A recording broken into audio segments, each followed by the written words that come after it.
wars, forgotten legends in the scores, ruthless clicks, unending pain, in the realm of virtual rain.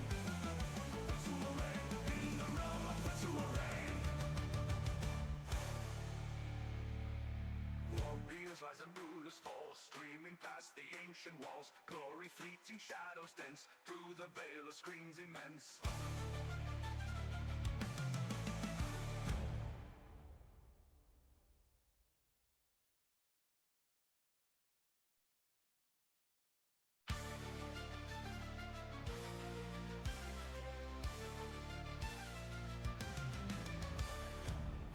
Shadows, glowing screens, fists of fury, broken dreams, world of pixels, cold and stark, echoes in the endless dark.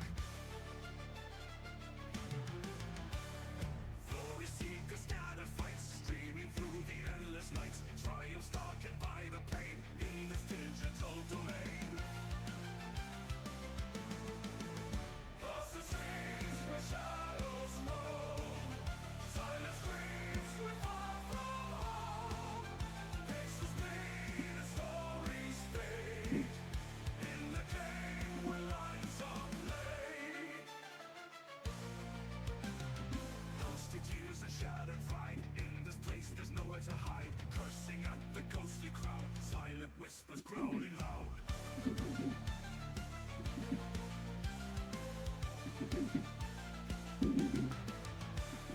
Alright, let's make sure that all the shit's connected.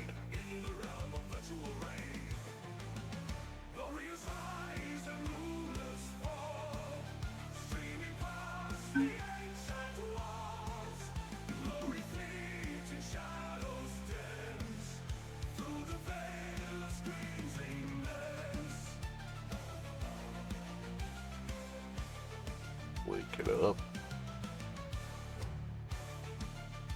That's a little better. That's a little better. Somebody's out there just hammering it out.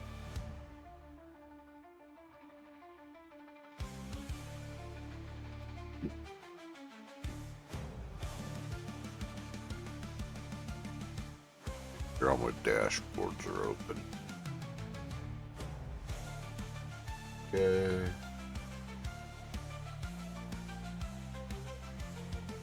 Alright. Now we can go run around. You crazy monsters.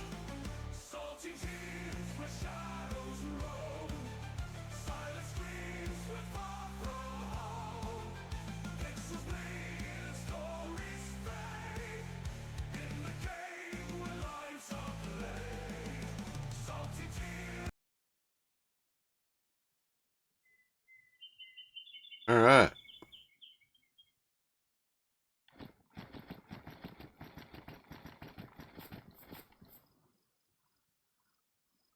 Getting the weird echo in my headset.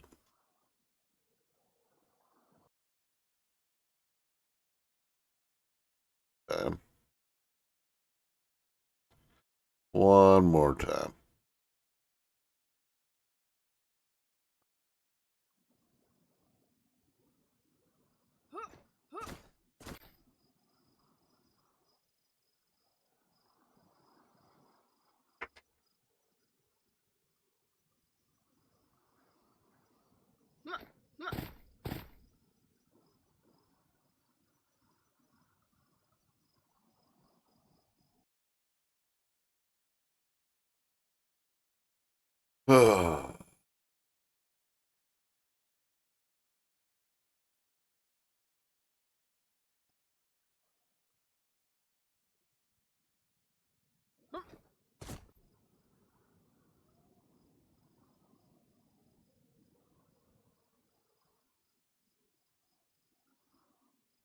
What a pain in the ass. What a pain in the ass. Okay.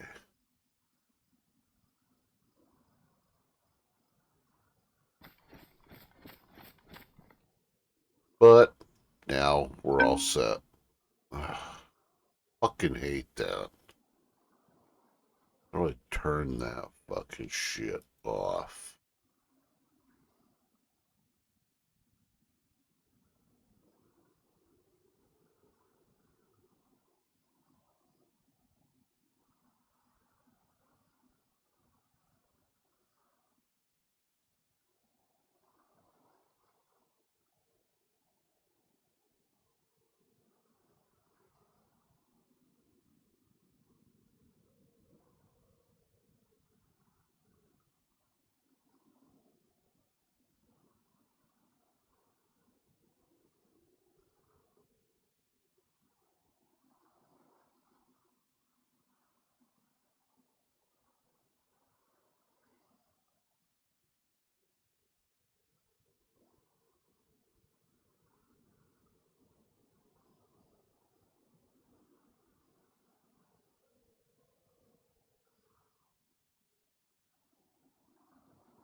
That.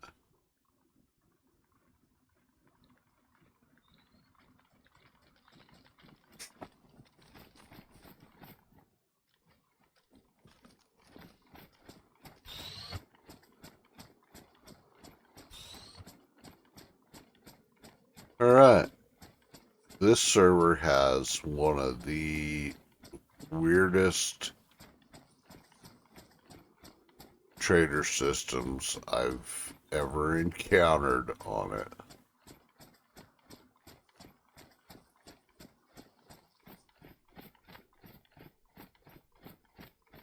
Some kind of parking area, I guess. Oh my fucking god. Really? How do I shut that fucking thing off?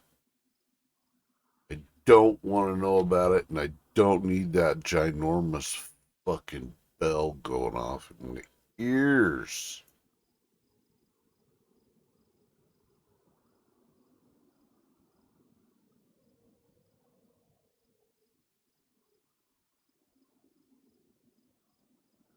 It's gotta be one of the expansion fucking things.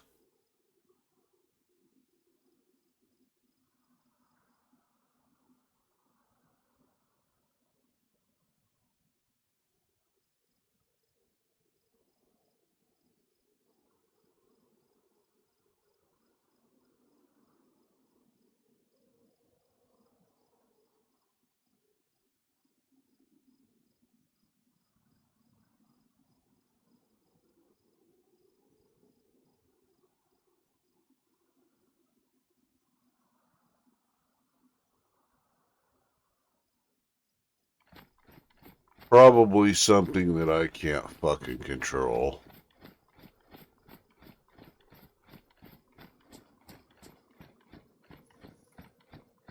And I'm gonna be forced to listen to that fucking gong all the fucking time. It's so fucking loud.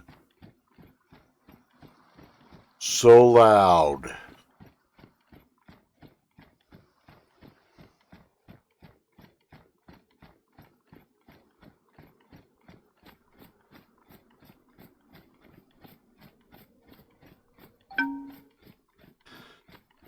Ugh.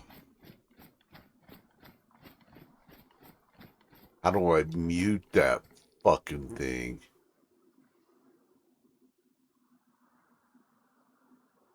How the fuck do I mute that? What is that?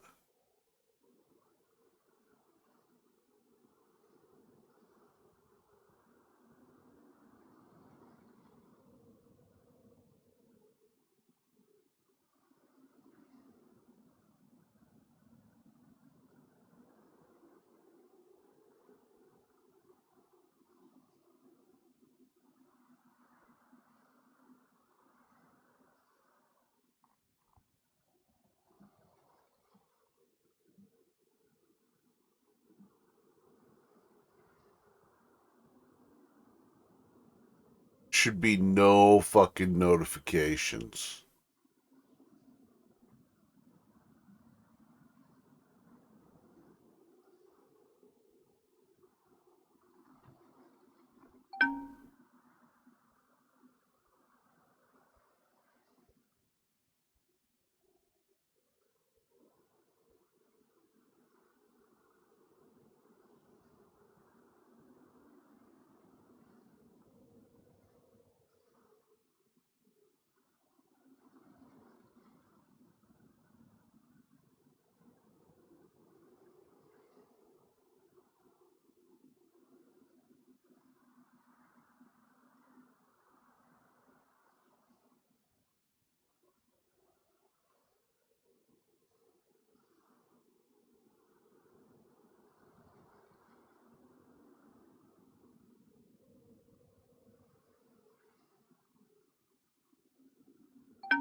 I bet I can't fucking shut that off, can I?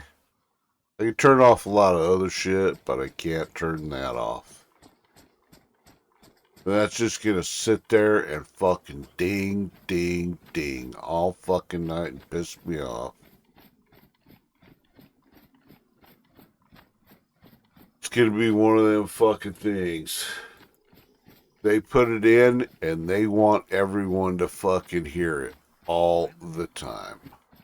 And when my family moved here, we were all so excited about living in such a new place, close to everything we loved. I was outside all the time with my friends, exploring our little town. I loved hiking up in the mountains. Oh, are you fucking kidding me? And one day, while I was out on a hike, I actually ran into this little coyote pup. He had been caught in his leg in a tree. He was nervous and wasn't able to get loose without any help. Tear things apart, but not like this. This seemed like it was done with human intention or force. This animal also appeared to have broken forelegs, as if something grabbed it, held it down, and tore its body open. It was unusual and very grisly. The other odd piece of it, too, was that the smell wasn't coming from this doe. In fact, even though this doe had appeared to be dead for a couple days now, was currently bloating, and there were some maggots about. It actually didn't really have much of a smell, for whatever reason. And the campers, being about 40 yards away, should not have smelt it at all. Maybe the wind was picking it up. I wasn't sure. It just didn't make much sense to me. So, I disposed of this cadaver, or whatever was left. That's when I got a call on my radio, saying that another camper on the other side of the park was also complaining of a very similar situation. An overpowering stench of rotting dead animal, and was convinced there was a bear around. I worked my way all the way to the other end of the park, and spoke to this individual, a middle-aged man who was camping by himself, complaining about the same thing as the other family, a horrendous stench of death. Although this time, when I investigated, I went about as far as 100 yards outside of his camp into the forest. I couldn't find a trace of the smell, nor could I find the smell myself, or see any reason why there would be such a smell. I had asked him again, the last time I smelled it, how often had he been smelling it, and he said it would come and go, and only started smelling it in the first day.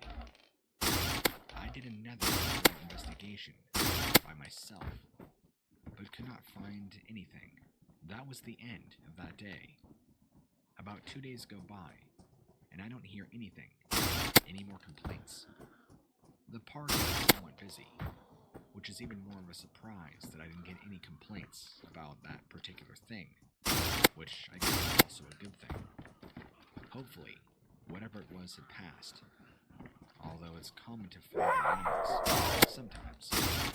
It wasn't common the way they were dying, the way people were describing smelling them, but I guess I didn't think that much of it at the time, considering two individuals made a small point. This is where the story ties its ends. I very distinctly remember the day. I can remember it was pouring down rain, or at least throughout the day, clouds of rain. And I got a complaint from an elderly lady and her husband who seemed to be long-term campers. She complained that she had heard some sort of screaming and smelt the awful same stench that had been described to me by previous campers. A scream, I wondered. After inquiring more about it, she described it as maybe a deer or something. Possibly coyotes tearing apart a deer. She wasn't sure. This caused me to investigate further, and maybe I would get to the source of this weird thing going on. But to be able to smell that in the pouring rain and with all the humidity out, which means it had to have been strong. Now, this part of the camp I was at, or part of the park, the brush and forest were much thicker than other areas. even more of a surprise that she could smell it, which would mean whatever the odor source was had to have been close by. I think I made it maybe 60 or 70 yards in before I finally found the source. After making my way through the brush, I saw what it was that was the source of the smell, and I stopped and had to cover my mouth for fear that I would scream or yell. What I saw in front of me was this large, what I thought was a man, pitch black, I didn't look like a man. and built very wide, large shoulders, no neck, and kind of a pointed cone head, barrel-like body, long gorilla-like hair, kind of like orangutan, where it's so long that it kind of hangs off you. Whatever this thing was that I was looking at, I caught it in the act. It had a doe in its hands. I got for my eyes, grabbed its head, and twisted its head and neck completely off of its body, as if it was a mere piece of paper. The motion was completely effortless, and the deer, if being close to dead, was now dead, no questions asked. It did it so smoothly and so fluidly, I don't think that deer even had time to even blink. After the head was pulled off, there was of course lots of blood. This thing grabbed the deer by the back of the legs and threw it over its shoulder like a hunter would who had just killed a rabbit, and casually walked off. The smell of death and rotting meat followed with it due to the fear of not being believed, mocked, or potentially losing my job. I never said a word to anybody and kept it to myself. I ended up telling the elderly lady that the situation was taken care of and that it was just a dead deer eaten by coyotes, and we would have it taken care of for her. After that, I never saw anything like that again. So I don't know if this was a Sasquatch or what it was, but maybe it was coming through the area to hunt. That's just a guess. I don't know anything about them, but I guess that would make sense. Or anything like a sentence. Thank you for taking the time to listen and read my story. Story 2. Watched from the trees. I've told a few of my close mates about the same story, and I know they always come to the same conclusion. It was probably some unknown animal. But I've been in the woods a lot, and I'm not exactly sure what unknown animal would mean. Where the fuck was But I that guess that's backpack really when the I only was way to starting it? describe Oh my god, what fuck I heard you. that day, because I certainly never saw what it was, but it made itself audibly known. This was somewhere between 2007 and 2008. I was working as a forest ranger at the time, doing service work on a closed-down trail, currently for maintenance. This would have been in the spring, and we were busy to open it back up to the public. There had been a landslide on several parts of the trail due to having such incredibly wet fall and winter. You can't just let the public walk on these, you know. Doink! We have to make sure things are deemed safe. It was roughly 2:30, afternoon, an overcast day, not cold, roughly around the end of March, and I don't know exactly at what point I picked up on it, but everything around me fell silent. Just then, there was uneasiness about the silence. I know it's entirely possible for a forest to go quiet, but usually there's a reason for it. Sometimes it means there's a large fire in the area. Other times, it could just be that things are wrong. But there was just something about this. Like, it wasn't that I just suddenly Ooh, noticed it. twofer. My inner being felt it, if that makes sense to you. And it gave me this incredible uneasiness. And made me pick up my pace even faster to get to my destination quicker. I wasn't exactly feeling great about the current circumstances, While they're doing this, I wasn't thinking anything about monsters in the woods or anything like that. I just did not want to be caught off guard, even if there was a predator, like a mountain lion or something like that. And I'll never forget this part. I got to a curve in the trail when I stopped dead in my tracks. Off to my right, where there's a thicker area of brush and trees, and to my left is a sharp rock wall. I heard a low growling noise. It was a kind of growling, like if you continue to come forward, you're gonna get attacked. It made me stop, and I looked around, searching for a source of this noise, but I couldn't see anything. The foliage was just starting to grow back, but still very bare and minimal, considering spring had just barely started, and it wasn't at all like May or June, where everything is full and lush with leaves and brush. The noise was sounding like it was up in the trees, and not at ground level. But I figured that was impossible, because I was looking in the direction that I could have sworn I heard the growling coming from, and there was nothing. But it sounded as if it was coming from an animal Commander. nearly 20 to 30 feet away from me, right off to my 3 o'clock. There was no way to describe it. And then it got deeper and louder and began to get closer to me, with still nothing to see. This made me incredibly fearful. There was no reason why I should not be able to see whatever it was growling at me. And there was nothing terribly obstructing my field of vision or view. There was also really no object or tree that an animal of this capacity that can make this deep of growling could hide behind, at least without getting noticed. No, it was not a bear, and there would have been nowhere for a bear to hide and continue to make that noise. Then, I heard a very similar growling noise from off to my left, behind me, to my 7 o'clock, where there was more brush and trees. I quickly turned around, and again, didn't see anything. Now, I had to keep watch of my left and my right, and I felt like I was in a pretty sticky situation. So I quickly put my back against the sharp rock ledge and slowly walked my way across the path, away from these sounds. This growling noise, which continued and continued, but never seemed to move, other than come closer to the spot that I was at on the trail. Maybe I was hallucinating. Maybe I was going crazy. But the farther I got away from that spot, it seems like the sound of the forest began to come back. Even though very minimal, there were still sounds present. And now that I was far enough away, I was beginning to hear them again.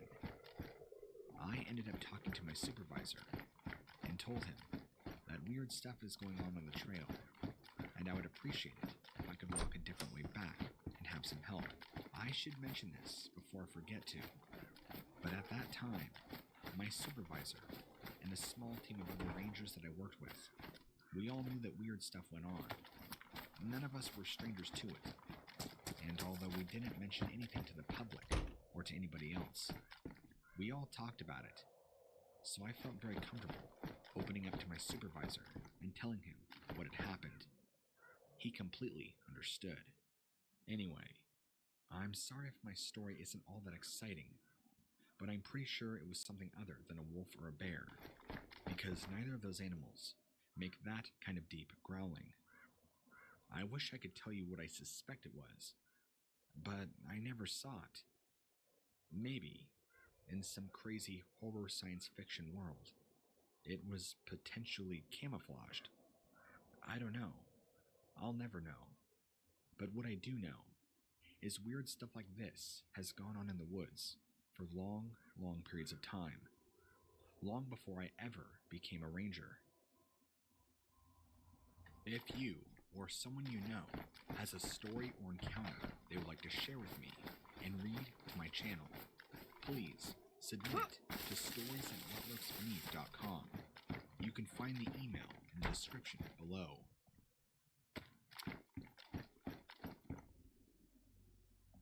I'm a park ranger and I am always being asked to tell people stories. Sometimes they want nature, and I could tell them about the time that I helped a mama moose have her babies. Sometimes they want funny, and I could give them a tale about the two naked grandparents who I discovered after they had discovered Viagra. And sometimes they want creepy, and I tell them this. Several years ago, I was just a random patrol of the park. I had been in the van, but had decided to head out on foot, just for the hell of it, on some animals and make sure everything looked peachy. I had been wandering about for 10 minutes when I heard a noise. Being in the middle of a massive state park, 99% of which is forest, of course you're going to hear a plethora of noises from all the birds and creatures who live there, and just the trees living, branches falling, twigs falling, totally normal sounds. What is not remotely normal is to hear music, and more specifically, something like ice cream truck music, and that creepy tune. Just to clarify, I was now in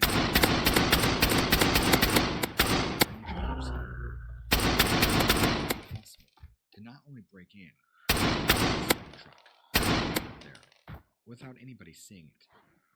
Of course, it could have been another ranger with the ringtone either. But I called out to see if somebody was there. Nothing. No spirits, but I could still hear that music. It sounded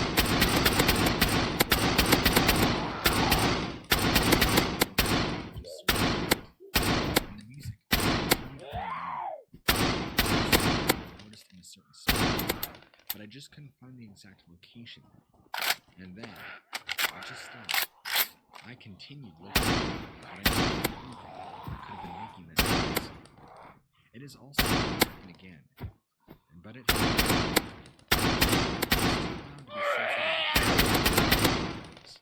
And it did not come coming from the branches.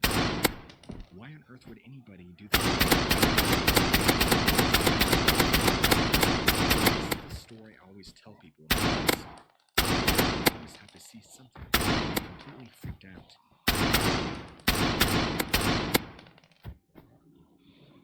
I used to serve in the forest industry years back, and I have a great story for you. There's this whole thing going on about park rangers and staircases. Well, I feel like that's a half-truth. Personally, and the people who also served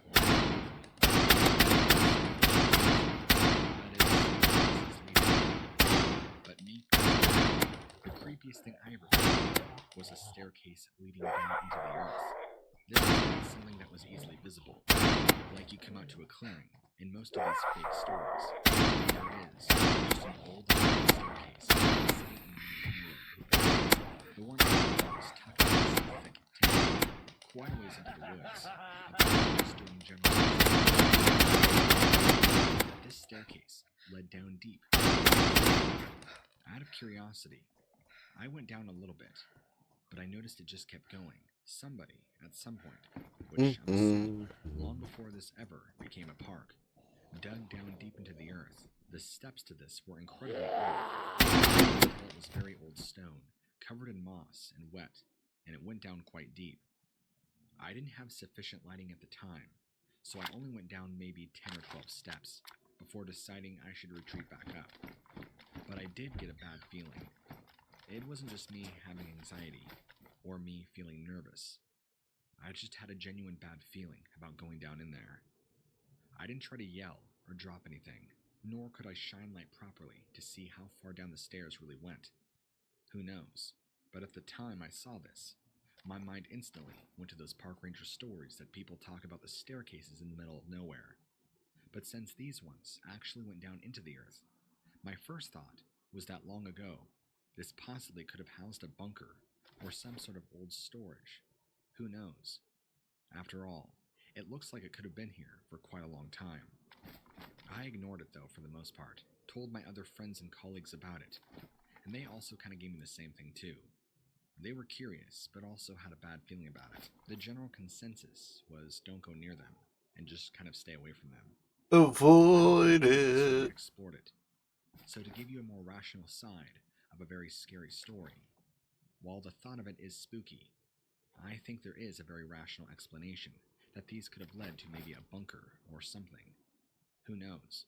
With how old the stones looked, Ooh, my booty. guess is that it would predate the 1900s, but I can't imagine why anybody would build something that deep under the ground in the 1800s.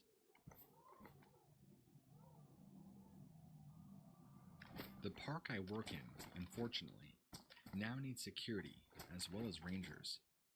You see, around 50 years ago, there was a real nasty murder-suicide on the site. Supposedly, the guy involved who stabbed his wife before shooting himself was big into Satan and black magic.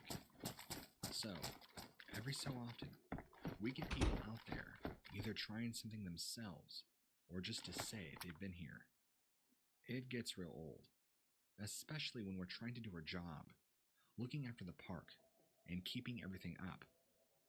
It was Bambi season when I found something really strange. Lots of baby deer being born, so we were on high alert for anyone trying to sneak past. We didn't want any more blood on our hands, plus we had a lot of small babies to look out for. So when I was wandering back through the woods and noting which deer were still pregnant, when I saw the small tent pitched on the floor, I was more mad than worried. How had anybody snuck down here undetected? I walked over to it and was about to march them right out of there or call the cops, when I saw the tent looked like it was ripped on one side. It had 3 long slashes. It looked and appeared to be sharp claws had ripped clean through the material. I called out, but no answer. I pulled out my gun just in case, kicked at the tent. No movement, so I carefully undid it just in case. Inside was just one thing, a teddy bear, nothing else. So there was a tiny tent with a giant knife or claw-like rips through it, and one small teddy bear inside. There were no prints around it either, no footprints other than my own. Well, at least on this server, you can find a It was as backpack though somebody fairly just easy. dropped the tent down onto the ground and left it. It appeared to be a good quality tent too, and even the teddy bear looked to be expensive.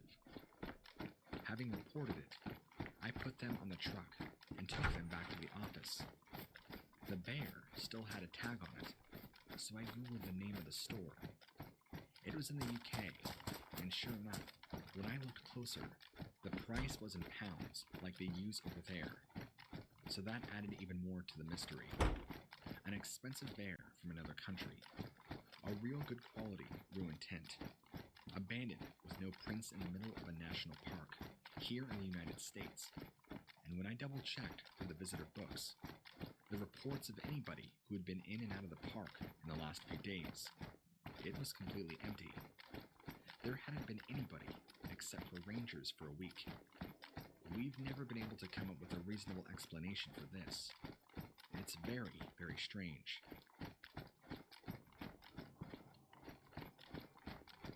I'll straight up tell you, the most bizarre thing to ever happen as my time as a park ranger was finding missing persons under crazy lapses of time. A perfect example was a young man Oh, that who just fucking turned scared 21, me. who disappeared on June 1st, reappeared on the end of July, and not even known any time had passed. When found, his clothes and everything was in perfect condition, just as the same as the day he had went missing. Turns out to him, only a few hours had passed, but we told him that only 2 months had gone by. Thought of him dead and missing permanently. When interviewed by police and us, he claimed he had no idea how much time had gone by, and how much time had even gone by. How was this even possible? The young man had zero recollection of that much time passing without ever knowing, and his clothes and the condition he was found in appeared to be the exact same as the day he was found missing. We're not exactly sure what to make of it, but this is not the first time it happened. An elderly lady was found in the very same condition, nearly 6 months later after her supposed missing. When she was found, it was the exact same scenario as the young man. only she had disappeared around 2 years later and then found 6 months afterwards. And the most disturbing by far was an infant around 16 to 17 months old, just barely walking and toddling around, went missing for an entire 3 months and was found in the exact same spot she went missing. The most bizarre thing is that her clothes appeared the exact same with the last 2 individuals. No markings, nothing wrong. Perfectly clean, just as the way they were the day she went missing. She also, and hear me out, this is very disturbing, she also appeared to not even realize she was gone, and had not even grown or aged in the slightest. Not that you would necessarily notice an age difference between a 16-month-old and a 19-month-old, but her hair, nothing had grown. It was literally as if she had been frozen in time, just as the last 2. While I'm not exactly sure how to explain these disappearances and sudden reappearances, some of my friends speculate could very well be alien abductions. That's the only thing that could explain the extreme passing of time with no physical or mental changes. But me, I'm more on the skeptical side. I don't believe in aliens or UFOs, but I certainly cannot explain this strange phenomenon that has happened.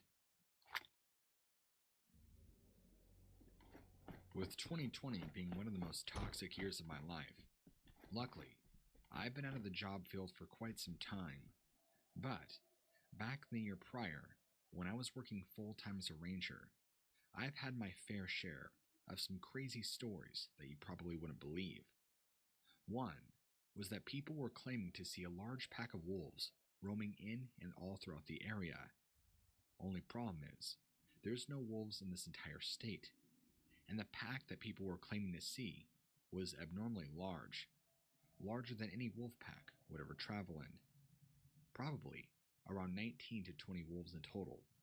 Very large wolves that would come and go as they please. Not really.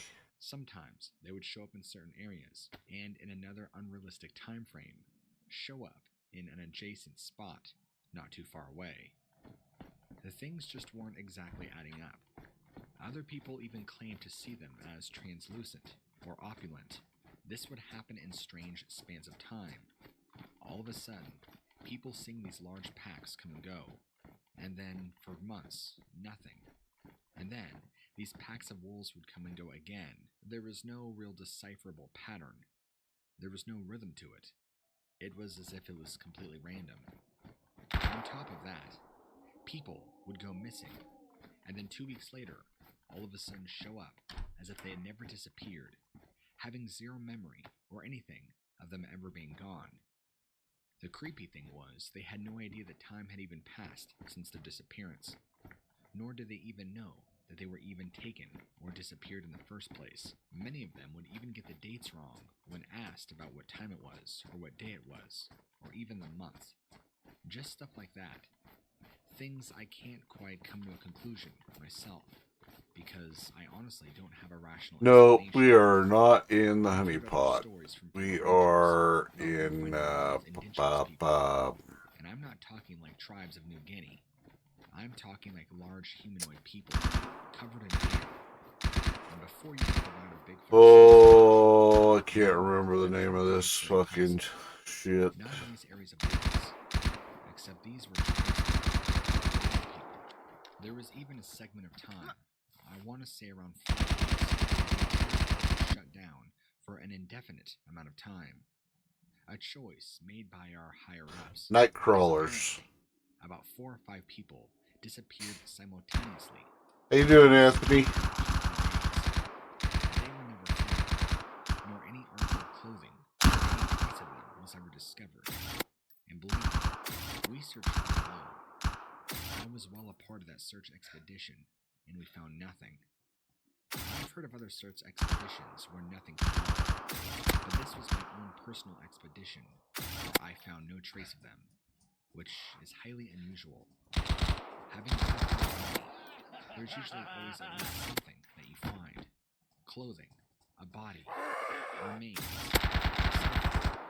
But I just can't imagine 4 or 5 people, an entire group, missing at the same time, as if they had just disappeared off the face of the planet. Things like that will keep you up at night and make virtually zero sense as to what happened. I still dream about it sometimes, wondering where they could have gone, how they could have gotten away when they did, and where are they, if ever, are they going to come back? Then, you think of the obvious. They obviously died of exposure, or perhaps found a cave somewhere and hid down in it. But when your own search dogs can't even get a scent, or they find the scent and it just abruptly ends, and then your dogs start acting weird, there's just something up. Something I don't like, and I'm not exactly quite sure what it is or what it could be. In my opinion, hands down the scariest thing I've ever heard of or seen is apparently a grizzly bear being found dead, ripped in half from the waist down, or the waist up, whichever way you prefer it. Kind of like a glass of water half empty, half full kind of deal. Something, which I don't know what does this in the wild, would not only attack a grizzly bear, but have the sheer strength to rip it in half. Not cutting, not using a tool, not sawing, none of that. Sheerly ripping this creature in half. That alone is enough to make you want to quit your job. And this grizzly bear wasn't a juvenile, or an adolescent, or a young pup. We're talking a fully grown, adult male grizzly bear. Few days entertained by election results, though. Most likely within the last I'm good. hours of I'm finding good. it. Other than the constant sneezing from the change in the weather, Even for the doing all right. ranger. It's stories like that, along I found a new game we're probably gonna play for the rest of the week. And since COVID, I've not I'm and to be not doing it when tonight things because supposedly start back up, I think I'm gonna pursue a different I'm line of not work. quite ready to This start just playing doesn't it keep just me yet, clear but like it used to for me.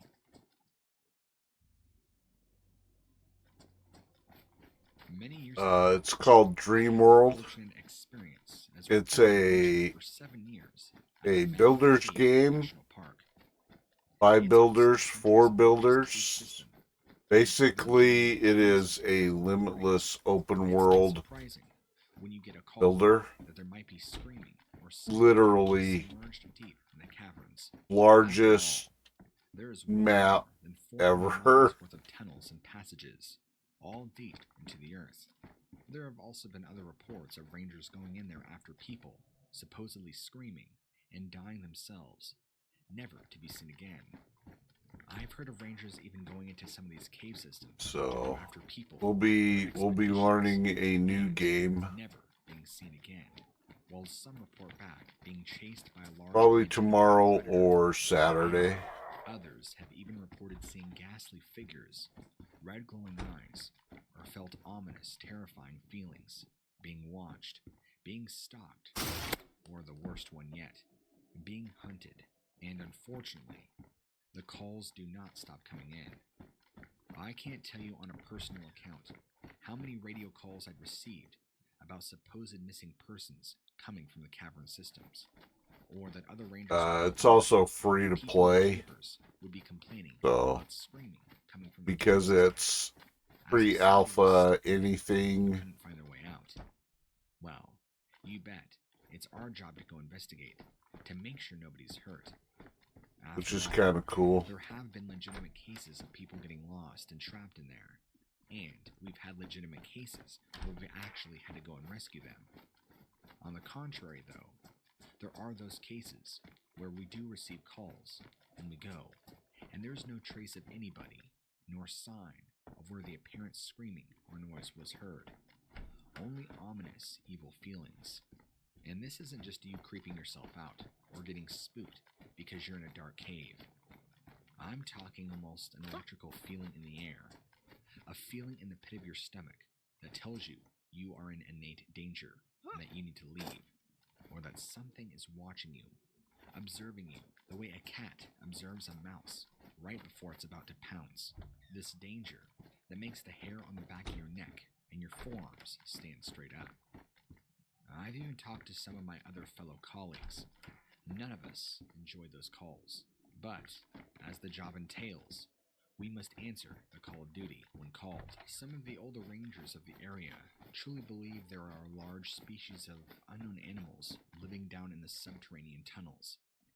Me, I can't exactly say that I believe.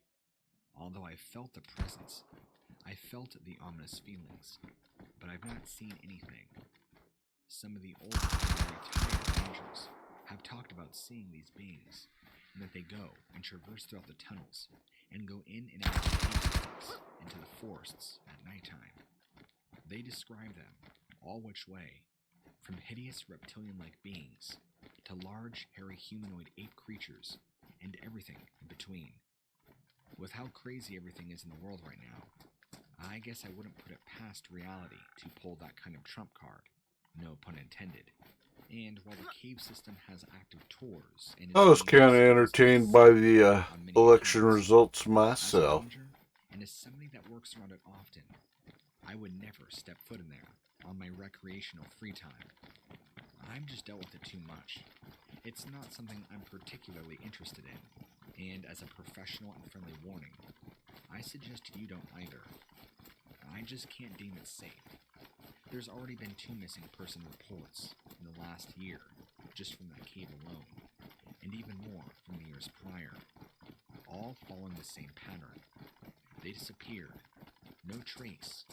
When the expeditions start up, their scent is led to these cavern entrances, where the dogs won't go in any further, which I've never seen that in a search and rescue dog before, where they utterly refuse to go in any further, no matter what the circumstance or environment. It's almost as either they feel danger themselves, or the scent trail stops, and they refuse to go in any further. Something is up, and although many of us know, I feel like we're not allowed to talk about it. So, thank you so much for being a way that I can vent my struggles and stresses, and then I can actually type all this out and send it in. You wouldn't believe how many of us all feel the same way. We all see and know the same things, but due to our job, legalities, and other things, we can't say anything. We're not allowed to. But as a person to person, I would like to give you an extended warning that these parks, these national park systems, aren't all what they're cracked up to be. They're not so safe and pretty like they're painted to be.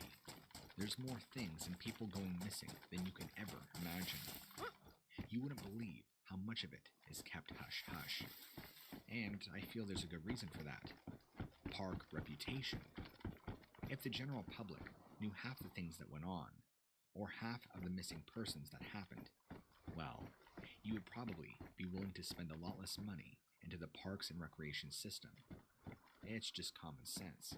So, if you keep the public in the dark about this, it's much easier to keep revenue flowing, and systems and structures can be M24 kept in place. After all, money is what makes the world go round, and this is no different. I hope these sets of stories find you well, and I hope you take caution. If you enjoy going into these cave systems, just be extremely careful, and always bring protective gear, plenty of lights, and never, never forget a weapon.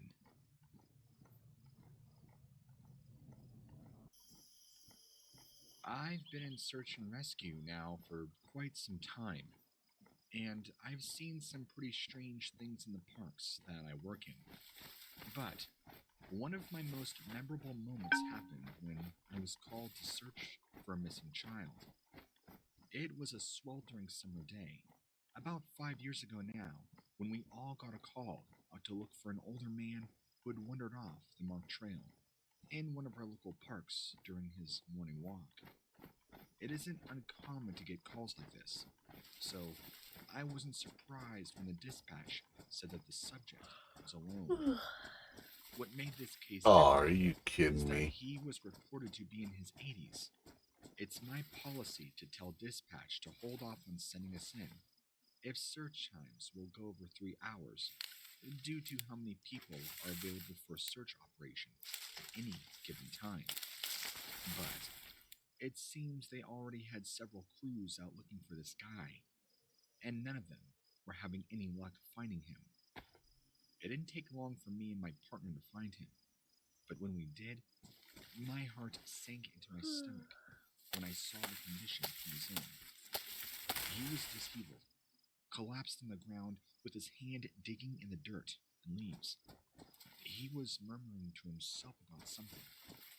I knew something wasn't right when I saw him. I couldn't make out what he was saying at first. His voice was muffled by the thick bag over his head. But soon enough, my partner tugged it off of him. Once we saw what he had done to himself, things finally clicked. He'd strung climbing rope through the island on a sturdy-looking military surplus backpack, then cinched it tightly around his neck before knotting it under his jaw. We could see that there were 3 thick prongs that ran along the length of the rope where it met with each knot. So not only would this have strangled him, it would have also ripped through his neck as he thrashed around. Once we got the poor guy down and tied, I took a good look at what was inside of the backpack. Loaded with survival gear, heavy-duty flashlights, and other rations. But those weren't what concerned me. Inside one of the pockets were 4 pencils and a notepad full of scrawled, scribbled words that did not make any sense. They seemed to be lists mixed with strange symbols and random letters. The rest of the pages were covered in jagged drawings, disturbing images depicting people writhing in pain or shame, people being cut apart by these chaotic beasts, and worst of all, pictures of animals, highly depicted with their throats being torn out. After we got the man safely into the ambulance, my partner and I searched through our database to see if anything matched up with what he had written. We couldn't find a single thing that made sense. So, we sent it off to a friend of mine at a nearby university for further analysis. About 30 days later, I get an unexpected call from him that left me feeling cold all over. Apparently, the scrawling was written in some sort of code, one that he claims is older than dirt, but still manages to stay as fresh as morning dew, if you can understand his hippie gibberish. He said he'd be happy to What translate about you this guys? and You would guys cover his believe in symptoms. cryptids? He Like told me that most of the Bigfoot scribblings were and distinct names, actually, Wendigos and but that kind of when he shit? translated them, they came out to be Latin. He said the language used was a dead language and was initially used worldwide, more so for ancient spells and curses, to medical journals or government documents. One name in particular stood out, Vulgarius Genis. It meant something like scourge of the vulgar, and is apparently responsible for some pretty nasty stuff. That part creeped me out the most. The symbols buried between the lines. I don't know who invented these things or what they mean, and my friend called them sigils. But he says each one holds immense power over their respective domains whenever they are activated correctly. Forgive me, for my knowledge of black magic and things of that realm are very minimal. I can't be certain, but I think what got him was the weird, drawn over top thing almost every single image. He told me that he would keep asking around about other signs that resembled this one, and also try to find out more information about the mysterious Vulgarius Legionis. If you hear anything about this, please let me know, so I could pass it along as soon as possible.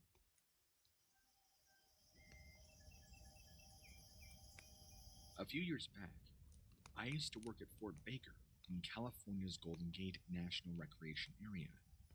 One of my patrols was the abandoned missile site, SF-88L, near Hawk Hill. The missiles were taken out and scrapped in 1974, and once they left, all that was left was a foundation and some rusty wire mesh to the middle of the site. So, we would often patrol it, make F5. sure there wasn't any graffiti. Have to remember that. F5 is lie down. You know how young punks can be. Most people don't think about an old There missile. may be something out there that it avoids humans, shows its intelligent. Past midnight, it I'd definitely I'd opened like some to think that there's still There was a door which had stuff out there that we haven't discovered yet. left corner for long as it took. However, small room with a chair. the chances of that being real, Then, there was like a door Loch hidden Ness through the wall Monster into the and control room. Bigfoot and that, We decided to patrol here. I want to believe in it, I were told not to go but inside I don't. due to Deep liability in my reasons. heart, I We don't stayed believe it. outside until roughly 2 a.m. when nothing interesting had happened.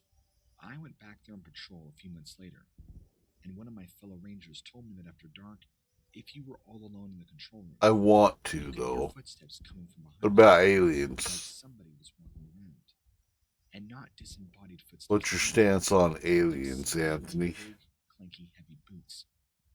It has only happened sometimes, though, but obviously, no one has worked there for a long time. And if they go inside by themselves, they're obviously too freaked out.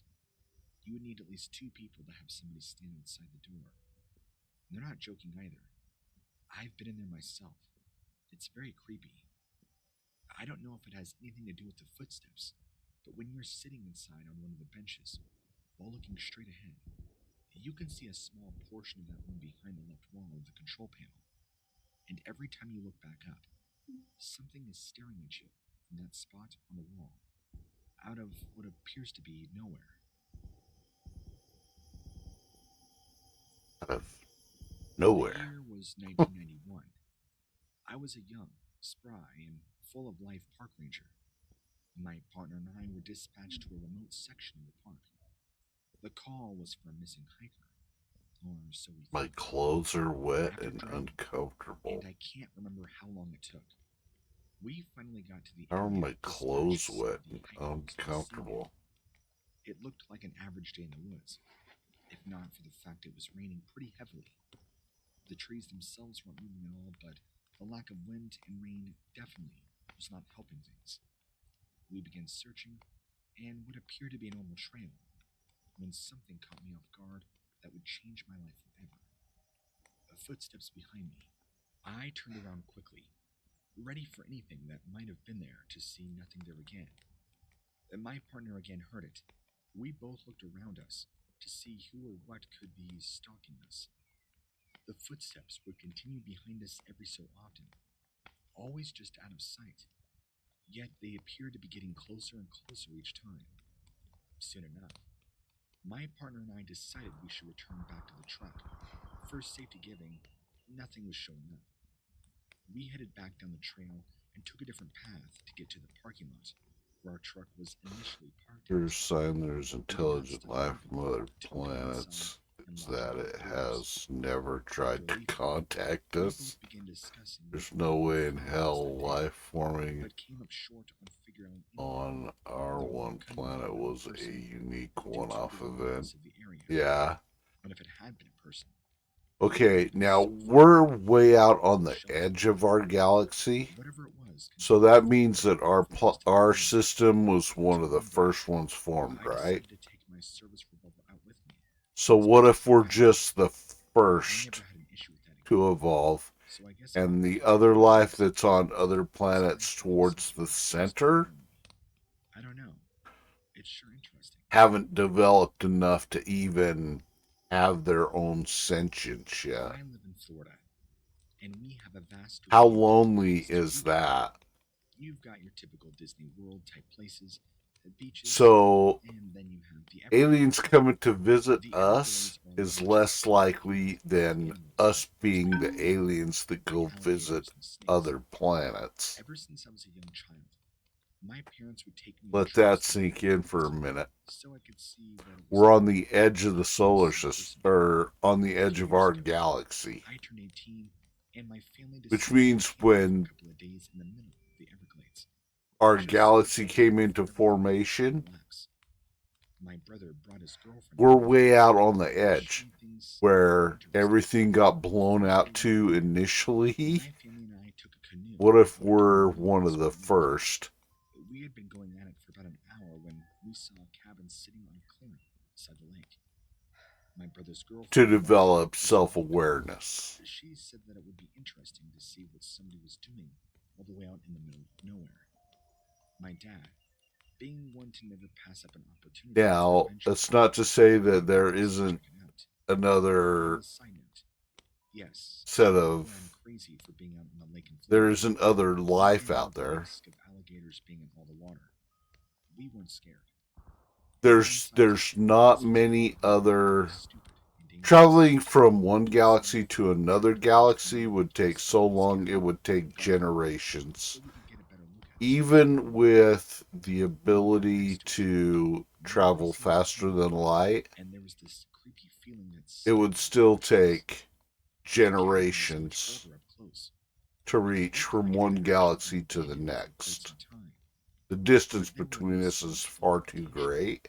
So, But even in our own galaxy, there are from time to time, thousands we knocked on the door, waiting. of habitable planets, right? We decided to take it upon ourselves. Now, that's not to say that there wouldn't be It creaked more developed how cliche. My brother's alien life forms out there that, Everything seemed strange you about know, outside of the are cabin.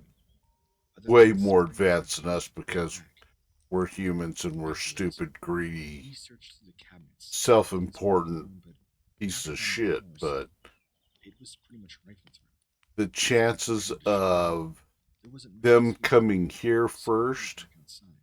is slimmer The than cabin was us cool going cabin. and invading someone else.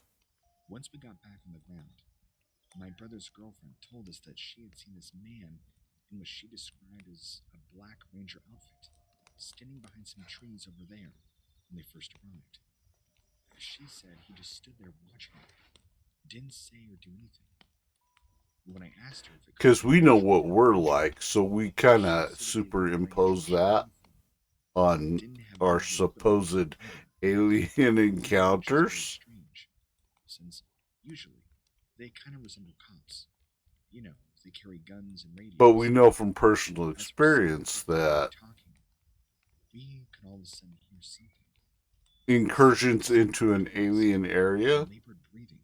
generally We results really in the started death thinking of my brother indigenous saw life like the one his girlfriend described, standing just by outside. the invasive species. Only this time, So, he can hear him mumbling about things. if aliens were coming here, He said that he was kind of chances are we would get wiped out so that's how he described it. because they He was want a this small space dude, and they're more not so much having advanced. features like a person. It was terrifying for him. We got back in the canoe and rode all the way back to where we originally started, going back to our car. All the doors were Yeah. open. See, now The car was if covered they in paint. bypass My brother's religion girlfriend insists that it was the ranger guy and and insists focus on calling him the solely ranger on because she doesn't scientific, want anything to happen to her. chances are they I would think also that's be so much more just benevolent so than they that would be there was warlike. something going on too, not just So, or other well-developed areas. I wouldn't doubt that a lot of people have seen something similar, followed suit with park regulations due to their fear of being reprimanded for talking about it. As far as our ghastly apparition, I don't know. Could this have possibly been yeah. the cabin of an ex-Spire Park ranger who died? Either way, it creeps me out to think about.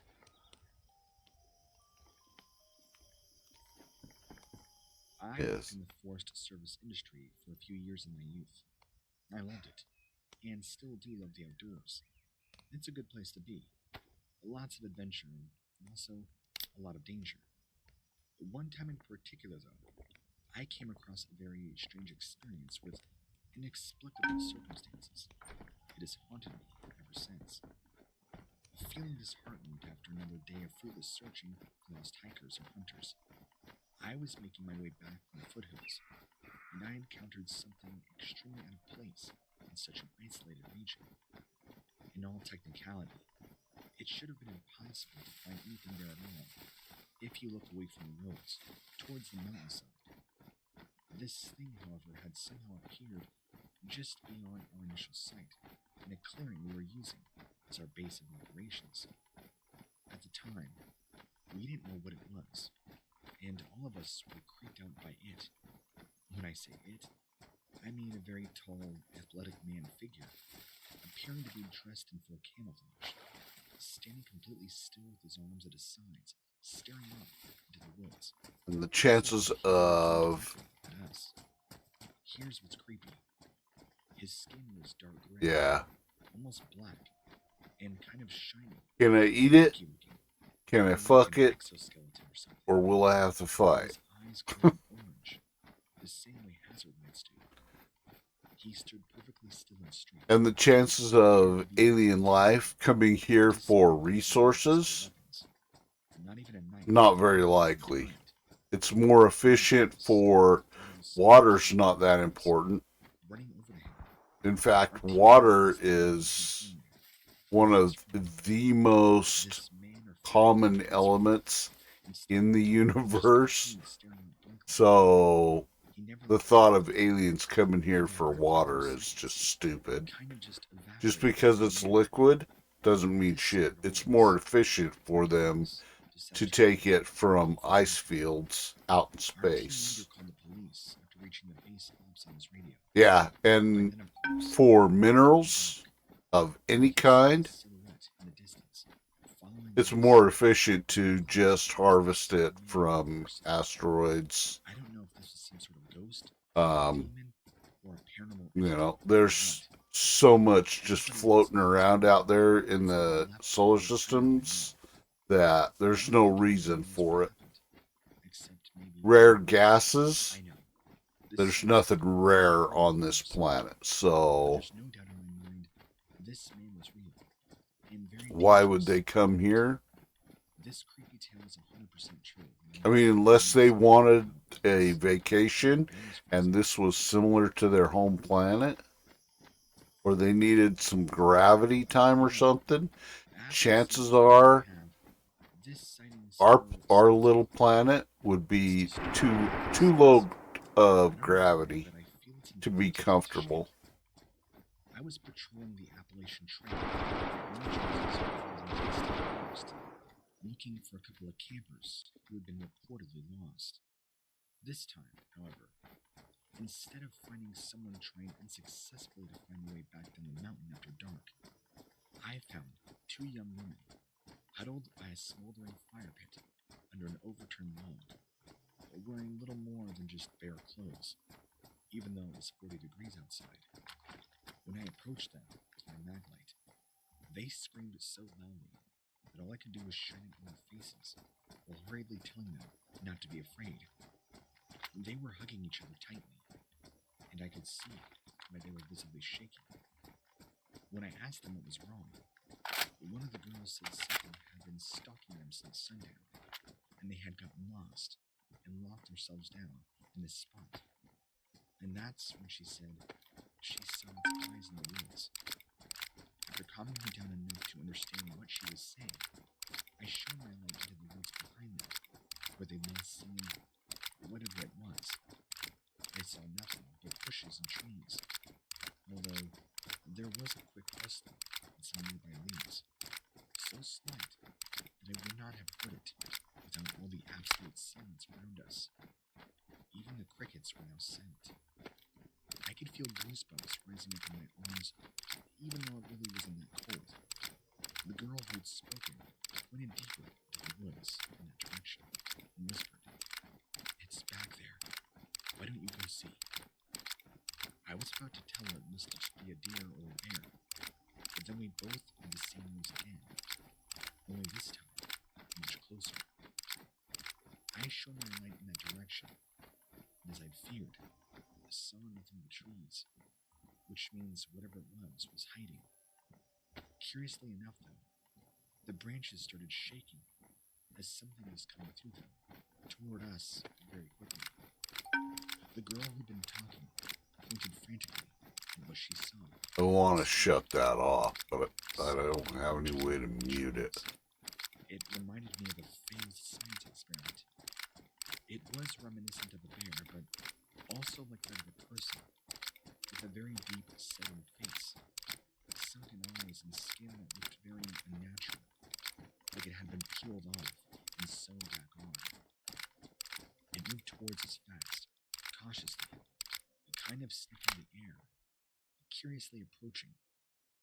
I just told the girls to get up and run.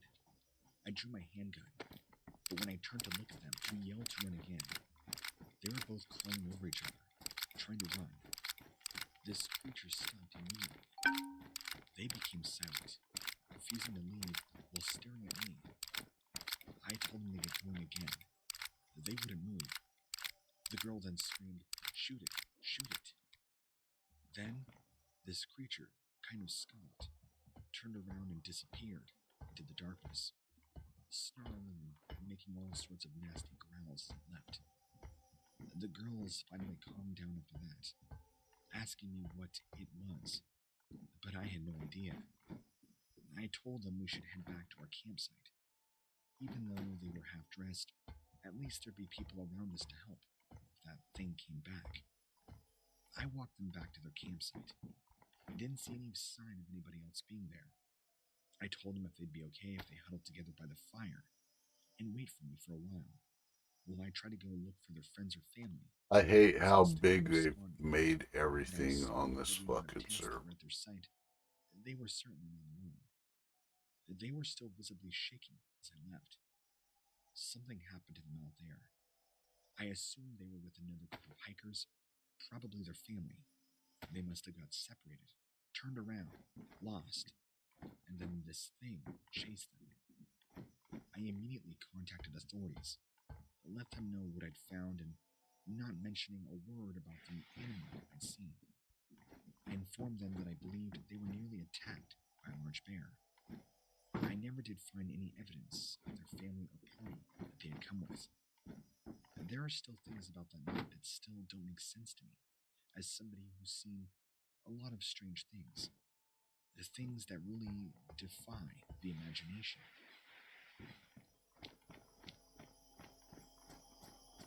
The scariest moment of my life was when I was a ranger and had to go into the woods one evening.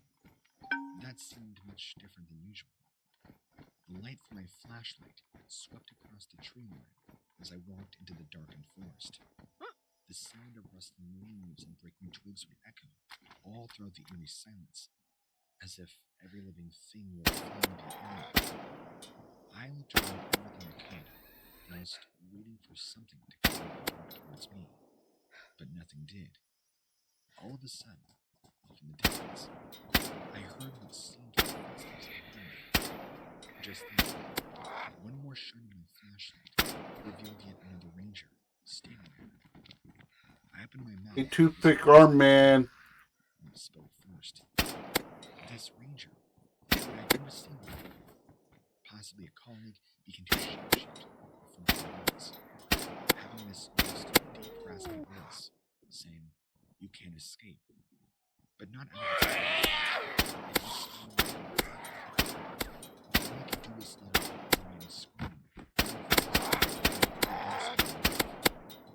I could hear the sound of it or him chasing after me, but I would stop and look back. Those are new skins. I've never seen those zombies before. When I left the forest, two other rangers, my colleagues, were waiting by my side, trying to calm me down, ask what had happened. And they said that they hadn't seen anybody in the forest with me, or seen anybody with any flashlights at all. They also told me that there had been no other rangers in there. They just waited and waited. Waited for me to go into more detail, but I never could. I still cringe every time I think about it. I was put on medical leave for a while. They thought I was schizophrenic, having hallucinations. It turns out I cleared those tests, and come to find out some time later, other rangers had been reporting similar events to what I had in that same area of the park during the evening on the same count of an investigation. Strange noises. Of course, the plot thickens. Get this. Going back to the early 1900s, there used to be a huge Indian burial site right around here, and was later demolished and destroyed in some way. I'm not too sure how or why. I believe it was partly due to expansion and development. I'm not 100% sure. Just digging up a bit of the history around the park and the area. Of course, at the time, I didn't know this. I was never really a believer in ghosts or things until this knowledge came to me, and I paired it with my previous experience that night. I began hearing more and more rangers come forward, talk about seeing strange apparitions. noises, Maybe you shapes. can hire the This A was the team. many of us, and much afterwards, many of us refused to go anywhere near that patch of trees or respond to calls of screams from that same area.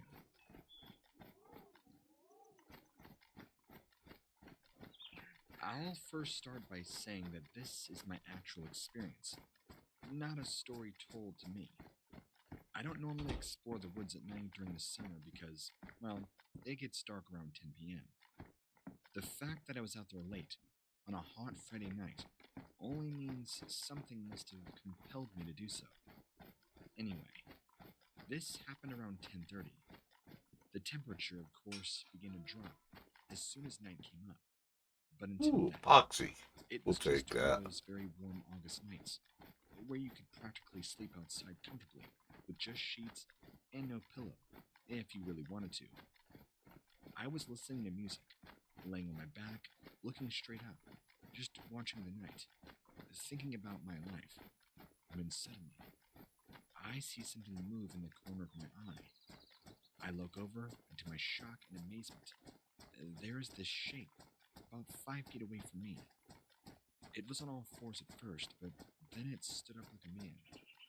However, when I say man, what I mean is that it looked like a human, but had no hair anywhere on its body, which caught me off guard considering how unnatural this was.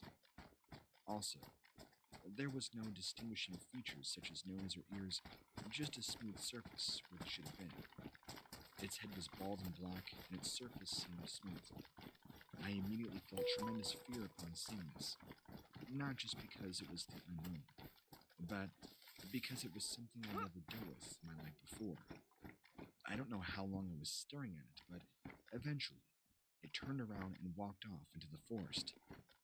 I stayed there for a few minutes, trying to figure out what just happened, looking for some kind of logical explanation, although I know that one would elude me. Maybe somebody was playing a prank on me, but there was no way this could have been a person in any way, shape, or form. I got up and ran home as soon as I could, sitting on my porch for a couple of hours, trying to calm down, sneaking a cigarette, trying to process what had just taken place. Now, it wasn't until I started to write this out did things really start to sink in from memory. As soon as I got home and sat down on my porch, I heard something moving very quickly through the forest, still heading deeper in the woods. It sounded large, like just one singular animal, but I could tell that it was running fast on its feet, and it was nearly silent, because the ground was Hydrate. almost wet and mossy.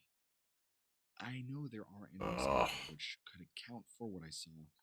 However, up until now, that I've really thought about it, none of them seem to fit the description of what I saw. Nothing makes sense. I've tried to play it off so many times before, but nothing makes sense anymore. I've been scared for my life ever since this night. I feel like I'm being watched sometimes when I go outside. I can always feel something around me, even when it's bright daylight out. I've never encountered anything like this before, and I don't know what to do anymore. I didn't know who else to contact or what I should do. So I decided to share this with all of you guys who might know what it is.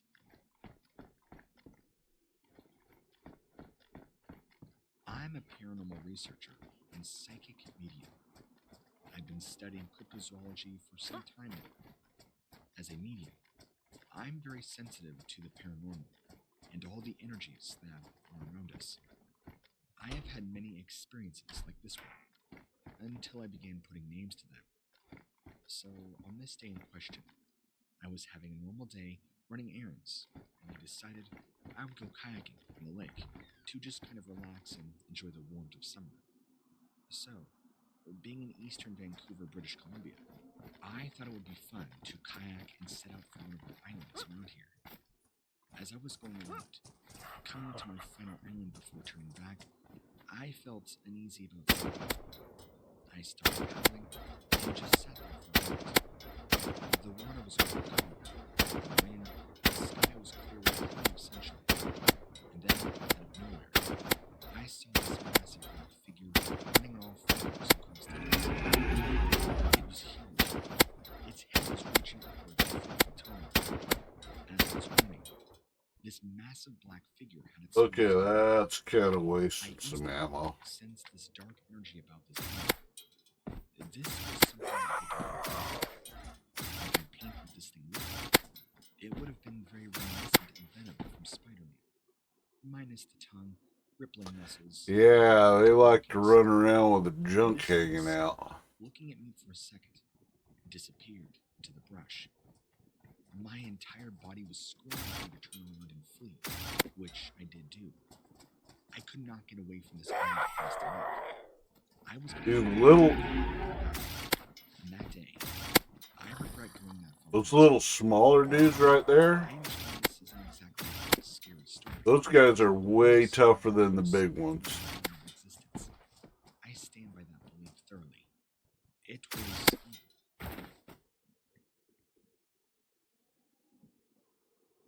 This happened some years back. I would like to share my story. At first, I thought I was an escapee from the circus until this story came out. It was evening, around 6 p.m. It calls me outside to grab something off the porch. Missed So it. I stood outside and grabbed it. It was a box. When I was coming back down the stairs, I saw this thing standing there. It caught my attention due to its features and haircut. I thought it was just a person, and then I realized that nobody would be outside at this time of day with that much hair and that large and dark color. It was standing there, looking at me when I came home on the porch. I called my mother to go back inside and get my father. When we came out, the thing was gone. I never saw it again. Now, let me tell you something. I'm 32 years old now, 6'3", and I was scared of it. Every fiber in my being was alerted to this thing's presence, and I just knew deep down this was no person. It carried an aura about it that I just can't explain. I know what I saw, and this thing was huge, standing at the height of the roof. It made no noise. I don't know if it was camouflaged or not, but as soon as it came out, it turned and ran off in a weird way. It's like it knew we were there, and waited until we saw it, before running away. I don't necessarily buy into the whole idea of Bigfoot running amok, although that is what it could have been, I guess. But I highly doubt that. I don't know what I saw, but I knew it wasn't a normal person. Paranormal? I'm not sure.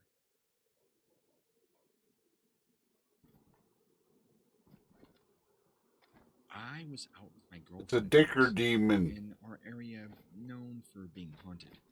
At least, that's what a lot of our locals tell us. So, this night, we were driving, and she said she felt a really strong sense of panic come over her. About 2 minutes later, I noticed my own panic attack start to come on. This wasn't just a fear or dread. It was pure terror that settled into an intense feeling in my chest. This grew stronger the closer we drove to the top of this hill where there's a trail that comes out. We both had a physical reaction to it.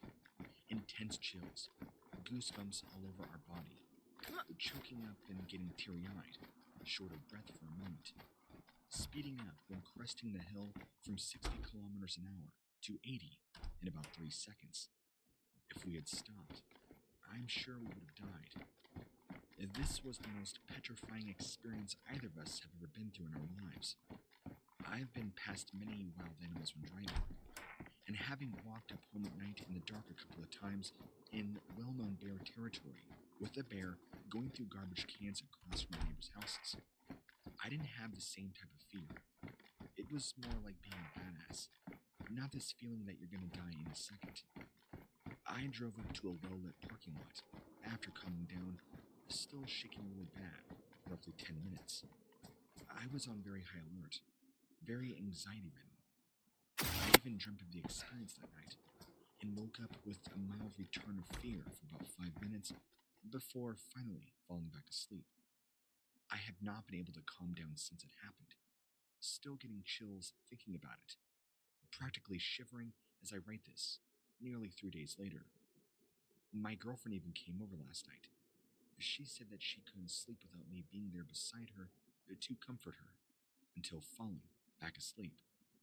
She heard tapping on my window at about 3 in the morning. Tappy, Which tap, made me shocked, tappy. considering how high my window is off the ground, 9 or so feet. We're gonna go back out there tonight to record any activity on video if we can manage it. It's only roughly 150 meters from where the encounter took place, or thereabouts. From my experience, it's not something to scoff off if you've ever felt the feeling I did when it was happening. Now, the reason why we felt this fear is because of that figure, that darn figure at the top of that hill that we crested. It was this massive human person-looking shadow. I can't describe it. It just sent terror into us. Whatever it was, I knew it had been watching us from the woodline. And when we saw it standing out in the open, partially illuminated by the moon, but also partially shaded by the trees, that was enough to tell us the reason why we were so fear-stricken. Because they were pussies. We have a trail near our house. It's also known for being haunted. It used to be an old Indian burial ground, and then a cult was rumored to sacrifice women there during the devil-worshipping days of the 70s. So yeah, it has a bit of this reputation. Anyway, I've never really believed in any of it because I'm not one for being easily afraid. But last night, me and my best friend were out walking this trail at night, around 11 or so p.m. The moon was full and bright in the sky. We didn't really feel like we needed headlamps or flashlights, so we got to the part of the woods where you enter in. That's when he started saying that he felt like something bad was going to happen, like we should turn back. I didn't feel anything myself, so I insisted we keep walking up the trail and try to ignore it by telling him that it was just a bunch of stupid stories that kids made up to spook each other about Halloween, if that's what he's afraid about. 2 minutes later, I start feeling really bad, like pure terror in my chest, and my heart would not stop pounding. We were almost at the top of this hill where the dirt trail comes Hope your out to the heart road. don't stop We pounding. both experienced a panic attack. That usually Now, means this you're forced dead. us to sit down in the middle of the path until it subsided enough for us to stand up without wanting to collapse again. We both saw the same thing at the exact same time. I know it wasn't just me freaking out or being weird. 2 glowing red eyes peering over the edge. They were about 30 feet away from us, above a large rock, maybe 7 to 10 feet up in the air. We only caught a glimpse of them before they disappeared over the edge. But I can tell you that it's not something you ever forget once you've seen this. My friend grabs me by the shoulder and drags me back down the road to where we ran as fast as we could, out, until we reached back to my place. He was hanging out with me there at the time. We locked all the doors, closed every blind, and just sat in my room together talking about what it could have been. Was it a person? Was it a ghost? Was it a demon? I tried to look up pictures of big cats and bears and mountain lions and anything of what this thing could have been, and nothing. A large cat or panther, due to those eyes being so huge, but it just didn't match. A bear, but the shape was wrong. That pretty much sums up all the shapes it could have been, despite being that large. There are no wild cats here in Washington state anyway, at least not that can stand on their hind legs and are roughly that large. I don't know what else it could have been watching us from the darkness. Anyway, now every time I walk down that trail at night, all I can picture is those eyes staring at me from over the edge of that rock. I'm pretty sure my buddy feels the same way too. I think we'll probably stay away from there from now on. Your mother-in-law's a zombie. After There's I no said blood we had to do pressure. some paranormal exploring, we found a spot on the side of the road and parked there. We all got out and began walking up the trail. We made it about halfway through when I realized that Sure we she's had not a gone wrong. vampire? Jokingly, I was 'Cause like, she "Guys, got no I'll be back in soul." 2 minutes." Caitlin, my friend, told me that, well, it'll probably be less than that. I began to walk back down to the car, but our plan was for everybody to stay together. So I told them to wait for me at this rock formation that's near where we were going. So they did, while I went back for my iPhone. Now, here's where it gets creepy. I kept hearing this whistling noise, and I would constantly be looking behind me, with nothing there. Then, I turned around facing forward, thinking I actually didn't hear a thing. The whistling started up again, only this time it was closer. I turned around, and there was nothing behind me like before. The first night we went up there, we did a test run starting at 10 p.m. Get back to the car about 11:30 p.m. It was pretty scary, but nothing came out of it. We didn't find anything or see anything paranormal. I then heard that if you go up further in the canyon, there's this strange formation, and some weird lights tend to show up around it.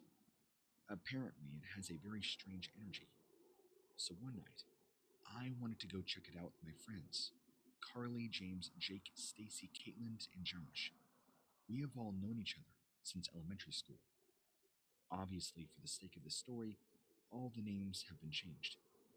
Now, the second time we went up there is when we experienced some very freaky stuff. Activity or something that I can't quite explain. Check it out. It was about 10:05 p.m., and we all load up in Jake's car and drive to the spot we originally went to. We each got out and started walking our own paths, but loosely staying together. Our plan was for everybody to stay together, so I shouted, "Wait up, guys, I'm coming with you." They all stopped and waved me over, and as we regrouped into one large group, we ascended further into this path. It seemed like we were going deeper into the forest, which is also deeper into the canyon. I looked back at them for a second, then again faced forward on the path. And that's when no, all of us saw it. It was really white in color and looked like a mass of moving translucent shapes. I stopped in my tracks. They all did too, and turned to see what I was looking at. "What's up? Do you see that too?" I asked them. And I was completely put off guard by how much I saw this thing coming toward us. They started walking backwards, briskly, kind of slowly at first and almost cautiously, until they were about 6 feet or more away from me. Then, we all stood there silently, watching this thing get ever so closer, in what seemed like took forever, and then suddenly began to speed up even more. It was terrifying to watch that thing come at us like that. It started making that whistling noise again, only this time, it got so close to where we could feel its breath. We stood there frozen in fear, wondering what it was, or what was going to happen next. We all looked at each other, and I could see the fear in all of our eyes. This was some sort of paranormal energy. I turned around to yell "run," and we all vanished. The whistling noise had stopped, while we were running as fast as we could until getting back to the car, where everybody else waited around with worried looks on their faces. We all jumped back in Jake's car and drove home, without saying a word about what happened, until later. To this day, I still think about that night. Whatever it was, I can't explain it. Do you know what this was? It wasn't a bear, and it was not a mountain lion. It didn't seem like any animal we have in this area, or known to exist, period. Has anybody else ever had anything similar happen? I'd love to hear your input.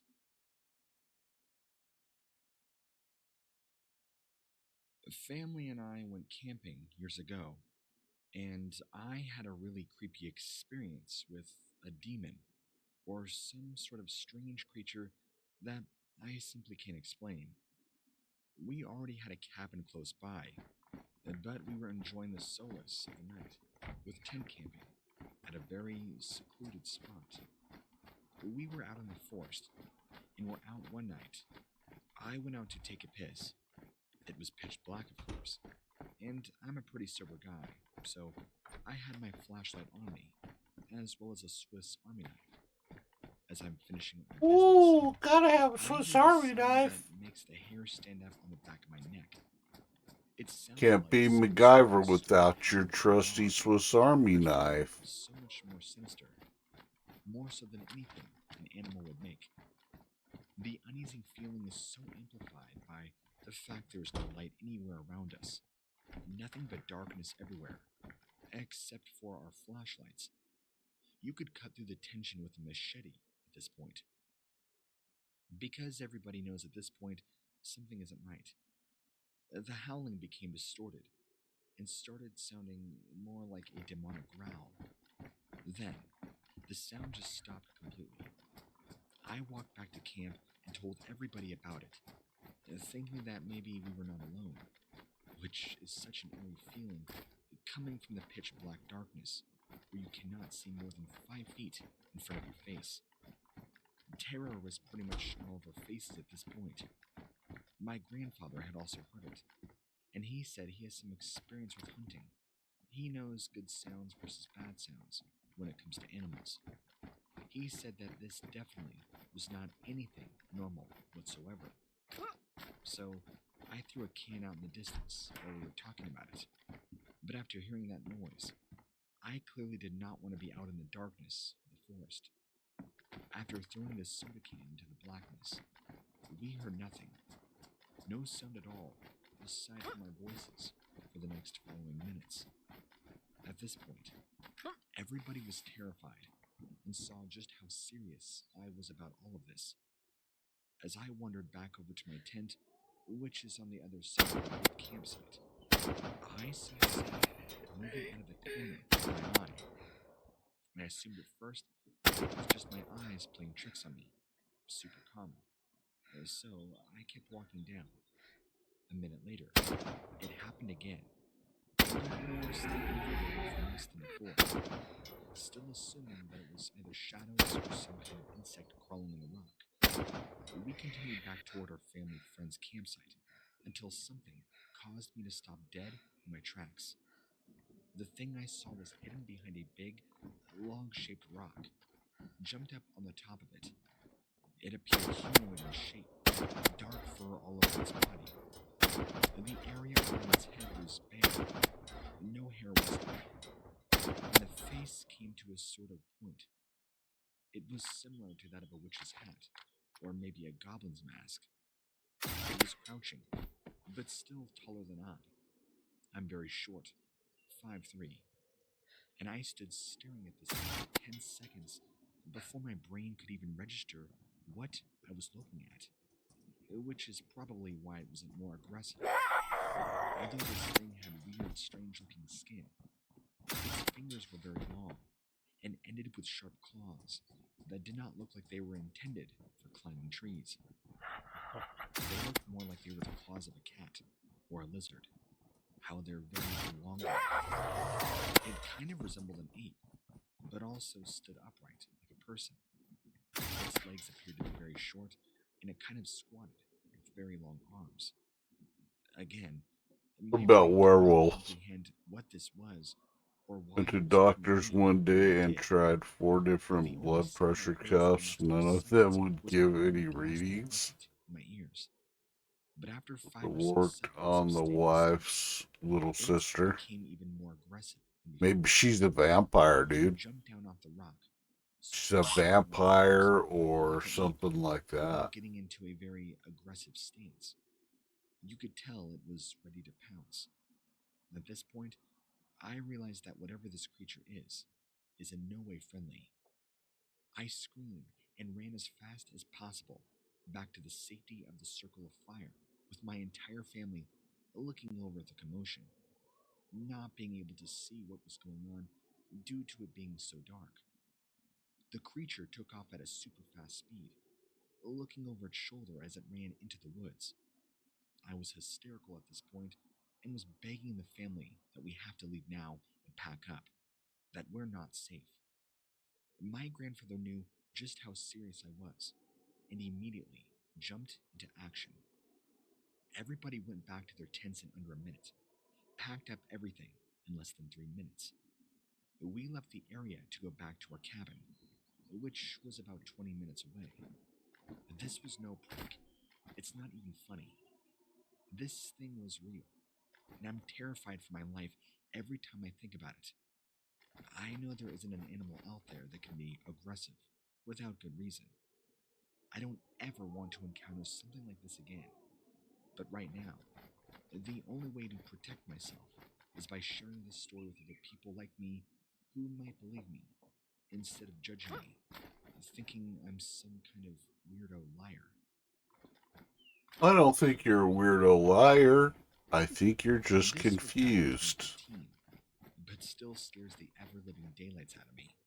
And I It was understand that you got 2015, scared, but you got 2015. scared by your I had met own with a few mind. friends to go and fish for the night. We took my truck and pulled up on this dirt road that we'd been down many times before. We knew the area, and we generally felt safe. Obviously, we were watching where we were going, as any sane person would be, because normally, you can't see anything at all. We popped open our beers, sat around talking, when one of the buddies decided he wanted to have and wanted another beer. I told him it's fine, even though I wasn't that bad, but I did not want to leave either. As he walked off, like maybe 50 feet ahead of us, we heard a ruffling in some bushes, and it was slow. Now, immediately, we thought it was some other guy trying to mess with us. We all got real quiet and listened. Then again, another stop. This sound was the sound I'll never forget till the day I die. I swear. This thing was no less than 7 feet tall and all black. But it kept shifting colors between dark brown and black, almost like a shadow in the night when you take your eyes off of what it's moving by. The hair on this thing was long and matted looking. It kind of looked like dreadlocks sticking out from its head. What struck me as odd was that there was no sign of eyes anywhere on its body, along with a nose or mouth that we could visibly see. It did have hands, though, that looked human, except they had claws to them instead of fingers. Also, it had a tail of about 4 feet long. From where we could tell, and where it was standing, this was a very bony looking tail. Now, we were all terrified. None of us could really move or talk. Oh, that's Even after it cool was gone. looking. I tell you now, this wasn't your regular sighting of an animal. Okay, we're I've seen gonna my fair share save of weird, that but this because I one, might locking eyes with actually something wear no that size instead. before Even though it's less space, this was an intelligent creature. it still We looks got in the cool. truck and headed back to camp where we packed up our stuff and left out of there as fast as possible. I swear to God, nothing like that ever happens to anybody else. It's not a feeling I would wish on anybody, no matter how many beers I put on them.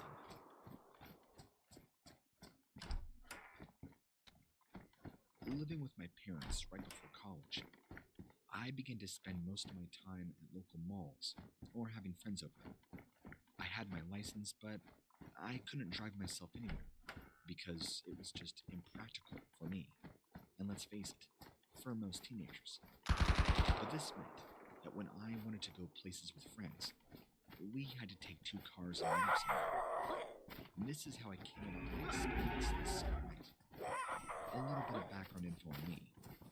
I live in a relatively small town in central Pennsylvania. Population of about 6,000. And that's being generous.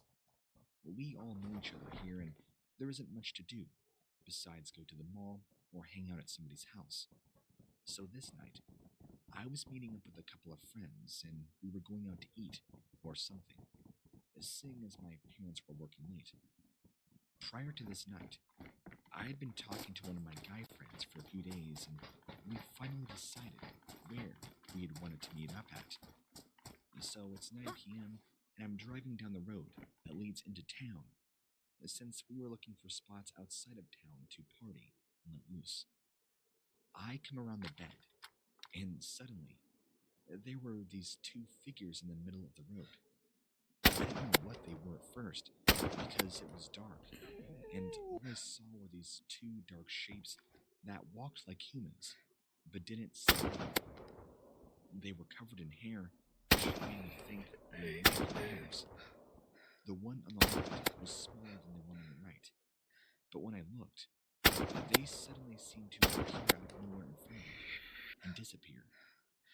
I slammed on the brakes, swerving around both of them in time to Got see you them right both in dart the off ass. into the thick forest next to the road.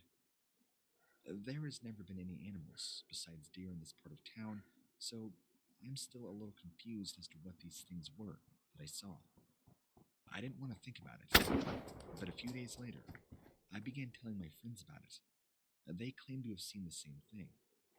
Their proportions were strange, very strange. Tall, thin, and lanky, almost like an exaggerated stick, if you can imagine it. The bigger one had a hunched back and a long stride, while the smaller one wasn't as tall but looked to have an almost comical duck walk. Their heads seemed small in proportion to their bodies, almost like they were hairless dogs or something. I think I could make out what might be facial features, even though it was dark and I didn't want to stare at them too long. They reminded me of humans that had their body parts stretched out. It was disturbing to look at. I've just been wondering, here, has anyone seen a similar experience? If you have, please let me know. I'm still unsettled by this.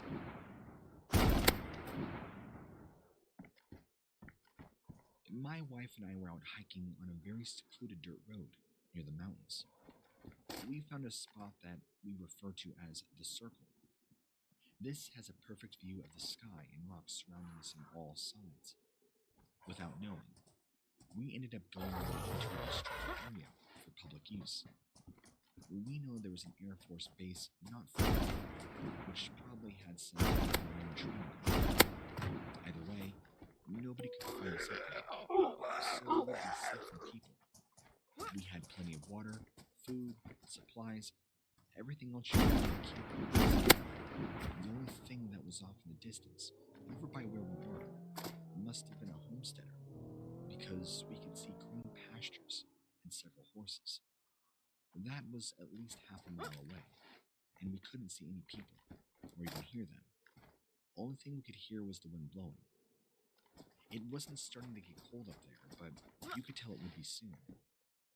We went up there in mid-September, and by October, the night was pretty much uneventful, except for my wife having strange dreams. Probably because she is pregnant, though I never asked her about them when she woke up later on after midnight. I had stayed up there until around 3 o'clock in the morning, just looking at stars and jumping at every little noise I could hear. Nothing ever came of it, so I finally decided to call it a night and try and get some sleep. My wife woke up to me throwing my bag on the ground. I didn't want to lie down anymore, and she had already been quite awake for some time. Now, it was roughly around 4 in the morning that we both got startled by this god-awful scream coming from somewhere deeper in the mountains. Neither one of us knew what could have possibly made that sound, but it's one that has stuck with me, even now as I write these words, months later. We were both scared over whatever was out there. It didn't sound human. It sounded very large and very deep. It had us from what would have been a safe distance to have been looking at each other, wide-eyed and scared. My wife and I sat around debating with each other whether it was a bear or maybe some sort of outline, but my wife just refused to believe it. She couldn't accept that noise came from any normal thing. This was certainly something terrifying to have heard. But it wasn't until around 7 o'clock in the morning, as the sun was rising, we were finally up all night and tired of exhaustion and terror, that we fell asleep again, sleeping next to each other, just in case one of us somehow jolted awake. My wife woke up to me again, asking me if she remembered waking me up last night, to inform me that somebody was outside the tent. Even though I fell asleep late, I don't remember it. But according to her, I had been screamed at and told there was a thing outside the tent touching the outside with its fingers. I wish now that we would have recorded this noise. The noise sounded human, but yet something much deeper about it sounded... It's... forces.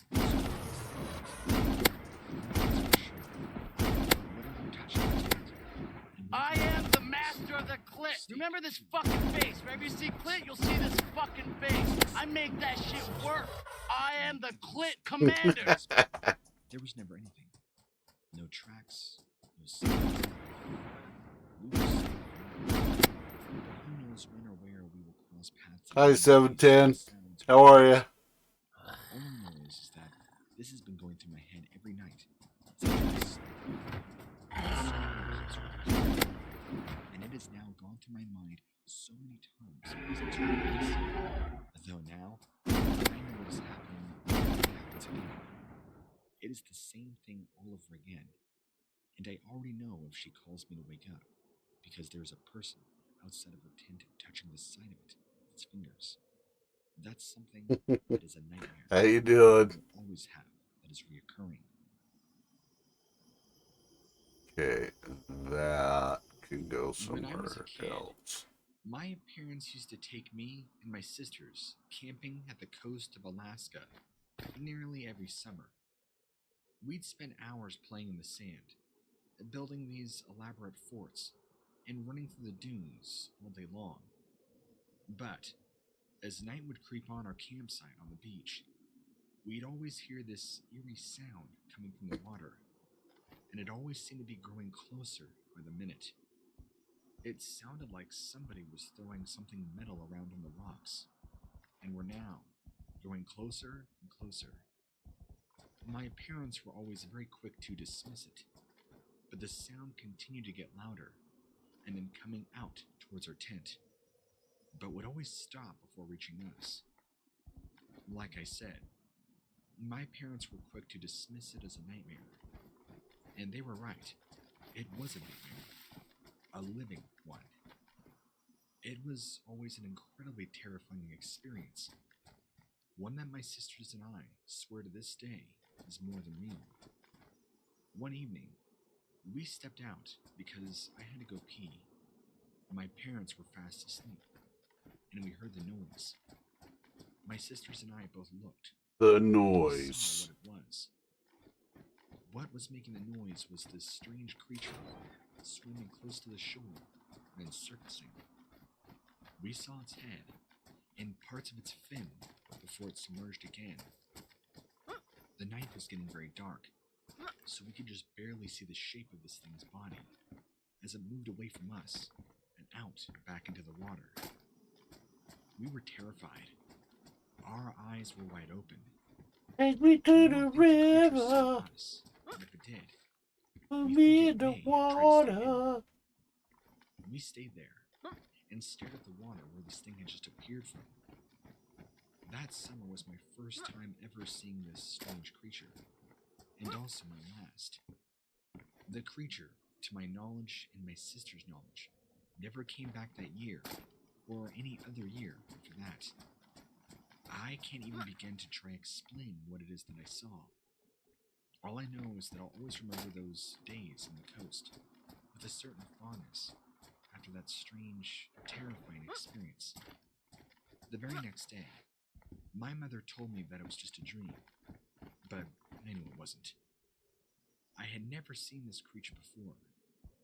I also recognized that it was very large. It had to have at least been 6 feet tall had it been standing upright, and it appeared to have a tail, from what I could tell or make out. I assumed it was some sort of sea serpent, but I can't be sure. My sisters say that it kind of reminded them of a cross between a man and a sea serpent type thing. It really scared It's them. a mer people. I went fishing with my family a few Saturdays ago. It was a beautiful day in July, but I swear that I saw something in the water I don't normally see. It's something that really stood out to me, and I don't usually fish this far out. I wanted to catch some yellowtail. We were about 100 You're feet out. going in to the got a ocean. new map. Yeah, they got Sakal. We had just put out our lines down, and my brother-in-law began yelling at us. So if you have the DLC, you can play on it. Or something was coming up for air. about 20 yards away from us. When we saw it, we caught a glimpse of Hi, MRE. this brownish-colored fish dinosaur thing.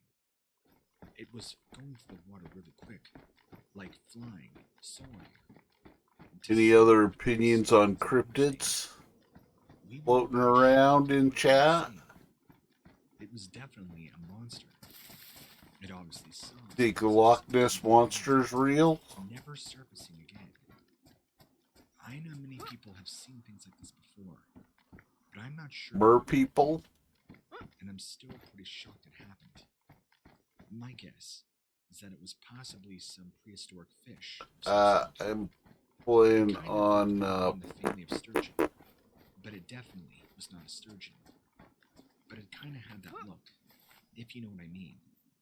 Very ancient looking.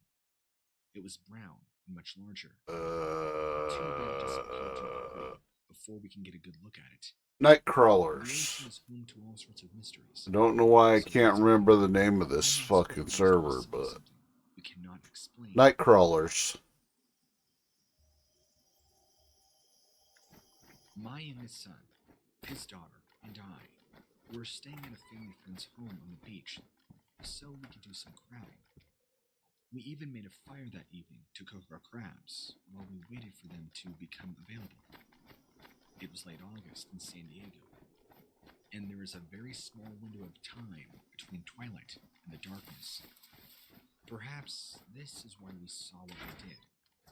Now, I'll go ahead and I like forward it. on this and say I like these crazy modded servers because they got all the crazy monsters and shit on we them. saw some sort of interdimensional anomaly. We And that kind of searched shit. And they give you kill rewards and you get all these cool modded guns and, you know. standing 150 feet away. I like it. As it got darker, Not for everyone, they but couldn't see us. for me, They were I close do enough enjoy that I them. heard some of what they were saying to each other. There was nothing unusual at first about their conversation, but it did surprise me a bit when I realized we were talking. Yeah, massive, I mentioned earlier that it was dark, but not completely. massive storage from ballers and all the good shit. It was dark, and there was lots of stars out there. But I noticed one area of stars this evening, and so closer to the horizon, even though it's the couple also noticed this, judging by their gestures. They were commenting about it. We had only been watching for 3 minutes. My kids, me, and them saw these bright stars appeared to be a collision course with us, referring to our location at ground level. It emerged from this cluster of stars and into our atmosphere, just above the ocean. Yeah, I would guess it was about big 400 to 500 white feet demons from us, running around. but it was difficult to gauge its They're distance due to how bright it was. Almost like seeing a full sun masked so close stiffies going it on. would be. The object appeared to be oval-shaped and about 30 to 40 feet long. It moved incredibly fast, and at first, we thought it was going to crash into the water. But instead, it slowed down and turned upwards towards our position, at which time I realized that I could see what appeared to be clear or slightly translucent skin. This made me convinced that this wasn't a craft being piloted by humans. There were no visible seams or joints. It was something else entirely, almost like this loose Oh shape. yeah, But then it began to change. he's Then it began to take the shape of this. a very happy demon, or maybe he's not happy. That's why he's so pissed off. Looking creature. He took a little blue pill and now it won't go down. Its skin reflected the I inner guess, I light don't know. in the same way that living things underwater often do.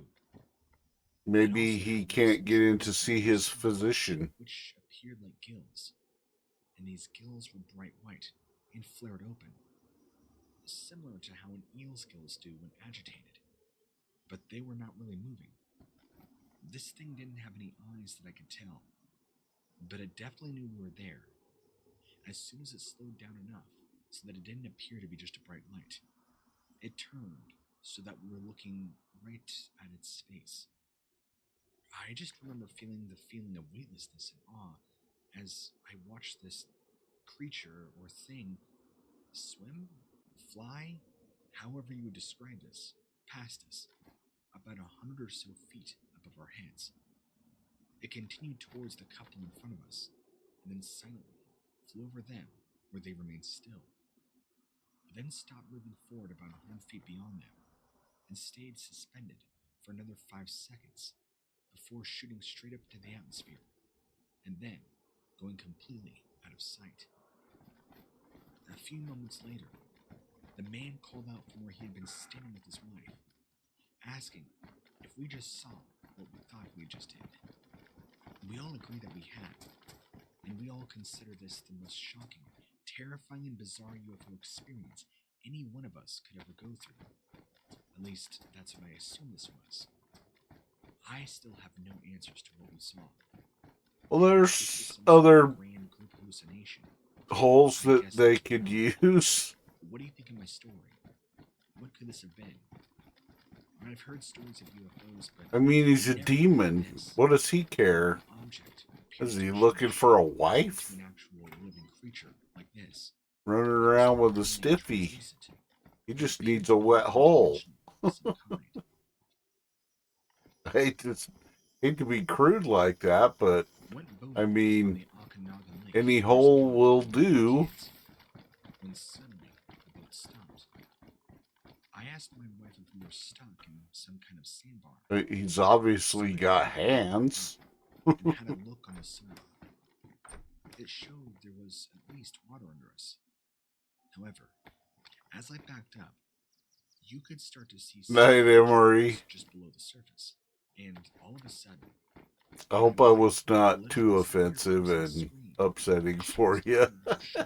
toward the rear of our boat, at which time our two kids began screaming and crying.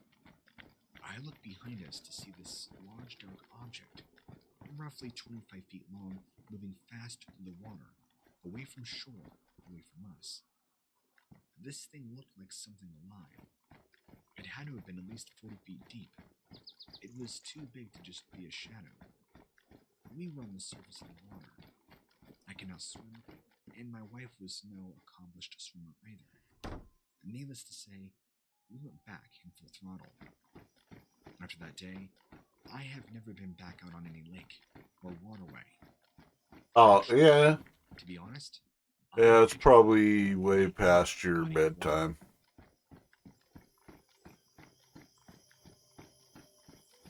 In Time for 1970, you to go to me bed. and 3 friends decided to go camping up north, several miles from Florence, Oregon. It was pretty isolated, except Good night. for another camp a few hundred feet down the beach. We all laid around during the day while the other camp packed up and left.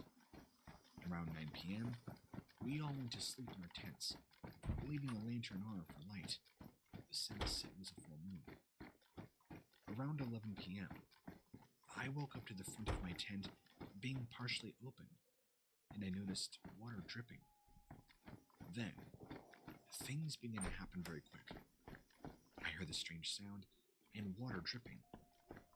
Then, this huge head hanging right above, over the top of the opening, and all I could see were these black eyes, at least 3 inches across, flaring flat nostrils, no hair or scales or fur.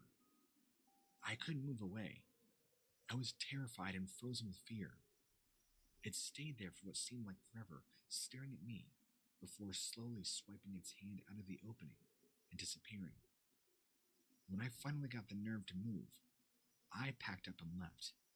To this day, I can't stand to go near any body of water, assuming this was some sort of strange lake creature.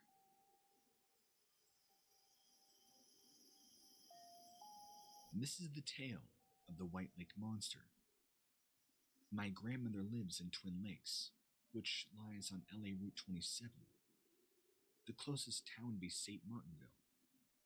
Anyway, one day, My mama was home alone since her sister Beatrix had to work at 3 p.m. on Halloween. My mother Beatrix? decided to take us back, hunting for deer, with a friend. My mom also asked if she could drop me off. We had gotten some candy treats already that day from other relatives coming by our house. I said no because my cousin was trick-or-treating. It wouldn't feel right going without him.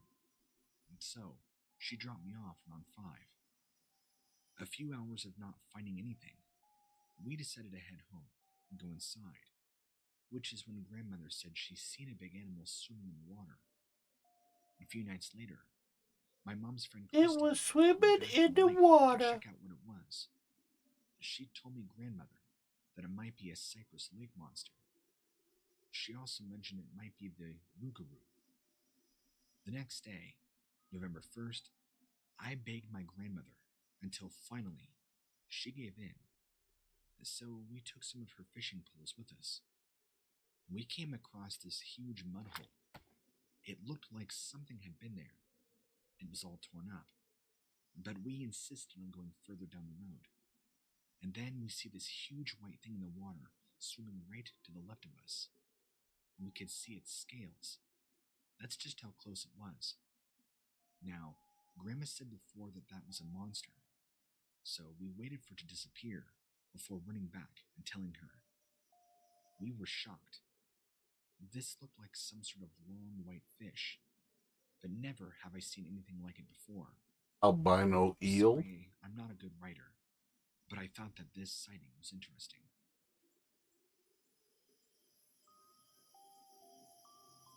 This occurred on August 11th, 2019.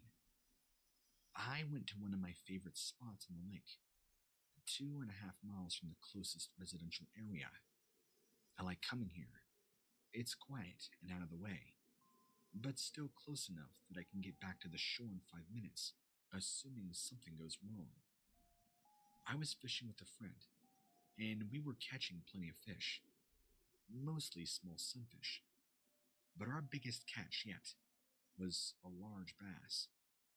It started getting dark around 7:30 Oh, the p.m. large So bass. my buddy left, going back to his car, and called it an early night.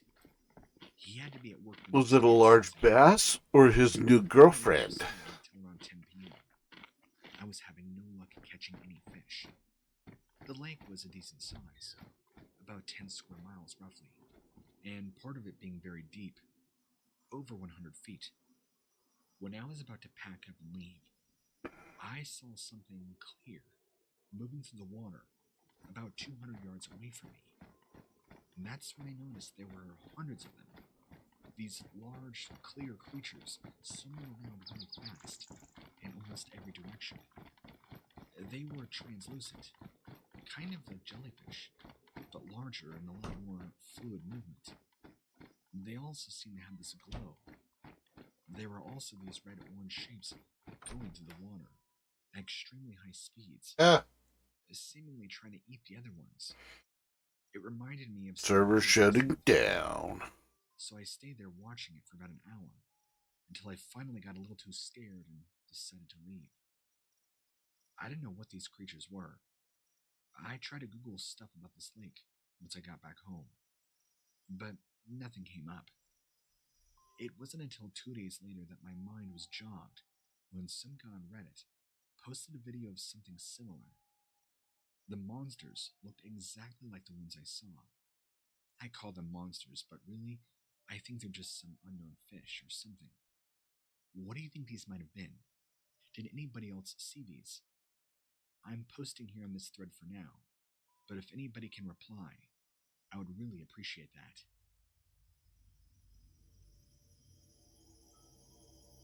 I was fishing from the banks in Oregon during an evening. This was actually at Sanford Lake.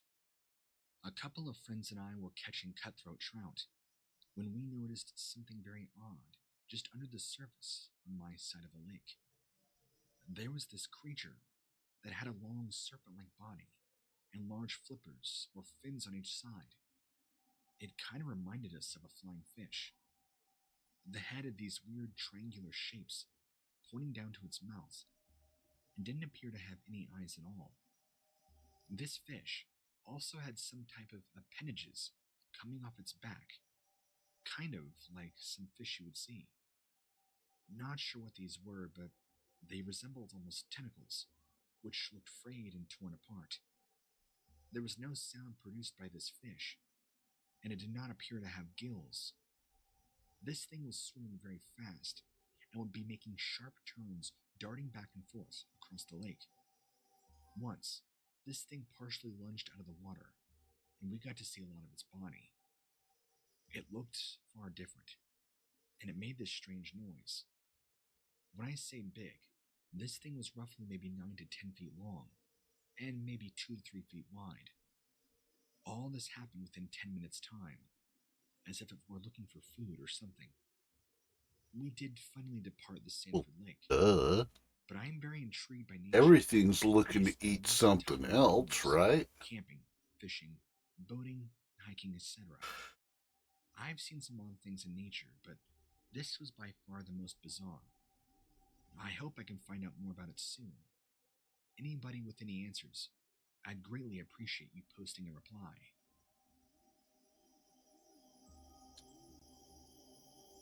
This happened to me this summer, around late June, early July. It was right before 4th of July. I live by the St. Clair River, which I've always heard rumors about of a lake monster, and other strange thing in it. So it's always been on my bucket list of places to investigate for myself. Also, I guess there's an old lighthouse that is said to have paranormal activity. Let me start off by saying, both I work as a career firefighter and am a certified EMT. So when I tell you what I saw, please. Also a trust certified that I don't lie wacko. or just trying to make something up. In fact, my username is anonymous for that reason. I don't want my real name in any part of this connected. Late one night, after fishing on our station, we were all hanging out at one of my friends' houses discussing our days while browsing social media, when some of us started to see a story pop up on our Facebook. This was about a group of hunters had found what they believed to be an unidentified carcass in Lake St. Clair, and that the police were investigating it. So, we're all looking at this post when one of my other friends, who is a very active duty military, and also has been for quite some time, with the Special Operations training, he tells us that he knows somebody who was there when it happened. Apparently, his unit was only told it was closed for training exercises, while it was really to come investigate this thing.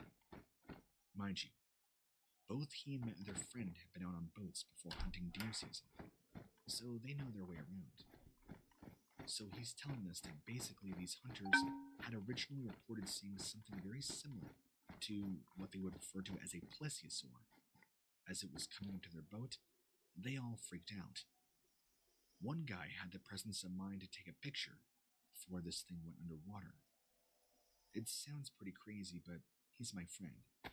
I'm inclined to believe him.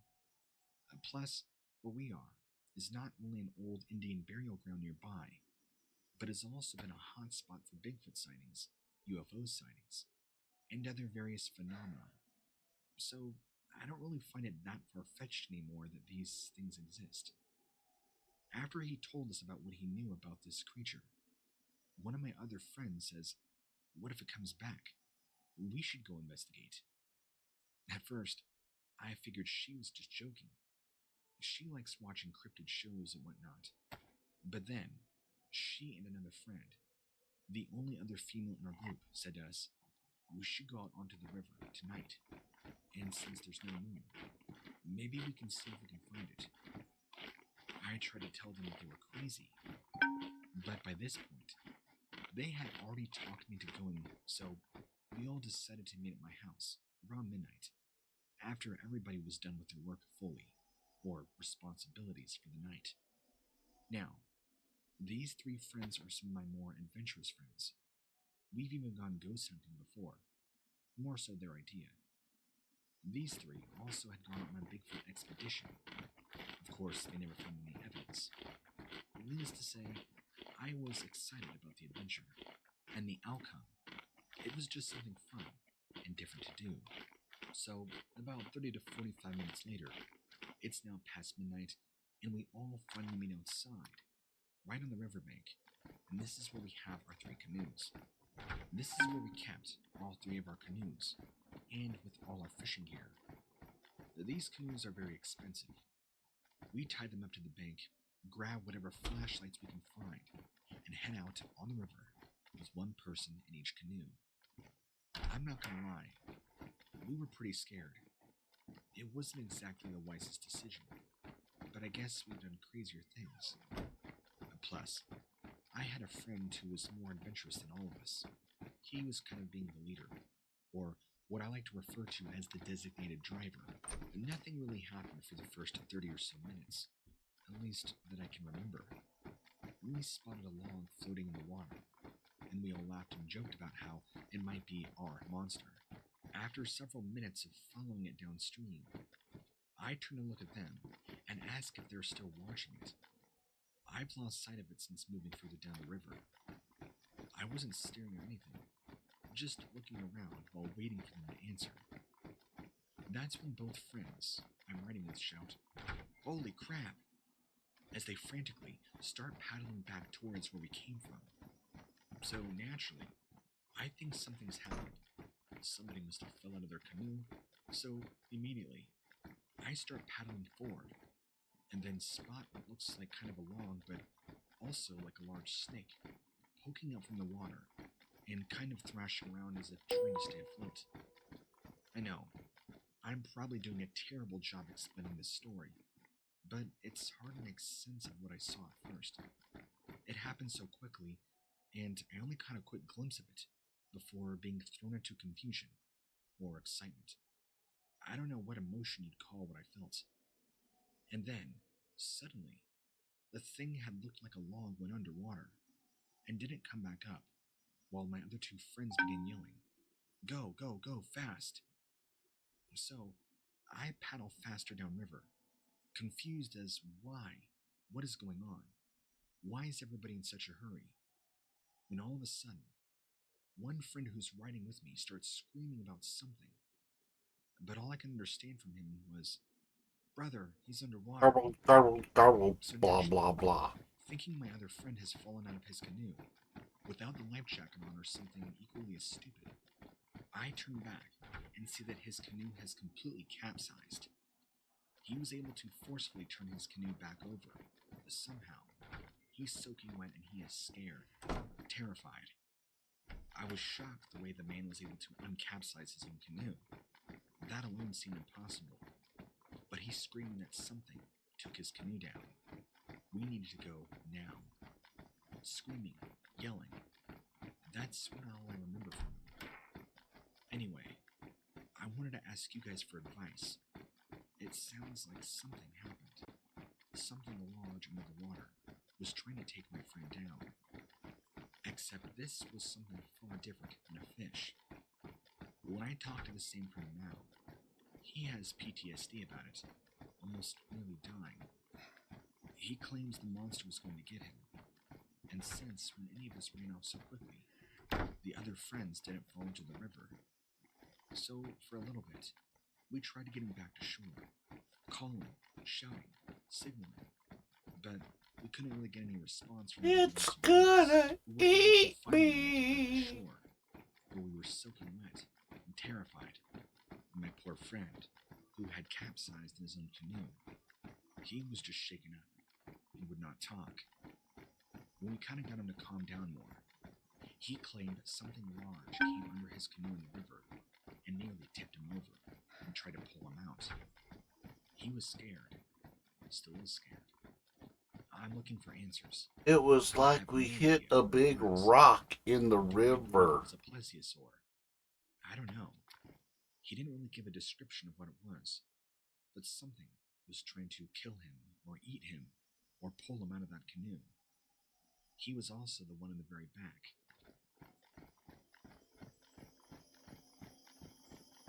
I was out on a very small lake on the outskirts of Detroit, hanging with some friends.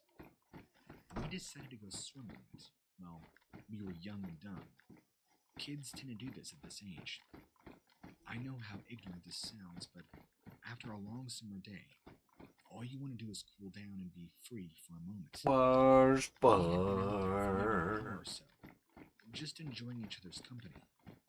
And that's when we heard someone shouting for help alongside the road next to the lake. The water was fairly shallow enough, and we could stand up if needed. So my three buddies ran over towards him, trying their best to see what he wanted, while I stayed back near the edge of the lake. Now, this guy was a very large man, and a real sight to behold. We were young and dumb, like I said. We probably could have taken him if need be, but it didn't. He had been running through the woods, sticking to the edge of the lake, trying his best not to get caught, as he made his way towards us. When my friends finally got over there and realized what was going on, they told me afterwards that he looked terrified out of his mind, and not coming to assault us. Yeah, you already know where this is going. He frantically pleaded with us, asking us if we had seen anything weird coming from the water before he was running through the woods. We looked at each other a bit confused. We were confused and had no idea what he meant. Shrugged it off. I mean, we were just Shrug it off. Shrug We it had no off. idea what was even possible to come from the water. It's the new hit Well, single we from said Taylor what he was Swift. saying. So we honestly just told him no, and asked him why. He stopped for a moment, catching his breath as he panted heavily under his large frame while staring down at the road where he came from.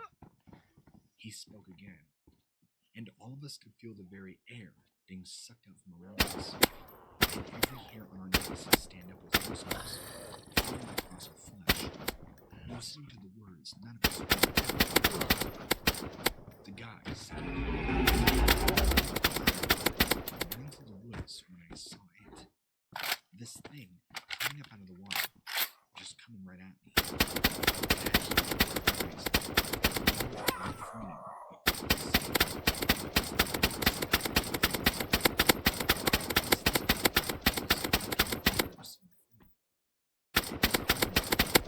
It looked like the creature from I thought it was a dog, but there's no way this could have been one. Hearing these words, I thought he was pranking us, but seeing him get so worked up and emotional, you could tell he was reliving this horrifying experience. Thinking about what he said, seeing this thing head before he swallowed hard, as if trying to force down every bit of fear he felt inside, while letting out one last deep breath.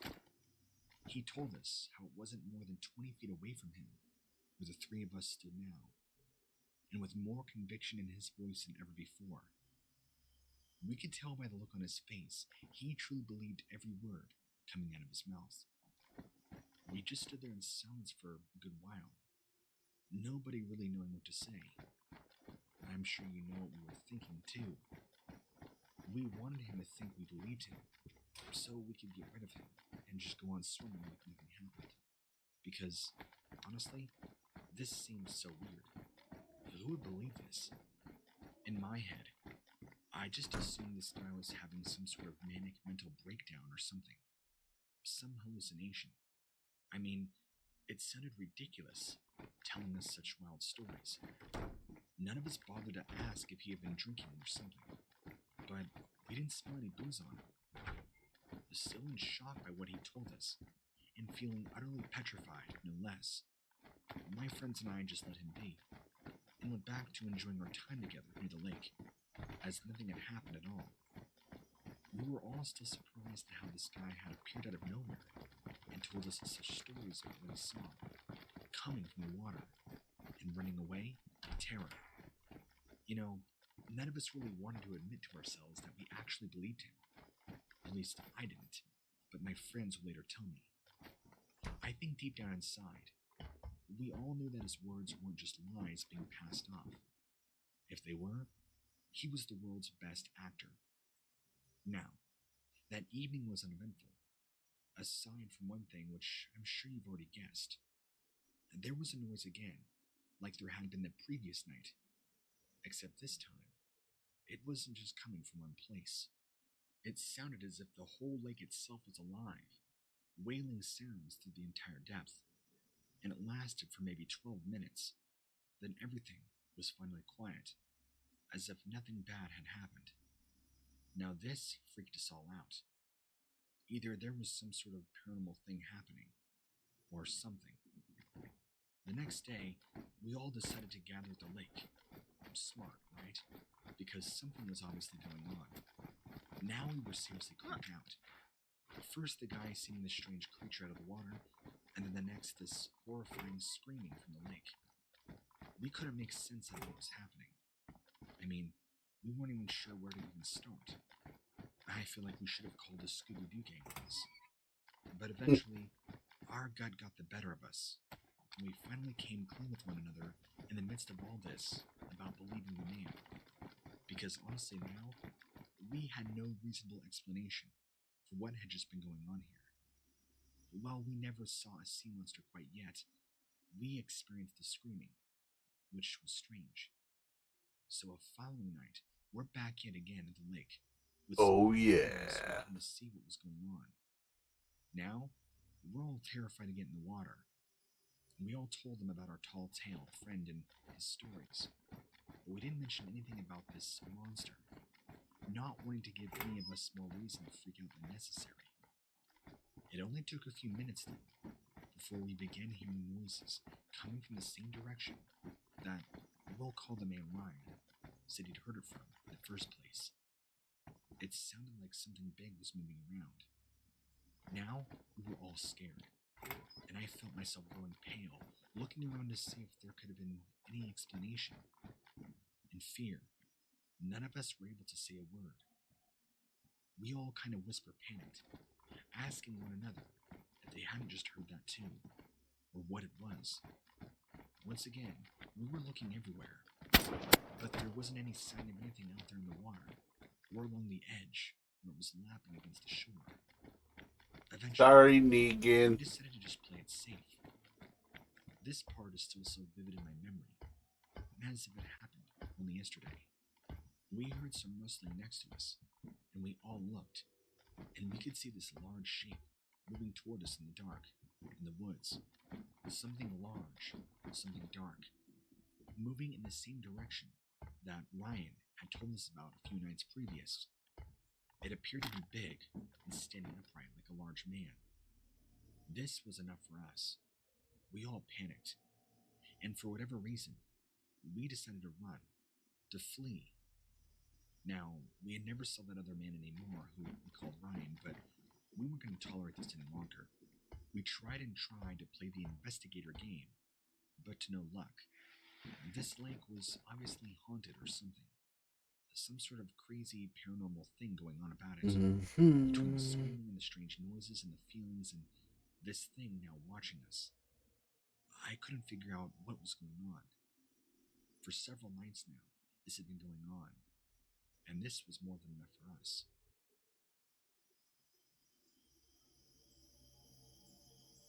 Hello, what lurks beneath? I have some interesting stories for you. I've been trying to do some digging on the whole Dogman phenomenon, and I actually found an account of one that dates all the way back to 1887, and it has to deal with a small crew of lumberjacks back in Northern California. From what I've gathered with the information, this group of lumberjacks were scouting a new logging area, and apparently, all 6 of them report seeing tall beasts emerge from the trees, running across the pathways and disappearing. They reported these as extremely large canines, walking upright, black in color, and having very pointed ears. This scared all of them very much. However, their foreman decided to press onward, and they would continue to see these creatures again and again in the same area. But they would always run away before they could do much. They referred to these creatures by several different names, one being timber beasts, the other known as the lumberjack devil. Eventually, they began seeing these creatures more and more frequently. So they were began werewolves expanding who this area. got The renamed. foreman did not believe them and continued onward. And at some point, I think about 3 months into the whole process, 2 of the 6 lumberjacks went missing. Nobody could find any trace of them, and the other 4 lumberjacks abandoned the expansion altogether. The foreman was unfortunately, or fortunately, depending on how you look at it, not able to hire on more lumberjacks willing to do the job, but the reports were terrifying. He'd went out there himself to survey things, to try and find these missing lumberjacks, when he too finally reported seeing the same strange creatures that his crew had seen. Some information that I really want to fill you in on is that foreman was my great-grandfather, and I actually have written documentation of his 3-page terrifying accounts with these things. And apparently, judging from his writing, they almost killed him. And he believes he stumbled upon some of their territory, and they acted very, very hostile towards him. The geographic area was very dense timber, lots of wilderness, untouched by man, and this is more word of mouth than anything else, but I guess some of the natives wouldn't even go out here. They were too afraid of these creatures. Now, but I find the accounts to be incredibly interesting. My grandmother actually holds possession of these journals, and while I read it a while ago, maybe I can pull them out and actually write you the stories written by him. Ooh, look at all that blood. I've heard all sorts of other stories about people having their photos and video evidence confiscated, or worse, being interrogated. So I want to try and keep this down low as much as possible. Oh, I'll be you hearing from fucker. again soon.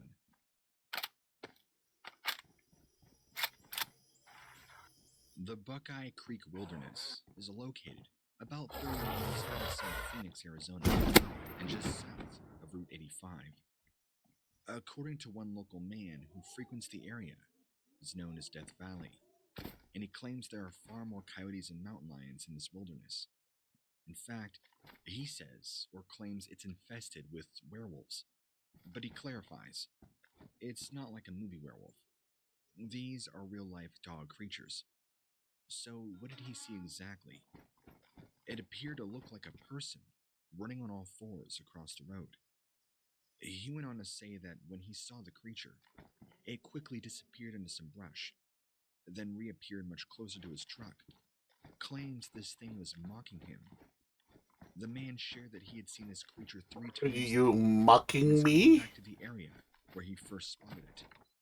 He didn't see it again, but a lot of his friends and him saw a lot of other weirdness, including strange lights in the sky.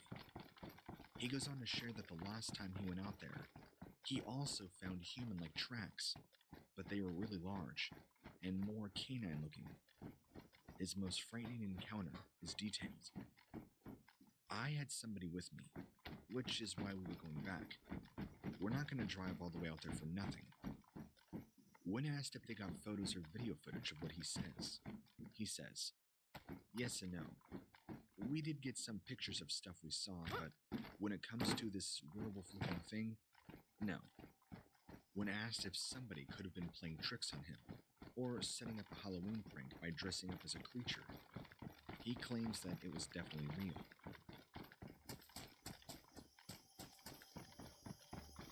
When I was a kid, I had to walk up a hill every day to get home from school. Now, there is a back road, or kind of a trail that leads through the woods, and there used to be this old abandoned house. It had been long abandoned by many, many years. We're surprised that due to the weathering, it hadn't fully collapsed. Well, one day, while walking home, as my friends and I were coming down the hill, we saw something big moving around this old house. It kind of appeared to be a large person, but it had the ears of a dog on top of its head, and it was like it was crouched down, looking at us from behind some trees. I pointed out to it as we were seeing this thing, and began running back up the hill towards my house, with my friends following right behind me. As soon as we get into our houses, we ran inside our homes. We were terrified. We decided that after this day, we would never go down that road again.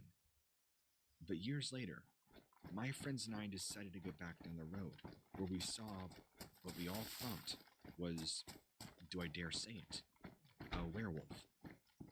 The old house was still there. In fact, it looked and worked graffiti, a little bit more broken down. Clearly, at some point or another, there had been homeless activity around here, hence the garbage and graffiti. It had completely overgrown, worse than before. It was getting dark, and our curiosity and faux bravery got the best of us. So we decided to go inside this house. Faux just to bravery. do it of curiosity. We kept spooking each other, telling us the werewolf lived inside here. Of course, we got in there and everything was dusty, abandoned, and broken. We kind of searched for the first floor, just looking around, and we heard something big moving around upstairs. We froze for a brief second, and it sounded like something was slowly making its way down the stairs.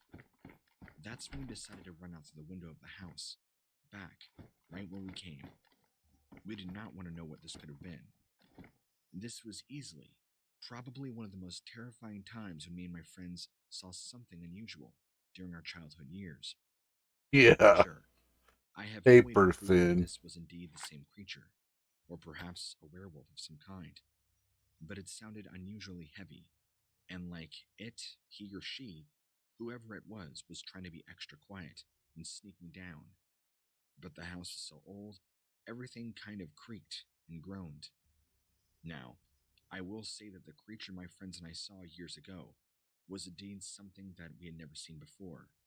Something very out of place.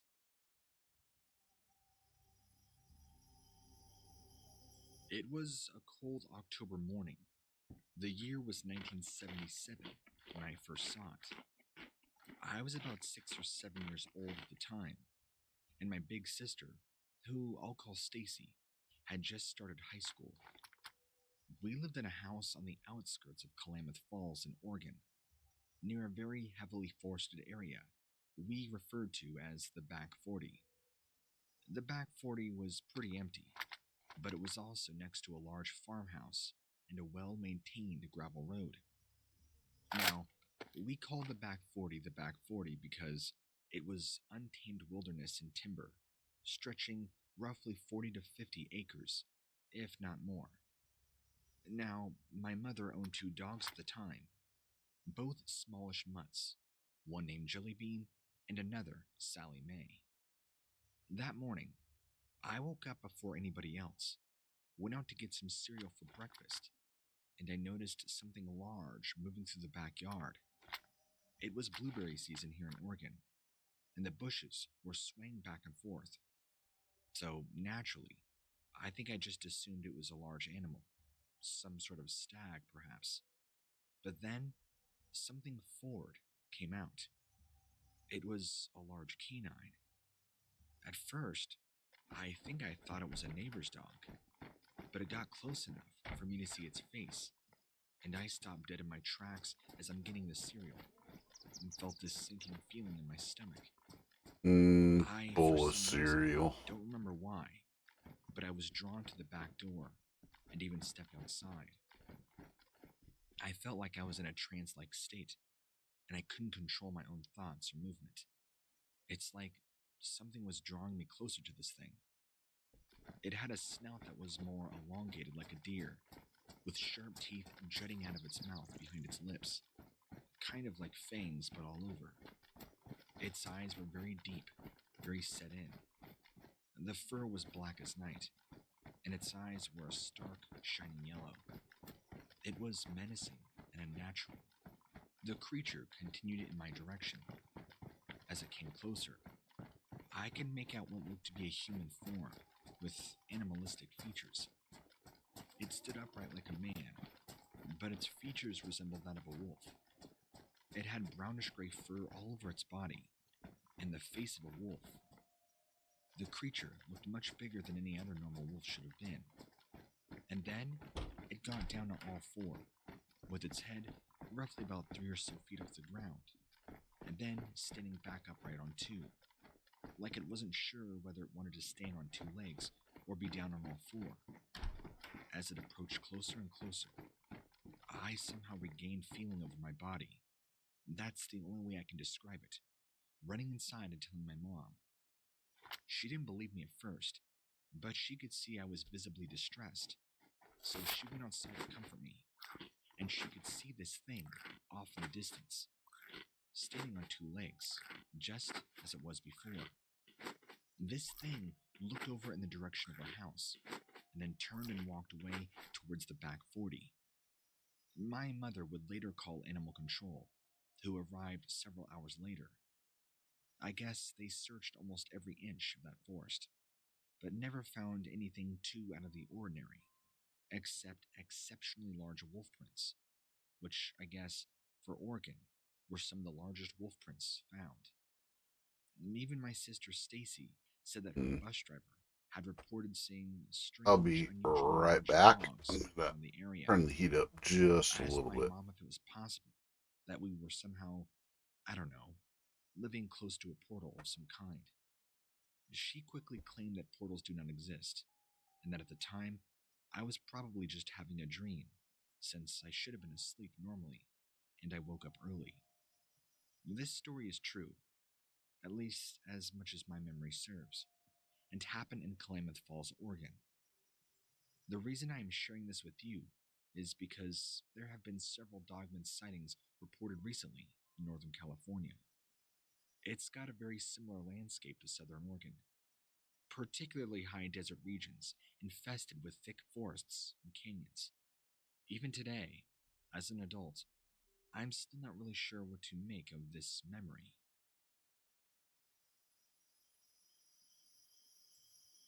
I was on a trip to the Oregon coast when I had what might have been the scariest experience I've ever had.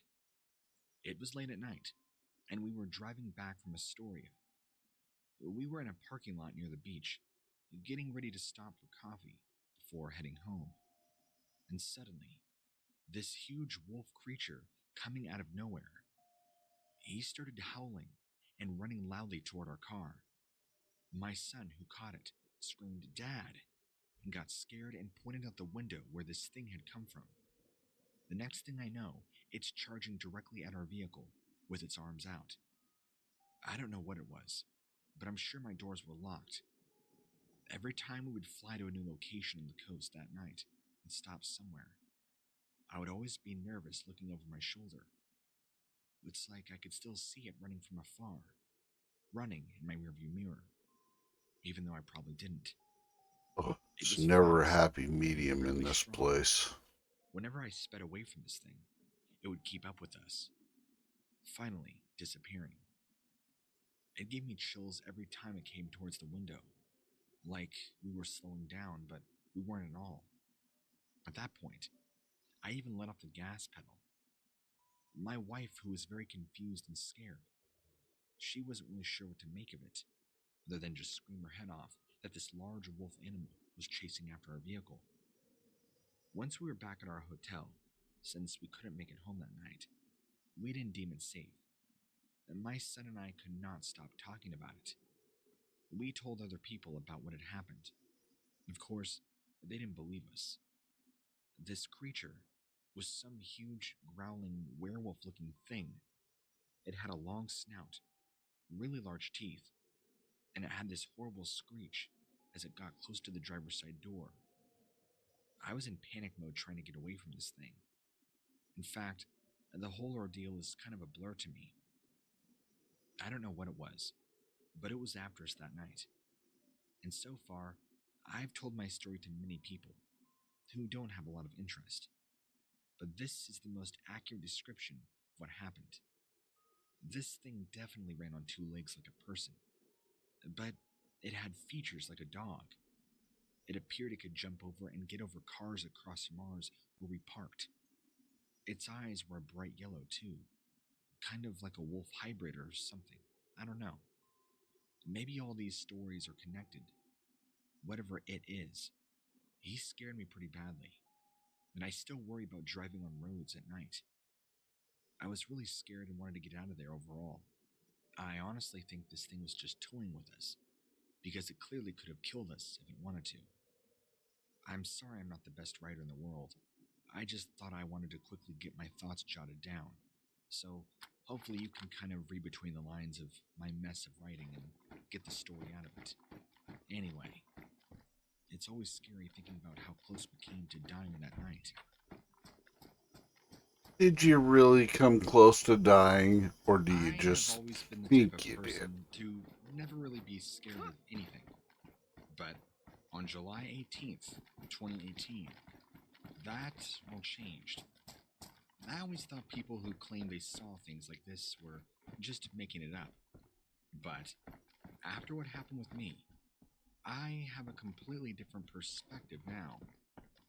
Around 7 p.m., I was walking home from my job as a manager of a small convenience store here in town. It was a pretty cloudy day, and it was rather dark outside around the time I began walking.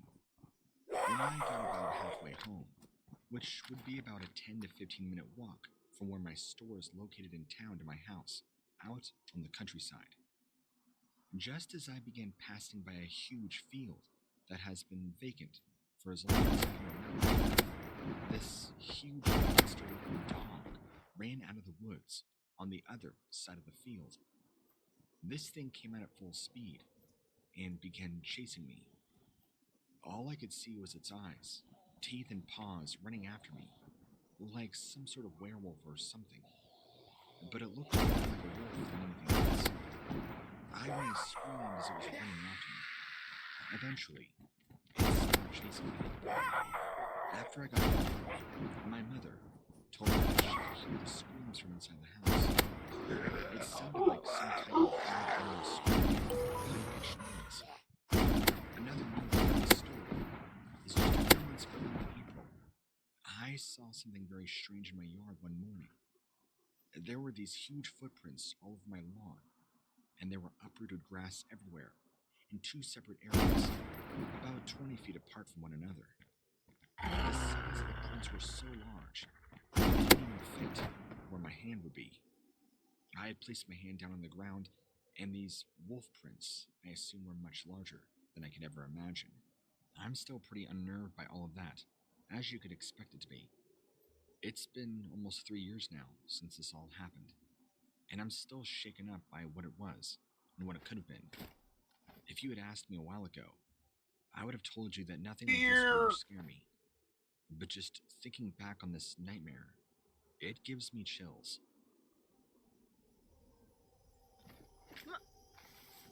One night, just outside of Portland, Oregon, pre-pandemic life, I was taking a walk with my girlfriend. As we walked down the sidewalk, I stopped when I heard what sounded like bushes rustling.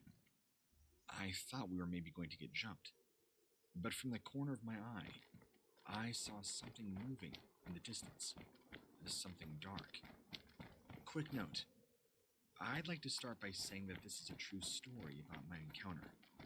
I've been very hesitant to share it with others, for fear that they'll think I'm crazy.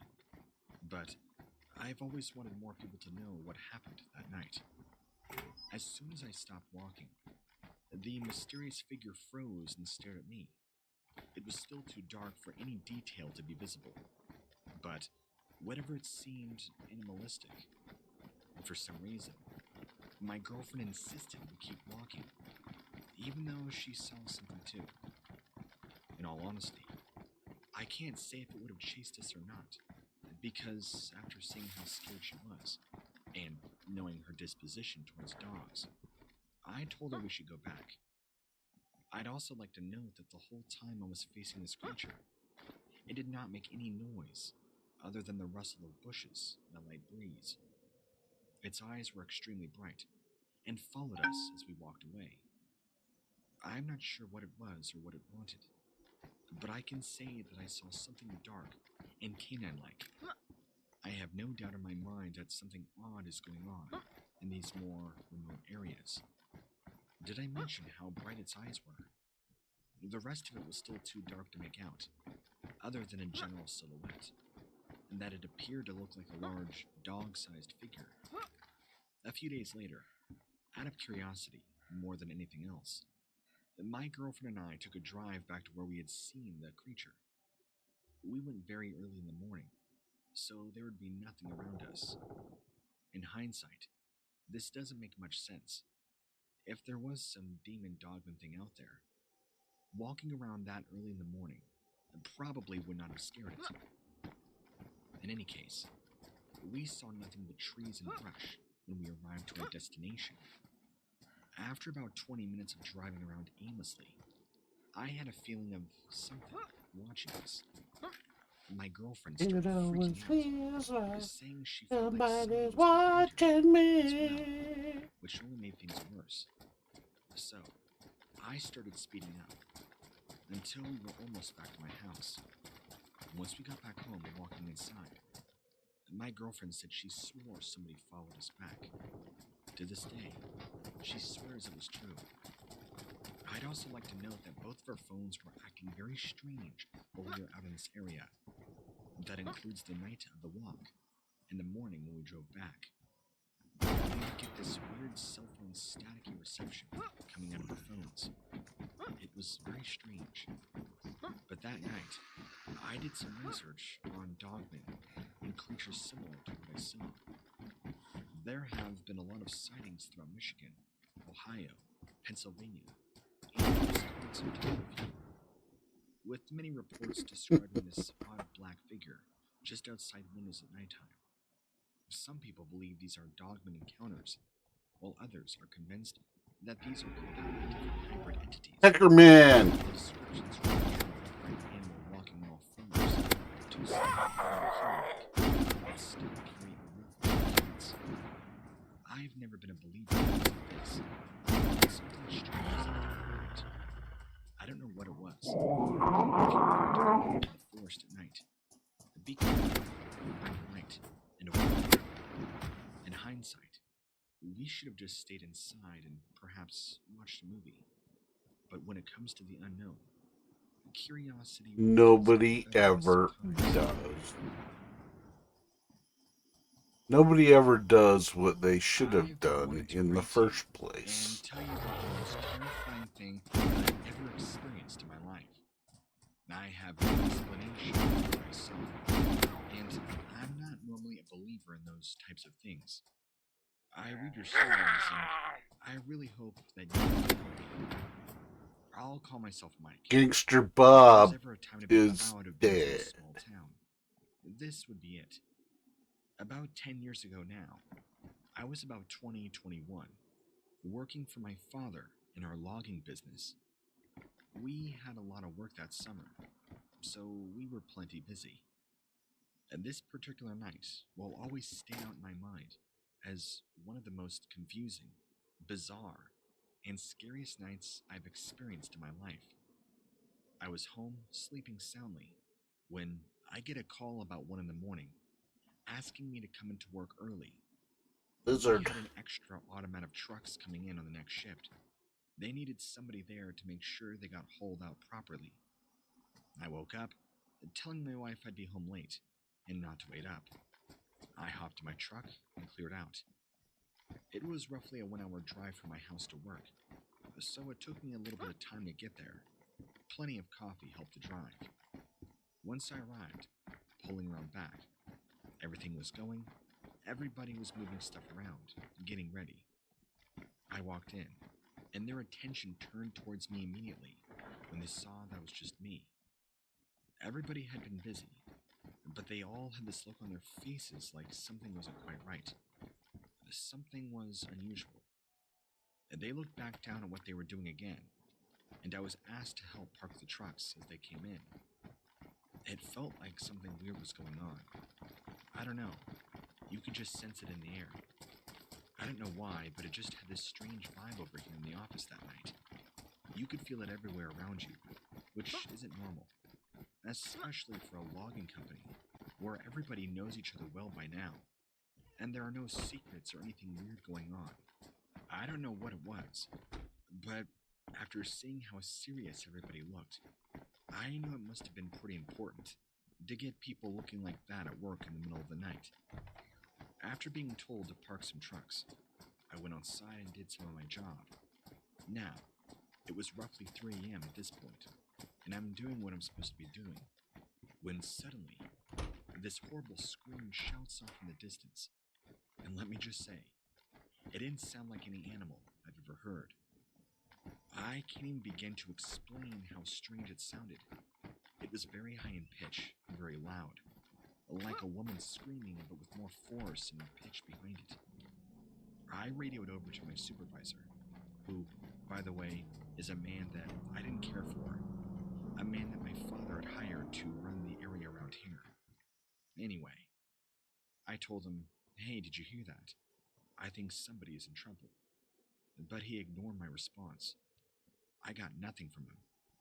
I even tried asking some of my fellow coworkers about it, but they refused to acknowledge it. At this point, something was definitely up. I finished my duty and headed back to the office. Several of us were scared and demanded to know what was going on. I had to sit and wait, but afterwards, my supervisor pulled me aside and explained it to me. Several of the workers on the site in the past couple weeks have all described seeing large humanoid figures just off in the darkness. I laughed and asked if this was some sort of joke. My boss looked extremely concerned. Went on to say that strange screams and noises were also present.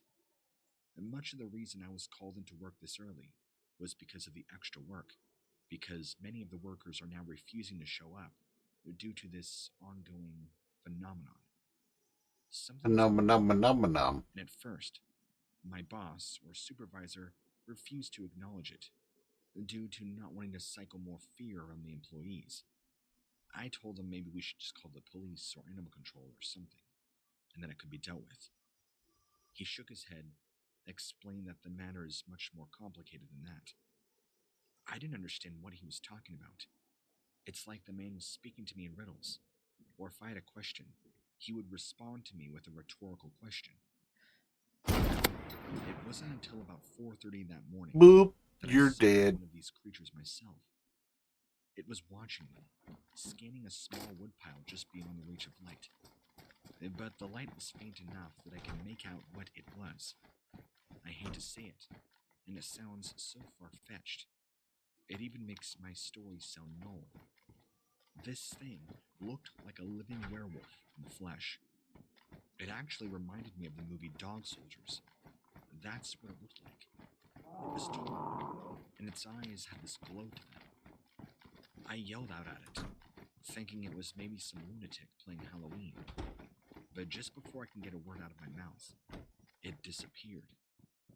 That was enough for me, and I quickly told my supervisor I'm done and I'm going back home. That was fun to explain to him. And then later on that day, I had to tell the old man I was quitting the job. Now I work in a completely different field, and I've not seen or dealt with any of these things since.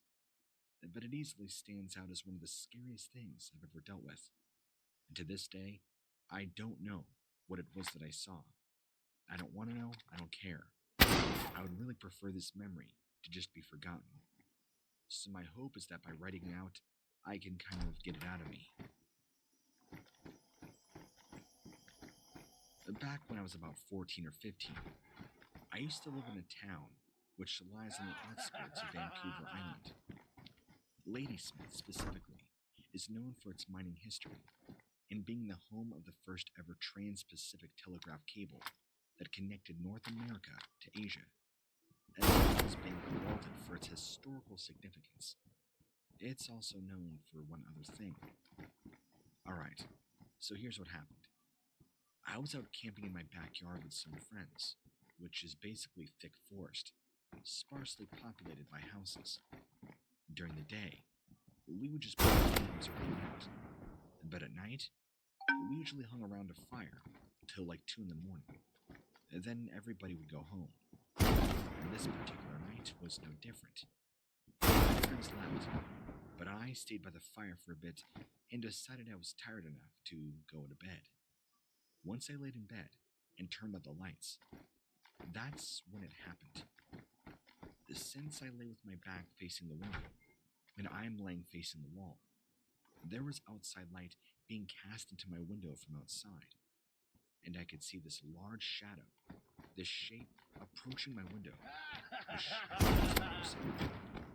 It approached very fast, and it scared me. That's funny. I thought somebody was straight up running up to my window.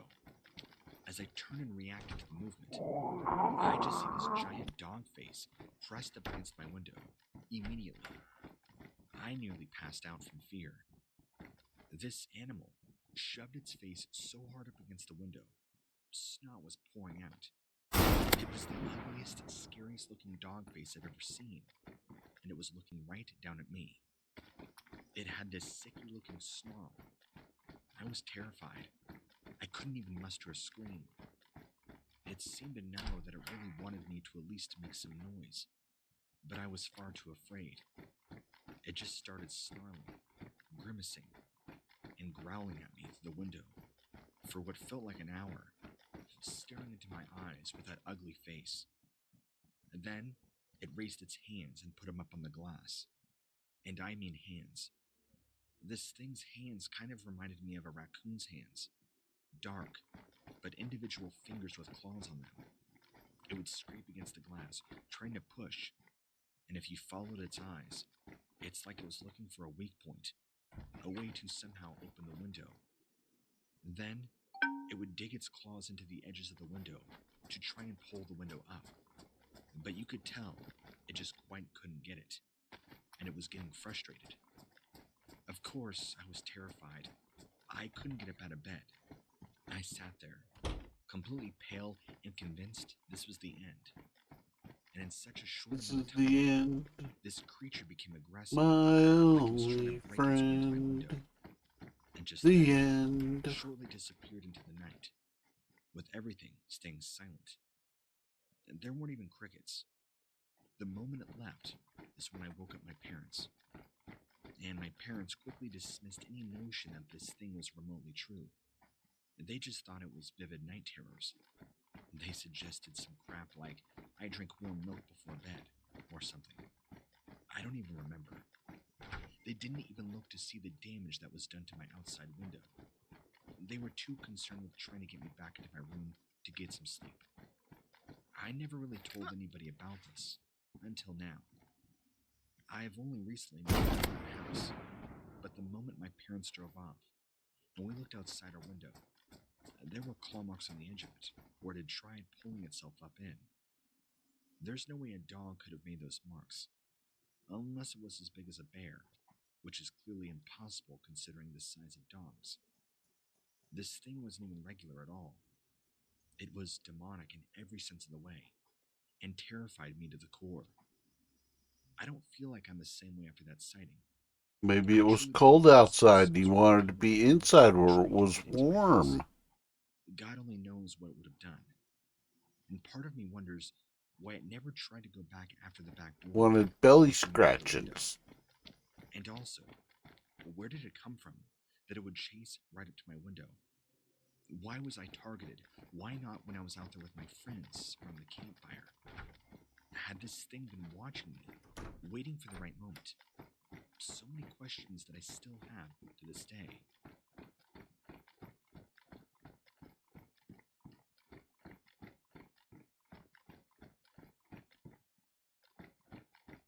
Maybe it was looking for its forever home.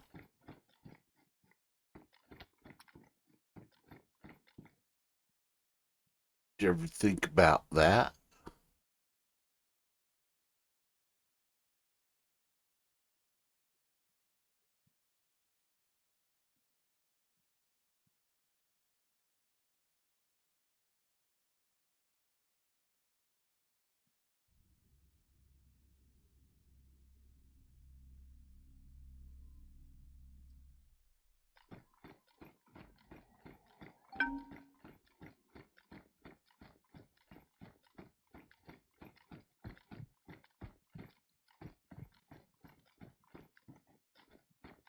I stepped off the bus, my duffel bag slung over my shoulder, the familiar sight of my hometown coming into view.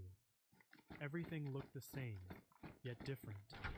The houses, the trees, even the old diner on the corner. They were all still there, but a heaviness hung in the air. I was excited to see my family, but I couldn't shake this weird feeling in my gut. As I walked up the stairs, I noticed the lawn hadn't been mowed in weeks. Don't point that thing at me. Out front, but the house seemed quiet. Too quiet. I pushed open the door and called out, "Mom, Dad, I'm home." No answer. I dropped my bag by the door and headed into the living room. That's when I saw them. My parents were sitting on the couch, holding each other. Mom's eyes were red and puffy, like she'd been crying for days. Dad looked up at me, his face pale and drawn. "What happened?" I asked, my heart racing. "It's Tristan," Dad said, his voice cracking. "He's gone." I echoed, not understanding. "What do you mean, gone?" Mom burst into tears, burying her face in Dad's shoulder. He hugged her tighter, but his eyes stayed on me. He went on a camping trip with his friends a few weeks ago. They said he wandered off and got lost. They couldn't find him. I felt like the ground was ripped out from under me. Tristan, my little brother, lost? No way. But did they look for him? The police? Search parties? Dad nodded, but he looked away, staring at the wall. The authorities searched for days, but then the weather got bad. They had to call it off. They think he didn't make it. I stood there trying to wrap my head around what they were saying. Tristan was the most careful person I knew. He wouldn't just wander off. Something didn't add up. To his friend, I said, my voice steadier than I felt. "I need to know what really happened." Ow, pow. Mom whispered, finally lifting her head. "They're telling different stories. None of it makes sense." I clenched my fists, my jaw tightening. I'll make sense of it. Over the next few days, I met with Tristan's friends one by one. Each story was different. One said they were sitting around the campfire when Tristan suddenly got up and walked into the woods like he was in a trance. Another swore there was a sudden storm, and they got separated while trying to find shelter. But the worst one was Kyle, Tristan's best friend. He refused to look me in the eye, mumbling something about a figure they saw in the woods, a figure with glowing eyes. "That's crazy," I said, feeling my temper flare. "You're saying you saw some kind of monster out there?" Kyle just shrugged, his eyes... Pecker Man. Or someone. Lizard Man. Another Pecker Man. What I saw, or what I think I saw. Brenda. I left feeling more frustrated than ever. Nothing was making sense. If they all saw the same thing, why were their stories so different? What really happened to Tristan that night? Lizard guy. Winter was and the search had been called off until 2 days Carl. to go into now, covered in snow. But I couldn't just sit around and wait. I had to do something, anything to find the truth. Because deep down, I knew one thing for sure. My brother didn't just wander off. Something, or someone, took him, and I was going to find out what it was, no matter what. I drove to the town, a place that felt like it was frozen in time. Old buildings lined the main street, their lights flicked and faded. People stood on the sidewalk, staring at me as I passed by, their eyes cold and unfriendly. I tried to ignore it, but a shiver ran down my spine. This wasn't the warm, welcoming place I had imagined. It felt off. I parked in front of the town's only motel, a rundown place with a flickering neon sign. As I got out, an old man sitting on a bench nearby watched me closely. "You shouldn't be here," he muttered, almost to himself. "Excuse me?" I asked, taking a step toward him. He shook his head, looking past me, like he didn't want to be seen talking to me. "This town, it's not safe, especially for outsiders." I frowned. "I'm not here to cause trouble. I'm just looking for answers about my brother." The old man glanced around nervously, then lowered his voice. "You won't find any answers here, just more questions. You should leave while you still can." I opened my mouth to ask more, but he turned away, pulling his hat down over his eyes. It was clear he wasn't going to say anything else. Frustrated, I headed into the motel to check in, but his words stuck with me. What was this town hiding? Later that day, I went to the local diner to grab some food and hopefully some information. The waitress gave me a tight-lipped smile when I mentioned Tristan's name. but her eyes quickly darted away. The other customers stopped talking and glanced over at me, their expressions guarded. "Look, I just want to know if anyone saw my brother the night he disappeared," I said, trying to keep my voice calm. He was camping near the forest with his friends. The waitress bit her lip, looking around like she was making sure no one else could hear. "You shouldn't go poking around," she whispered. "People here don't like it when outsiders ask questions. It's better to let some things be." Before I could press her for more, the door to the diner swung open, and a tall, middle-aged woman in a ranger uniform walked in. She glanced around, her eyes locking onto mine for a split second before moving on. Something about her seemed different from the rest of the townsfolk. Maybe she knew something. I waited until she sat down at the counter, then approached her. "Excuse me, are you with the Forest Service?" I asked, trying to sound casual. She looked at me for a long moment before nodding. "Name's Ranger Evans. You must be the brother looking for answers." "Yeah," I replied, surprised she knew who I was. "Can you help me?" She motioned for me to sit.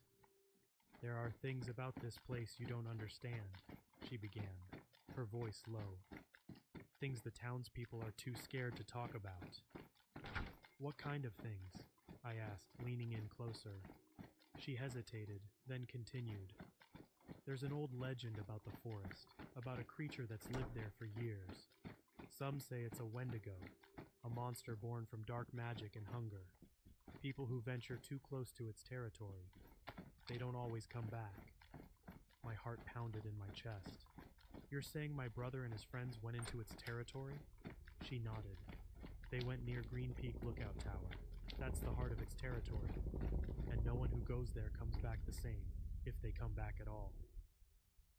I felt a chill run through me, but I had to know more. How do I stop it? How do I find out what happened to Tristan? Ranger Evans glanced around again, then slid a small folded map across the counter to me. "This is a map to the tower. If you're really set on going, this will help you find it. But be careful. There are things in those woods that don't want to be found." I took the map, my hands trembling slightly. "Thank you," I said. "I'll be careful." As I left the diner, I couldn't shake the feeling that I was walking into something much bigger and much more dangerous than I had ever imagined. But I had no choice. I had to know what happened to my brother, no matter the cost. I started the hike to Green Peak early in the morning. The sun barely peeked over the horizon. The forest was quiet, almost too quiet. There were no birds singing, no rustling of leaves, just the sound of boots crunching on the frost-covered ground. The silence was eerie, like the whole place was holding its breath, waiting for something. As I climbed higher up the mountain, the air grew thick, and fog began to roll in, making it hard to see more than a few feet ahead. I checked the map Ranger Evans had given me, trying to stay on the path she marked. Every so often I'd find a broken branch or a piece of trash that made me think of Tristan. He'd been here. I just knew it. After a few hours of hiking, I reached a clearing. In the middle of it stood the Green Peak Lookout Tower, looming against the gray sky. It was old and abandoned, its wood dark and weathered. Something about it made my skin crawl, but I had to go inside. I had to know. I pushed open the creaky door and stared, like no one had been here in years. The floor was covered in dust and leaves, and broken furniture was scattered around.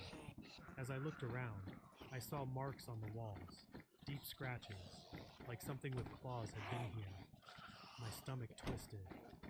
I climbed the stairs to the second level, my heart pounding louder with each step. At the top, I found a small room, and in the middle of it was something that made my blood run cold. Tristan's watch, the one Grandpa had given him. I picked it up, my hands shaking. It was broken, the glass face shattered. What had happened? Suddenly, the wind outside picked up, howling around the room. I could hear a low growl coming from somewhere in the woods. I could hear it again. All I could hear was the wind. I backed away from the window, trying to calm my racing heart. Then, there was a loud bang from downstairs. I jumped. Was it just the wind? Or was something something else out there. I gripped the silver dagger the shaman had given me, trying to steady my nerves. I crept down the stairs, every muscle in my body tense. When I reached the bottom, I saw the door had blown open, slamming against the wall. I stepped outside, but all I saw was then I heard it again, the growl, closer this time. My breath caught in my throat. I turned around. A figure, standing at the edge of the clearing, half hidden by the fog. It was tall and hunched, its eyes glowing a silver light. It stared at me, and I felt a wave of pure terror wash over me. And I stumbled back, raising the dagger in front of me. "Stay back!" I shouted, my voice shaking. It moved closer, its eyes never leaving mine. I could see it clearly now, and it was worse than I could have ever imagined. I can see clearly now the rain is And its mouth gone. was twisted into a gruesome grin, showing rows of sharp. It opened its mouth and let out a sound. Tristan, it hissed, its voice a horrible mix of human and something else. I remember him. He tasted delicious. Rage and fear boiled up inside me. "You're lying!" I screamed, lunging at it with the dagger. But it moved faster than anything I'd ever seen, dodging out of the way. It circled around me, laughing, its eyes glowing brighter. "You came all this way to find the truth," it said. "Well, here it is. I'm the truth, and now you're mine." I backed up, my heart pounding in my ears. I had to get out of here, but there was nowhere to run. The storm was closing in, the wind whipping around us. I gripped the dagger tighter, preparing to fight. I didn't know if I could win, but I had to try. For Tristan. The creature lunged at me, and I swung the dagger with all my strength. It let out a shriek as the silver blade sliced into its flesh, and I felt a surge of hope. Maybe I could beat this thing. Maybe I could survive. But as the storm raged on, I knew this was only the beginning. The fight was far from over, and the darkness was closing in. I stumbled back into town, my clothes torn and my body aching from the fight. The storm had finally passed, but the sky was still dark, the sun hidden behind thick clouds. I felt numb, barely able to process what had just happened. I had killed it, the Wendigo, but something still didn't feel right. I made my way to the shaman's cabin on the edge of town, my legs trembling with each step. He was the only one who might have answers. When I got there, I banged on the door, my heart racing. The shaman opened the door slowly, his eyes narrowing as he looked at me. "You've returned," he said, his voice calm with a hint of something else. Worry, maybe. "I killed it," I blurted out, my voice shaking. "The Wendigo. It's dead." The shaman's face darkened, and he stepped aside to let me in. I followed him into the small, dimly lit room, my mind spinning. "You don't understand," he said quietly as he sat down. "By killing the Wendigo, you've taken on its curse." I stared at him, my stomach dropping. "What are you talking about?" He looked at me with sad, tired eyes. "The Wendigo is not just a creature. It's a curse, a spirit of hunger and madness. When you killed it, the spirit didn't die. It moved on, to you." "No," I whispered, shaking my head. "That's not true. I don't feel any different." The shaman sighed. "Not yet, but it's already begun. The hunger will start soon, and then the changes. You must fight it, or it will consume you." A chill ran through me. I wanted to argue, to tell him he was wrong, but deep down, I could already feel it. A gnawing sensation in the pit of my stomach, something dark and cold. I swallowed hard, trying to push it down. "Is there a way to stop it?" I asked, my voice barely above a whisper. He nodded slowly. "There is one way. You must take your own life before the transformation is complete. It's the only way to break the cycle." I felt like the room was spinning. Was this really happening? Could I really be turning into the very monster I had fought? I looked down at my hands, expecting to see claws forming, but they were still normal, for now. "I can't." I can't just give up, I said, my voice trembling. There has to be another way. The shaman's eyes softened. I'm sorry. I wish there was. But once the curse takes hold, it cannot be undone. You have to decide quickly, before it's too late. I stood up, my legs feeling weak. I couldn't stay here. I needed to think. I needed to be alone. I need to go, I muttered, heading for the door. I need to figure this out. As I stepped outside, the cold wind hit me like a slap in the face.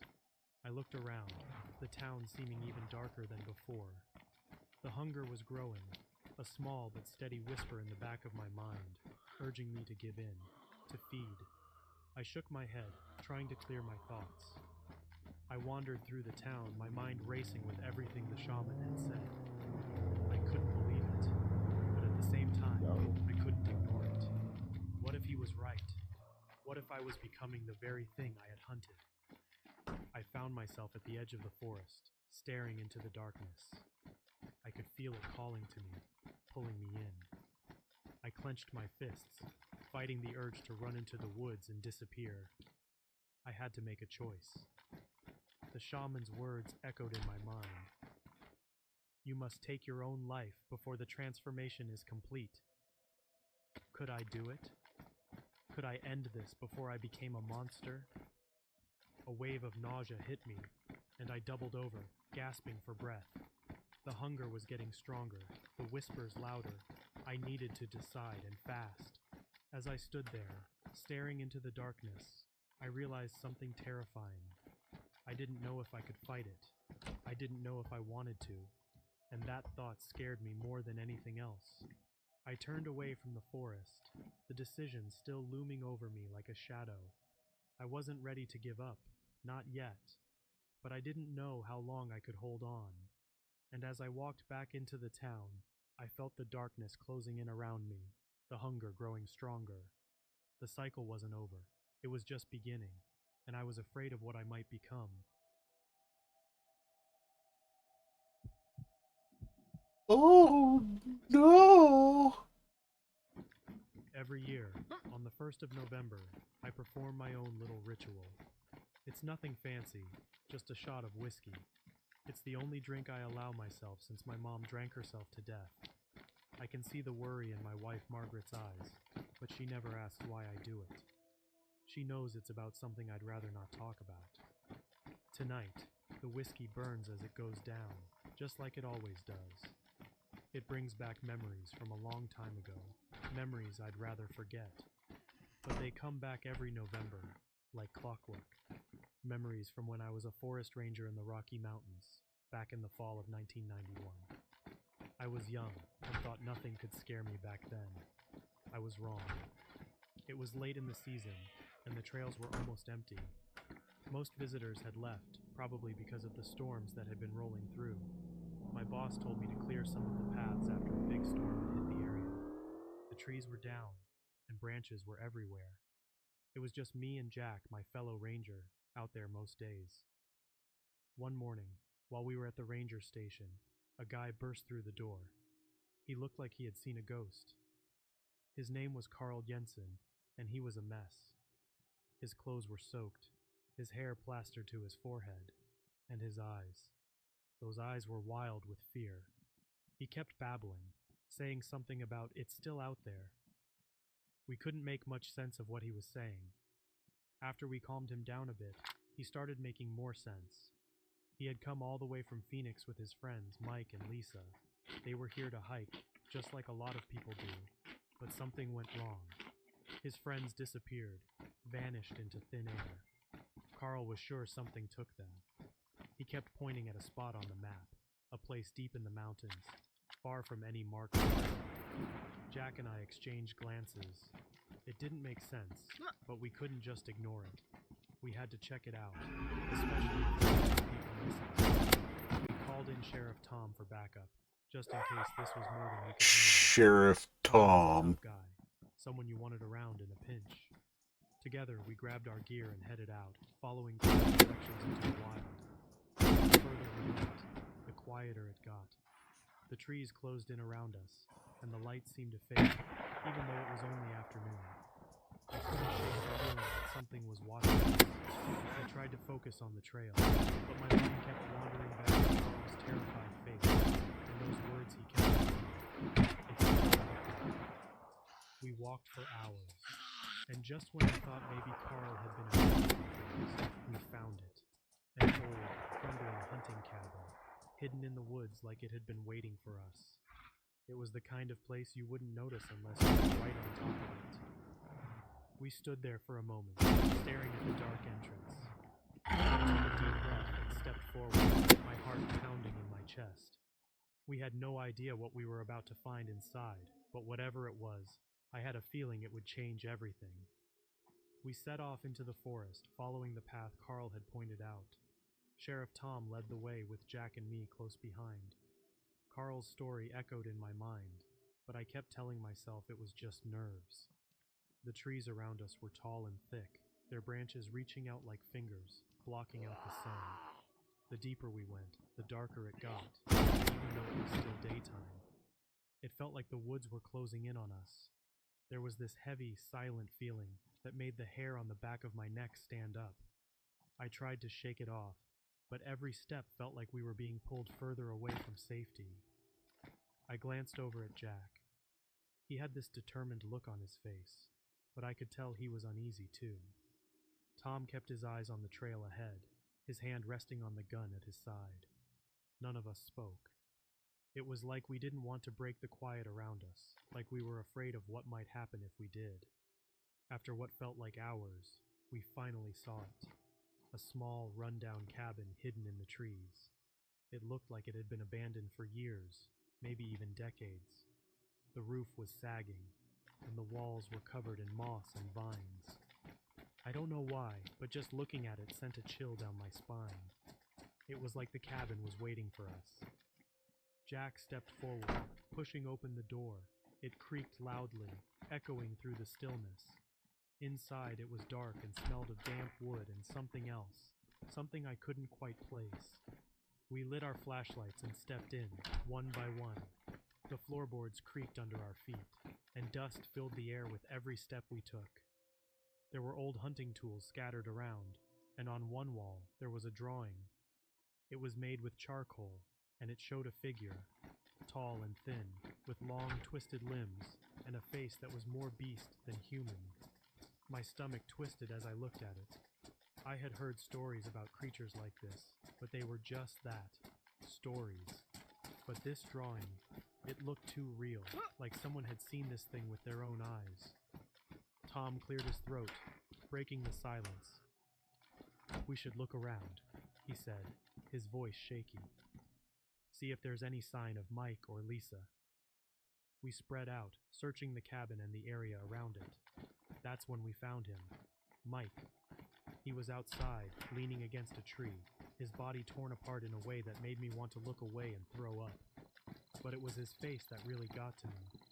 It was calm, peaceful even, like he hadn't felt a thing. Jack cursed under his breath, and Tom turned pale. None of us said anything for a while. What could we say? We had found one of them, but there was no sign of Lisa, and we still didn't know what had happened. But deep down, I knew. It wasn't something I could explain, but I knew we weren't alone out here. We headed back into the cabin, feeling the weight of what we had just seen pressing down on us. The wind started to pick up outside, howling through the trees, but inside it was quiet. Too quiet. I couldn't shake the feeling that something was watching us, something that didn't want us here. And as we sat there, trying to figure out what to do next, I couldn't help but think that maybe we had made a terrible mistake coming out here. The wind outside howled louder, rattling the old cabin walls. We sat in the middle of the room, our backs to each other, trying to keep an eye on every corner. My hands were shaking, but I gripped my flashlight tightly, ready to use it as a weapon if I had to. Sheriff Tom was whispering to himself, something about getting out of here alive. Jack was the only one who seemed calm, though I could see the tension in his eyes. Then we heard it, a creaking sound coming from outside. My heart skipped a beat. We all turned our heads toward the door. The lantern hanging on the porch began to sway, but there was no wind. Something was moving out there. Something we couldn't see. The shadows seemed to stretch and twist, making shapes that made my skin crawl. "Stay quiet," Jack whispered. He slowly got up, moving toward the door. I wanted to stop him, tell him it was too dangerous, but my voice wouldn't work. I watched as he peeked through the crack in the door. His face went pale, and he turned back to us with wide eyes. "It's right outside," he said, barely loud enough for us to hear. Before we could react, the door burst open with a loud bang. Something huge and fast rushed inside, slamming into Jack and dragging him out into the darkness before we could even move. His scream was cut short, leaving nothing but the sound of the wind and the creaking of the door as it swung back and forth. Tom and I stared at the empty doorway, frozen in fear. My mind was racing, trying to make sense of what just happened. It moved so fast, like a shadow with claws and teeth. I felt sick, my stomach twisting into knots. Jack was gone, just like that. "We need to barricade the door," Tom shouted, snapping me out of my shock. We grabbed what we could, an old table, a chair, some broken boards, and shoved them against the door. Our hands were shaking so bad it was hard to hold on to anything. My heart was pounding in my chest, so loud I thought it might explode. We backed into the corner of the room, keeping our eyes on the door. For a moment it was quiet. Then we heard it, a voice, Jack's voice, calling out from the darkness. "Help me. Please, help me," it said, sounding weak and scared. But something about it was off. The tone was all wrong, like someone was trying to copy his voice but didn't quite know how. "That's not Jack," I whispered, more to myself than to Tom. The stories I'd heard about creatures in the woods came flooding back. Creatures that could mimic voices to trick their prey. My hands were cold with fear. The thing outside was trying to lure us out. Tom looked at me, his eyes wide with terror. "What do we do?" he asked, his voice shaking. I didn't know what to say. My mind was spinning and all I could think about was getting out of here alive. Then it hit me. The creature's weakness was fire. I grabbed the lantern and some old rags lying in the corner. "We're going to burn it," I said, trying to sound braver than I felt. Tom nodded, though I could see he was terrified. We soaked the rags in lantern fuel, and I lit them with a match. The flames flickered to life, casting long, dancing shadows on the walls. The voice outside changed again, this time sounding like a woman's, Lisa's voice. "Please help me," it pleaded. My blood ran cold. It wasn't just a creature. It was Lisa, twisted into this monster by whatever had happened to her out here. I felt my resolve harden. We couldn't save her, but we could stop this thing from getting us. We threw the flaming rags at the door, setting it ablaze. The fire spread quickly, the heat pushing us back into the corner. The creature outside screeched in fury, its inhuman wail filling the night air. We waited, hoping the flames would drive it away. But deep down, I knew this wasn't over, not by a long shot. The flames spread fast, the heat scorching our faces as the cabin caught fire. The wood crackled and popped, and thick black smoke started to fill the room. Tom and I had no choice. We had to get out of there before we burned alive. But the thought of going outside where that thing was waiting for us made my blood run cold. "We have to move," I shouted over the roar of the flames. Tom was already coughing, his eyes red and watery from the smoke. We grabbed what little gear we had left and made a break for it, bursting out the back door and into the dark forest. Outside, the air was cold and sharp, a shocking contrast to the blazing heat of the cabin. We stumbled over the roots and rocks, our legs heavy with fear and exhaustion. Roots. I could hear the creature screeching somewhere behind us, its cries filled with rage. It wasn't done with us yet.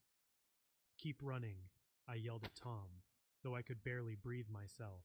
My heart was pounding so hard it felt like it might burst out of my chest. I didn't dare look back. I couldn't. I was too scared of what I might see. We ran blindly through the trees, the light from the burning cabin casting eerie shadows that twisted and moved like living things. The ground was uneven, and I tripped more than once, catching myself just before I fell. Every sound made me jump. The snap of a twig, the rustle of leaves, even the pounding of my own footsteps. Tom was ahead of me, moving faster now that we were out in the open. but I could tell he was just as scared as I was. He kept glancing over my shoulder, his eyes wide with panic. It felt like we were being chased by a nightmare, something we couldn't escape no matter how fast we ran. Then, the forest around us grew quiet, unnaturally so. The creature's cries had stopped, replaced by an eerie silence that made my skin crawl. I skidded to a halt, grabbing Tom's arm to stop him too. We stood there, gasping for breath, listening. The only sound was the crackling of the cabin burning in the distance. "Where is it?" Tom whispered, his voice shaking. I shook my head, not daring to speak. I didn't know, and that was the worst part. It could be anywhere, watching us, waiting to strike. My eyes darted around the darkness, trying to catch a glimpse of movement, but there was nothing, just shadows and the flicker of firelight far behind us. For a split second I thought maybe we had escaped, that maybe the fire had scared it off. But deep down, I knew better.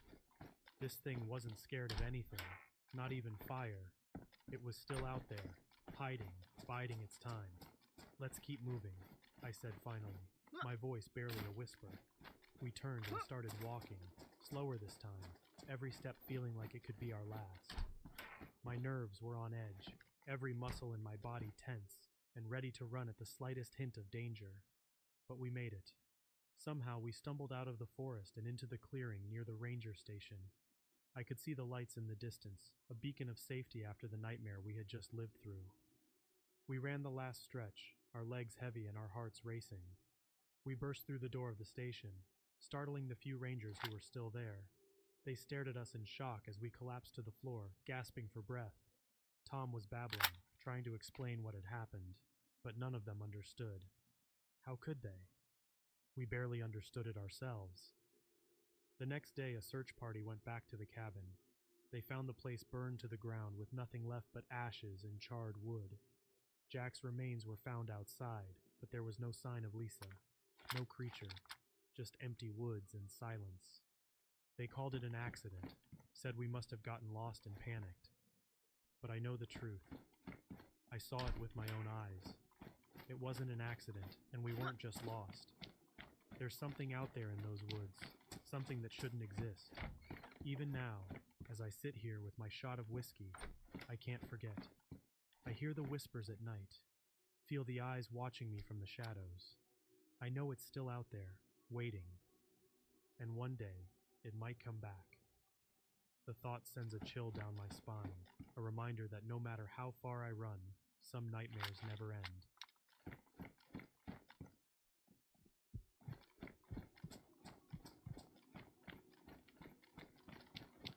The road to Timber Ridge was lined with trees, their leaves a mix of red, orange, and yellow.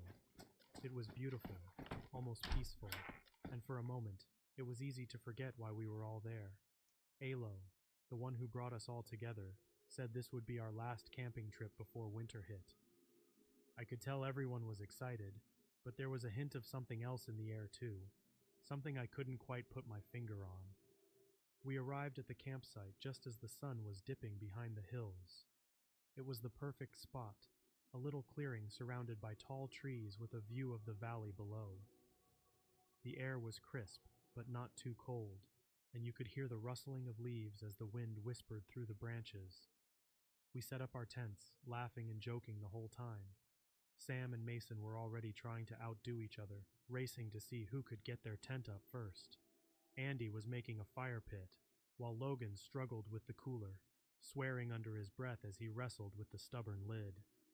Alo had this way of making everything feel like an adventure, and today was no different.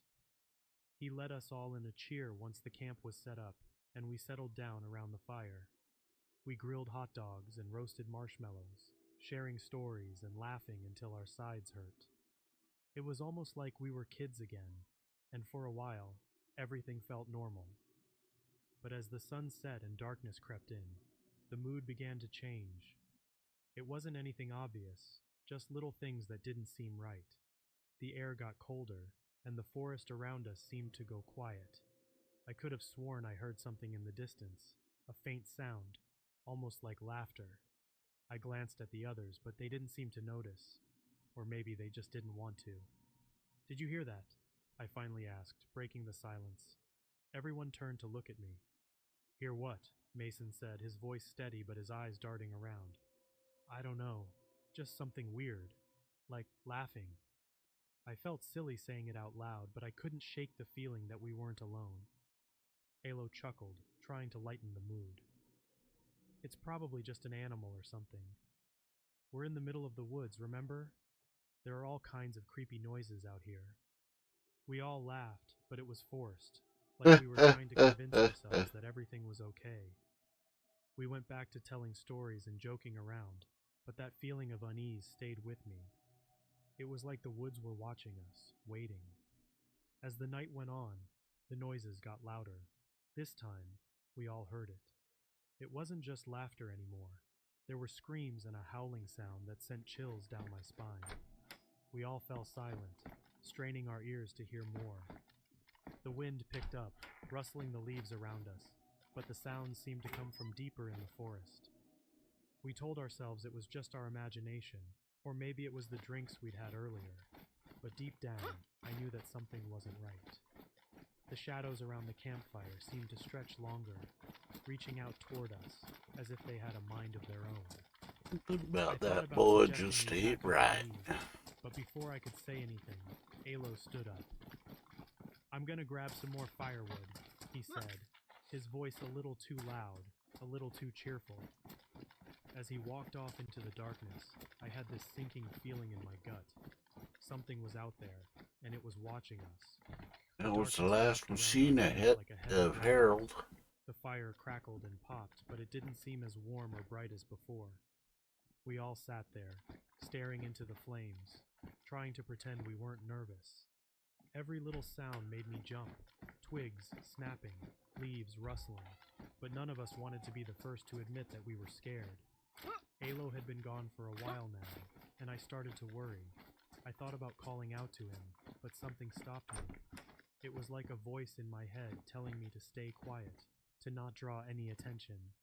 My heart was pounding, and I could feel the others were on edge too. Suddenly, a loud laugh echoed through the woods, not far from our camp. It wasn't a happy laugh. It was the kind that made your skin crawl. We all looked at each other, eyes wide. This was no animal. This was something else. Did you guys hear that? Sam whispered, his voice shaking. We nodded. There was no denying it now. Something was out there. Something that shouldn't be. We need to find Alo, Mason said, his voice barely above a whisper. He's been gone too long. Before we could decide what to do, we heard footsteps, slow and heavy, coming closer.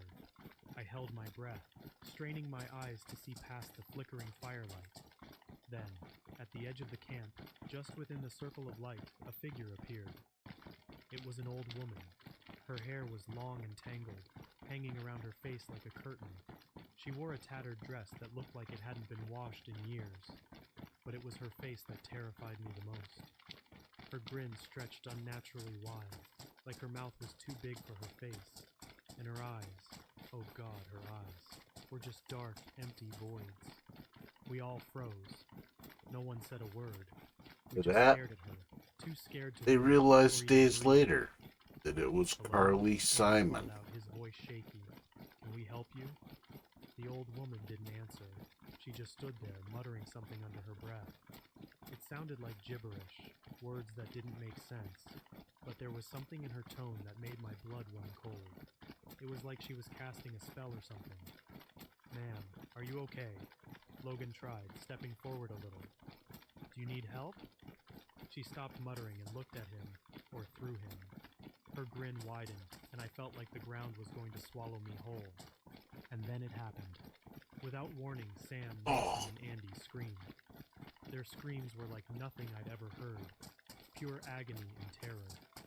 I turned to look at them, and what I saw will haunt me forever. Flames erupted from their bodies, scorching their clothes and skin. They flailed and writhed, but the fire didn't burn like normal fire. It was like their skin was boiling, blistering and peeling away as they crumbled to the ground in piles of ash. I couldn't move. I couldn't breathe. All I could do was watch in horror as my friends were reduced to nothing but ashes scattered by the wind. Logan and I stood there, frozen in place, unable to process what was happening. The old woman stepped closer, her grin never faltering. She raised a hand and pointed at Logan, her eyes gleaming with dark power.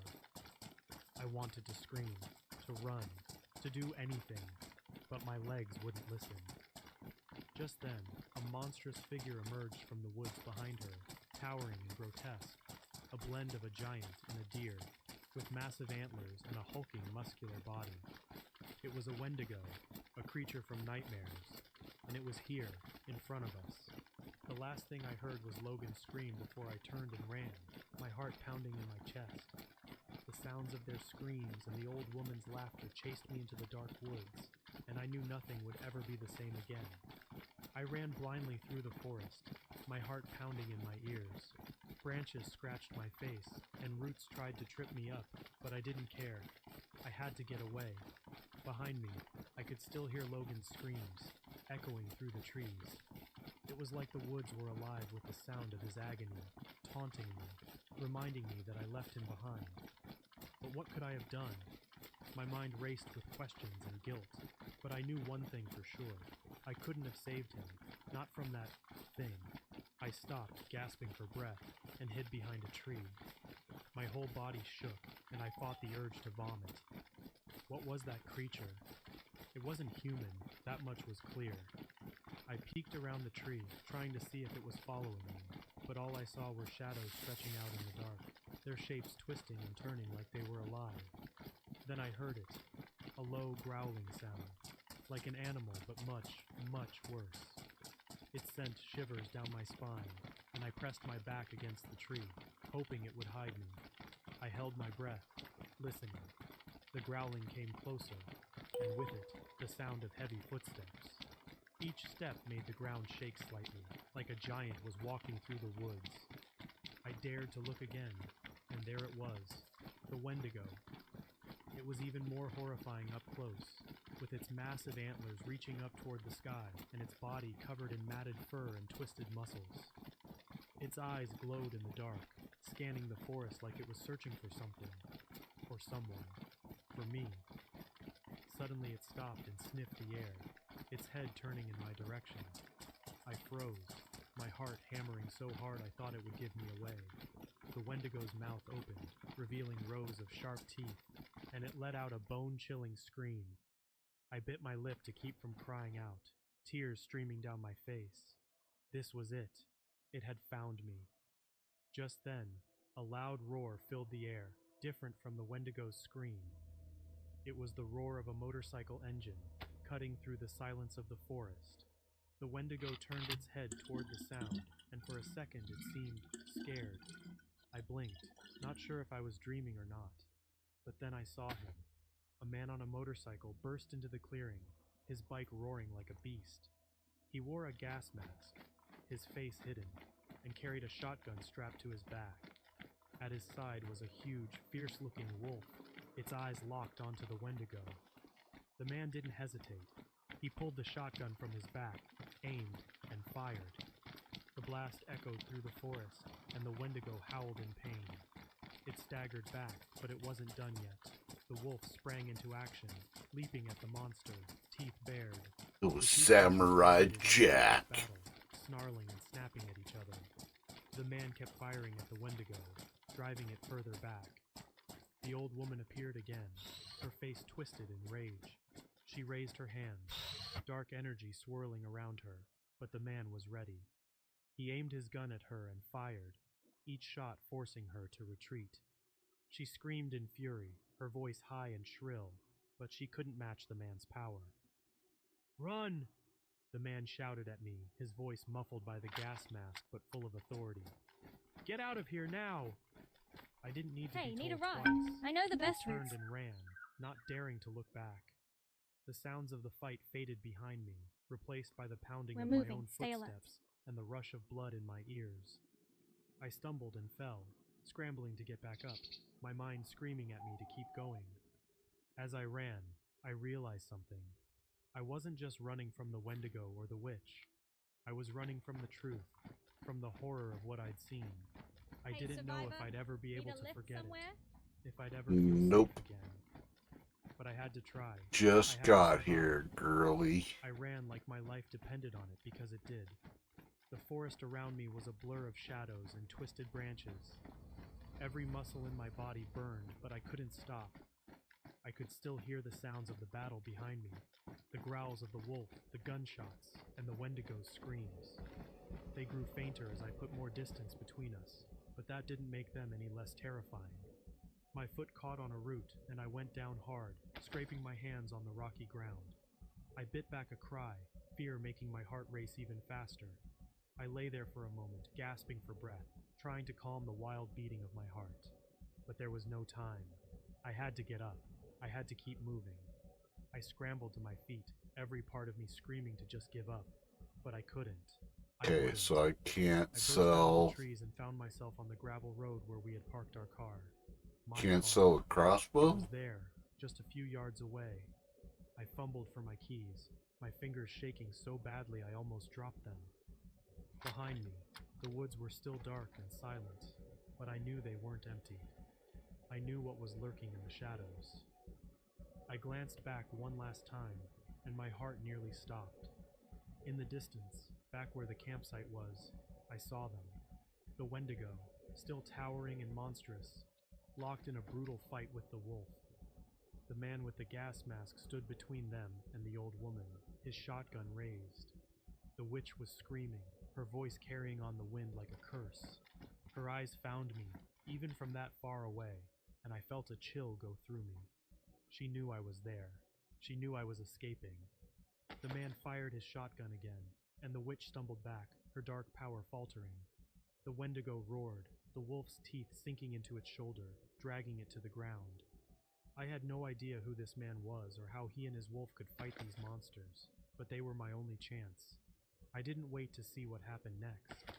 I yanked the car door open, jumped inside, and jammed the key into the ignition. The engine roared to life, and I floored the gas pedal, gravel flying up behind me as I sped down the road. My hands were shaking so hard I could barely keep the wheel steady, but I didn't care. I just had to get away.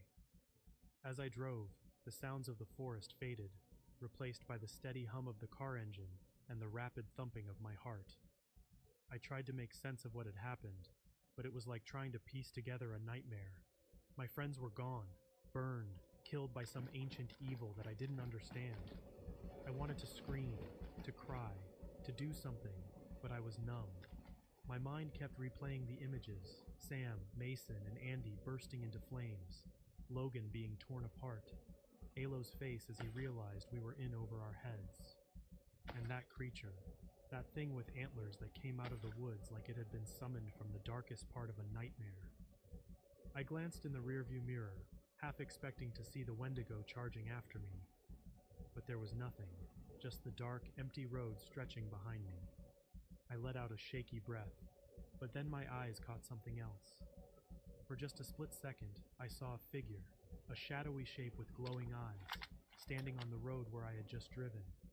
It was watching me, and even though it wasn't moving, I could feel its presence reaching out, like it was marking me, like it wasn't done with me yet. I blinked, and it was gone.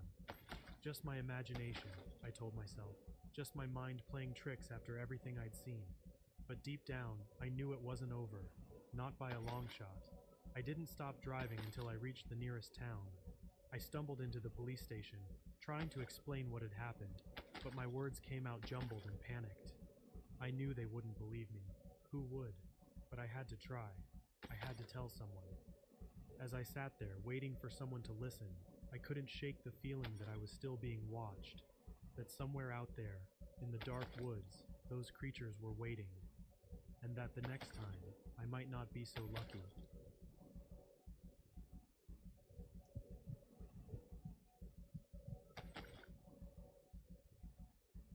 People don't really understand what hunger means. They think it's just about needing food when you're hungry. But my grandfather always told me that hunger is something more, something darker. He used to say that hunger could turn into a monster, one that's always waiting, always watching, especially in the deep forests of the north. It It wasn't just the kind of hunger that made your stomach growl. This hunger was evil.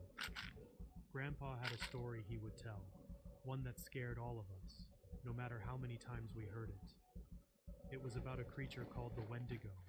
He said this creature was more than just a legend. It was a real thing that lived in the cold, dark woods. He told us that the Wendigo was always hungry, never satisfied, no matter how much it ate. That's why our family never went into the northern forest during winter. We were all too afraid of what might be lurking there. When Grandpa was young, he went on a trip to Pine Valley with his brother. It was the middle of winter, and everything was covered in snow. The trees were huge and looked like they touched the sky. It was beautiful, in a way that made you forget how dangerous the woods could be. At first, everything seemed perfect. The sun was shining, and they saw deer and rabbits running around. They felt like they were in some kind of winter wonderland. But as the day went on, things started to change. The sun went down, and the forest got really quiet. It was too quiet, like the animals knew something bad was coming. Grandpa said it was like the whole forest was holding its breath. Then it got cold, really cold. Not the kind of cold where you just need a thicker jacket, but the kind that makes your bones hurt. They should have turned back then, but they didn't. They decided to keep going, thinking they could handle whatever the woods threw at them. Grandpa said they weren't scared of anything back then, but that was before they heard the scream. It wasn't like any animal they knew. It was high-pitched and haunting, echoing through the trees. They tried to tell themselves it was just the wind, but they knew that wasn't true. As they kept walking, they felt like they were being watched. They couldn't see anything, but they knew something was out there. The trees seemed to close in around them, and the shadows grew longer. Every snap of a twig made them jump. Grandpa's brother joked that they were just spooking themselves, but Grandpa wasn't so sure. He felt a chill run down his spine, like something was breathing down his neck. Then they saw it, just a glimpse between the trees, a tall, skinny figure with eyes that glowed in the dark. Grandpa tried to convince himself it was just a trick of the light, but deep down, he knew what it was. It was the Wendigo, the monster from the stories, and it was hungry. They stopped, frozen in place, not sure what to do.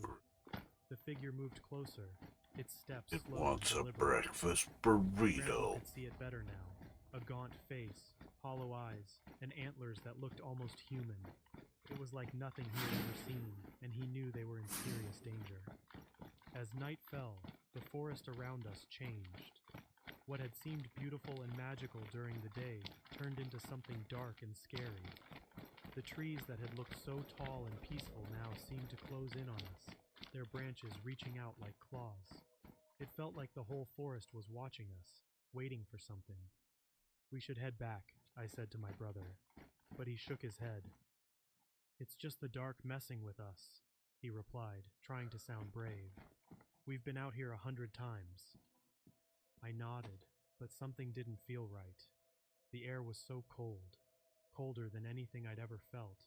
It wasn't just a chill, it was like the cold was alive, wrapping around us and squeezing tight. I pulled my coat closer and tried to ignore the way my breath hung in the air like a ghost. Then, we heard Bay it, a Foods. scream that made the hair on the back of my neck stand up. Sell It for wasn't $5 It wasn't grand. human either.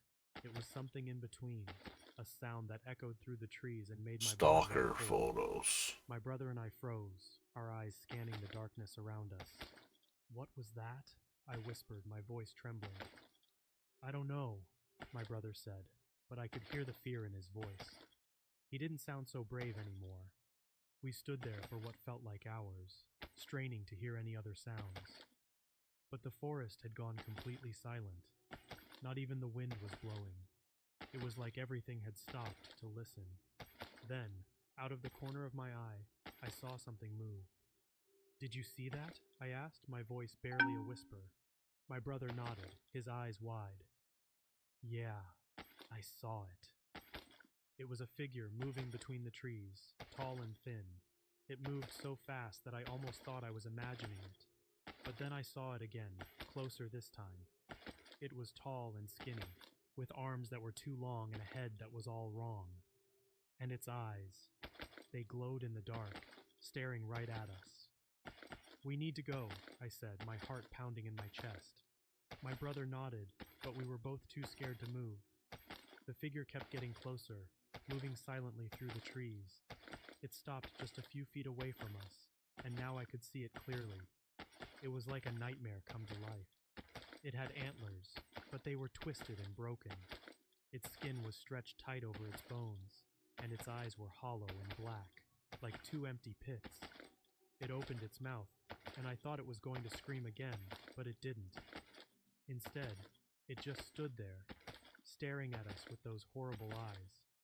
I felt like I couldn't breathe, like the air itself was being sucked out of my lungs. My brother grabbed my arm, snapping me out of my trance. "Run!" he shouted, pulling me with him. We took off through the forest, our feet slipping on the snow and ice. I could hear it behind us, moving faster than any human could. I didn't dare look back. I just kept running, my heart pounding so hard I thought it might burst. We stumbled and tripped, branches scratching our faces and grabbing at our clothes.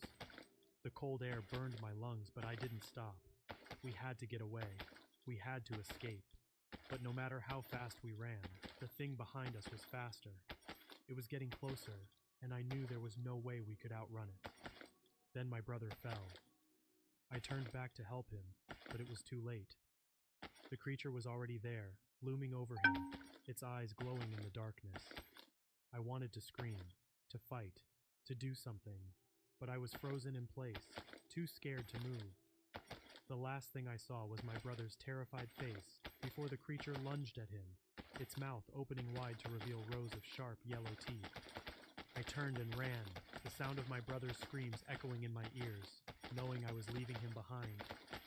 I ran as fast as I could, branches whipping at my face, snow crunching under my boots. Breakfast My brother's screams pizza. echoing in my ears, Now, mixing with is the it wind in pizza the for dark. breakfast, I didn't know or where I was is going. it a I just had to breakfast get away. pizza? I had to escape that thing, that monster, the Wendigo. It felt like the forest was closing in around me, the trees twisting and bending to block my path. The darkness was so thick that I could barely see where I was going. My flashlight had fallen when I ran, leaving me in almost complete darkness. I stumbled over roots and rocks, but I didn't stop. I couldn't. The creature was behind me. I could feel it, a cold presence chasing me through the trees. I didn't dare look back. Every part of me was screaming to just keep running, to put as much distance between me and that thing as possible. But no matter how fast I ran, I knew it was still there, following me. Nothing for the Its footsteps drug were silent, but its dealer. presence was like an icy hand on the back of my neck, urging me to keep moving. Nothing for black I market didn't know how long I ran. mags. Time seemed to stretch and twist in the dark. Minutes felt like hours, and every second was filled with terror. My lungs burned and my legs ached, but I couldn't stop. I kept hearing my brother's screams in my head, mixed with the memory of that horrible creature. Finally, I saw a break in the trees up ahead. I stumbled into a clearing, collapsing onto the ground, gasping for breath. For a moment, I thought I was safe. Maybe I had lost it. Maybe the Wendigo was gone. But as I lay there, the coldness around me deepened. I looked up, and my blood turned to ice. It was there at the edge of the clearing, standing among the trees. Its hollow eyes stared at me, glowing faintly in the dark. I wanted to scream, but no sound came out.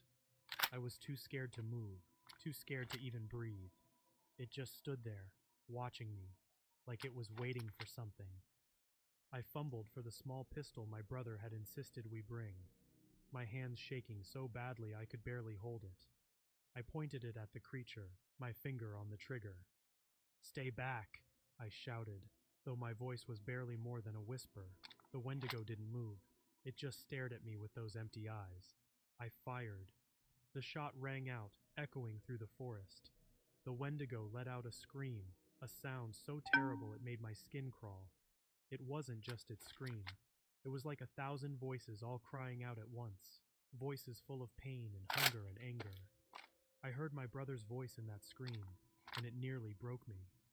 The creature staggered back, clutching its shoulder where I had hit it. For a second I thought maybe I had hurt it. Maybe I could escape. but then it started to move again, its body twisting and jerking in unnatural ways. It was like the bullet hadn't even slowed it down. I realized then that there was no escaping this thing. It was more than just a creature. It was hunger itself, a force that could never be stopped. I forced myself to my feet and Well, ran again, 20 my round whole body mag. shaking with terror. The forest was a blur around me, trees and shadows blending together as I stumbled through the dark. I didn't know where I was going. I just knew I had to keep moving, keep running. My brother's screams echoed in my mind, mixing with the sound of the creature's horrible cry. I burst out of the trees and fell onto a snow-covered road. I lay there, gasping for breath, my body trembling with fear and exhaustion. A car's headlights appeared in the distance, and I waved my arms frantically, screaming for help.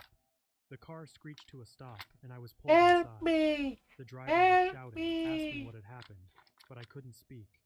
All I could do was point back towards the forest, where the darkness still lingered like a heavy cloud. As we drove away, I looked back one last time. The Wendigo was gone, but I knew it was still out there, somewhere in the woods, always hungry, and I knew I would never be able to forget what I had seen. The memory of its hollow eyes and the sound of its terrible scream would haunt me forever. Even though years have passed since that night, I can't shake the feeling that it's not over. Grandpa was right about the Wendigo. It wasn't just a monster in the woods. It was something more, something that had a way of getting into your head and making you feel its hunger. I tried to forget it, to move on with my life, but every winter, when the nights grow long and cold, I can feel it out there, still watching, still waiting. Grandpa's warnings play in my mind like a broken record, telling me to stay away from the northern forests. But now, standing at the edge of the very woods that nearly killed me, I can't turn back. I have to know if it's still there, if it's still hunting. Something inside me has to see it again, to know for sure if it was real or just a nightmare. I take a deep breath and step into the trees, my flashlight cutting a narrow path through the darkness. The forest is silent, just like before. Each step feels like it echoes, as if the trees themselves are whispering my presence to the thing that haunts these woods. The deeper I go, the colder it gets. My breath fogs in front of me, but it doesn't drift away. It just hangs there, frozen in the air like a ghost. I feel the same chill crawling up my spine, the same dread sinking into my bones. I reach the old campsite where it all happened. The snow has covered most of the signs of that night, but I can still see the faint outline of where we had set up our tent, where my brother had stood before the Wendigo took him. The memories flood back, and I have to fight the urge to turn and run. But I came here for a reason. I have to know if it's still out there. The wind picks up, howling through the trees. I hear a rustling sound and spin around, my flashlight beam darting across the trunks. There's nothing there, but I can feel eyes on me, watching from the shadows. My heart pounds in my chest, but I force myself to stay calm. I can't run now. Not again. Then, from the darkness, I hear it, a faint whisper, like the rustling of leaves. It's my brother's voice calling my name. My blood turns to ice. I know it can't be him, but I hear it clear as day. Come closer, it whispers, the words stretching and warping in the cold air. I take a step back, my hands shaking, the flashlight trembling in my grip. A shape moves in the shadows, and there it is, just like before. The Wendigo. It's even more terrifying than I remember, its eyes glowing in the dark, its body gaunt and twisted. It steps forward, and I see the hunger in its eyes, the endless, unquenchable hunger that will never stop. It opens its mouth, but instead of the scream, I hear my brother's voice again, mixed with others, all crying out from deep inside the creature. I want to run, but my legs feel like they're glued to the spot. The Wendigo moves closer, its eyes boring into mine. I hear the whispers growing louder, and I realize it's speaking to me in voices I know, the voices of the people it's consumed. My brother's voice is the loudest, telling me to run, to get away, but I can't move. The creature stops just a few feet from me, its eyes staring into mine. Hunger never ends, it whispers. its voice a chilling mix of every soul it's devoured. I know then that this isn't just about me. The Wendigo doesn't just want to kill. It wants to consume, to become part of me, to make me part of its endless hunger. I raise my flashlight, shining it directly into its eyes. For a moment it recoils, the light cutting through the darkness. But then it lets out a horrible, echoing scream that makes my blood run cold. I turn and run, the sounds of its cries following me through the forest. I don't stop until I burst out of the woods and collapse onto the snow-covered ground. I look back, but the Wendigo is gone. The forest is silent again, but I know it's not over. It will never be over. The Wendigo is still out there, always hunting, always hungry. And no matter where I go, I know it will always be watching, waiting for the chance to feed Nothing again. is over.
Okay, those have stuff left on them, and those aren't getting sold.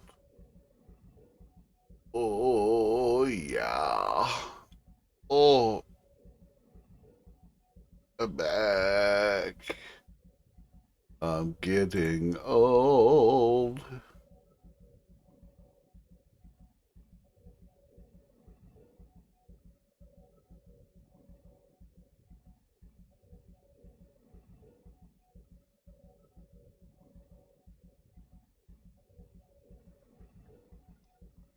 Story time. This event took place about 1992. I was just a young man and in the military. I was stationed at Fort Hood, Texas at the time. Those of you that are familiar with Fort Hood will know what I am talking about when I say North Fort Hood. For those of you that are not, let me try to explain so you will better understand why we were where we were when this happened. Fort Hood is a very large military base. It is probably one of the largest military bases by land in the United States. The main base, where you will find all of the buildings and motor pools full of vehicles and so forth, is just called Fort Hood. It is on the south end of the overall land that comprises Fort Hood, and just outside its gates is the town of Killeen. Most of Fort Hood is wilderness. That wilderness is training area for soldiers to go and train in, and there is also a large impact area for the artillery units that have to train with their cannons. At the far northern end of the base, there is a small complex called North Fort Hood. It takes about 30 or 40 minutes to drive from the main base up to North Fort Hood. In the early 1990s, there was not much in the way of buildings or infrastructure at North Fort Hood. The unit I was assigned to had to calibrate a piece of equipment, and that meant that it had to be set up and left in place for about a week while the calibration took place. I'm I'm not going to get into the details about this equipment, and it's not vital to the story anyway. What is important to note is that we had to set this equipment up at North Fort Hood during the process. During the day, we had some soldiers who were there working on calibrations. But at night, we obviously were not just going to leave this expensive equipment unguarded. So every night, we would leave 2 soldiers with the equipment to keep an eye on things and make sure nothing happened to it. It was very easy duty by every measure. There was a tent to stay in and plenty of food. Soldiers who stayed the night to guard the equipment got the next day off. Basically, we would just sit in the tent, play cards or some other game, and just keep an eye on things. It was basically camping. I volunteered to take a Thursday night as my turn at guard duty. This was because I had vacation leave time starting the following Monday. My rationale was simple. Take guard duty on Thursday night, get Friday off, and start my leave time early. It was myself and another young soldier who was a friend of mine. Both of us were just kids. I had just turned 21, and I believe he was just 19 or so. Keep in mind that this is 1992, so while cell phones did exist, they were by no means as prolific as they are now. It was actually pretty rare to see a person with a cell phone, and when you did, they were in these big leather-carrying bags. They were huge, and we called them bag phones, and they were very expensive. Suitcases. Needless to say, neither of us had a cell phone. Why is that important? Because we were dropped off for guard duty around 5 p.m., and everyone else left. Thunder We had no Lord. vehicle and no way to communicate with anyone. We were entirely alone if anything happened, and of course we were not expecting anything to happen. It was, after all, very easy duty. Watch the equipment, play some cards, eat some chow, no problem. We were sitting in the tent when the first winds started to kick up, and I noticed some storm clouds moving in from the west. Now, whoever they had set that hex tent up apparently had no interest in doing it properly, because as the winds got worse, the tent was really leaning, as though it might fold at any moment. Clearly, we were about to get hit with a pretty severe thunderstorm, and anyone who has ever lived in central Texas can tell you that the storms there can blow up quick and be pretty violent. Fortunately for us, there was a deuce-and-a-half truck there with a shelter on the back. For those that don't know, a deuce-and-a-half is a large 6-wheel drive truck, and if you want to get an idea of what they look like, you can Google M35A2 truck. This particular truck had a shelter on the back, and that is where we retreated to in order to get out of the path of the approaching storm. Before anyone asks, I should note that we could not drive the truck away from the campsite because it was needed for the calibration, and we would not abandon our post anyway. This falls under the first general order, and anyone who has ever been in the Army knows what I mean. So we secured ourselves in the shelter while the storm passes, and it was a typical Texas frog strangler to be sure. Miraculously, the tent did not blow over, and I was surprised by that. Still, we decided to stay in the back of the truck until dawn, as we had already moved one of our cots inside. We finally laid down about 10 p.m., and it was very quiet. This is a very remote area, and while we were in a clearing next to a runway, there were no buildings present, and all around this airstrip was just woods. Today, there are buildings there, as I have recently looked at the location on Google Maps. At any rate, we had left the door on the shelter just slightly open for 2 reasons. Because the shelter had no power running to it, so there was no airflow going through it. Shutting the door would have left us susceptible to the effects of carbon monoxide.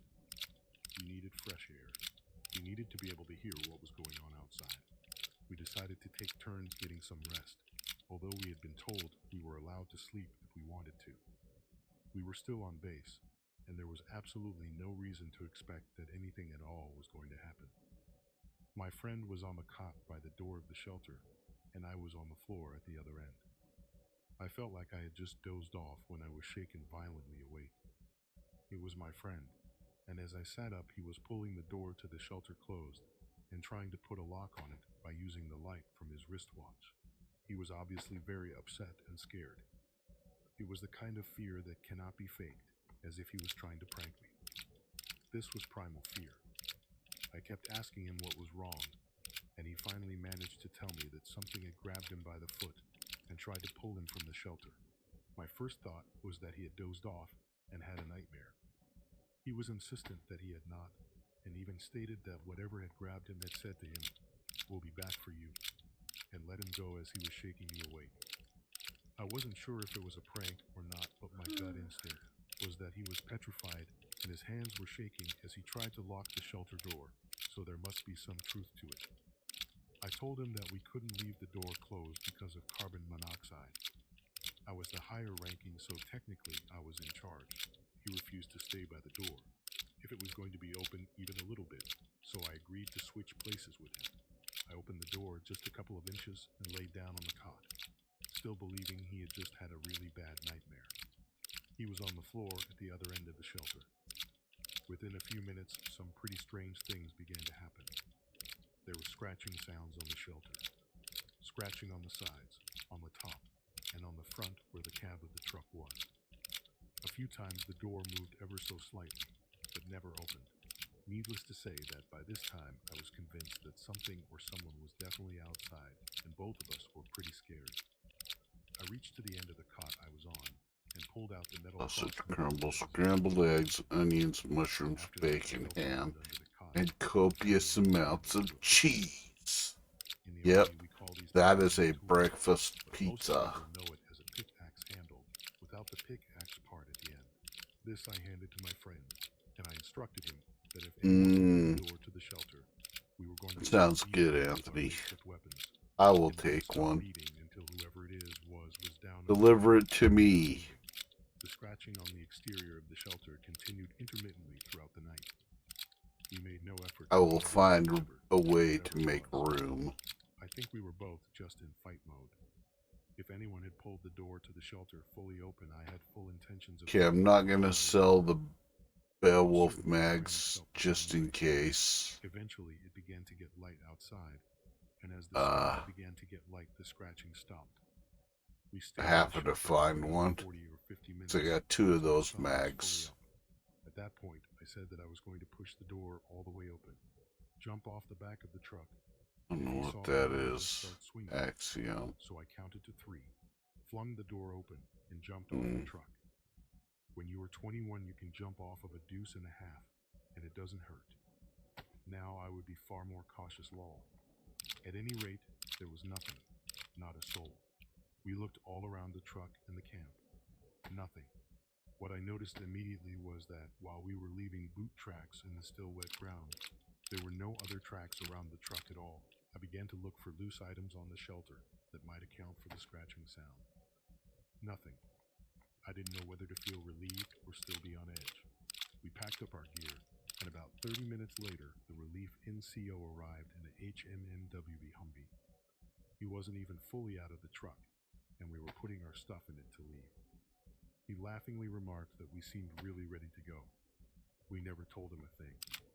In fact, we never said anything to anyone in our unit about what happened. We probably should have, but I think we were afraid we would be laughed at. At any rate, I got behind the wheel of the HMNWB, and my friend got in the back on the passenger side. I drove down the road a ways and came to a stop at the main highway that we would take to get back down to Fort Hood. At that moment, there came a clear, loud, and distinct clap of thunder. I leaned out the window and looked up, and then I looked back at my friend who was in the back of the truck, and he said something I'll never forget. "There ain't a cloud in the sky, man." I believe I probably set a record for the fastest drive back to Fort Hood in a HMNWB that morning. I'm not one to believe in this stuff. I think a lot of this paranormal stuff is just active imaginations or people making it up. But something happened to us that night, and I But will never is forget it? It scared the hell out of me, and I don't ever want to experience it again. That's my story, and it is 100% true.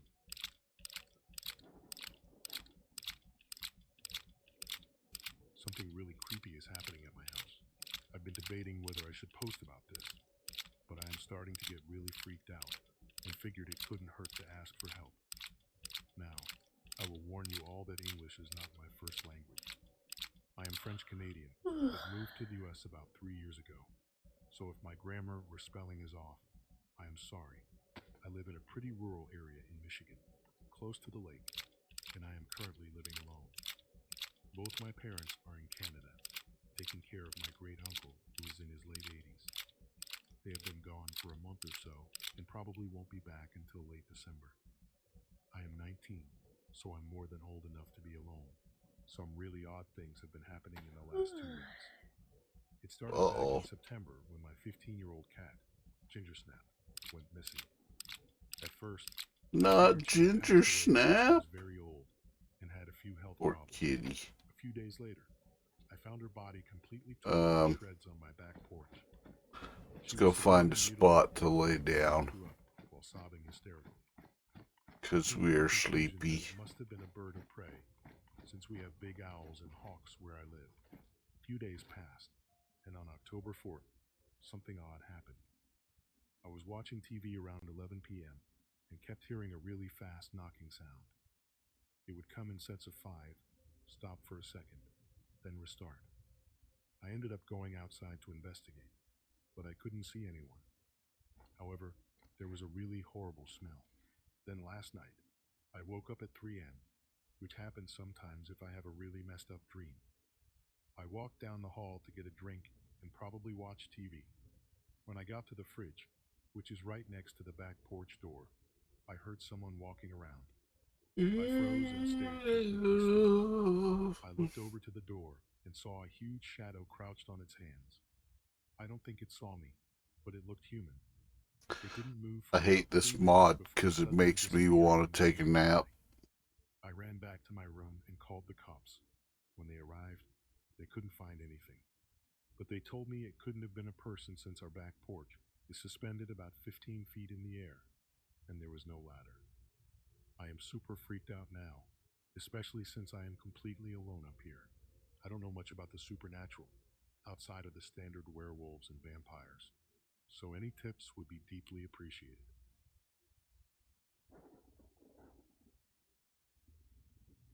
My parents were out of town, and I lived in a small neighborhood in upstate New York. My backyard was half cleared land and half dense woods. There was a small creek that ran behind my house too, so I could see all sorts of animals at night, including turkey, foxes, possums, raccoons, and deer. One night around 1 a.m., I was on the couch in the extended living room part of my home, where 3 of the walls had windows, and we had a skylight. This is important because I had a complete view of almost all of my backyard up to tree's edge, including the moon overhead, which was a wanting crescent. I heard the sound of a very angry squirrel for about 5 minutes, and I kind of brushed it off because I've heard angry squirrels before. Then I heard the most terrifying screech. It sounded like a goose I had just been murdered and screaming. It scared the crap out of me, and I immediately rushed over to the windows to see if I could see anything. I was worried it might have been a wolf since my neighbor's cat likes to go wandering outside and usually kills a bunny or two and leaves them in our front yard. It was pitch black, and my porch light barely illuminated anything but our back porch. I brushed off the noise and went to bed shortly after. The next morning, I headed over to my neighbor's house, who have hunted before, and occasionally would bow hunt too. I asked if they heard that noise last night, and they said yes. They thought it was a deer crying for help. They told me they were going to investigate the woods in a few hours to see what had happened.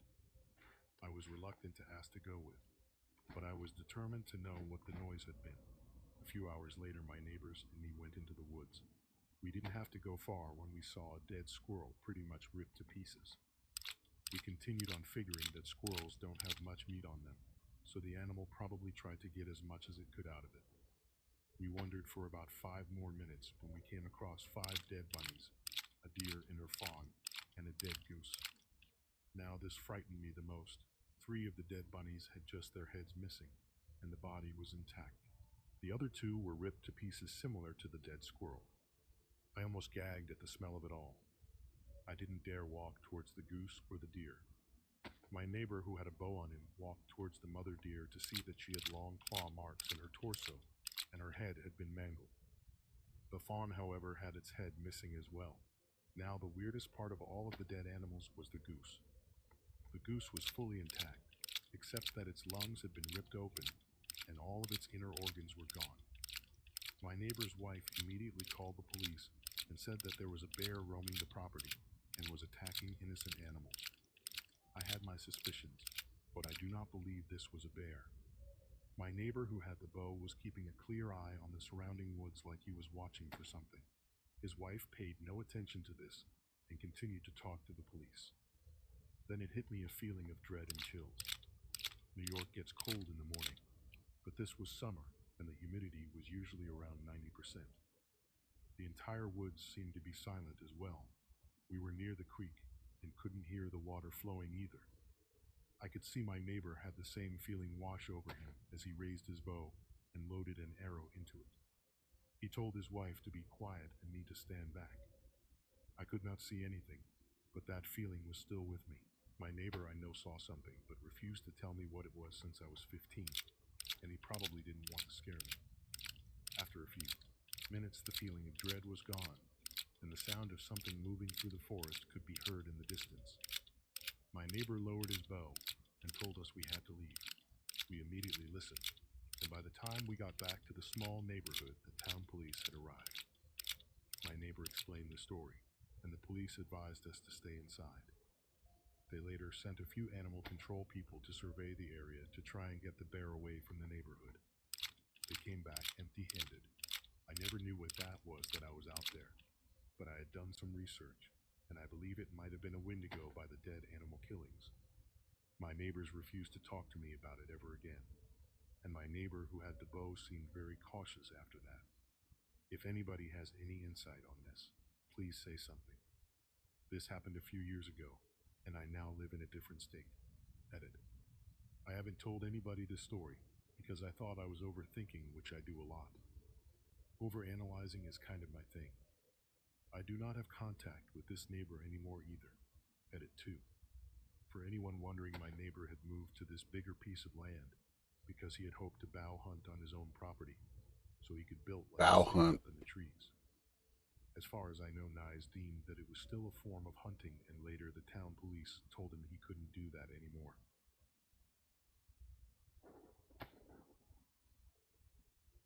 About 10 years ago, I was driving with my brother in Virginia Beach, Virginia. It was late at night, and we were going to grab some food. We were the only car on this road, which wasn't abnormal due to the time of night.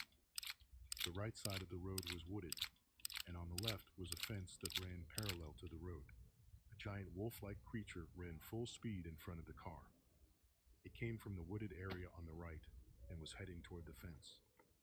This thing was at least 12 feet tall. It was hunched over, running insanely fast on its back legs. The legs were bent backward and extremely muscular. The only way I could describe them was that they were bent backward like how demon legs are depicted. The legs were furless, except for patches of fur near the bottom. It was wearing a brown hooded cloak that was tattered along the bottom edges. The hood covered its head in midsection, leaving the legs fully exposed. Some sort of elongated snout, square like a wolf's and covered in fur, emerged from the front of the hood. The creature Hungry never turned like back at a all. It was wolf. running toward the fence, jumped, and cleared it. I have never seen anything jump so high. I spent the next couple of moments trying to process what I saw. I thought there might be some logical explanation until my brother said, "Did you see that?" and described in detail exactly what I had seen. The only difference was he saw what he described as long claws emerging from the front of the cloak. Seeing this thing terrified me. 10 years later, I am still terrified. Any ideas of what it was? Edit. The cloak and the backward legs were something I really focused on. The cloak was cloth, and I am certain it wasn't fur or anything else. My husband seems to think what I described is a Wendigo, but I'm not sure the description matches at all. It didn't have antlers, and from what I've read, those things live way up north. He did mention that there were Algonquian-speaking people Chesapeake tribe living in Virginia Beach many years ago.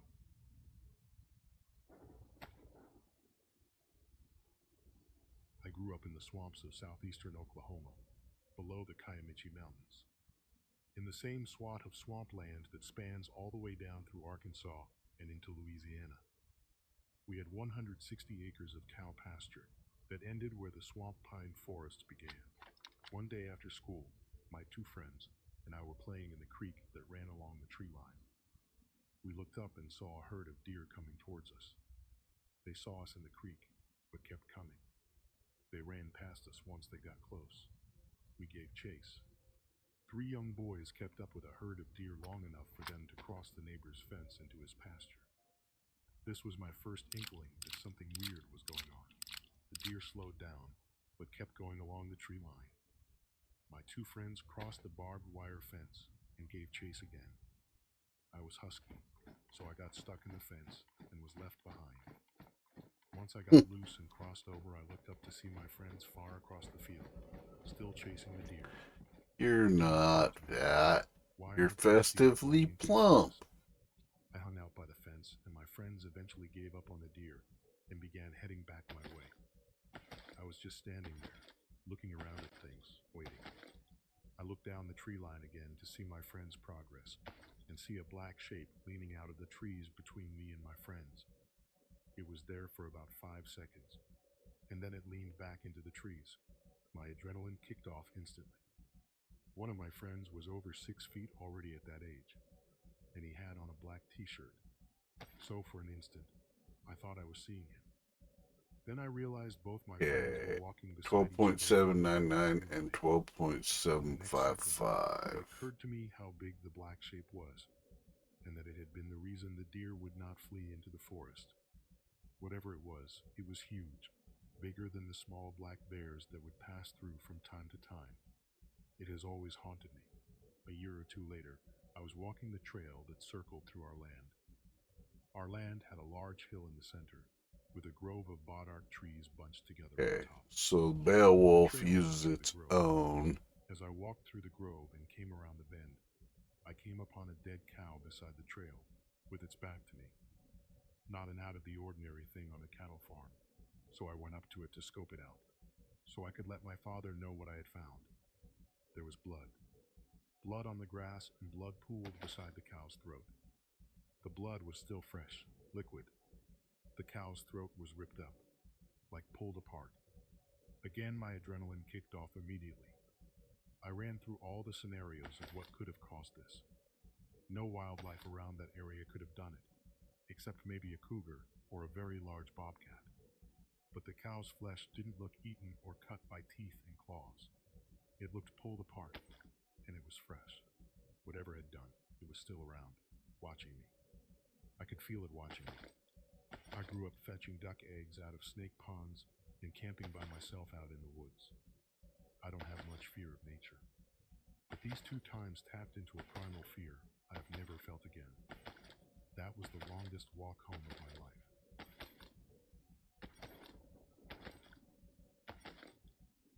My husband and I were driving over a viaduct at 50 miles per hour one night, around 10:30 p.m. in November 2018 near Southgate, Michigan. I was in the passenger seat. Husband was driving. There were other cars around us, but not heavy traffic. Anyway, I saw this thing, which looked like a cross between a gnome and a dwarf with long arms, hanging well past his knees. He walked right in front of our car from the right, going to the left. I couldn't understand how and why we didn't hit it. I sat there shocked for a second, and then I saw my husband shoot up in his seat, looking in the rearview mirror, and he said, "What was that?" He started telling me what he saw. It was exactly what I saw, but he saw it directly in front of him, still going left. Then he saw it behind us, and the car behind us reacted to it as well, but they swerved to avoid it. This thing was about 3 feet tall, very gruff and stubby looking, gnarly, thick features. It was human-like and had a hat on, a maroon vest, and brownish short pants.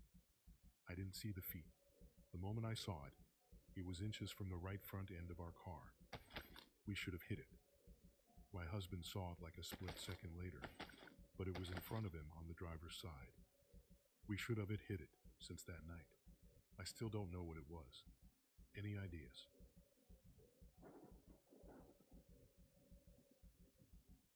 I had an experience in the Angelina National Forest in Texas.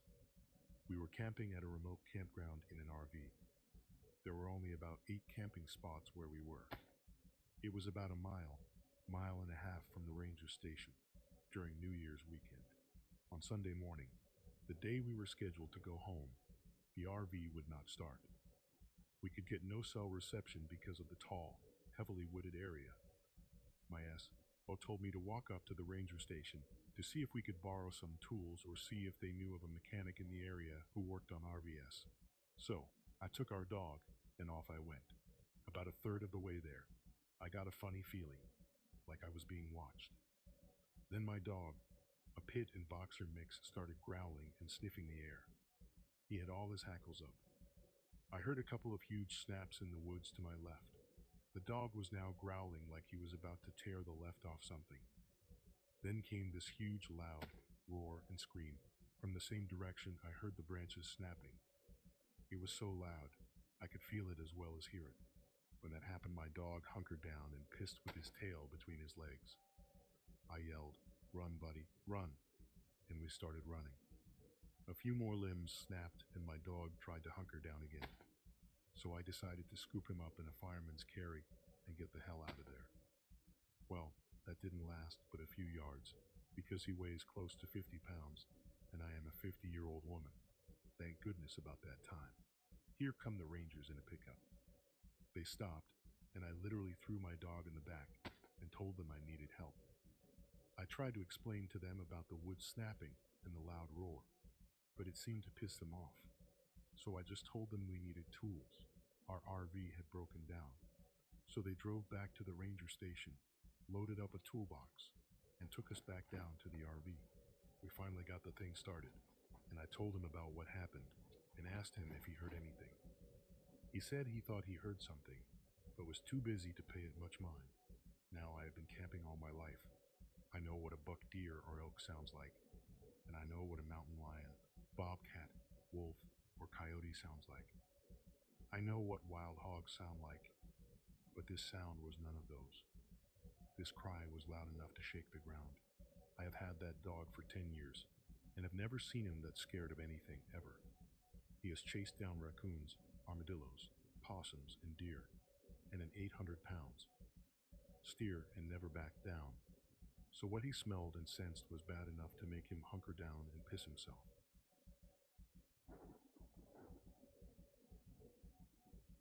Several years ago, I was flying from New York to Cleveland. I was looking out the window and saw a red sphere fly by underneath the airplane. I thought it was one of those current balls that you see on large power lines. Then it dawned on me we were at 30,000 feet. I was exhausted from a blistering business trip to Europe. But when I realized what had happened, I sat up straight with a gasp. The guy sitting in front of me turned around and said, "You saw that?" "Hell yeah," I said. "Did you?" "Oh yeah, he saw it." We did a WTF kind of conversation. To this day, I have no idea what we saw. A large round red sphere. WTF.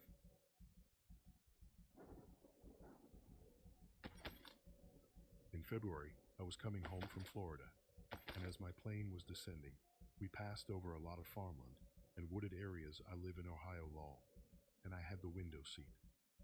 We were still pretty high up when I saw something run across a large clearing. The first thing I noticed was how big it was. The clearing was bigger than the size of a football field, yet the thing ran across it in 2 seconds. I wish I was able to see it longer. I tried thinking about possible animals it could have been, but everything I think of is either too small or not native to the area.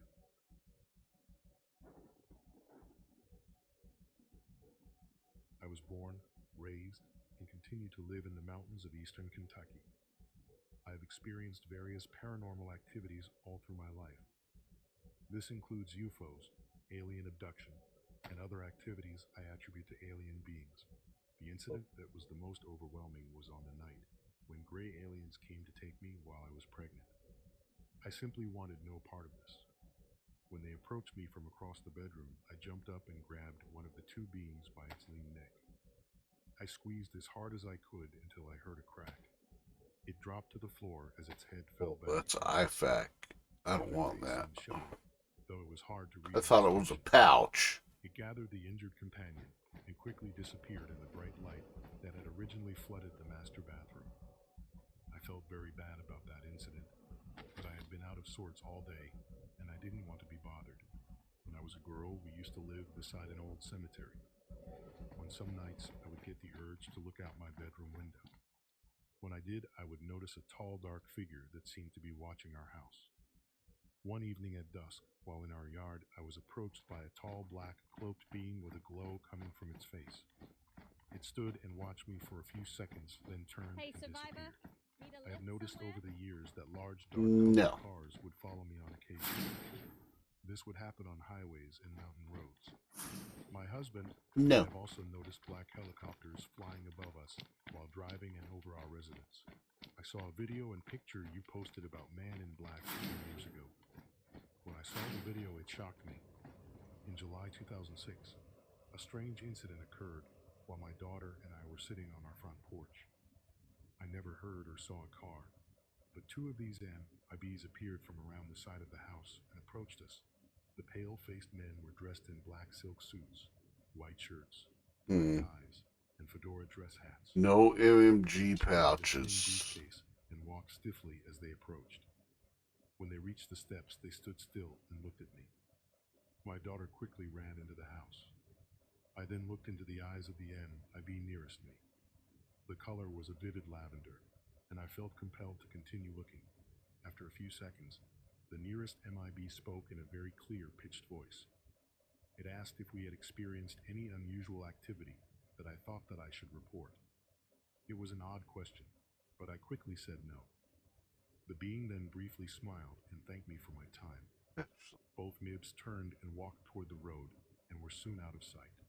I can't say that I was scared, but I have not had any type of paranormal or alien activity since the $1 million. I was That was a wondering if slot. people who have had paranormal incidents throughout their lives realize the activity ceases after they are visited by MIB. Do these MIBs usually appear out of nowhere? I'd appreciate some information. Thanks.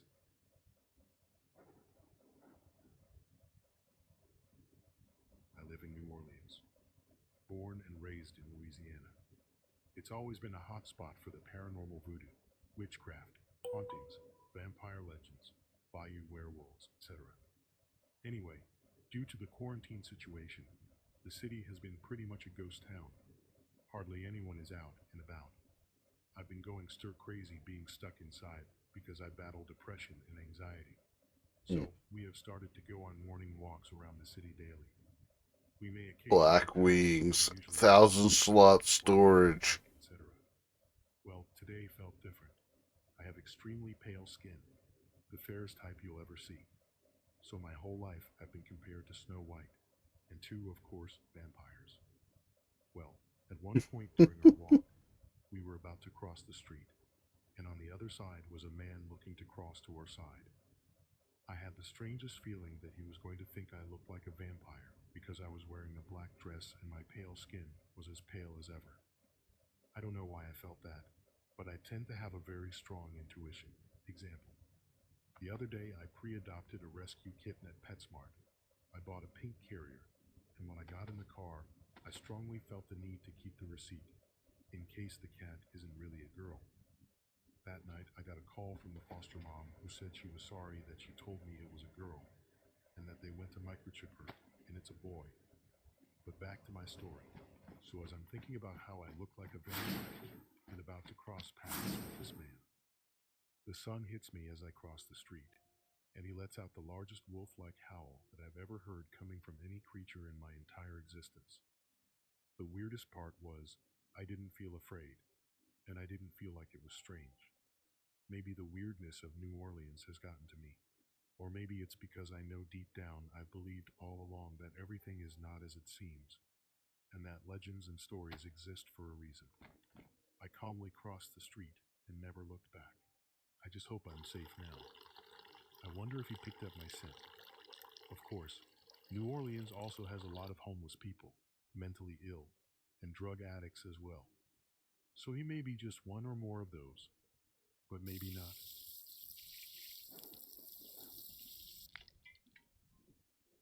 About a year ago, I moved out to Arizona, around the outskirts of Phoenix. I knew that there were stories about lights in the sky and whatnot, but I've never actually seen anything that I'd call unidentifiable in general, so I wasn't expecting anything. Sometime in June, I grabbed an Uber to go somewhere across town. My normal thing when I'm a passenger is to just stare out of the window, not really focusing on anything, which is why it took me a solid 15 seconds of staring and fixating on something for it to even register. It was probably around 2 p.m. The only clouds were the insanely high ones. I don't know what they're called. There isn't much in that area of the desert. It was just black above, halfway obscured by the clouds, but still visible through them. Circular, like a hockey puck, just stationary, not moving at all. No lights, no reflection from the sun, just a matte black. At first I thought I was just seeing things and blinked a few times, but nope, it was still there. After about 40 seconds of watching this thing, it blinked, kinda like how if you flip a mirror in the light, you get the elliptical flash. It's hard to describe. It still didn't move, and it was there when the Uber turned at a light, and I lost sight of it. I've tried to figure out if it was a weather balloon, and I've looked for any other explanation, but I haven't found one. I've only told a couple of people since it's underwhelming as far as sightings go.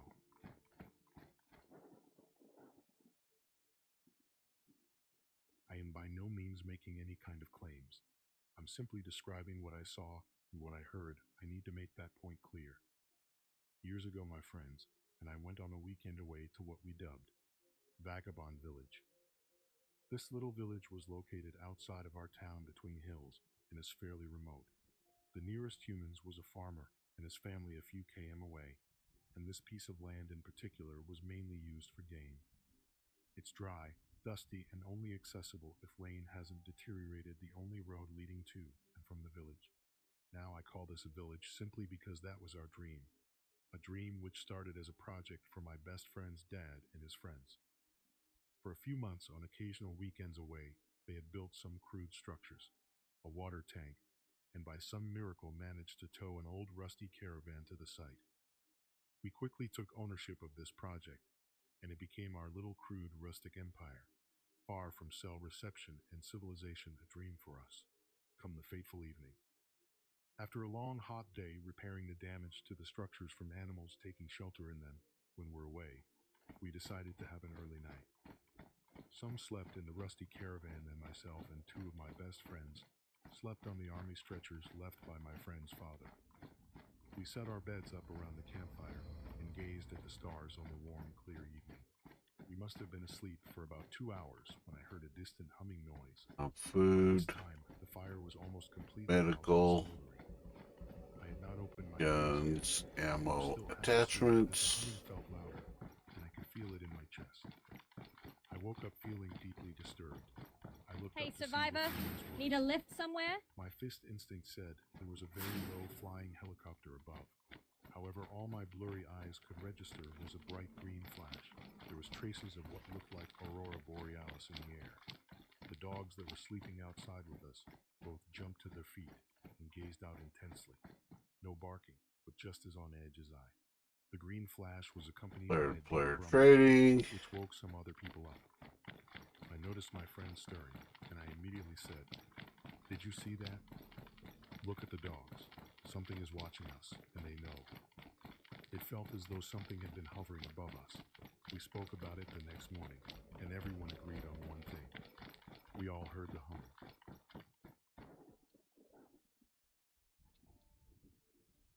Around 2007 to 2008, my friends and I Yeah, took a those are road all trip across the country, suits. and one of our stops was the Grand Canyon for 2 days. We watched the sunset by the edge, and as the daylight faded, we noticed these little phosphorescent colored dots floating above the horizon from one end to another way out in the distance. While we watched, we noticed they were kind of moving a little bit, and every now and then one would shoot all the way from one end of our view to the other. Drug about dealers, 0.75 seconds, black market, close to 100 miles maybe. mags I don't know and how far stuff. it was because we had no way of knowing how far away they were. The light was so faint, I couldn't tell Black if they were market see-through stuff. or just really dim objects. After about 30-45 Black minutes, market my friend guns. pointed out that there were a lot more than there were to begin with. Another 20 or so minutes passed, and almost none were left. Then, as it was officially nighttime and no light was in the sky, We could see that they were splitting like amoebas and joining back together again. We watched until about 4:30, and sometimes we thought for sure they were done, because there would only be like 6 or 7 left. But then the little splitting dance would happen. Some would shoot back across the sky, and a few minutes later, there would be hundreds of them.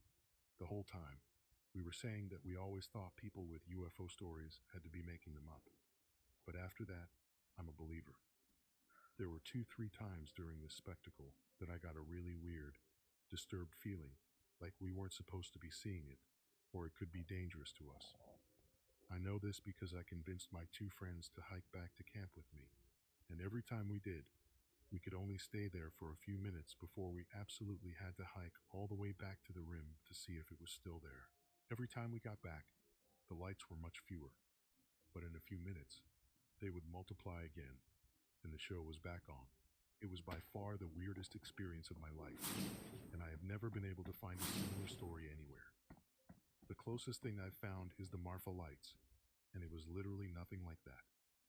We have tried to figure out if it could have been some kind of solar flares or aurora borealis, like maybe if it was super far away and you were looking at it from the side, but they were definitely multiple colors: pink, purple, red, orange, yellow, green, and possibly some blues.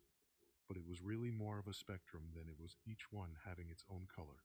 I want to say they were all phasing from one color to another, but I'm not sure. The next day, we found a map to see if it could have been a town or something, but there was nothing for miles and miles. There was a very large native reservation. I want to say the largest in the country, so that was kind of weird too.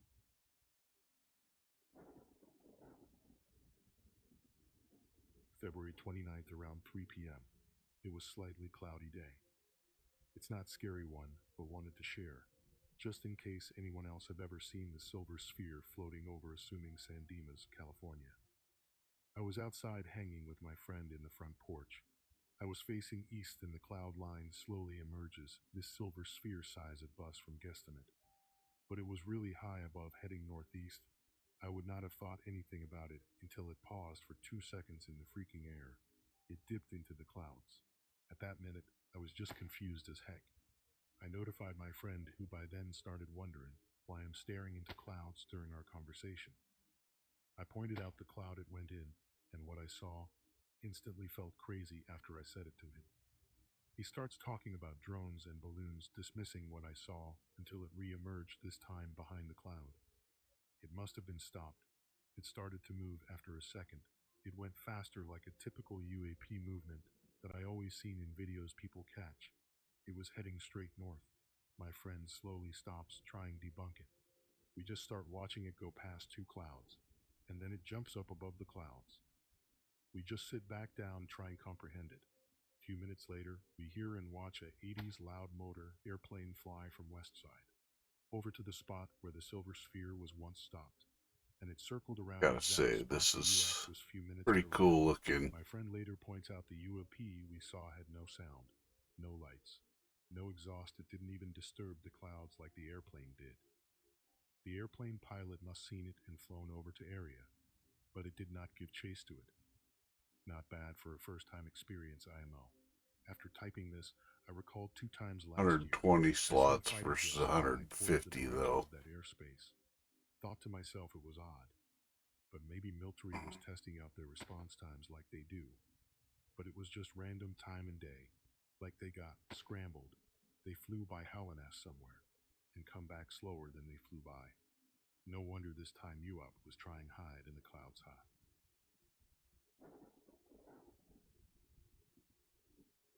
My mom was on her routine night shift at the hospital, and I knew I wouldn't see her till the next morning, probably in a deep sleep on her bed, likely still in her uniform. I always made her breakfast before I would leave for school in the morning, so she could wake up to a nice meal. I use the word nice loosely. It's the best I could do considering I'm 16 and failed my home economics class last year.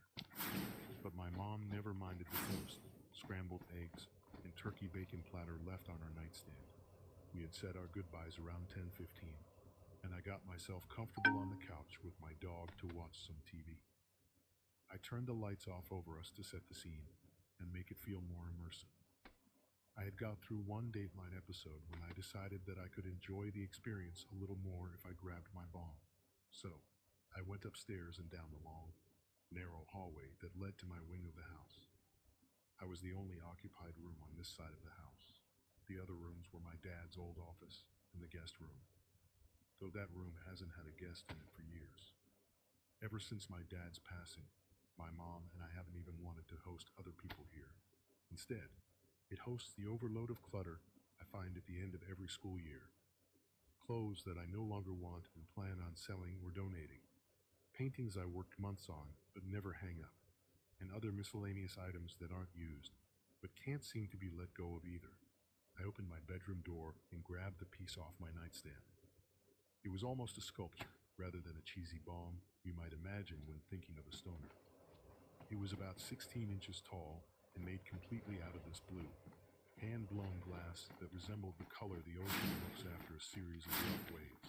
The glass swirled in an upward motion towards the mouthpiece that made it look like it was water, frozen in time. My favorite feature of this prized possession is its ability to glow in the dark. After letting it sit in the sun for a bit, flecks in the glass would glow a bright green at night. I Hey, walked need a back ride? down the hallway, I know the best routes. then back down the stairs until I was sitting down on the couch next to my dog, Pepe. He was sound asleep as I started to grind up the green, sticky plant matter, Little which was Pepe. genuinely what the name was. Plant matter. It was this new strain I had just bought from my regular plug from the next town over. He had told me he just recently got a limited supply of this stuff and asked me if I could be one of his test subjects to see if he should buy more. Without hesitation, I agreed. Discounted weed to just give my feedback. I'd be a fool not to take that offer, so I did. Holding it in my hand, I saw a multitude of colors that reflected off its crystals. It's common to see colors like purple and orange, but this stuff had shades of red, blue, and pink. Odd, I thought. But I was taken over by more intrigue than suspicion, so I continued to put some in the bowl and pack it down with my lighter. After the first inhale, I got the taste of ordinary weed, but soon followed by a slight trace of citrus. It was pleasant. I was paying extra attention to the experience, so I could give a good, detailed report back to the plug like he had asked. About 15 minutes went by. Dateline was still playing, and this specific episode seemed to be extra interesting to me in my new hazy state. The cushions beneath me started to almost mold to my body. Hey, need a I felt ride? as though I I was know the sinking best yet routes. weighed as light as a feather at the same time. My eyes started to get dry, and trying to keep them open became a task more so than a natural ability at this point. As I slowly started to move my eyes behind my lids, I realized that I had fallen asleep. It must have been for quite a while because I felt so sluggish, like it used all the strength within me just to be able to fully open my eyes. The lights above the living room were still off, like I had left them, but the all others on the downstairs floor were too, something I had not done. It was now pitch black everywhere, except for the surrounding area where the light emitting from the TV could reach, which was not very far. The second thing I noticed was what sent a cold chill running through my body and caused my heart to stop momentarily. I was paralyzed.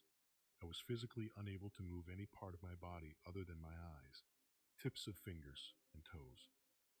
I was only able to produce slight twitches, but it took so much strength out of me to do so. So there I was, That's almost completely building paralyzed, her unable to move or scream for help, while the TV face. continued the program like I was still an attentive, consenting viewer. Pepe was still soundly asleep beside me, blissfully unaware of the living hell I was experiencing just inches away from his sleeping little head. I tried reaching for him. Maybe he would wake up and sense my distress and then what?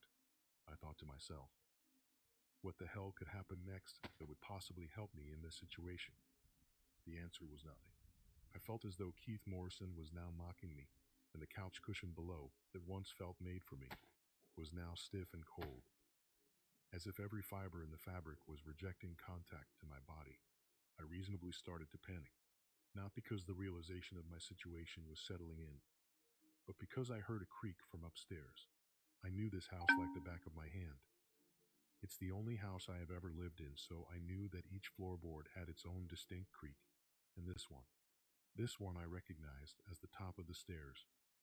Someone was in my home, and they were standing at the top of the staircase that led down directly to the room I was in. Each crack that followed the last made my eyes water. The fear I felt distorted each sound to resemble what I might imagine a rib being snapped in half would make. Hearing the footsteps slowly descend the stairs made my stomach turn, and my body want to writhe in pain from the inside out. Staring at the one visible stair from my position on the couch made me want to retreat backwards and find security in the couch. I did not want to see the intruder, the person who would be able to have their way with me in such a vulnerable state.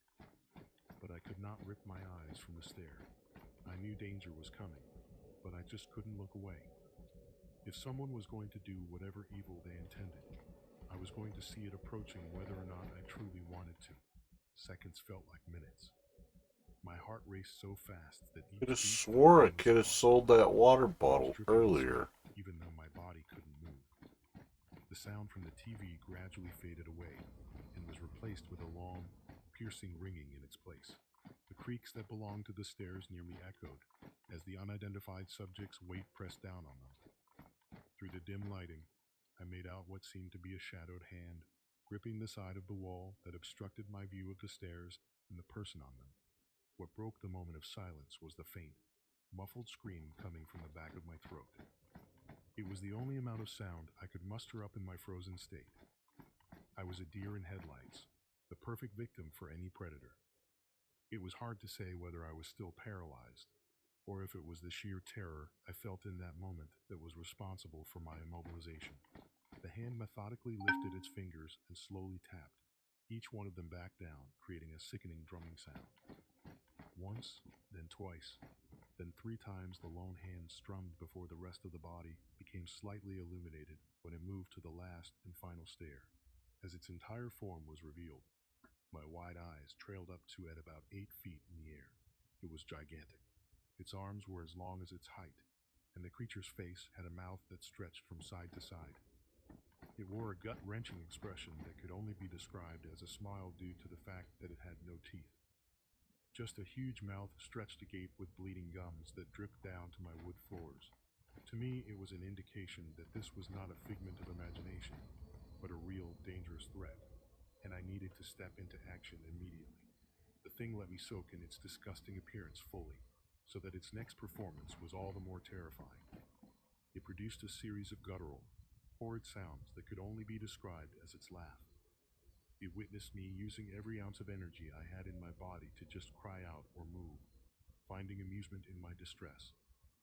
All I could do was cry silently. My eyes streamed with tears while I stared unblinking at the creature that slowly Hey, need a approached me ride? like a I know lion the best with their routes. wounded prey. It was just feet away. Just now. hold on. Its long arms dangled behind its moving legs, dragging along the floor, still drumming its fingers to that nightmarish beat. The creature moved at a slow pace, taking advantage of my paralysis. It knew that dragging out this hellish scene would make the kill all the more satisfying for its demented desire. At this short distance, I was able to see its face fully illuminated now, and it was awful. Everything's Still ready. smiling with its Let's red get moving. gums. Its small eyes were as wide as its anatomy allowed, and their gaze never left mine. It had a nose, but it was just 2 holes that looked like they were hand-poked by whoever created this god-awful being. It was almost as if it were human, but the devil seemed to have poisoned this one. It was now close enough to smell my fear and see the glint of hope Hey, for need a survival ride? fading I in know my the eyes. best routes. I had to do something. Anything that would make me feel like I at least tried to fight for my life. That's when I saw it in the corner of my eye. This faint green glow, just inches away from my frozen hand. My bomb. Amongst all the chaos, I forgot about it. But something within me screamed at me, try to move again. So I did.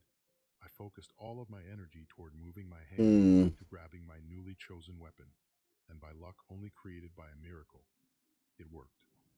I was able to grab it, and within moments I had swung the thick glass over the creature's head. Again and again and again. Its blood wasn't red like the color dripping from its toothless smile. Instead, it was dark black. The tar-like goo was everywhere. I felt it hit my face, go into my mouth. I saw it cover the couch, floors, and walls. The scene was brutal.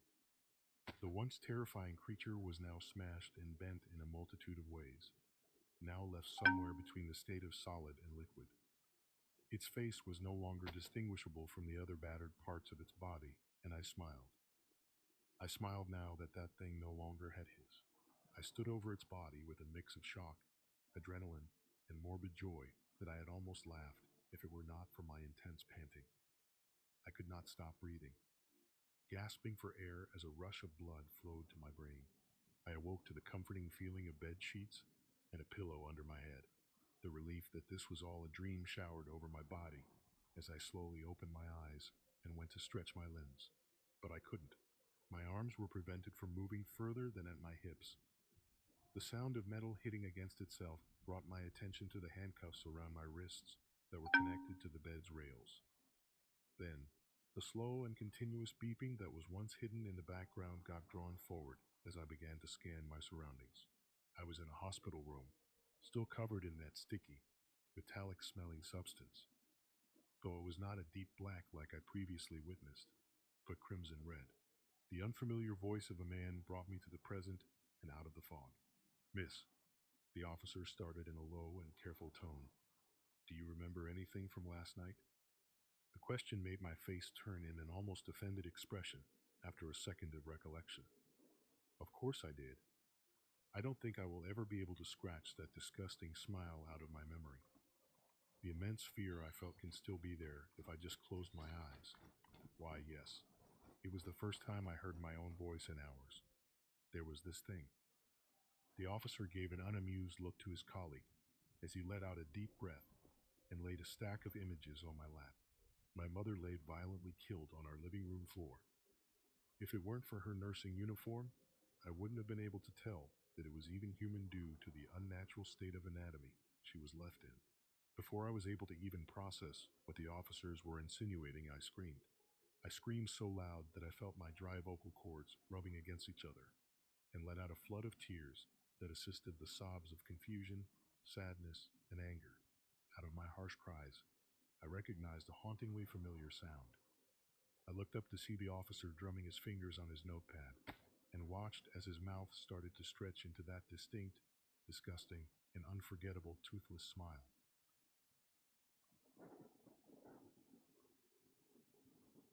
I was in my college apartment, and my roommate had just moved out. Her room was directly across from mine with the living room between us.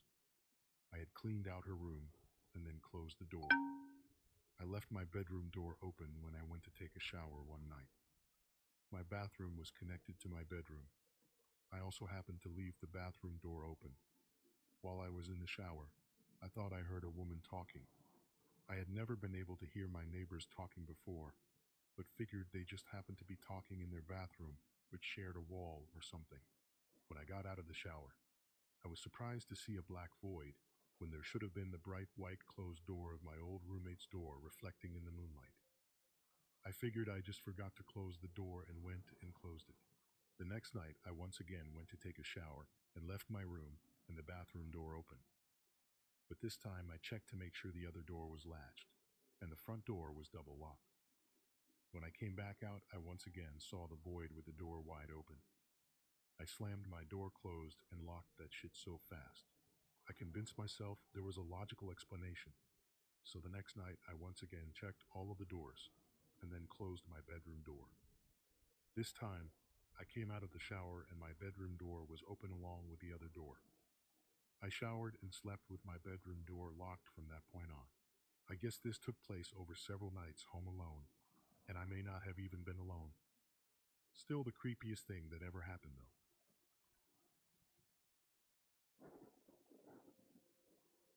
This happened when I was 14. I'm 17 at the moment and still linger on the memory. I was home alone that night as my mom was working an overnight shift, and my older brother didn't live at home at the time, so therefore I had the house to myself. I'd say it was maybe 9 or 9:30 p.m., and I was in my room working on homework and listening to music with my headphones in, loud enough to where I really couldn't hear things. I remember for a fact that all of the doors were locked, and I stayed home alone pretty often, so I didn't have a reason to worry. Maybe an hour later, I decided to take my headphones out and take a break from homework. I heard noises in my kitchen and footsteps walking around downstairs, which was odd because my mom wasn't supposed to be home until 7 a.m. the next morning, but she could have taken an early night for whatever reason. But just to make sure, I locked my bedroom door and texted her, asking if she came home. It took her about 10 minutes to respond, but when she did, she said no, she was still at work, and why I asked.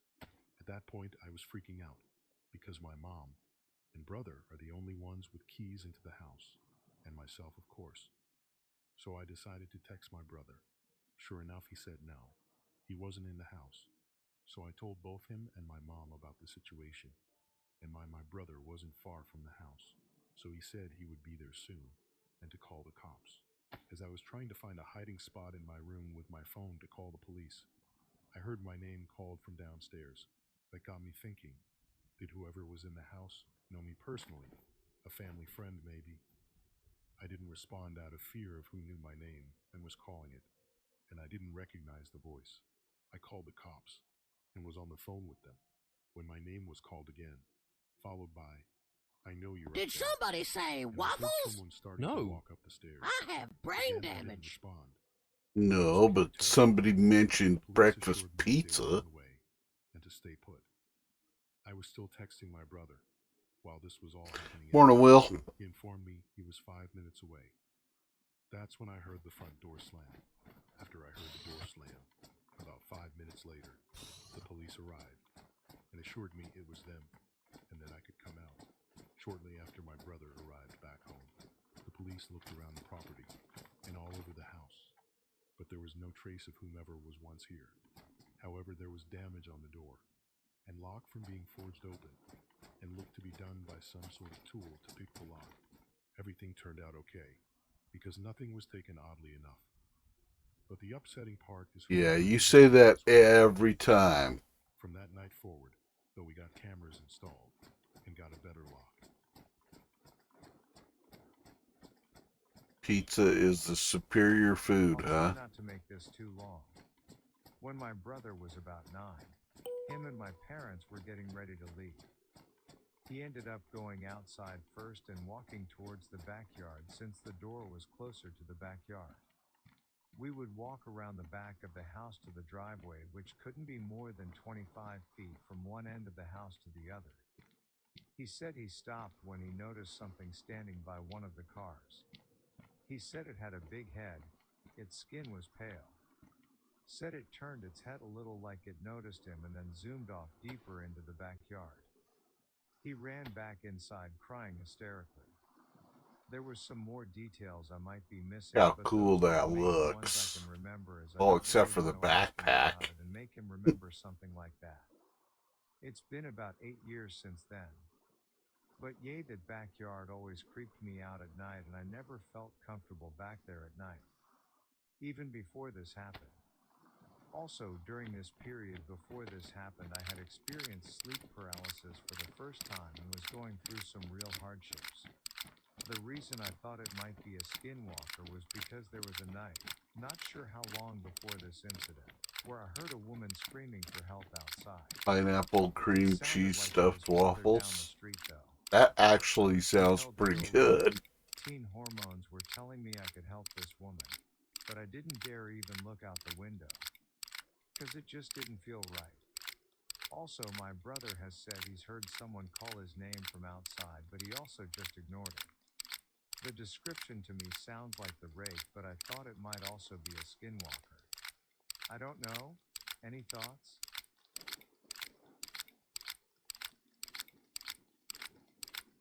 I've been into the skinwalker topic for a while. As expected, I've come across the cattle mutilation topic. I don't even know if it's skinwalker related. I would like to hear more opinions or theories about this topic, or even know if it's connected to skinwalkers. So here's what I know. The mutilations usually take place in big terrains that belong to cattle raisers. The attackers usually remove the tongue, the eyes, the lips, and the reproductive organs. The removals look like they were performed with extreme precision. and there is no blood. Little bit of or chocolate anything or drizzled anyone on top of that. Yeah. I've had a similar experience with a goose I had in my farm. I've had 2 encounters in that same farm. We found the goose's body in a horrifying condition. Its head was placed in the front gate and its rear on the back gate, in the opposite side of the front gate. Its guts were all splattered across the terrain. After reuniting the remains, it was pretty obvious Yummy. whatever attacked the goose didn't took anything with it, apart from the beak. There were no traces of predators or even an attempt of escaping, since there would be a lot of feathers. I wanted to find out what had killed the goose, so I searched about predators in my area, went for walks in the woods near the farm, talked to people. I found nothing. The only possible existent animals there would be the neighborhood cats, but when I talked to them, they told me and showed me that they locked their cats at night, the time the attack occurred, so I quote on trying to find the one who did that. 1 or 2 years later I had the encounters of unsettling voices calling from the woods, when there was almost no criminality in this location, nor even people reported missing. More odd events took place, including chicken mutilation, but it all stopped out of a sudden when the forest surrounding the farm was cut down, only leaving small growing trees. I'm very open to hear theories and explanations to this.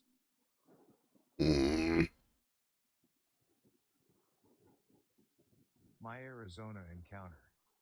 I was driving with my friend to his home in southern Arizona. We had to drive through several reservations, mostly Navajo, to get there, and he warned me that if I saw anyone standing by the side of the road or in the road that I shouldn't look them in the eye or even pay attention. A couple hours into the drive, only me and my friend, who was driving, were awake. I saw a man dressed all in tan leather and wearing a large, wide-brimmed hat standing by the road. I didn't listen to what my friend said and looked at it directly. Every couple of miles, I saw this same man, always on the road, always looking at me. Remember to leave that one little He mouthful appeared to have none. in there Eventually, I so you set my can fill sights them back directly up. to his town because I was afraid. I didn't see anything further while we stayed there. We go back to the west just about every year. The last time we went, we spent a night in a town in the mountains where his family had a cabin and we got stuck in the snow. We called a towing company and a single man came to help us out. We talked at length with him, or at least I did. I recall him being native, with long black hair and wearing a tan suit, including an animal skin on his shoulders. No hat like the person I saw on the road. He was very friendly and wanted to eat dinner with us. We said no because we didn't have enough food for him and us. He offered to go buy us What? food and bring it back. We said no to this also. Recently, my friends and I were talking about this day. They didn't see a native man. They claimed that we were helped by a man with short, blonde hair and a southern accent. That he was wearing snow gear and never asked to eat with us. My friend asked me if I had seen anything unusual somewhere else, and I told him about the man on the road. He told me that I saw a skinwalker and it was following me. I live on the East Coast, so he proposed that it only came looking for me when I was in the area. Since that encounter, I have almost constant dreams about going back to Arizona. What do you make about this encounter? Besides my one friend, no one else believes me. It creeps me out to this day.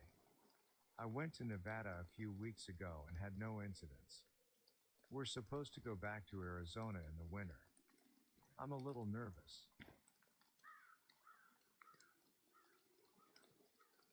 I was driving home from work one night, and as I was about to go around a curve, I remembered thinking, one of these days a deer is going to run out in front of me. I kid you not, as soon as it ran through my head, a huge deer jumped out of the tree line. However, once I came to a stop, it didn't look like the deer I saw. The more that I looked at it, the more it looked like a bipedal creature. We made eye contact and it walked towards my truck a bit, but I took off terrified. Keep in mind I live in an area where there's a ton of deer. and it's not unheard of that Wendigos are around. I've just never seen one here around here.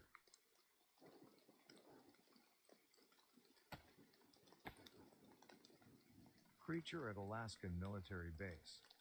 In the late 2000s, my friend, let's call him James, went to go smoke weed with his buddies inside military base when it was more publicly available, still trespassing though. He ended up finding a good spot in the woods with his friends, and about 30 minutes later he notices his friend, let's call him Joe, keeps looking back behind the bushes. James asks what's wrong, and he notices that Joe has a face of shock. He looks over and sees this tall black figure with a head shaped like an upside down triangle, and it's mimicking what Joe was doing. They stare at it for about 30 seconds, and then James is like, yo, what the F is that?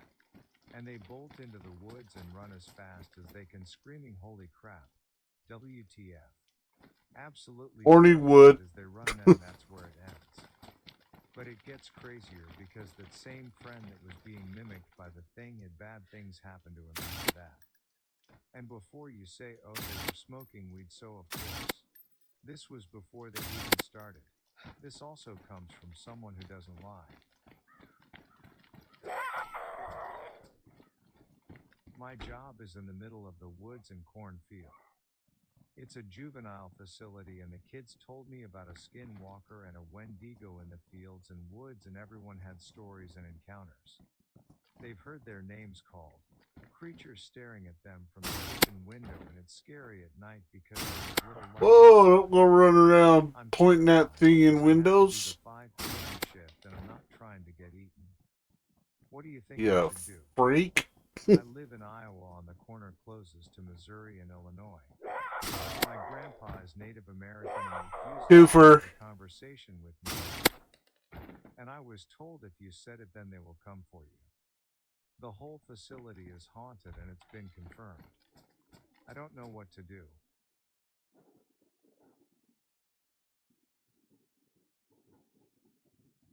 I saw a skinwalker recently. It was about a month ago when I was helping out my father-in-law in his old scrapyard working on an old Ford Mustang. He had the car. Well, he for needs to longest keep time, that but it was a shit complete wreck. tucked away to It cost himself. more for a shop to work on it than it That's would not cost, cool, so he man. decided he would keep it around in case he ever found the opportunity to start working on it himself. Anyway, due to business being slow in December, he decided to take some time off and start working on the car, and asked me to help, knowing that I'm a mechanic at one of the shops in town. We'd spent the day digging through the various scrap piles looking for parts that would work in the Mustang, and by the time it got dark, we'd assembled a fair few bits and pieces, including some original parts for the engine. By the time we had finished moving all the pieces into an empty tool shed, it was getting pretty late. So I decided I would go get my car to take him back home, and then head back myself while he locked up. I turned a corner and saw my father-in-law standing by my car. This was impossible. I looked at where I had come from, and he was still at the tool shed admiring all the parts we had gathered. But then I could see him clear as day in front of me, lit up by a street lamp. Stupidly, I started walking closer and closer to the man who stood by my car and was horrified by what I saw. Side It was of my their father-in-law, head. but a crude copy of him. He was just standing Who's there the with big his white horrifying dudes? open grin, his mouth full of teeth like dog teeth or wolf teeth. His eyes were pitch black, and his skin was a light, mottled gray. It's He like looked a right big at me, horn then or looked set away, of horns. then started walking towards me. Maybe a spike that Without goes through his hesitation, head. I turned I and don't ran know. back towards the tool shed, but Handlebar? it was too late. Whatever that thing was managed to grab me, and I screamed. I tried to That's fight it off. that's the Punched it, handlebar. kicked it, That's everything I what could she do. grabs a All I hold could see was of. my father-in-law coming up to us with his 12 gauge he carried around, though I did hear him take a shot. The thing that was on top of me looked at him and decided 2 was too many before running off on all 4. You know, you don't want to go Neither of us flying were off or hurt, nothing. but I can't stop thinking about what happened. Fortunately, I wasn't cut up too bad and was able to explain it all away by saying I was in a bit of an accident when searching for scrap. Need a car. But it bothers me, and I know This it's running everywhere sucks.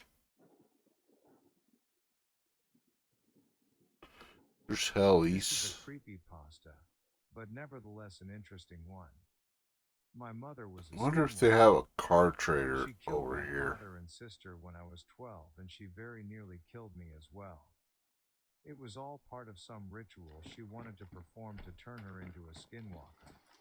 I'm not sure on what exactly happened due to my injuries and the shock of the events, but what I do know is that someone called the police and they managed to stop her from finishing me off. This isn't something I normally talk about, but recently something happened that has me concerned for my safety. After the police arrested my mother, she was sent to an asylum for the insane where she stayed for the last 10 years. She escaped a week ago after killing 2 nurses and a guard.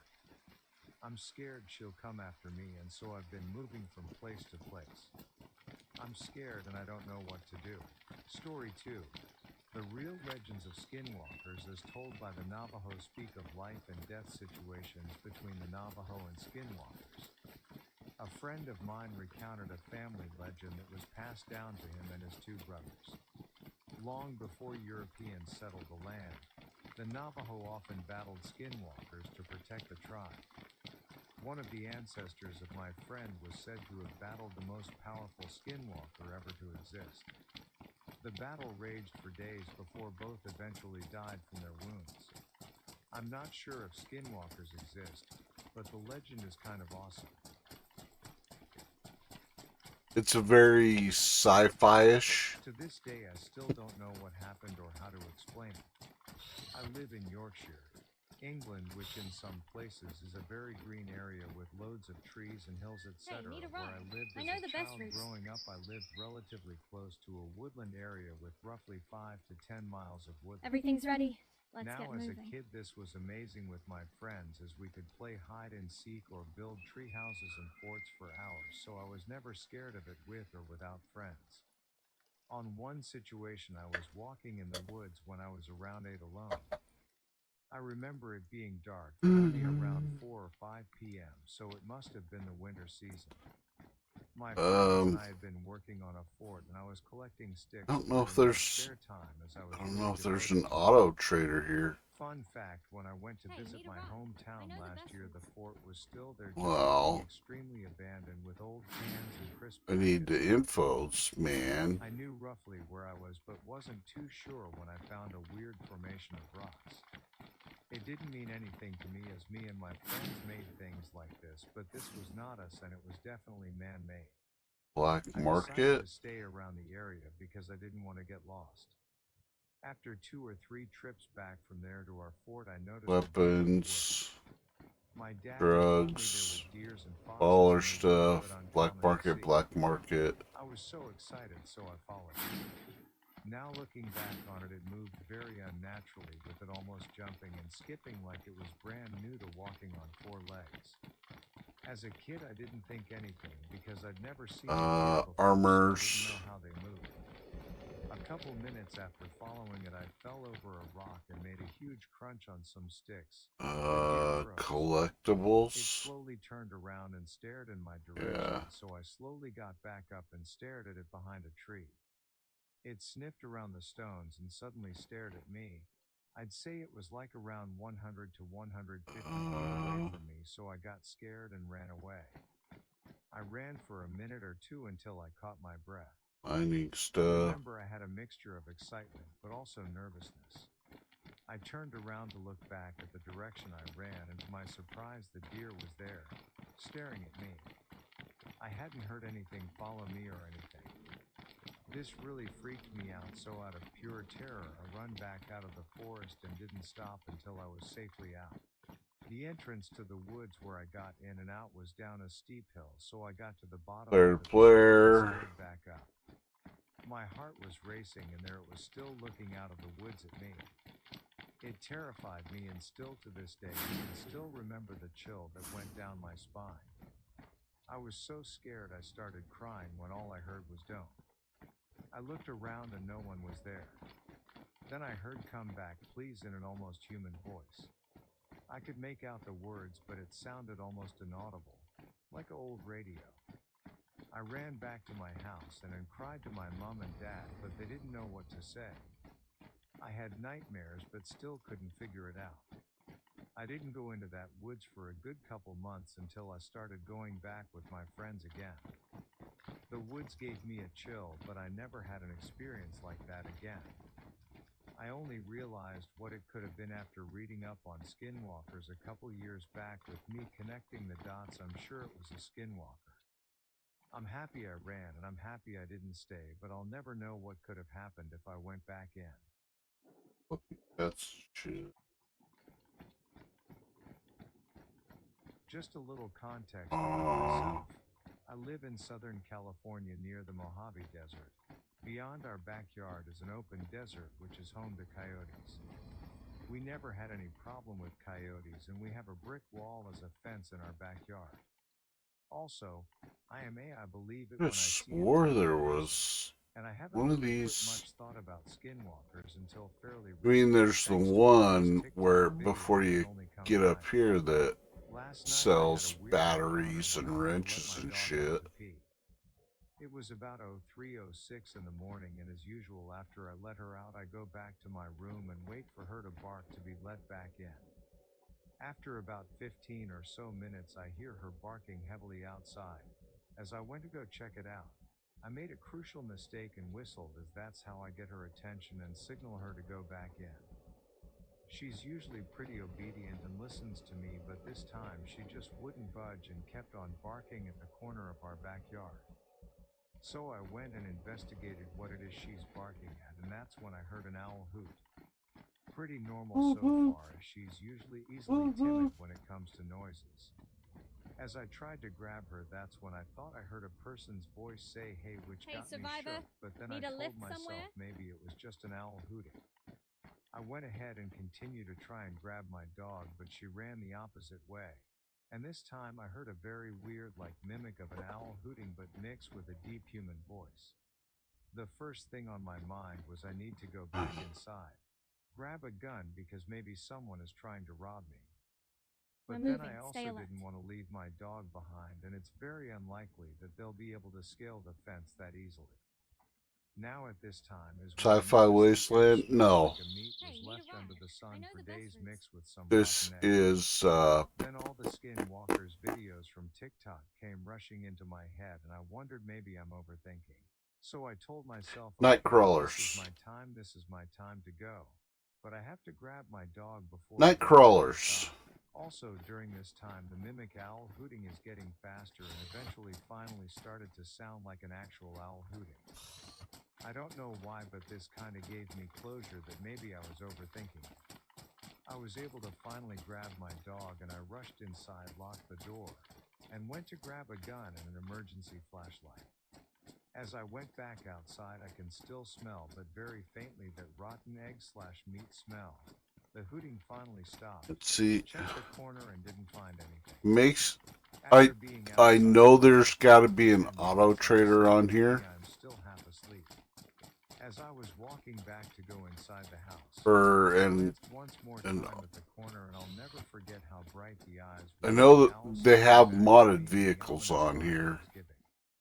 I quickly turned my eyes Maybe away and went it's inside the at house, the locked all the doors, and LE closed the Trader. windows. I am not 100% sure what I heard in last night, but as I was inspecting the sand from outside of the fence this morning, I didn't see any footprints of any kind. So for now, I'm hoping that maybe it was just a regular owl with throat problems. But I could never forget those ominous bright yellow eyes.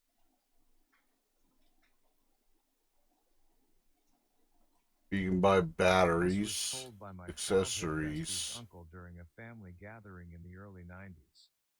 They were a huge garage, family and always had cookouts and gatherings, often inviting friends from church or work, so there would always be a nice crowd. And Don't tell me somehow you don't it know. went into the evening. This night, some of the men there were police officers, so they were trading stories. While the grown-ups were talking, We preteens were sitting nearby talking kid stuff, but I noticed the grown-ups' tones kinda changed and I turned to listen. So for context, we are a small town right at the edge of the two different tribal reservations. The sheriff's office usually patrolled a 30-minute stretch of reservation that bordered the two different tribal lands. It is a flat forest that is beautiful Hey, during the day survivor, but scary need a as lift hell at somewhere? night. There is one gas station, grocery, and a little community right in the middle of this 30 minutes drive. It closed at around 9 p.m. each night. Around 11 p.m., one of the sheriffs got a call over the radio to check something out just south of that community. Now that area was the most isolated and there are very few people that live there. There are no street lights other than In some out in the the stretch of lands where people lodge. lived. So this part was a dark, dark area. The officer went out to the area and I don't remember if he found a problem. My vague memory is thinking it had to do with a fence down, which is bad because some people have herds of sheep, cows, horses, so that could cause an accident. He took care of business and started back towards our town. He had only driven about a mile back when he saw a man walking on the side of the road. Again, on this stretch of Hey, road, need a ride? it is so dark, even people can be hit by a car. In the So the garage officer area? stopped to at least get the guy home. The man was young, quiet. He had long black hair. His clothes were old and dirty. Often there are hitchhikers that go from that area to our town to hit the bars and then hitchhike home. But this man was going in the direction towards town, which was weird because it was way past midnight. It's virtual By now, garage. nothing was open. The officer tried to get the man's address, but the man just said, "Take me down the road. I'll tell you when to stop," and it was toward our town and the little community was also ahead, so that was probably where he was headed. The sheriff had a truck. When one picks up a hiker, they climb in the back and hit the window when their destination is reached. The officer said, "All right, jump in," and started down the road. While driving, he'd take a look back and see the back of the man's black hair.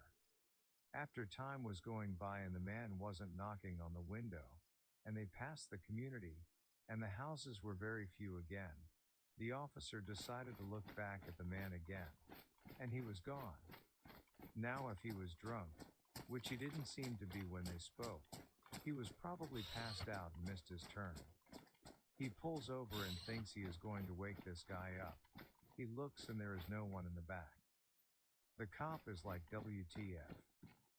Tell me he didn't jump out. He has to be drunk." The cop turns around and tries to backtrack. He passed the community again, but he doesn't see anyone laying on the road or sitting or even walking. He turned into the gas station and kinda tells the dispatch about it and then decides to just head back to town. While driving, he says that he starts to hear a knocking on the truck. It wasn't the back window, and at the gas station, which had lights even though closed, he did double check for a passed out man. The knocking continues and he keeps driving but starts to look in all his mirrors and he swears he sees a wolf-like figure at the right side of the truck, running alongside of it, on hind legs, banging the side by now. He is Ain't going nothing in there. 55 to 60 miles per hour at this point, and this creature didn't look like it had any problem running right next to the truck, hitting it. The officer swerved and overcorrected, but It's gets in the control parking himself. meter. But he stops for a second just to check his doors and get his wits and then hauls ass. He stated that he was going 80 to 90 and the road can be curved, so the speed limit is still 55 miles per hour to this day. He was so terrified and he was so relieved when he went over the little hill to our town and saw the city lights. I never forgot this story and drive that road rarely, but never at night. For context, this took place in a heavily wooded neighborhood in Nebraska. Both me and my friend were high. Most of this can probably be boiled down to coincidence, but I still feel Well, I like don't it's a want true any of story this shit. nonetheless. About a year ago, me and my friend, whom well That called is Jacob, not a were Ford driving around in Bronco. my car smoking. We had been swapping ghost stories the entire time, and were both a little spooked. We pulled into a neighborhood that was surrounded by trees at around 11 at night. As we were driving, we came to a dead end and had to turn around.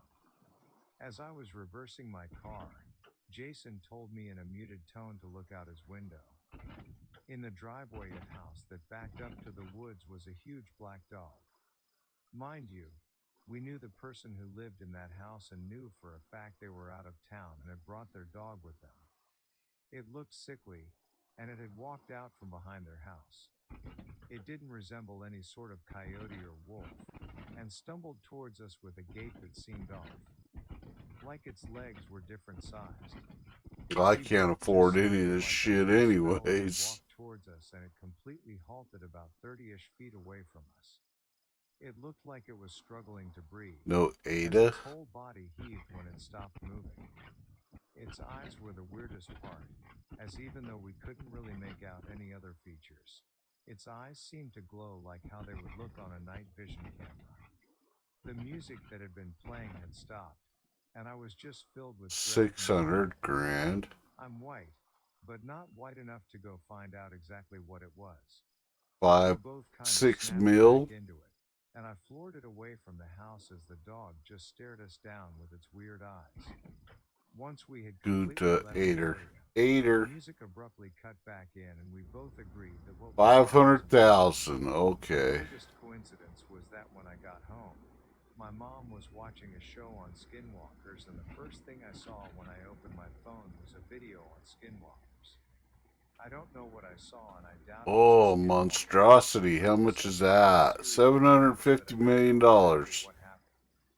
Even as I was Woo. writing this post, my phone glitched out in a way I've never seen and shut down, deleting everything I had written and making me write it again. Okay, well, Ada's the cheapest one, and This it's happened 12 or so years 500,000. ago when I was about 15. I was a Whew. part of a camp that took place in the Okay. deep woods in the Northeast, and while there were many strange things Well, that we happened can in afford camp, one, we but brushed them off. The cabins themselves were pretty far into the woods and a good 10-minute walk from the main camp. Thankfully, the staff and counselors had us go everywhere in groups. some of the 30 shit I don't to like leave that's their in this supervision. trader system. This A lot of the trader girls in system's my weird. cabin had to take night meds, which meant at about 9, 33 of us had to walk to the health cabin about 20 minutes away every night. Most of the time I was in the group of 3, as one of the girls with meds was my best friend. There were a few nights where as we were walking on the trail to the health cabin, we would hear our names. I like the monstrosity. That one We would looks hear some cooler. whistling or just very human-like noises.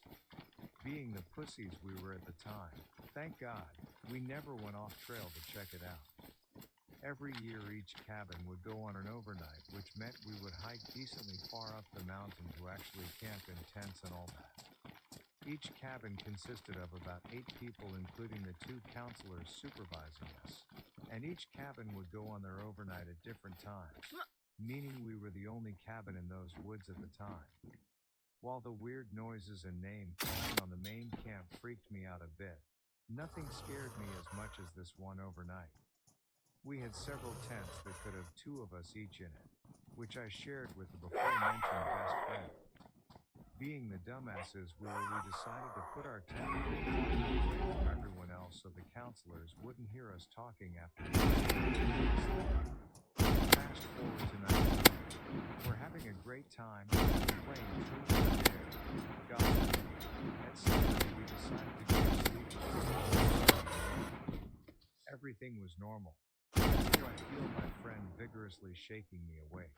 I start to ask what's wrong as she quickly shushes me to be quiet. Hear that? She whispered to me, visibly distraught. Reluctant and slightly surprised, I make somewhat of an effort to listen to whatever she was hearing. When I say my heart dropped and I have never been washed over with such a feeling of confusion and horror, I mean it. I heard my name being said, not just by anyone, but my mom. My mother, who was currently a 23-hour drive from where I was, now sounding as if she was 20 feet away. As I asked my friend what she was hearing, she told me she had heard the same thing. I wish that she hadn't given me confirmation on the next to impossible thing I was trying to convince myself I was imagining. It went on for another 5 minutes with both of us sitting there like deer in headlights. Eerie silence filled the air as the name calling stopped. The silence was quickly filled by a heavy breathing, but this time it didn't sound human. It was like the sound of a bull breathing, and was now about 5 feet from the tent. We sat there, shivering with our blankets pulled over our heads as our only defense. The next 20 minutes of the sound of breathing moving around the outside of our tent felt like hours. As quickly as the silence left, it then returned again. The blanket was then lifted off of our heads, thinking whatever creature we were hearing had left. Then suddenly, the most ear-shattering, distress scream could be heard from what sounded like a mile away. It was almost human sounding, if said human was being brutally tortured and murdered. These screams went on for about an hour, until the sun started to rise. At this point, with the safety of the sun's light, we decided to fall back asleep. No one else had heard these things, and to this day I haven't been able to come up with a rational explanation. Anyone here able to give me an idea of what it possibly might have been? Own imagination. I just had an encounter with a skinwalker. Me and my older brother, we are both Native American and strong believers of the skinwalkers, who is 24 years old, are driving from home when he starts to hear trees snapping and moving. He slows down to around 10 miles per hour and listens for a second. After a couple of seconds, he speeds up and blasts down the road, easily going 60 miles per hour plus. After we blasted down the road, we stopped and listened at the stop sign. We look around and my brother spots it in the trees, slim and skinny, peering at us from the tree line. He screams, then blasts off going 80 miles per hour down the road, going all the way to 100 miles per hour. We drive a good distance and stop to see if it is still following. After a couple seconds, we hear it again and we blast off once more. Now we sitting around on edge because we are seeing stuff close to our house. I'm pretty sure we're just paranoid. Keep in mind this started at 3 a.m. and now it's 5 a.m.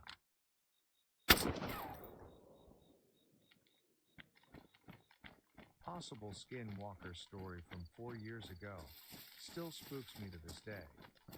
I'm not saying this was 100% a skinwalker, but the encounter did not feel natural at all. It was midday and I was driving home from work. I pulled into my neighborhood and got to my circle and parked in my driveway.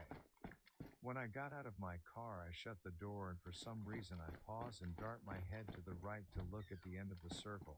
Felt like I needed to, I guess. There was a large black dog, don't remember the breed, just standing there, and we made eye contact for about 2 seconds. I felt strangely frightened and I ran to my door. When I looked back, he was running towards me. I had to unlock my door frantically and was able to get inside. Oh, fuck yeah. Before he got to me. This doesn't seem that strange, but let me explain. My circle is on the end of my street, and the only Is way that out the is the other end Beowulf of the that I street. need? I did not see this dog when I was pulling Nope. up. I have diagnosed Fuck. OCD, and one of the things I do is look at all the houses on the street before I pull into my circle to make sure there's not people out that I could run over accidentally. And there's no way I can wrap my head around how he could have got to my Yeah, circle by the it's time I got out different. of the car without me seeing him. The only way is he was at the end of the street out of sight and full sprinted to the end of my circle, but even then it seems far-fetched. Another thing that feels weird about this encounter is that without seeing him prior to this, I felt like I needed to look out to the end of the circle as soon as I exited my car, and there he was just standing there. The way I felt after staring at him for a second. Oh, it is. I genuinely Nice. having no real reason to. I'd also like to exclaim. There we go. There's our 50 cal I Beowulf. lived in that neighborhood for 2 years at that point and have never seen that dog before. I lived there another 2 years before moving and still never saw him again. It was definitely not one of my neighbor's dogs. Edit. That's Something just in similar case we happened run into another one of It them was during the summer of goddamn 2019. stone bulls. It was about midnight when I woke up to scratching coming through my front door. I decided to look outside through the window and there was nothing there. Walking back to my bedroom, I heard it again. We'll get a I little decided more to open the door this time. In front of me ammo was a for large that dog. as we're out It running had around. humanoid eyes and it reeked. It didn't feel natural at all. I decided to approach slowly. Its head was I mean, this turning, gun but its eyes will were take care staring of the at me. stone wolf too, The or thing got stone bull closer, too, got but angry. It did not want to run. Instead, it started growling. I and can get a slowly lot of walking free back. ammo for the I didn't want to cause it to panic, so bell I wolf, slowly started walking I backwards. think. I managed to escape, or so I thought, until I saw it staring at me from 50 feet away. Then it decided to fully run towards me. I locked my door and got a long knife. I sat in front of the door panicked. I fell asleep that way, and when I woke up I was in the same place, still holding the knife. The next day, to see if it was one of their dogs, which it wasn't. Fucker. Still, even to this day, the thing that scared me the most was its human-like features and its reek of old flesh. I'm in Ontario, Canada, in the countryside, by the way.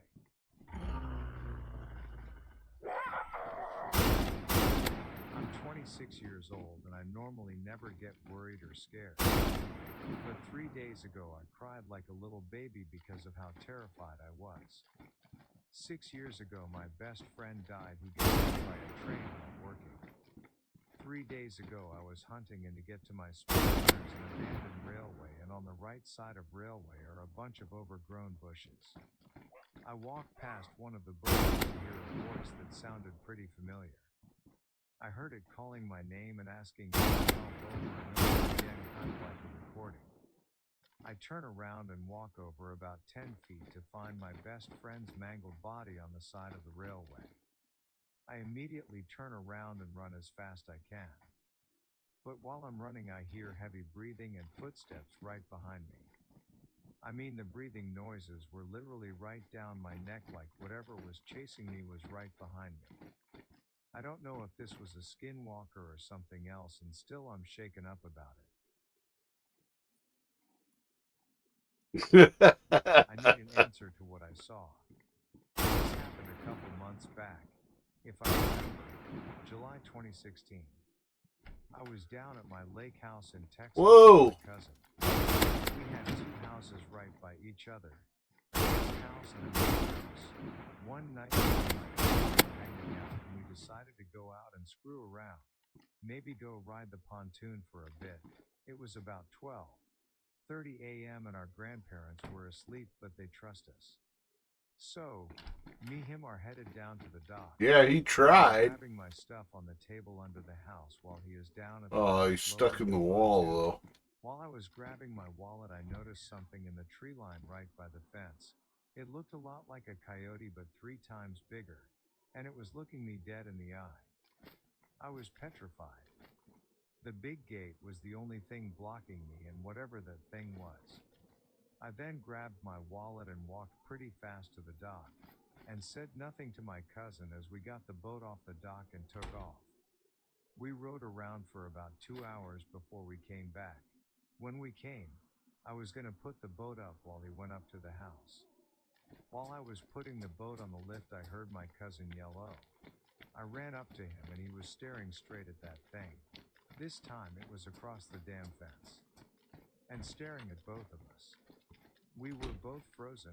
Oh, for gripped. fuck's He sakes. said run, and we both ran as fast as we could up the stairs and into the house. I thought I saw it running at us, but I don't know. We locked the big door and shut all the windows.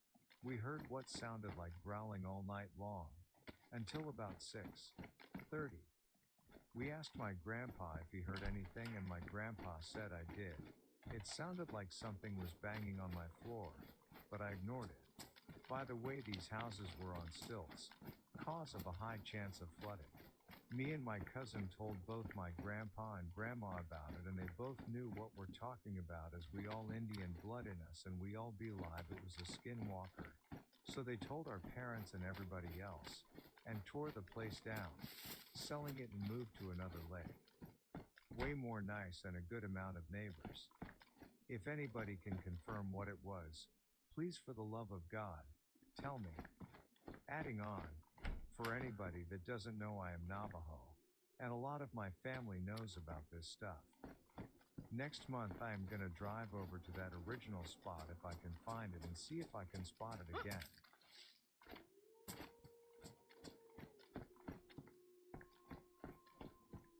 My skinwalker run-in. For context, I was 16 at the time.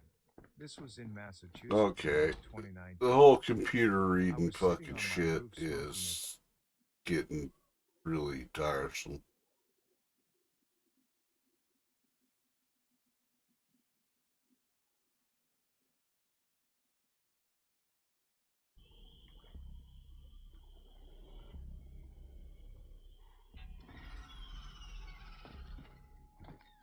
It's finally the end of the year. 2021 felt like a long drag, that's for sure. And I didn't think this day would come. I hope you all tried to do your best to stay sane this year. And thank you for joining me in the swamp and listening to all of these scary stories, and sending in your stories if you did so. As always, if you have a story to send in, send it on in at swampdweller.net, or the email you can find in the description down below. I'd love to share your story with everyone here in the swamp. This is going to be a nice long compilation of some of my favorite cryptid stories I shared this year. Some of these may be new to you, and some of them may be old. Either way, I hope you enjoy them. Thanks again for joining me all year long, and I'll see you again soon with some new, scary stories. Be sure to hit that like button and subscribe if you haven't, and get ready for some allegedly true and downright creepy cryptid encounter horror stories.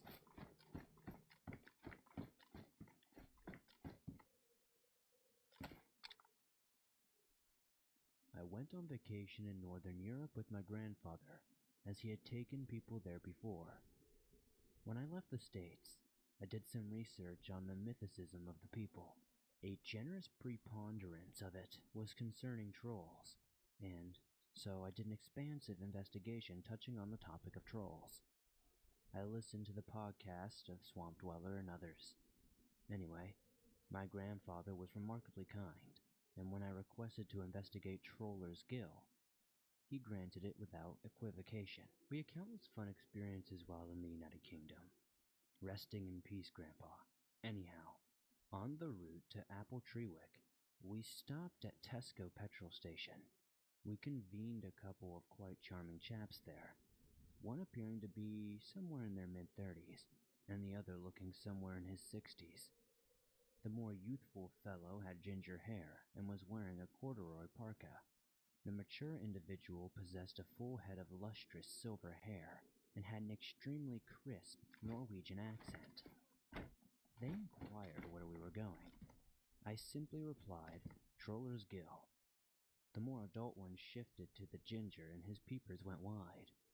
The redhead discerned that he was surprised that we would be going there, and his eyes went wide. The pair then both stared at me and my grandpa with shock. The old guy said something about a dog beast in German, and the other looked to my grandfather and declared, Troller's Gill is shamed for the devil dog brute. Anyone who beholds him perishes shortly after. We both presumed he was ribbing, and I understand it seems cliché, but I was honestly sort of creeped out. But I downed a strawberry Miranda in the truck, which set me in a kindred spirit. Once we arrived, I spontaneously sensed an uncomfortable, eerie presence. The presence of an omnipotent presence. We advanced along the path, and I began to overhear some echoing, clanging clamors up ahead. We continued moving along and hiked up to the summit of a large hill. We sat there and let dew soak into the rear of our trousers, and snacked on granola, taking occasional swigs of our Red Bull. We took in the view of the Grand Chasm, and the fragrance of moist earth, moss, and fungi. We inhaled with contentment. The light, barely lucid fog sent along with the essence of stone and cold rain. The tempestuous storm clouds refine the sunlight of the setting day star through themselves, tinting the cumulus bodies of deep, brilliant azure. My sagacious grandfather understood and discerned this to be the mark of dusk. Wow, somebody got a thesaurus for Christmas that year. Watches amidst us, or any device concerning time for that matter. We had left them behind in the truck as a way to get away from those things. We coveted the lavish impact of this sight I had been so eager to experience. We just hunkered down there for a few more moments.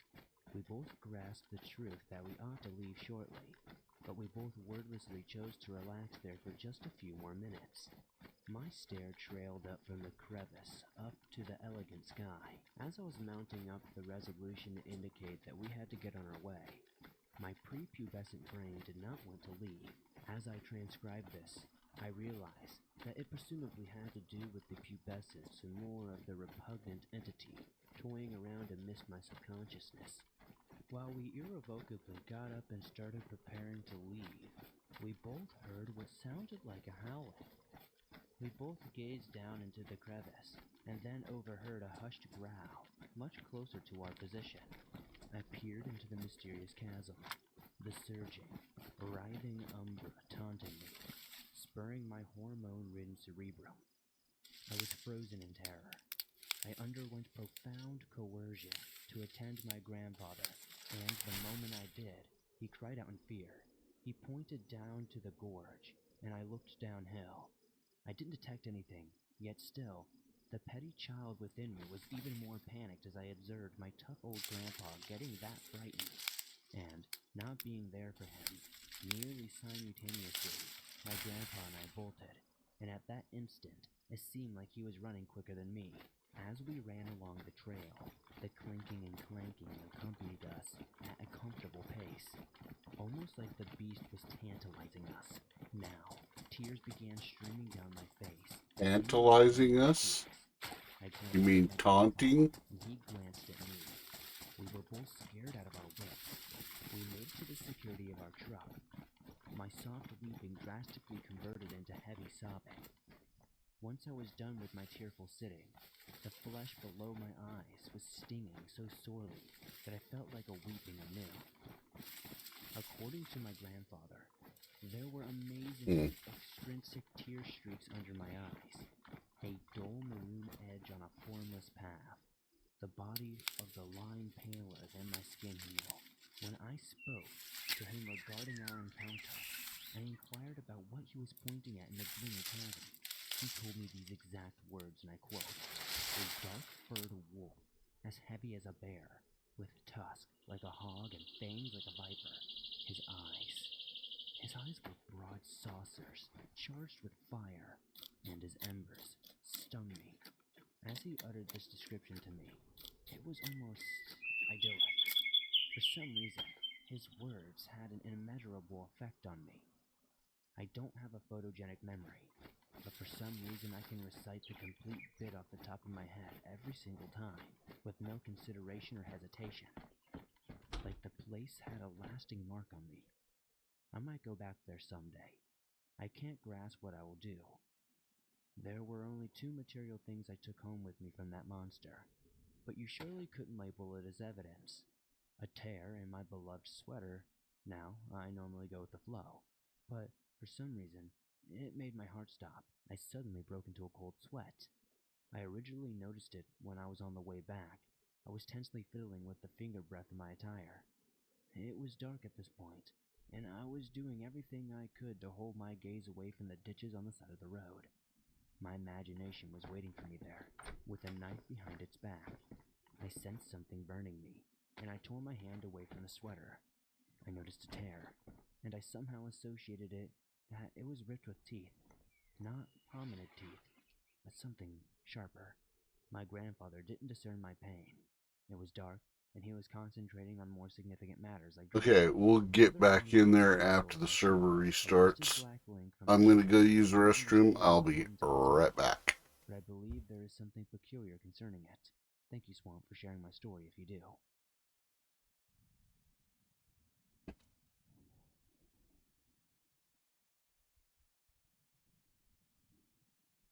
It was Reforger 1976, and I was separated from others that were with me in the forest of southern Germany. It was in September, so it was still like summer. Sometimes it would rain, but at that time it was hot. They moved me to a railhead for what reason I did not know. The army logic is beyond reason sometime. At this, they had a lot of tanker trucks, and these trucks looked to be abandoned as I walked by them. It was strange to see them like that, I thought. At night, we had to sleep in the hallway on the floor, and that night I fell asleep very fast because I was very tired, and it had been a very long day. Later that night, I woke up, but I was not in the same place where I fell asleep. This had me disoriented, as I was unfamiliar with my surroundings. I was suddenly awake and walking into a small town. Now I had heard of this town before. It was known as a school town, which had nothing but girls and women living in it. I heard a voice in my head telling me that a self-propelled howitzer was lost, and they were looking for it. I had to find it, and for whatever reason I knew details about the situation. It was a medieval-looking town with cobblestone streets that looked like an old vampire movie location. At this point, I was not looking for the howitzer in this town because it was way off the beat and pass that no person with the right mind would travel to this location. It was primitive, to say the least. I was in Germany for 2.5 years. I went to places near the east and west border that looked like cave people lived in there. There was a mound of dirt and doors. This town reminded me of ancient Europe, but they still had houses where people lived. This town was so far off the highway that I was angry because they sent me here. I could not believe my eyes. There was the track, and it was abandoned. There was nobody manning the track. A thought came to me, was that it was a town full of women, so the crew might have taken off with them. So I decided to start looking for them. I started knocking at the doors of the buildings around, trying to find the missing crew. A blonde woman answered the door, and she asked me in. I started to talk to her, and we got to know each other, and then one of her friends came in with the blonde woman and started to ask me if I wanted to stay the night because it was getting late, and it was far from any army units. I think she was also lonely, and wanted somebody to spend the night with her. Lucky me, I was in the country only a few months, and I was in a town full of only women, and one invited me to stay. This was one adventure that I could talk about. Remember, life is an adventure, one after another. I thank God because, to me, He is the one that puts things in your life and makes it more interesting. The blonde woman talks broken English, so she never gave me her name, and she started talking to her friend in German, and her friend got angry. They looked like they were going to fight. Her friend was a dirty blonde, who stood up about 5'7". They were both at each other's necks. They were wearing jeans, and I did not remember their tops. I don't remember if they were wearing shoes or not either. I guess the details are not very important. I start to go into the bedroom to get some sleep. I later fall asleep, and I believe the blonde woman and her friend come in walking in the room. She looks at me like she wanted something. Remember, this town was nothing but women, but she may have not have seen a man for a long time. So I got up to hug her. She was around 7 to 10 feet away, and then I felt something hit my face. The only light that was coming into the room was barely even shining any light for me to see. I rubbed my face and looked at what it was. The color was red as blood. There was no other person in the room but me and her, and it started to look like she was falling apart. Part of her body was flying everywhere. The shock of seeing this left me trying to figure out what was going on. Was I caught in a dream? Was I caught in some sort of delusion? What was happening? There was nobody standing that could have done this. She was standing in front of the door, and light was hitting her, and there was nobody standing next to her. It was like a spirit was hacking her with a knife. So my thoughts got back to me, and the first thing I thought was to run out. I gathered my clothes and ran as fast as I could. I had my M16 but no ammo, not even a bayonet, so I could protect myself if it came down to it. I could use my rifle as a club, but as far as I could tell, I could not see the creature. So I got dressed and decided to go see if I could find the howitzer again, to see if I could get something like a radio. But I never used one, so I did not even know how to turn it on. I was still a recruit, barely even in a year, yet I still need to learn more. When I started to hear my name being called out, someone was screaming my name, and I was still in the track. Then it jumped and hit hard because it shook the track and knocked me off my feet. I was on the floor. Then I saw it. It was a lizard. A humanoid lizard creature, standing around 7 foot tall. It sounded angry for some reason, and it was coming straight for me, with red glowing eyes and brown scaly skin. It was coming right at me. But it left a dent in it. After I got it started again, my thoughts were back on track. I was trying to make a plan to get away from whatever this thing was. I focused, and I started to notice its movements, and it lunged at me again. But this time my mind was ready, and it didn't knock me down. But I knew where and when it was going to do it again. So I picked up my rifle and used it like a sword, and it went right through it. Then whatever this thing was disappeared. I had to learn one important lesson, is mental energy does not affect your environment. I don't know what happened that night. I ended up getting back outside Nuremberg and being safe. I got to my home base that afternoon, and I had to talk to the company commander. He asked me why I was so late, but I didn't tell him about this lizard person. Yeah, 'cause they'd have drummed his ass out of the military. I've seen this creature for several nights now on my way to and from work. The first couple of times I just saw the reflection of its eyes by the side of the road before it skitters away out into the woods. At one time I saw it peeking its head over the side railings along the dark mountain road I drive home on. If I were to try to describe the creature, I would say that it's about 40 to 50 centimeters tall, with a big round head and large green eyes reflecting the lights from the car. It looks like a small monkey but without a tail, and I think it has dark brown or black hair that covers its body and head. The thing is that there are no wild animals in Sweden that are known to fit this description. Hi, Dirt. My best How are you? is that it is a troll of some sort, maybe even a goblin. I've heard many stories of goblins in Swedish folklore that live in the woods. It's a and goblin. creeks, but I never thought that I would see one, or at least I think it's a goblin. But that is only a theory. It's the only thing that makes sense. Playing this on Xbox for the first time in ages last night. Oh, yeah? Faced with something you've never How thought was you'd it? see, or something you didn't even think could Did you have a good time? At first I thought it was a cat or something, maybe some other small animal, because the first time I saw it, I only saw the eyes. Thinking of a cat in this situation is something any rational person would think. However, as I saw more and more of it, I seriously started to doubt that it was a cat.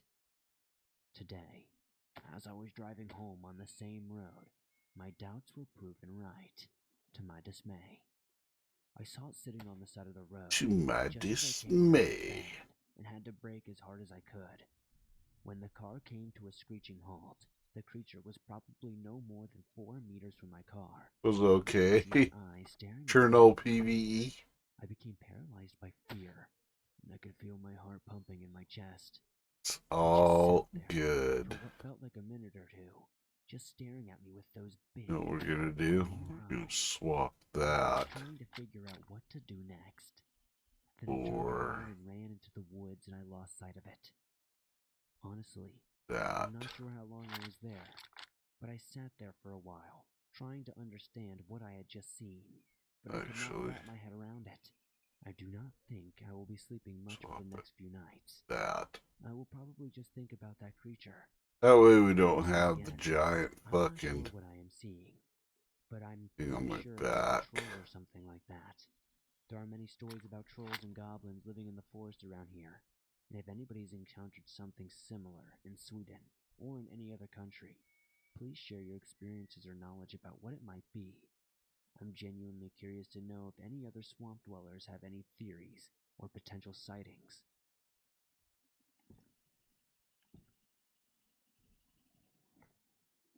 Took a while to remember how to do stuff. Yeah. I'm a big fan of horror stories. There's Takes nothing you a better than minute sitting to home on a cold, get rainy your day, shit back listening to your together. favorite true horror stories, wrapped tight in a giant blanket, And particularly for a looking few minutes for at a time. lighter But listening to these stories on Swamped or River a fire sure to makes dry me miss the off. Then landlords of River remembered I I never could wished to make a rob. hand drill. I, Yeah. myself, am an 18-year-old dude from a small country in Europe. I have a good body build from all those years in the F5. gym and an excess amount of protein. I've lived my life in the biggest cities in my country. Wait, I'm all but wet. I've never shied away from going to the countryside to get a bit of that countryman life. So, in the summer of 2019, I and two of my friends, Martin Guessing and a it's guy my who lives down the shoes that road, are decided wet. to go binge drinking in a log cabin that was located some 35 miles from the nearest city. It doesn't seem that far, but none of us had driver's licenses at the time. So, at about 7 p.m., we hopped on a train and went to the woods. From where we had to walk about 3 miles to the glorious 2-story log cabin. Inside, on the ground floor, there was a kitchen and a bedroom. Upstairs on the second floor, there was a small hallway which led to another bedroom with separate beds. I and Wolf established our presence in the second floor bedroom, and Martin settled down in the ground floor bedroom, like the little loner he is. There's nothing wrong with that, by the way. We were prepping food and drinks, listening to music, never minding that we were in the middle Yeah. of the woods, miles away It's from something any you kind civilization. of But we had lots need of to drinks stay and on snacks, top of. If you're ever so going what do back you mean, to it, am I right? you have to be able to remember how to do At the everything. cabin, there was And the then you log gotta cabin. watch out for the shit After a that couple of drinks, we went the there, devs and me and Wolf went implement for a swim. while you've The been swimming lane had gone. really dark water and a little forest of reeds. You know, We decided that it being probably was not massive, worth getting I'm rashes still from the dirty miles away water from a or cutting our military legs base. on whatever litter might be roaming on the bottom. Actually, And you're so we not left for really home. that far away The evening was from extraordinarily finding military beautiful stuff, and peaceful. like the The bed and roadblocks and breakfast setting shit. was stunning, accompanied by the giant But bonfire chances in the are a corner lot of and that solid shit gets marshmallow picked roasting. over really fast, When the so. nighttime came, we were quick to drink, and it was about 1 a.m. We were all in a good state of drunkenness, some more than others because Martin was already passed out in his folding chair.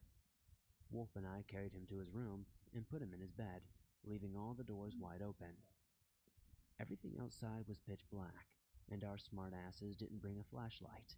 But with one friend sleeping and us getting bored, we decided to walk back to that pond we went to previously and make a small campfire.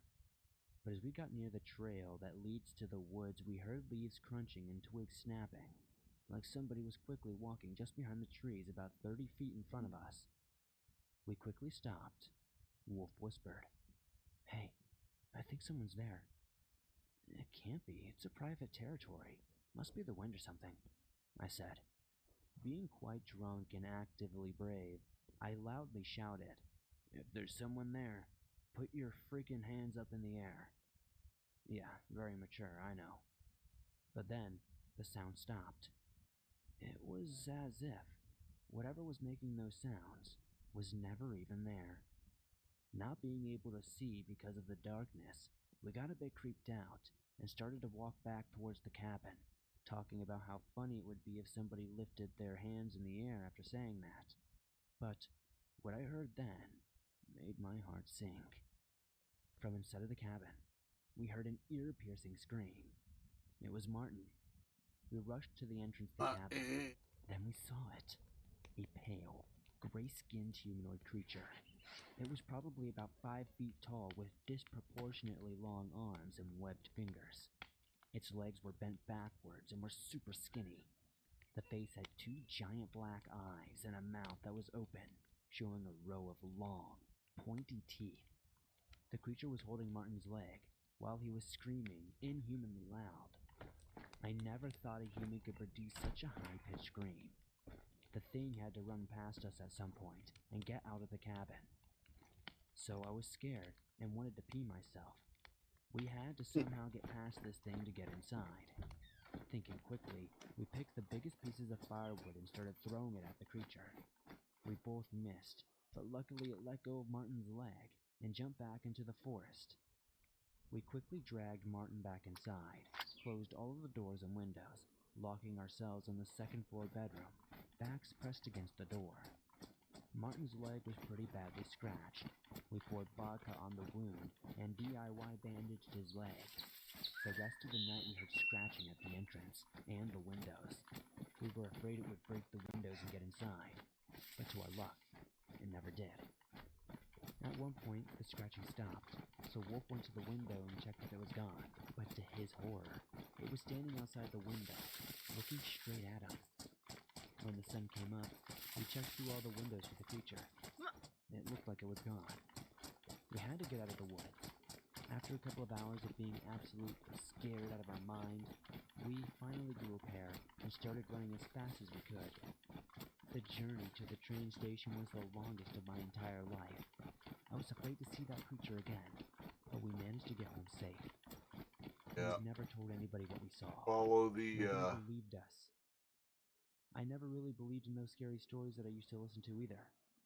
The creature was similar looking to the Dover demon, but not quite exactly. I still do not know why Easiest the way creature to didn't do attack it, me and Wolf. go Maybe it there saw Martin from, eating prey while he was in his drunken state, but I'm happy it all ended safely.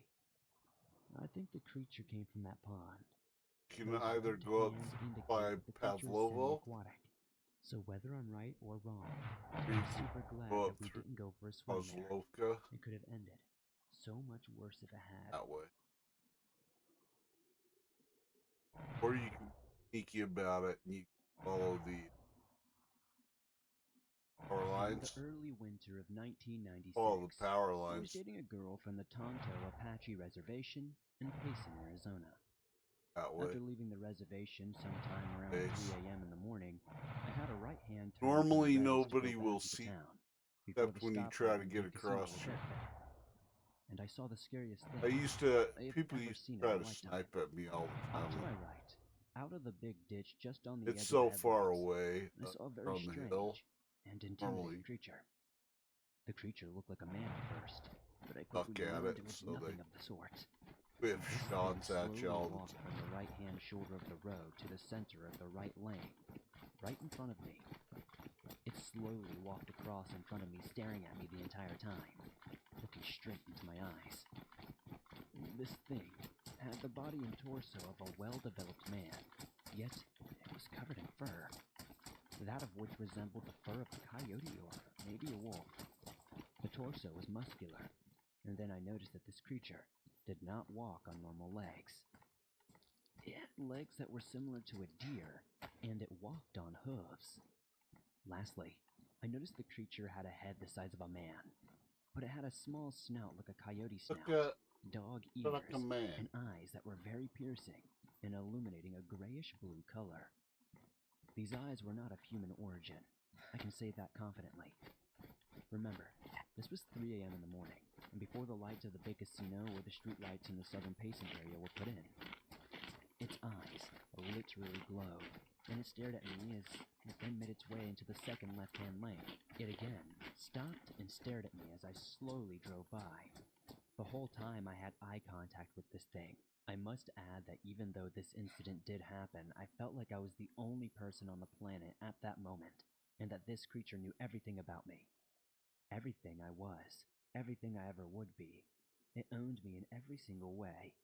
It appears the entire world went into slow motion, and I was meant to see this thing. As I passed the creature, and was able to finally break eye contact with it, I shift gears in my truck and haul ass all the way to town, and all the way home, on the north side of Payson. I could not even take my eyes off the road, and was afraid to even look beside me. I've had to play As I on stated above, Pripyat with this thing no owned vid. me It in every sucks. way. Map When I is arrived so home, I literally big. had to call my father on my cell phone and have him turn on the porch light and step outside of the house before I could make it to Makes the it porch in the almost dark. impossible.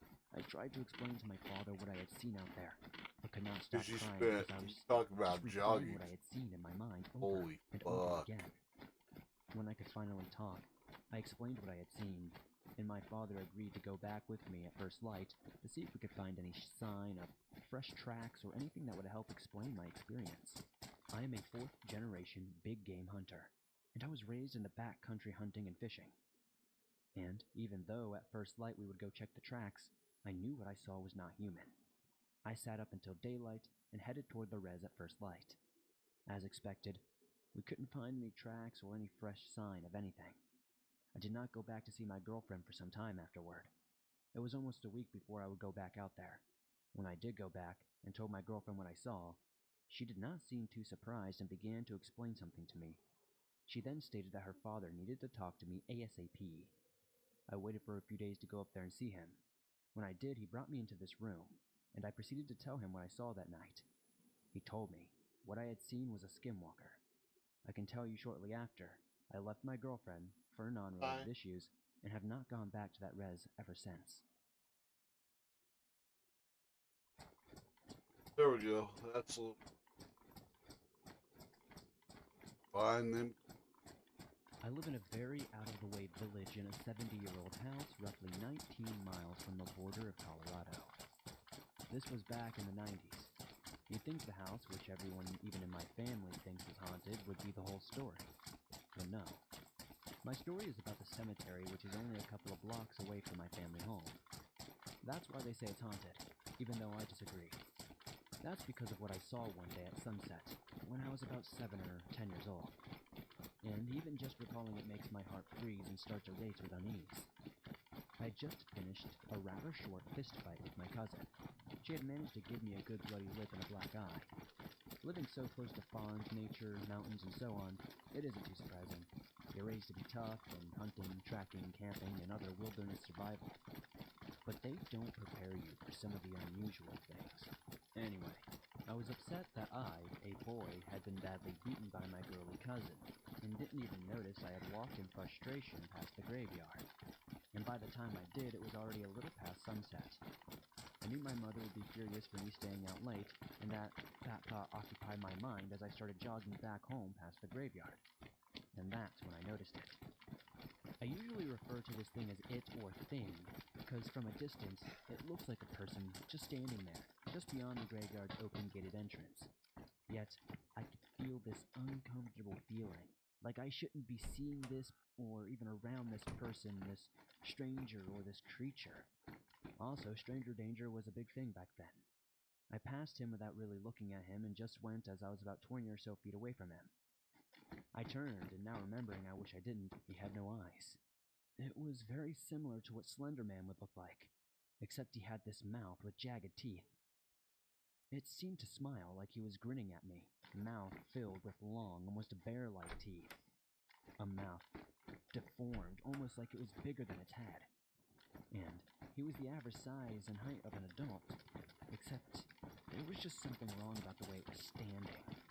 I was absolutely horrified, but like any kid, I wanted to pee my pants and run. But yet, I stood there frozen. Honestly, I did not know what to think about this monster. It's like he had some hold over my entire body. But what finally got me to run wasn't the monster, but the growl I heard from the graveyard's entrance. Daring to look away from the now drooling mouth monster, I then saw this phantom black dog thing. Its eyes, a burning fire red. That thing got me to run, especially when its eyes seemed to instantly lock onto mine. Or at the very least, that's what it felt like. It felt like it was telling me to run, or that I shouldn't be seeing any of this. I ran as fast as I could. I could finally move my body freely again, only daring to look back once upon hearing a very unnatural howl that pushed more fear into me. Through forming tears, I saw that dog attack the mouth monster. It was something like you'd see in a monster movie, something straight out of Supernatural. That's the closest I can come to explaining what I had seen. And now, you're the only person I'm telling. If anyone else has had this kind of experience, just know I understand.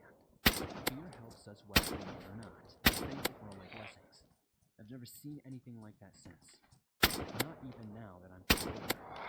Thanks for letting me pass my long-held fear of what I think was a grave Pokey. and an evil spirit.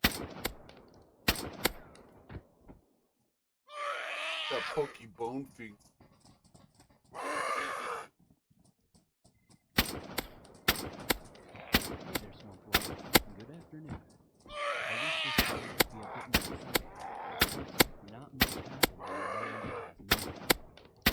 since Alexander Pierce escaped prison and ate his fellow convicts in 1822, or since the Fort Arthur Massacre in 1896, when my pregnant mother, my father, and my Nan were meant to be.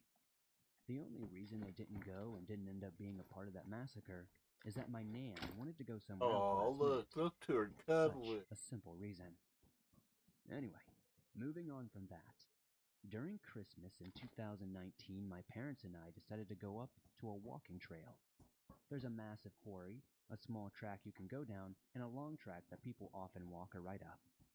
If we have the time, we walk up the long track, but today we walked up the rock face and explored the quarry to try to find snakes and lizards. We were there for maybe 20 or so minutes, and my mom suddenly got a feeling. This weird feeling. She said that she didn't feel like there was a snake or a lizard, but something else entirely. She felt that something was just off. I don't know if it was playing off her anxiety, or maybe just feeling off as well, but I was definitely feeling it. As we got closer to the car, my mom pointed out some bones. My mind instantly went to big cat or panther. That's just the feeling I got. Like how on the rock face by myself while my parents were in the quarry, I got the feeling that there was something watching me. The closer I got to the car, the more off I felt. I don't know why, but instead of going through the designated entryway, I moved to the left and walked over the big rocks instead and moved straight to the car. And instead of going to the left-sided car, like I normally do, I went to the right side. My mom unlocked the door, and I could not get in quicker. While I stayed in the car, my mom opened the boot to grab something while my dad moved to the right, where there was a bit of a ditch or gully and some denser brush. I kept on looking to the left out my window, if that means anything. Soon, my mom and dad got in the car, and dad said he had a weird feeling too. But for some reason, after that, my mind shouted, "Body." He said the closer he got to the ditch and gully, the worse feeling he got.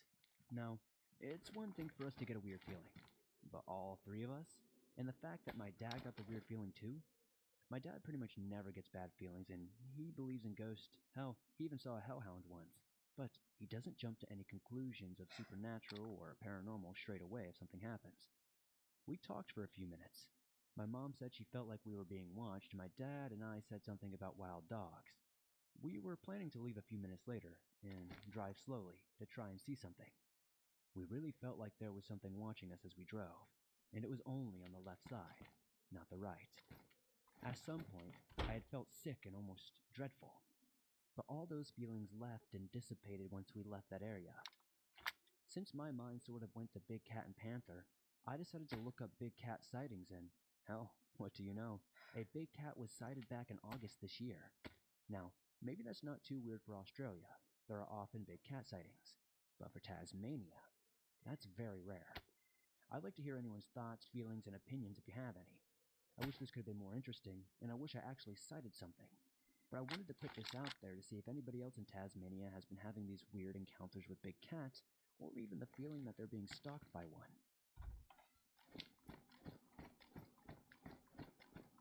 Guys, for the better part of their lives, our better halves have been fantasizing about the perfect wedding ring. Cut, clarity, carat, color, you name it.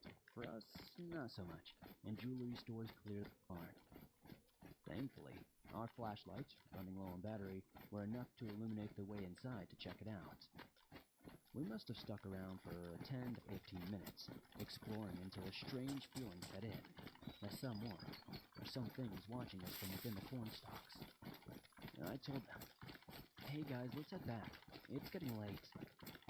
They agreed, so we headed back to our bikes to head back down the dark path to the main road, which at this point felt and looked further than a quarter mile. Michael and Joey wanted to race each other to the main road, so they sped off, leaving me behind in the dust. As they sped off ahead, I slowly started biking towards them, when suddenly I noticed corn stalks start to move heading toward my direction. This frightened me, so I picked up the pace, pedaling faster. Children of the And corn. again, I noticed the dark figure started moving faster, parallel to me.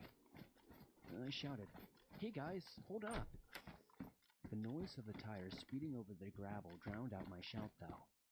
My friends couldn't really hear me or make out what I was saying. I tensed up, because I could feel this object was going to tackle me off my bike at any moment.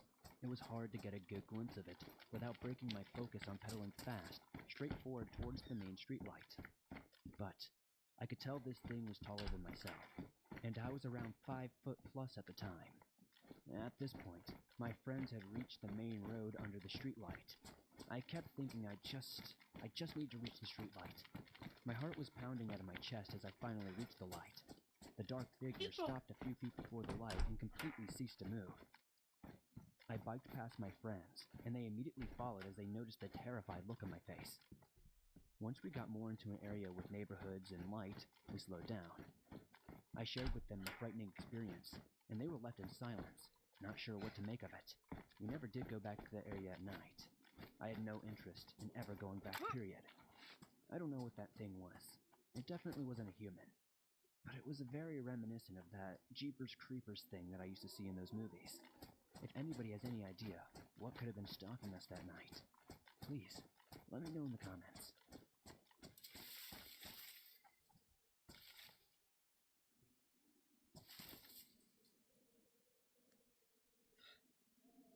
My grandmother That is has shared offense. a lot of stories over the years of growing up in East Tennessee. This lady has been struck by lightning twice.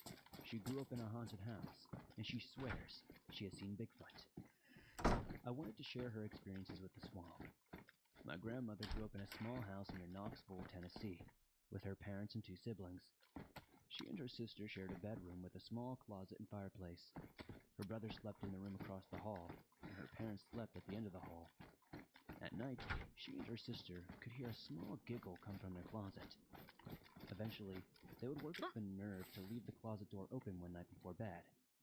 Once the giggling started, they investigated the closet and saw a small, young boy sitting on the top shelf. They found the Jacks. And they drifted off to sleep as nothing ever really happened. But from then on, they left the door closed. Would often wake up because they blankets would be pulled off their bed or something as their beds would start shaking. Other times, they would hear chipping and rattling, or the sound of iron sticks smacking inside the boarded-up fireplace. Although nothing really ever happened in her brother's room, it was made to believe. He drove home late one evening and found the door was locked. They had one of those chain locks that slides into grooves. So someone outside could open the door, only slightly. My grandma heard the door open, and the chain snapped. No one tried to get in, but couldn't. So she walked out of the room to let him in. As she walked down the hallway, she saw the chain lift, glide sideways, then fall.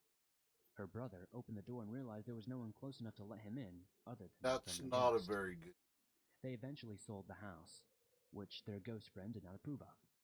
My grandma had all of her clothes packed away, so only hangers were left in the closet. The day they were supposed to leave, she walked down the hall towards the front door, but she heard a clatter from the closet. She walked back to find all the clothes hangers had been thrown out of the closet and were all over the bedroom floor. That was her last encounter in the house before they moved. Sometime later as an adult, my grandmother moved to a place near Norris, Tennessee.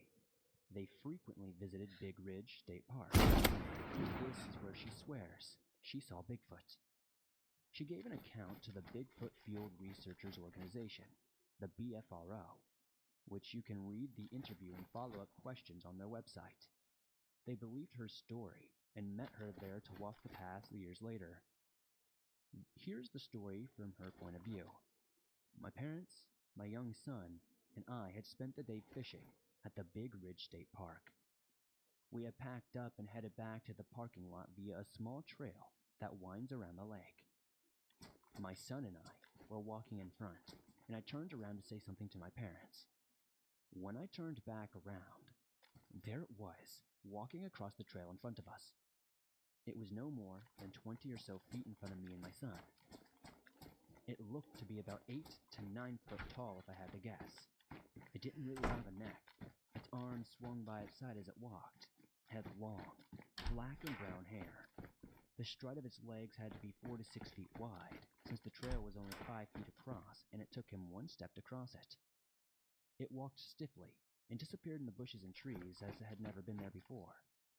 I turned back to my parents and asked if they saw that. They said they didn't. It was getting dark, so we got out of there quickly. During and after this encounter, the forest and lake were very quiet. Even though I saw it for just a second, I know it was not a human. It had to be a Bigfoot. And there you have it, swamp dwellers. These were my grandmother's encounters with ghosts and what she believes to be a Bigfoot. I hope you all enjoyed it.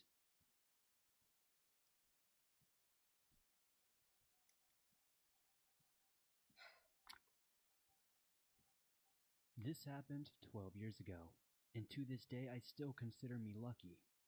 The morning was cool as we loaded into the ambulance heading to a call at the edge of town.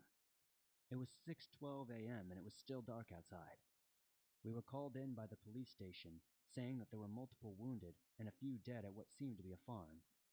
We didn't know what caused the injuries, but we made our way to the scene. The address took us to a dirt road that led us to a home that had 2 police cars outside with their lights on, but we didn't see any officers posted. There was no one there. The home was attached to the farm that seemed to either be deserted or just plain old, but my focus was on the cop cars out front. Typically, when they are called to a scene, there is at least one police officer guiding us to where we needed to go. But there was no one there. A situation like this could be very dangerous. We could be heading into danger and not know it. The home's front door was open, but there weren't any lights on. There seemed to be blood on the porch that led into the house. Having been in the field for 18 months at this point, I was hardened by multiple calls with car crashes and even triple homicides. But something about this call was different. For the first time, being on call, I was afraid. I decided that rather than just sitting around, that we should enter the home and try to find the injured people. I slowly entered the home with a flashlight and a medical bag. The blood that was on the porch led into the home and up the stairs. I made my presence known, but I got no response. I tried the lights, but they didn't work. What was this place? I thought to myself. As I searched the bottom floor, I looked for clues, and I started to hear muffled sounds coming from upstairs. It sounded like something very heavy, being dragged across the floor.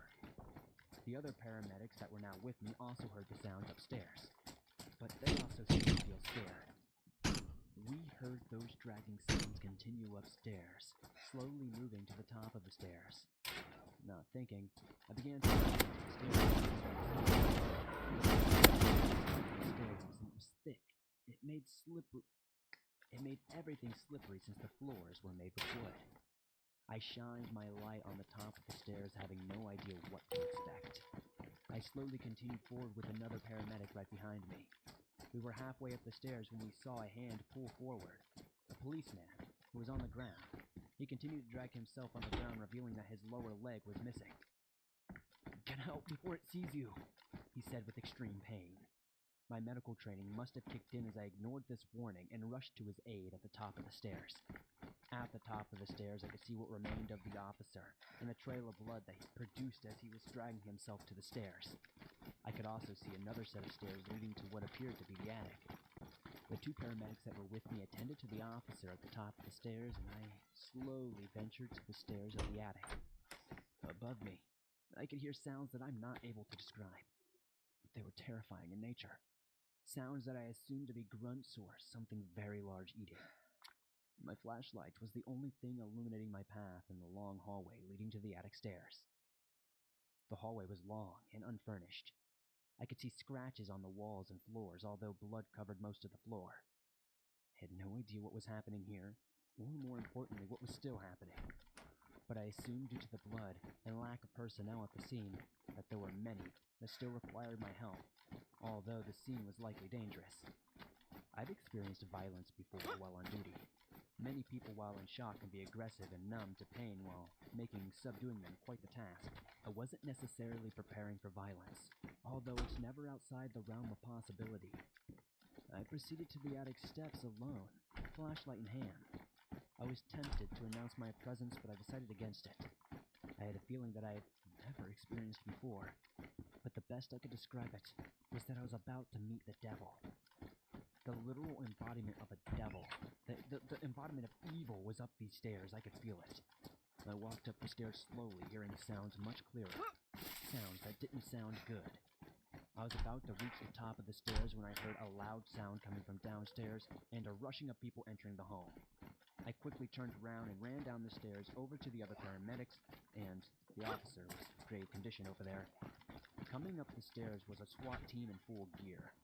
This would be the first and last time I'd ever see a SWAT team come to a scene. They ordered all of us downstairs and told us to leave the officer.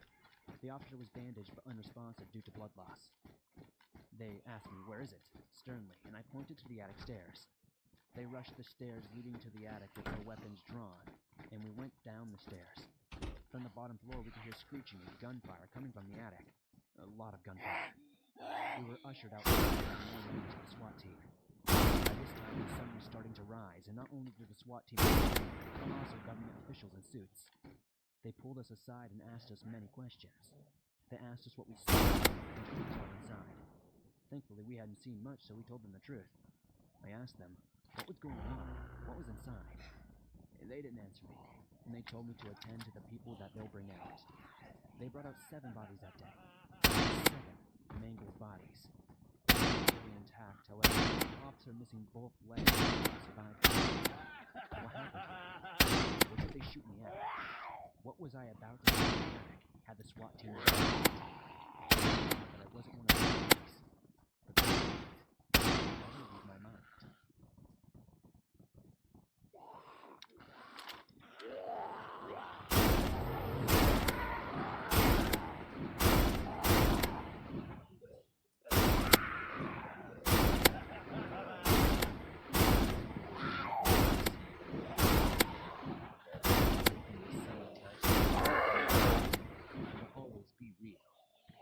This always goes for things that they don't believe in. We live in a world where they believing the predators of the world, such as the sharks, the orcas, the bears, the wolves, and large cats. And we believe we are on the verge of food chain. While it is true, we currently have no natural predators. We are merely prey of opportunity. This doesn't change the fact that we are prey nonetheless.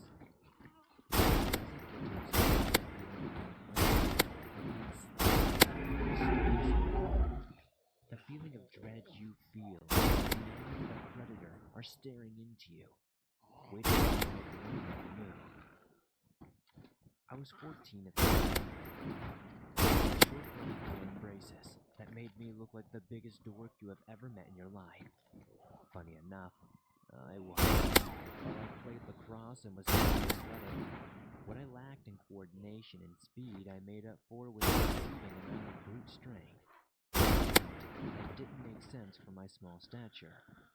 I was in Phoenix, Arizona for my annual trip to visit my grandparents on my father's side of the family. My grandparents seemed like opposites. My grandfather is a tall, semi-muscular man, standing at 6 feet 6 inches in height and weighing easily over 190 pounds, who never seemed to take anything seriously and loved to crack joke and tease others. My grandmother was standing at easily 5 feet 9 inches. Yeah, I'll shoot that was rather thing skinny. off. She didn't make jokes often, but always seemed to laugh at my grandfather's jokes. The similarities I ever felt like they really Alright, Bob. shared was their love for their family and their love for going on walks and hiking. So, named Lucy. Lucy was a rescue when my grandparents got her, and something came of her as she was fond of bigger men and hated big dogs. Yet somehow that didn't seem to stop her from loving any of the men in my family, including my grandfather. If you saw Lucy from a distance, you would think it was just a little fox. Her fur was the orange color foxes have, and her tail looked just like a fox. In truth, no one knew what breed she was. Even after having become a registered veterinarian assistant, I still have no good guess. The only thing I know is that she is at least part German Shepherd, as she shares the same common characteristics. The only thing I know for sure is that she at least shares some part of German Shepherd, as she shares the same common characteristics they have, including the medium-sized, pointy ears, snout, and her love and undying devotion to her owners. The morning after I arrived at my grandmother's, they told me that they were going to hike up Camelback Mountain, a mountain that got its name for looking like a camel's hump. I hated the idea of doing this. Like most high schoolers, I just wanted to lay in bed and watch YouTube, especially since this would be the first year I didn't have my brother Jalen to keep me company. Jalen was my older brother, who had 6 years on me. He had just turned 20 and decided he needed to work to save up money for when he goes back to campus, leaving me to go on a trip by himself. I wasn't upset. Obviously, this is a decision he needed to make. But I was sad about it. Up until 8th grade, he had been my only real friend that I could really rely on and open up to. As I was sitting in the car with my grandmother, I remember staring out the window, admiring the scorching sun, and listening to the steady panting of Lucy in the back. I looked up into the rearview mirror in hopes of seeing her smiling face, instilling confidence in me. I yawned and rolled onto my side, facing the passenger side of the car, and closed my eyes. While I slept, I remember reflecting on the story my grandfather on my mother's side of the family told me a few months ago. These grandparents only lived a few hours south of my family, so I visited them more often. My grandfather, who I will refer to as Papa to help separate the two, is a short, overweight man who loved his grandchildren more than life itself, but he took a liking to me more than anyone else. I think the reason for this was because I took the time to listen to his story. Papa had served in Vietnam when he was younger and had numerous stories to tell, a few of which were almost unsettling. He told me of creatures, the likes of which we humans have never seen before, living in the jungle up there. He told me how the creature was more dangerous than the Viet Cong soldier or animal or anything like that. He also gave me survival tips in case I ever found myself stuck in the woods and felt unsafe. If you ever feel like you're being stalked by something, do not run. Pray runs. His voice echoed in my head. Don't ever scream. Pray screams. If you see the creature stalking you, do not meet its gaze. Most animals take that as you challenging it, and while humans are extremely capable creatures, being able to rely on adrenaline to take down a lot of animals, there are creatures in this world that will butcher us without hesitating. His words seemed to burn themselves into my head. All you need to do is make yourself look as big as possible and walk out of its territory as fast as possible, while still walking. The last of his words echoed as I felt someone shaking my body a little bit. We're here, Josh. It's time to wake up, I heard my grandmother say while rocking my body back and forth. We both got out of the car, and I gave Lucy the treats I had promised her. As I stood outside the car, holding Lucy's leash, I breathed in the fresh air. It smelled quite different from Indiana, as it didn't carry the swamp smell Indiana's humidity usually carries with it. The air was much thinner, making me more confident that I wouldn't be able to run nearly as far as I would be able to at home. As we walked along the trail, my grandmother and I side by side with Lucy leading the way ahead of us, I made idle talk with her as we walked down the trail. The mountains were beautiful. While one would imagine it just to be a barren desert there are specific parts of arid trees and cacti that turn into a sort of forest that, combined with the beautiful blue skies and warm, almost boiling hot weather, made it a beautiful day to hike. As we continued to walk, I felt this sense of dread growing inside of me. The further we went, I looked down to Lucy, whose ears were now up and alert. Her body was low to the ground. She sensed something near us. I began to feel uneasy.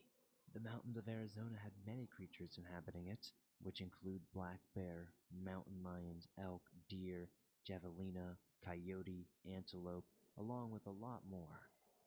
I looked at my grandmother, who didn't seem bothered at all. This feeling of dread grew bigger and bigger, the weight of it sitting on my chest. Something was staring at me, and I could feel it piercing my soul. I recalled my papa's advice and attempted to make myself look as big as possible, which admittedly wasn't very big at all. My goal was to make myself seem like I just wasn't worth the trouble. I looked around trying to spot anything out of place when I saw it. Peering out from behind a cactus was some sort of creature, covered in black fur. I couldn't see its body because it was behind the giant cactus, but I could tell it was easily as tall as this cactus was. This thing was easily 7 feet tall.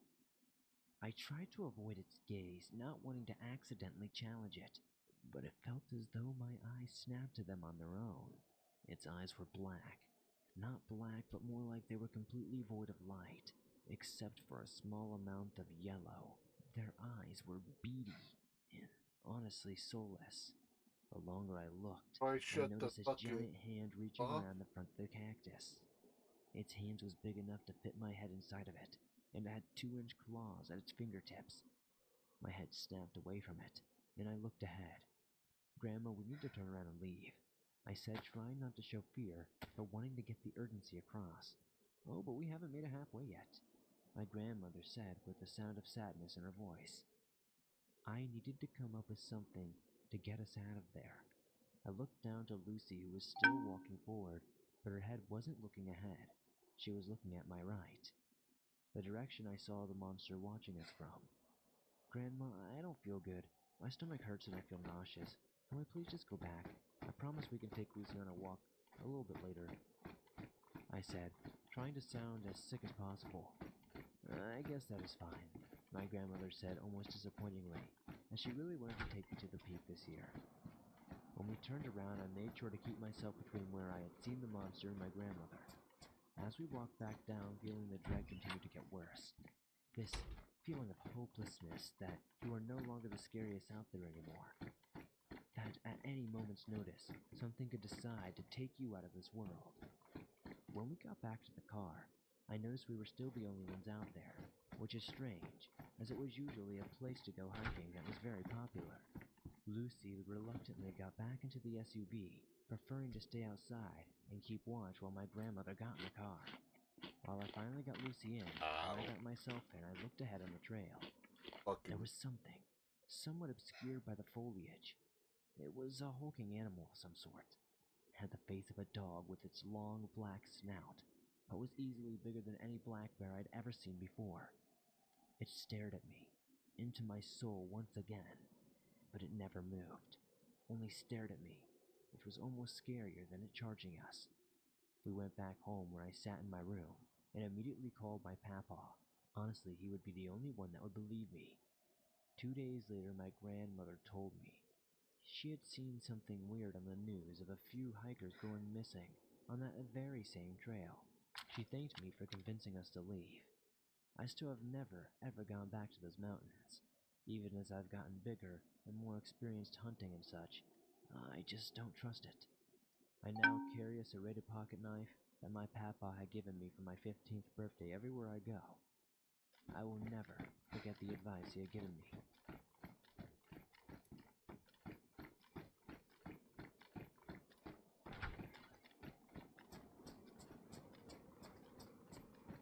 So, I and 2 of my buddies were up Lone Peak Canyon with a plan to sleep under the stars and leave the next day. So we got everything set up and decided to go swim in the lake. On our way back, we saw a single deer with abnormally large eyes and ears, and it had odd proportions in general. I've grown up in Utah Valley my whole life, and I've seen thousands of deer, so I know what they usually look and act like. The deer was sitting on a rock, like a dog, and it turned its head to watch us without giving any reaction.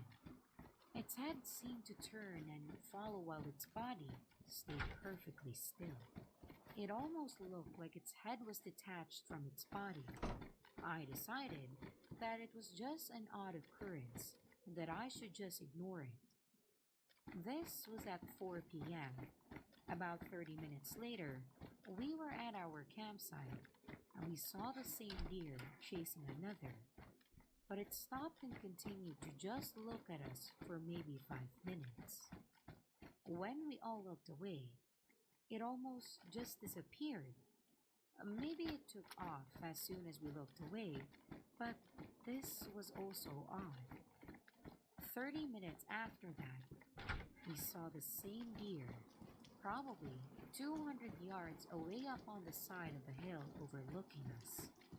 It stayed there for at least 45 minutes, just staring at us. The 4th time we saw it was later around 9:30 p.m. when we were in our sleeping bags, getting ready to go to bed. The deer came up from the river that we were next to, probably 20 feet away, and just looked at us again for maybe 2 minutes and then went back down. The same thing happened again in the same spot 15 minutes later. It almost seemed to be checking if we had gone to sleep yet. It continued to check on us one more time, 15 minutes later again. At this point, I was a little freaked out, but didn't want to say anything because I was afraid my friends would say I was imagining things.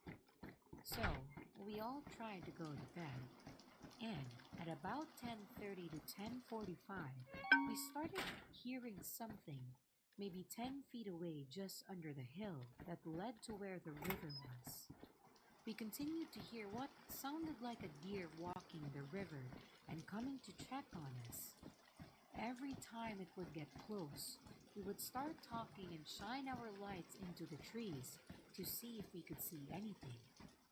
This happened enough to the point that we grabbed everything and left at midnight. On our way down, my buddies said they kept seeing silhouettes off to our sides. The entire way down, we kept seeing weird things like a deer right next to the road, staring at the mountainside at literally nothing, not moving or reacting or grazing. We continued to see more and more deer that were behaving oddly. But remember that we have all seen thousands of deer just at that canyon itself, and they never behaved like that. Please, anyone, let me know if you think it might have been something.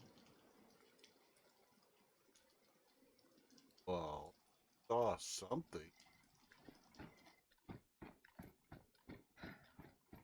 When I was 8, maybe even 7, I had a disturbing encounter with some creature or entity. I lived in the Appalachian mountain range of Pennsylvania. It was November, around when daylight saving time occurred.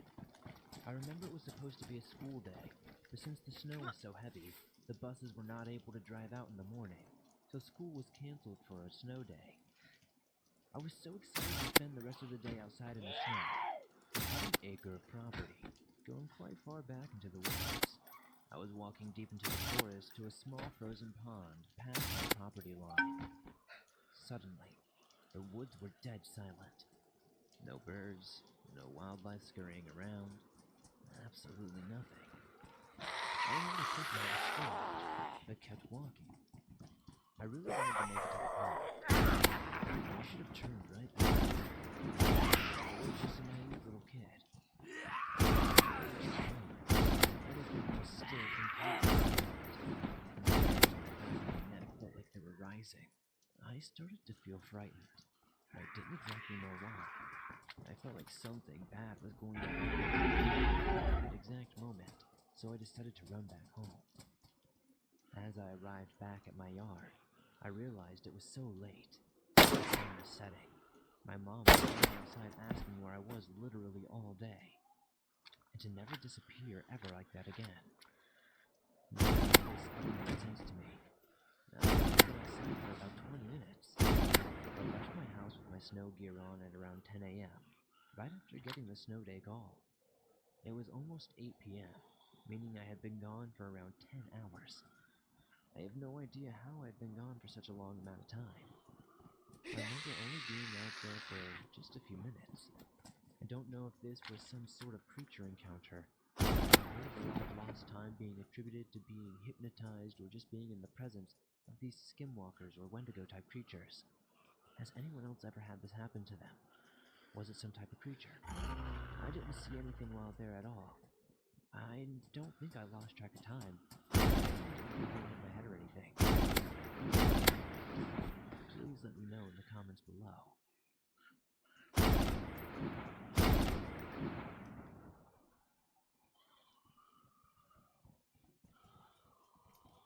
A little backstory about myself. I'm a 15-year-old girl, and I've always been shy my whole life because my parents treated me like I was an extra child. Anyways, on to the skinwalker story. This happened when I used to live in California. I and my brother Connor were playing in the backyard of our little house when we hear this scream coming from the woods. A little something about our house. It's a 60s to 70s house. But my father took awful care of it, that the floors in the house was rotting, and the back porch was slowly collapsing, like it was very badly taken care of. Anyways, let's get back to the story. I and my brother got curious as to what was making There you that go, sound. Granny. Now So, you're not. like any other weirdos we were, we investigated the sound. So about 3 minutes of walking, we hear it again. But the scream was much higher pitched and much closer. So my brother Connor makes the biggest mistake of his life. He swings back at it trying to mimic this thing. And the next thing we know is that we see it and it's charging at us. And we just bolted. We get back to the house and I open the back door. I got my brother inside and I legit slammed the back door. But after slamming the door, the entire floor under us just collapsed and we both fall into the basement. My father eventually walks into the house after work and starts walking towards the kitchen. And before he steps in, he sees that the floor collapsed and sees us injured. My brother had a broken arm and I was impaled by a metal pipe. Thankfully, we both made a full recovery.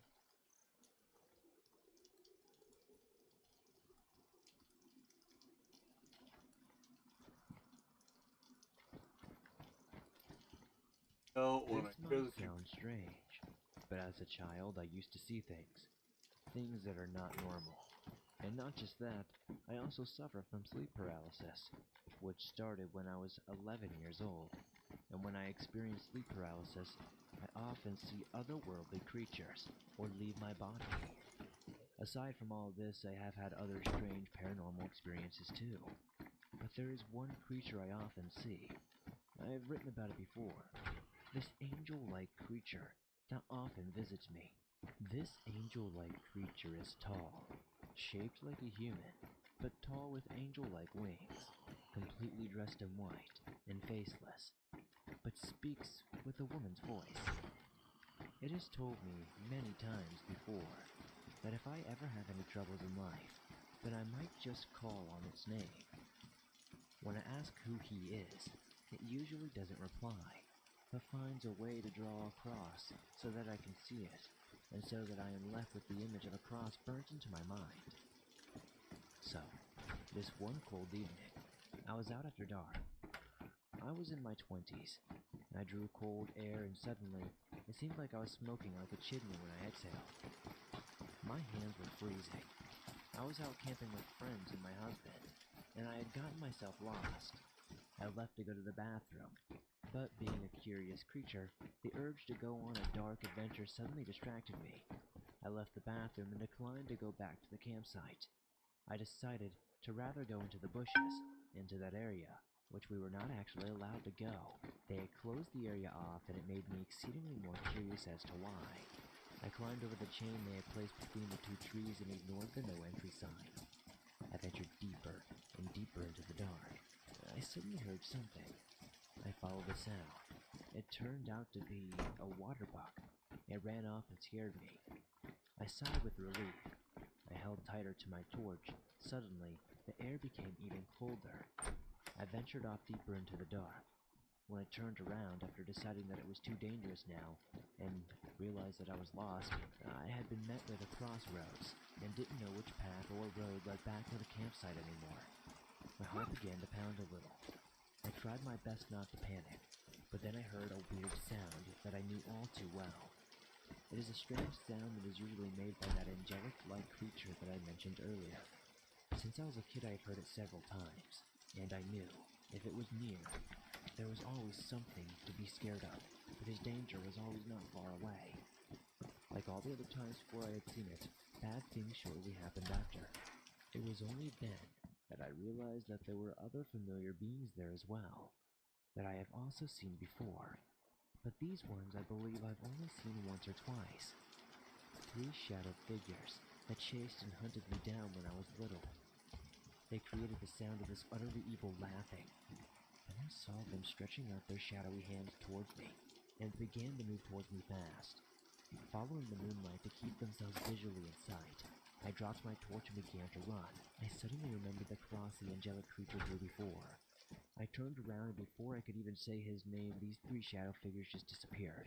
Still lost, I saw a small narrow path that led from one of the main pathways that I was on, even deeper into the bushes. I began following it, curiosity overtaking me again.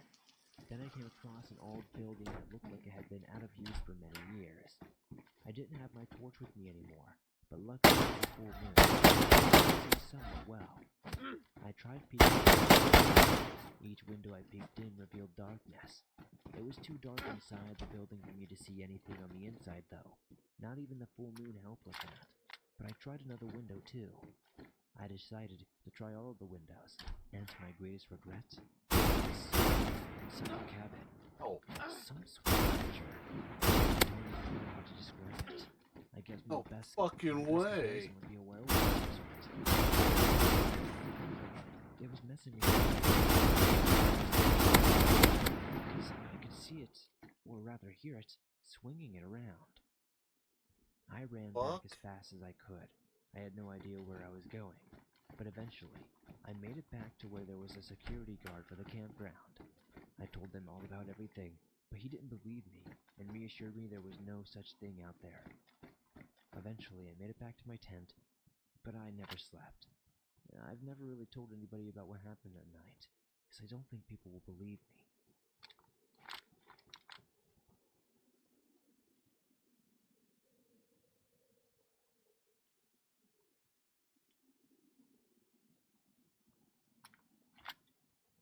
I might sound crazy, but these events actually happened. We live in the backwoods in Texas, 30 to 45 minutes to the biggest town, and yes, we live down a back road. From what I know so far, it could be a Bigfoot, a Wendigo, or, what we all fear, a skinwalker. It all started about 2 to 2.5 years ago before I met my girlfriend, and before our land was clear cut. In August of 2018, I went out to the garage. It's about 50 feet from the front and back door. I am tooling around, and I can hear my father on the opposite end of the property on the tractor. I am in the middle of the garage, and I heard something brush up against the back wall of the garage. Seeing many horror movies in my time, I'm not going out there, so I stay put. A few weeks went by, and the same thing happened when my dad was at work. That same day, I was leaving for work, and the clump of trees behind the garage began to show forcefully. Fast forward to February, maybe even March 2019, my girlfriend decided to look out the back patio door. She started saying, "No, no, no," following by shutting the door and closing the blinds. She ran to the guest bedroom closet to hide, and she began to cry. I followed her to the bedroom to try to calm her down. Whatever she saw scared the soul out of her. About 30 minutes later, we opened the patio blinds. There was nothing there. She said there was a hairy thing crouched over. Its back was not facing her, though. Sometime around May or June of 2019, right before we clear-cut our land, my girlfriend found an airsoft gun under my bed and wanted to go outside into some puddles in our driveway. It was around 7 or 8 p.m. at night. We were shooting for about 20 minutes and we ran out of ammo. I went inside to go get some more plastic pellets. I was gone for maybe 2 to 3 minutes, and when I come back out, my girlfriend told me she yelled for me because she heard a whistle in the woods. I told her I did not hear it. I did not hear her either, and so we go inside. About a month later, sometime at night again, she was walking out to her car. She got to the car, heard a whistle in the woods again, and began to freak out. A month or 2 later, we clear-cut our land, and the experiences all stopped inexplicably. Then, sometime around October, we got a couple of friends over. Let's call them Brad and Izzy for privacy. Brad is part Native American. I will begin with this. There is a railroad that travels between the main towns we go to. A few months ago, Izzy claims they saw a skinwalker one night along these tracks. Brad saw one before Izzy did a mile farther down the tracks. 3 weeks ago, my girlfriend Brad, Izzy, and I had to stop by my cousin's house. They live off the main highway on a 2-lane road across from those tracks. I just had to drop off some Christmas gifts and get out of there. So I get out, open the trunk hatch, and Brad tells me to hurry, so I hurry up, drop off the gifts, and hurry back to the car. Brad tells me to drive, like now. So we go. My girlfriend and Brad saw 2 glowing white eyes across the street. So, all in all, they have had 3 experiences with what they are calling a skinwalker on that railroad. My girlfriend and I were leaving for work around 10 a.m. the next day. My girlfriend says she saw something across the road in the woods. Then, out of nowhere, we heard a train horn a few yards behind us. We live on a dirt road. If someone had a train horn, we would have heard it by now. I heard skinwalkers can copy voices or sounds. That same night when we delivered gifts, my girlfriend saw a black figure on a back row behind a grocery store. The next day she saw the figure leaving work, and the following day she saw it along the tree line at dusk. Last night, my dad and I were taking the trash out. We had a spotlight on. He was shining it around and saying, "Skinwalker." Halfway to the house, I told him to stop. I saw 2 eyes about 8 foot high off the ground. They were lightning bluish like LED lights on a car. I asked for the flashlight and I shine it in the direction where I saw the, quote-unquote eyes. Nothing was there though. I almost forgot this first time Brad was at the house while I was grilling. It was at about 7 a.m. He asked me if I had a weird feeling like someone was watching me, which I had been feeling for at least 2 or 3 months. I don't know what's out here. I don't know if it's typical Texas Bigfoot, some sort of skinwalker.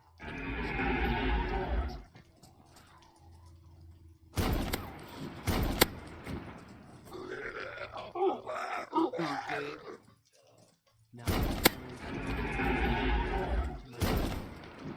I had just lots of bad things happening there, but that is another story entirely. So I had just moved into my new house, a small 2-bedroom house. The kitchen was right in front of the master bedroom, and the secondary bedroom was right off the living room. I had my mother and 2 siblings living with me. They took the large master, while I took the secondary bedroom. Anyway, the took place late in the night, sometime around 11 p.m. Everyone had just gone to sleep. I decided that I would do the dishes, then play games on my Xbox for the rest of the night. I walked into the kitchen with my dog and started doing up the dishes. About halfway through them, I started feeling uneasy. I started thinking it was just an unexpected anxiety attack. I was pretty young, so I did not really think much of it. Idiot. I paused and decided that maybe a glass of water would help me. While I was sipping my water, I started to hear my dog growling in the living room. It was really my mother's dog. He is an incredibly good guard dog. He would destroy an intruder in a heartbeat. Anyway, so I heard him growling, an extremely low, quiet growl. Me, decided I was going to go see what he was doing. I put down my glass and walked into the living room where both my puppy and my mother's dog were standing by the front door, their nose in the crack of it. I tiptoed my way to the door and listened carefully. All I heard was a faint scratching noise, so I assumed it was just a raccoon or one of the stray cats that frequented our house, because we always leave cat food for them out front. I peeked out the front window, which is located right beside the door, and I did not see anything. Just the darkness of the yard. A porch illuminated softly by the glow streetlight in front of our house. So, I told the dogs to chill out before they woke the family up. After they settled down a bit, I went back to finish up the dishes and to think of what games I was about to play. And as I was washing a plate, I got that uneasy feeling again. The feeling in the pit of your stomach, like you just know something is very wrong. I tried brushing it off, but it was coming on so strong. Suddenly, I get the feeling as though someone is behind me, silently watching me. My uneasy feeling turned into scared, then stressed. I was so uneasy that I whispered to myself, something bad is gonna happen. I just know it. The floor floor started rumbling as though someone was running on it, running up behind me as my back turned away from the entry to the kitchen. It rumbled so hard, the pounding of footsteps were so loud, I did not know what to do except put my hands over my ears to block out the sound. It ran up behind me and just slammed into the kitchen counter, leaving a large purple bruise on my stomach. As soon as it all started, it stopped. Kind of cool. Nothing but silence in the kitchen once again. axe. While checking my stomach, I waited to see if anything else was going to happen, but nothing ever did. The room fell quiet once again. I started panicking, feeling so scared about what had just happened to me. I finally got the courage to turn around, and as I did, I sighed in relief. My big-eyed puppy was sitting there in the doorway, staring up at me. I walked over to her and hugged her, then hooked her up to the leash to take her out before I went to bed. At this point, it was about 12 p.m., and I was so scared and exhausted from that experience. I just decided it was time for my body to get some sleep. It was desperately craving rest. But I could not go just yet. I had to take my dog out. It was gonna be hard, though, to explain this bruise on my stomach to my mother. I said to my puppy cat, I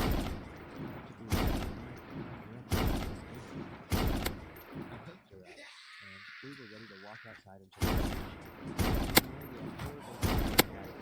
live out there. They took cover at the I was into the yard a little ways away from the house where the kitchen window was. Now, I was not in the front of the kitchen window. I was at the front of the yard, but I could see the kitchen window from where I stood. I looked down and talked to my puppy, telling her she was a good girl and how beautiful she looked. You know, what all puppy mamas do. She looked up at me and wagged her tail in delight, but then her mood suddenly changed as she then snapped her neck to where the kitchen window was. When I say snapped, I mean she turned her head so fast. Neck. It startled me. Calm her down. I glanced over to where she was looking. Just a small quick glance. And to my surprise, I was not expecting to see anything. So I had a double take at the sight of this thing. We both sat and stared, trying to see what this thing was. It looked like a tall black silhouette, 7 or 8 feet tall with my best guess. It had an exceptionally large chest. I remember the chest so well because it stuck out so far, like scarily far. The figure was thin in the face but quite large in the rest of the body. It was staring over the large hedge that was in front of the kitchen window. It was staring into the window, like it was waiting, silently or something. Like it was something, or maybe even myself. I'm guessing my dog finally reaches to the dog. She let out a small wolf at the creature. As soon as she did this, the creature turned its head and stared at me with huge green eyes. My heart sank. The way its eyes were reflecting off the light, it made me instantly think that I was standing in front of a giant. This thing was easily 7 or 8 feet tall. It was silent. No sounds were coming from this thing. Nothing. I was so focused on the creature that I had failed to realize that the night insects had gone silent as well. There was no noise, except for the static sound of the energy coming from the city. I froze while my puppy started barking loudly and violently. What could this be? Am I seeing things? Is this real? I scooped up my puppy in my arms and ran inside of the house, all the while feeling the same pounding and hearing the loud thudding footsteps as the previous encounter that took place an hour later. I ran so fast that I almost tripped over my own feet multiple times. I darted indoors, basically tossed my puppy on the couch, and locked the door as fast as I could. Leaning against the door, I listened for whatever it was that chased us in. I also held the door closed, thinking it would do something to protect us from that thing. All I could hear were the sounds of my heavy breaths from running so hard. My dog was barking, and it must have disturbed my family because my mother came out of her room and saw me holding the door closed. She saw that I was distressed and wrapped her arms around me, telling me everything was okay and asking me what had happened. I could not get out the story. For some reason, my mind told me not to tell her. because I knew she would not believe me. So I made up a story about how one of the neighbors startled me and assured her that I was okay. To this day, she does not know the story. None of my family does. And I still don't know what the creature was. But I do know one thing about it, that it will forever haunt my mind.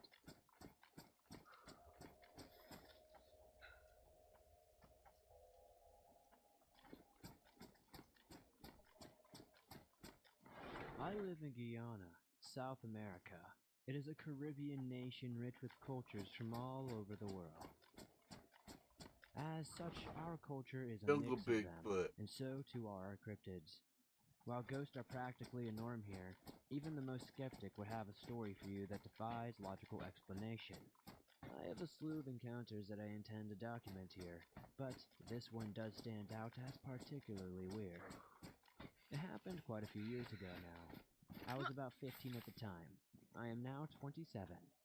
In the local area where I lived, there is not much to do, so my friends and I would go out to the pool hall among other spots to kill some time. My friend, would take a ride with a girl he was interested in. So I went along for the ride. It were the days of teenage poverty, so we shared a bicycle. As we rode to her house, we had no worries. It is our area, so why care about what time it was? It was about 11:30 at night, if I do remember correctly. It was dark.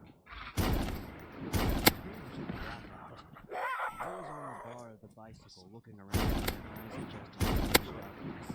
This was not necessary, though, as what I saw next to the line of the house as it flew over was seemingly the very atmosphere around itself for a good radius of time.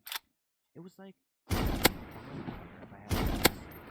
We saw a ball of fire moving over the houses. It was no meteorite, but seemingly a living thing and moving as if it had truly Albino sentient mind. horny deep.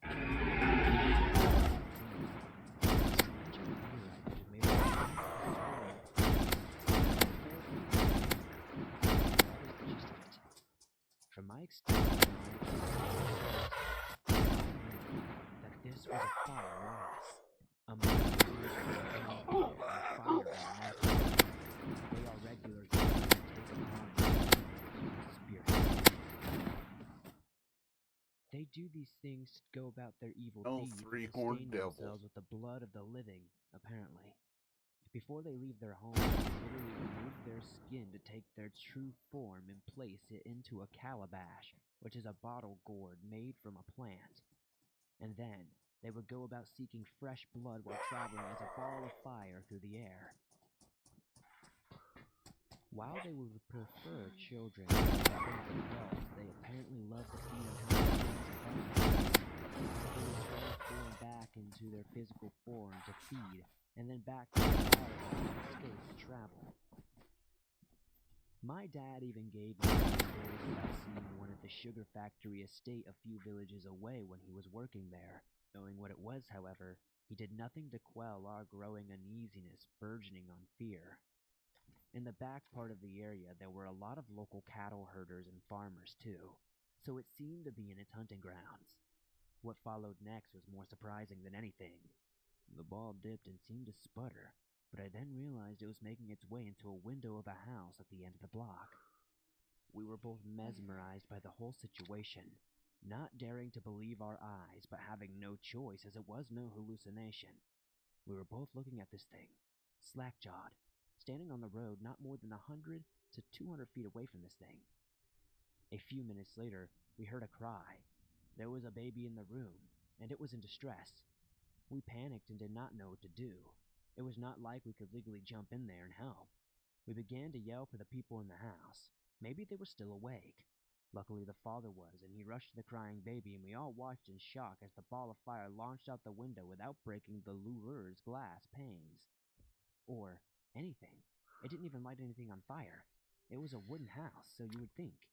At that point, our limit for fear and craziness broke. We both got on the bike and rode to hell, trying to reach home. We did get there eventually, What the in hell record are time road? too, and proceeded to try and forget everything we had just witnessed. But it was way too vivid of an experience. We discussed it many times over the years, always trying to find some type of way to discover some shred of rationality, but to no avail.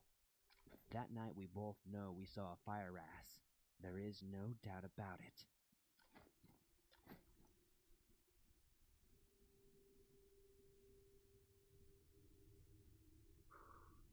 Fire.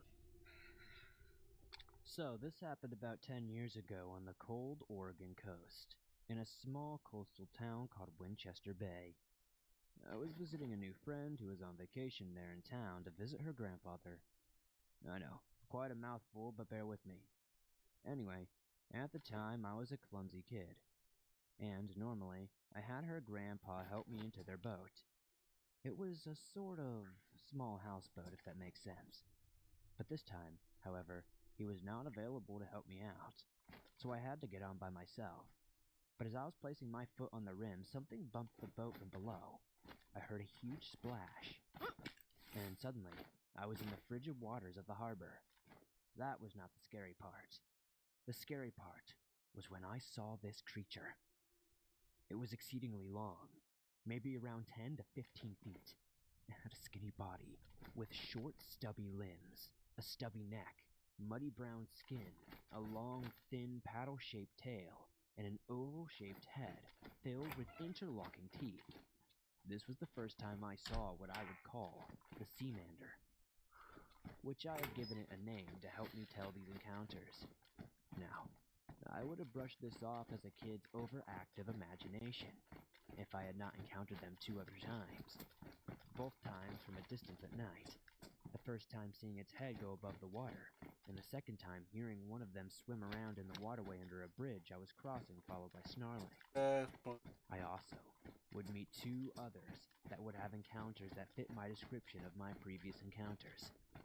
One of them having hooked a big creature that began to roar, and the other being stalked along the side of a river late at night. What are these things? I don't know, but they are not a well-known cryptid, so I thought I'd share here on your show and see if anybody in the comments has any idea what the Seamander could be.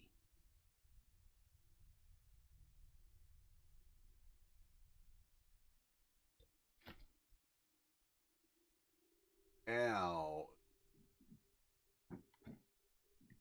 So 2 days ago, I was celebrating my friend's birthday. There were probably 12 people at the party in total, and after we got a bit bored, we decided to play a game called Manhunt. It's basically late-night hide-and-seek. Me and 2 others were tasked with finding each other, and it went easy for the most part, because after around 15 minutes or so, we had found everyone except for 2. We searched for about 30 minutes and believed we were into the woods and after about 5 minutes, we started hearing what sounded like the 2 of them whispering to each other and footsteps beside us. Us thinking it was them, we told them to come out, with no response. We kept on pushing ahead. Eventually, we heard them laughing and giggling clear as day. They both have very distinct laughs because one of them is an incredibly deep voice and the other has a heavy laugh. We stopped in our tracks and investigated the dense patch of thorns and bushes, but it stopped when we were about 3 steps away. Then, we heard these incredibly heavy footsteps running toward us from the area we heard the laughing. I turned and looked. The footsteps seemed to run into the thicket beside us and just seemingly stopped. It was shaking a lot, but all we saw was a bird staring at us at the top of the tree in the bush. Freaked out, I turned on my flashlight, but there was nothing there. I then FaceTimed one of them to say they won, and he picked up immediately in the front yard with the other guy. It is impossible for them to have gotten there between the footsteps and the FaceTime. We then ran as fast as we could out of the woods and made sure the woods were off limits for the rest of the game. His dog was also acting very strange. The dog was no here. He heard his dog barking when deer or bears are around. He went outside when it suddenly stopped, finding his dog terrified and scared. After he went inside, he continued to whine and cry. He didn't think something had hurt him, but when he shut the door, the dog was absolutely dead. There have also been weird babies crying or weird yells from the forest, or even animals that just stare at us with no fear like rabbits, birds, and deer that almost seem to disappear when we look away from them. We have theories about what it could be. The running theory currently is that it's a Wendigo, but I have never heard of them being in upstate South Carolina.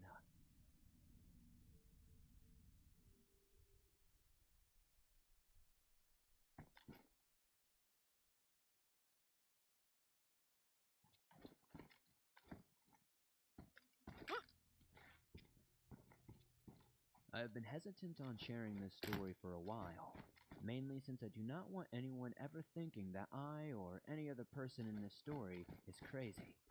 Although saying this actually happened sounds very cliche, but I can assure you the following stories are true. Now, before I begin the first story, just for a bit of background, I am an intern for a church that does work on a Navajo reservation site helping the community on people's homes like roofing repair, repainting, and interior fixing. 8 to 5, with good pay and nice people. So overall, I'm happy with this job.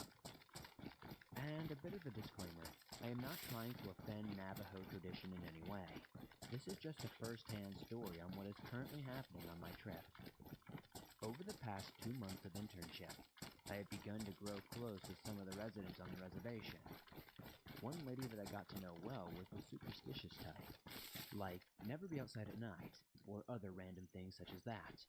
But the biggest taboo I was to never mention, mainly because I was told by my superiors, was Navajo folklore like skinwalkers and other bumps in the night. However, one day it was quite different in the sense that the question was just burning within me.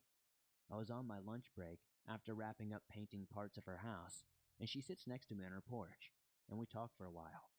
But I finally feel comfortable enough to ask her about any folklore and stuff like werewolves or anything of that sort. I did not really expect a response. I thought maybe she would quickly say no, then change the topic. But if anything, I was more scared I may offend her. But to my surprise, she turns her head, looking toward the outside scenery, hesitates, but then says, "Yes, I know some, and I've experienced it too." She proceeded to tell me a description of the apparent equivalent to a dogman or a werewolf. To paraphrase, she said, "Werewolves look like normal people but masked in white paint, covering their face, arms, and chest. Their whole body will be white as a corpse, covered with black symbols, quite possibly related to the devil or something. More specifically, they are grave diggers and necromancers as well. They dig bodies up only to steal jewelry, although they may perform other acts to corpses, as she quickly strayed away from going into too much detail about that. Werewolves also get their power from the devil. That is how they are able to possess with such supernatural strength and endurance." I was surprised to hear this, although I figured werewolves and dogman and stuff like that would not look anything like they did in Twilight or Scooby-Doo, although deep down, I thought she sounded a bit crazy. Before I could ask more questions about these werewolves, she began to tell me her own interaction with these supernatural beasts. Her story still gives me chills. She explained that one day, she and her husband were driving on the curvy roads alongside the mountains, only to find a woman with her face covered by her hands. She was kneeling in the middle of the road, appearing as though she was crying.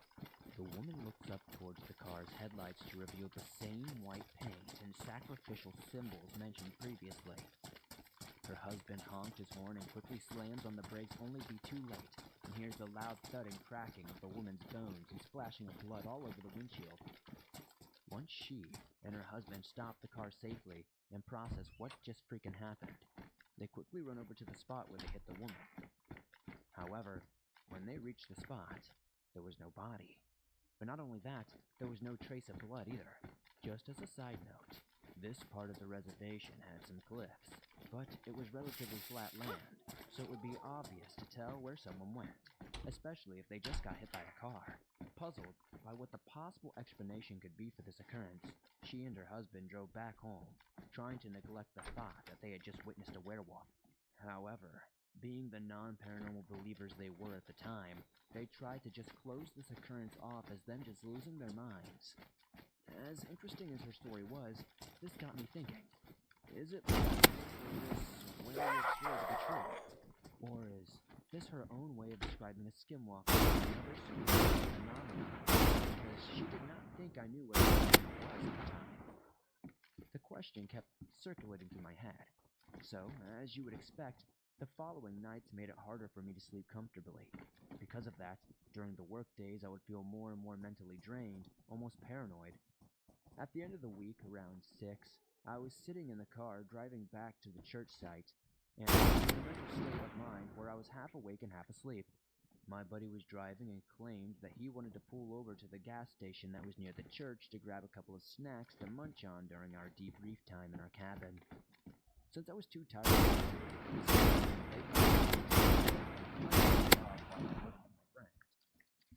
However, I had the weirdest feeling that I was being watched.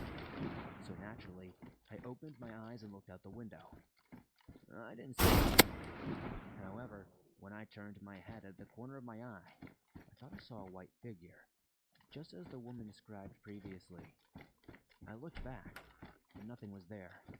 But I swear on everything, I saw something. Since it was beginning to get darker outside, I quickly sat up in my seat to readjust my vision.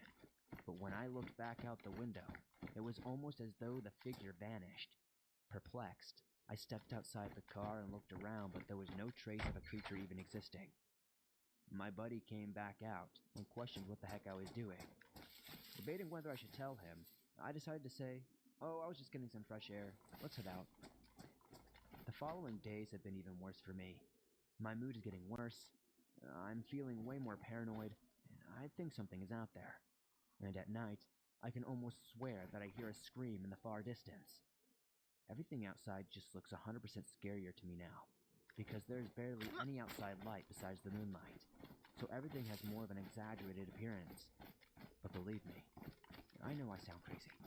But the worst part is, if I tell anyone, they will probably think that I'm actually crazy.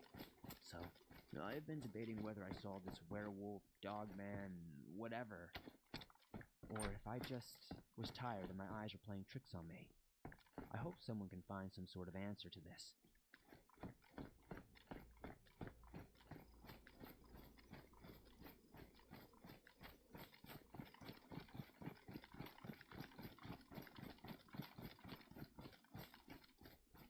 I would like to share an encounter I had in 2005 or 2006.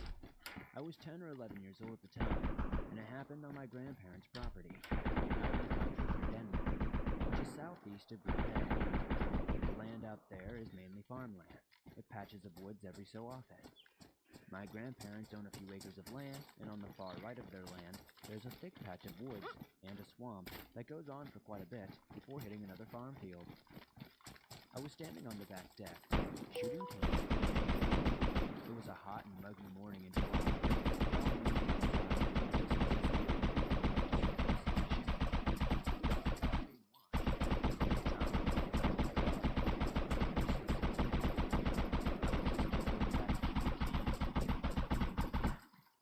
I started scanning the tree lines of the woods. This time is when I saw it. It was standing next to a tree. It was large, larger than anything I've seen around here. When I got older, I went back to that tree to try to get an estimate on the height. I would say it was around 7 to maybe 7.5 feet tall.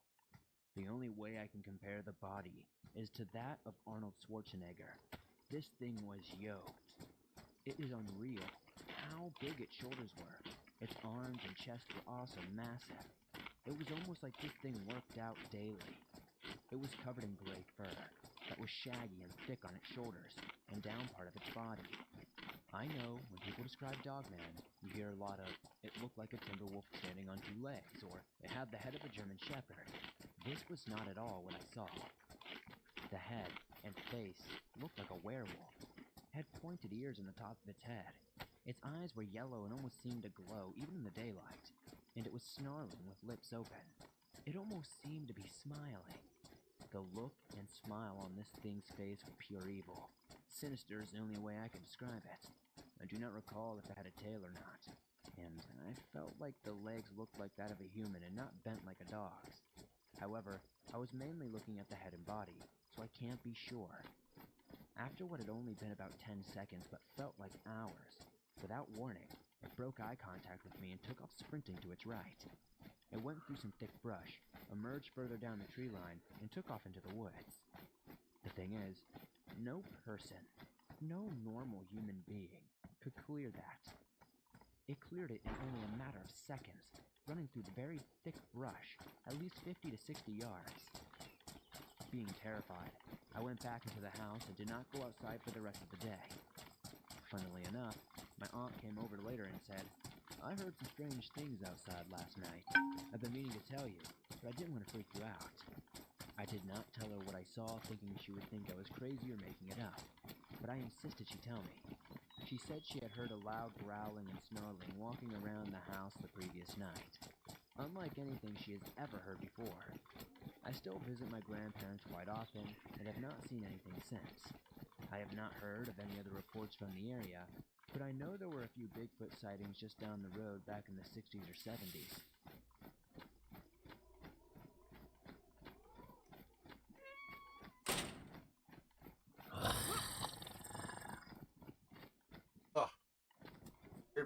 I've never really heard about encounters from Norway, Scandinavia.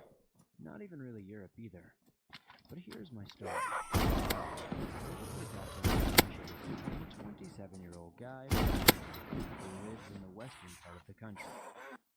I work and have a girlfriend. I'm 194 centimeters tall, or 6'4" in the US. I weigh 230 pounds. I'm fairly athletic, and I'm not really scared of much. I haven't walked, camped, or done anything in the woods since. I've been in the woods since, but not in this particular part of the country, I guess I should say. I have always loved the forest. It's so quiet and peaceful. I love being alone, actually. If I have spare time, I always like to do things outside. Whether it be fishing, jogging, playing soccer, basketball, hiking, or whatever, really. Now, on to the encounter. The day was seemingly very normal. It was a Saturday afternoon. I had packed my tent and some food and was heading out to a local mountain. I wanted to go for a one-night camping trip.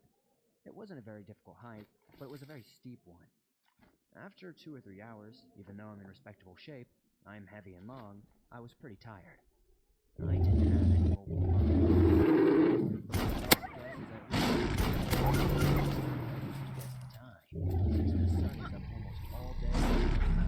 What the fuck is that thing?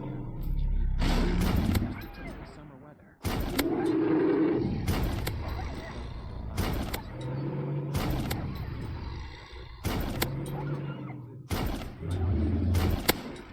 probably ate 10 too many marshmallows. I'd enjoyed my meal Holy and taking in the fucking heat of the hell. I fire. thought that Thinking was a what a lovely fucking... evening it was. Eventually, it started to get somewhat dark. I'm gonna have to guess that the time was somewhere around 11 p.m. or midnight. Oh, I had so planned to kick back and read, creepy. but it became a little too dark to do that. Sure, I could see and all, but it became a little hard on the eyes to concentrate on the letters. I probably was a little too tired also. Suddenly, I heard a noise to my right.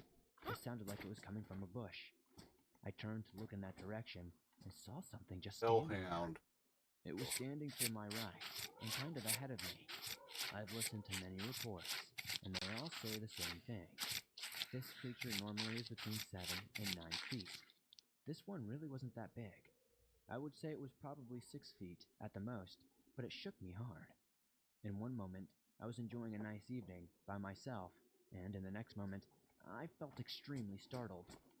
It was breathing heavy, like a very tired man, but it sounded animal-like, wild and weird. It sounded like it almost had throat problems or had slime stuck in its throat or something. I really don't know how to describe it with writing. I was still sitting there at this point, and I just looked at it. I believe I was actually frozen in fear. I have never encountered anything other than a deer in the woods. The most dangerous animal we have in the area is probably a fox. The creature was frozen as well. It was standing on 2 legs with its arms down at its side. I can't say how many seconds we were both like this. Of course, it felt like forever, an eternity. I couldn't see its eyes because they were dark and kind of in the shadow of its brow or sockets, and it also had some hair, but its head was fixated on me. What I could tell was that it was just sitting there, paying attention to what I was doing. I didn't utter a word at it or yell. It just wasn't something I considered doing. I was way too scared to make the first move. Now, you know how a cat slowly moves its paw ahead. When it thinks it's safe or when it thinks its prey isn't paying attention. Well, to me, that's exactly what it started doing. This incident ended with me throwing a handful of red glowing sticks from the fire at it. When I did that, it bolted. I haven't seen anything since, but I'll keep you updated if I do. I hope somebody in the comments can help me figure out what this was, but I'm pretty sure it was a dog man.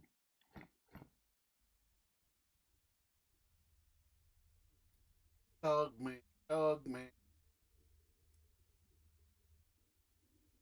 I would start off by saying that this is not my story, but it was such a crazy encounter that I have since asked each of my friends through the years to recount the events.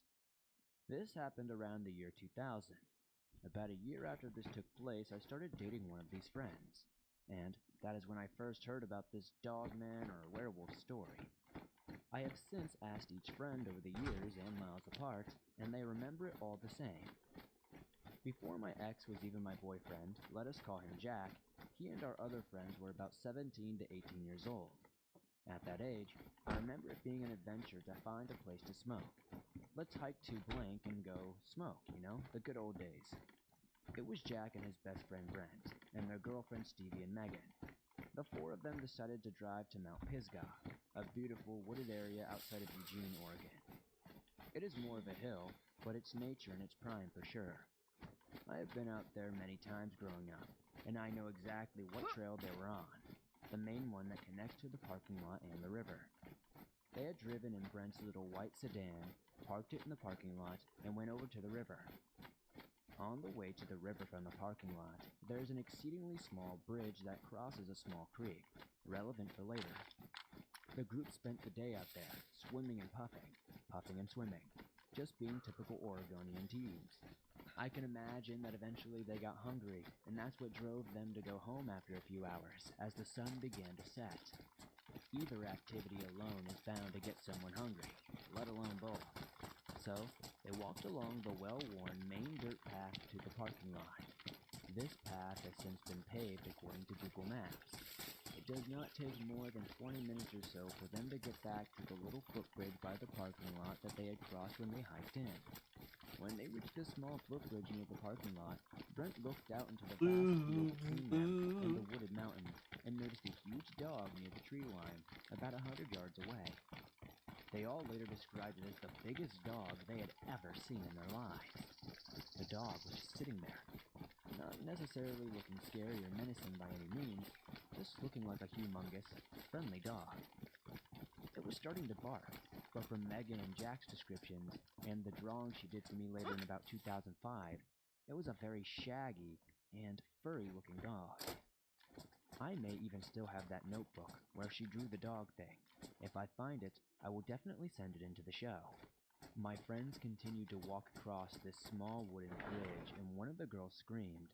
The big dog was now on its hind legs, standing much closer than what they had seen just a couple of seconds earlier.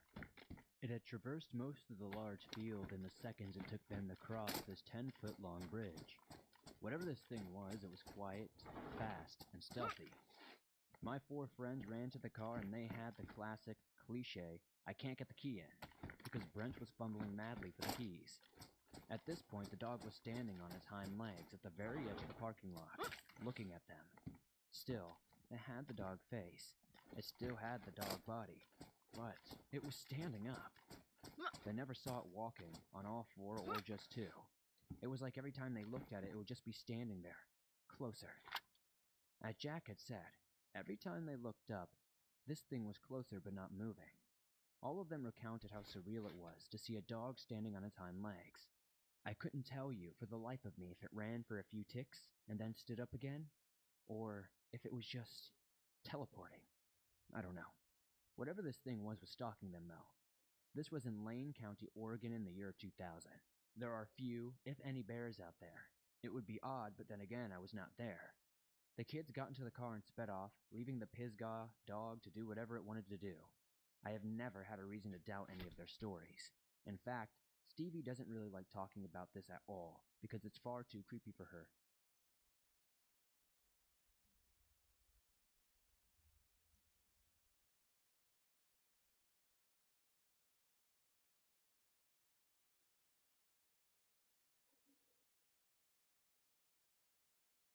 This happened when I was a lot younger. I think I was about 20, and back then, I would often go into the mountains to hunt. By the time night fell, I would set up in a small clearing. I was adding more wood to the fire, and resting at the entrance of my tent was my hunting rifle.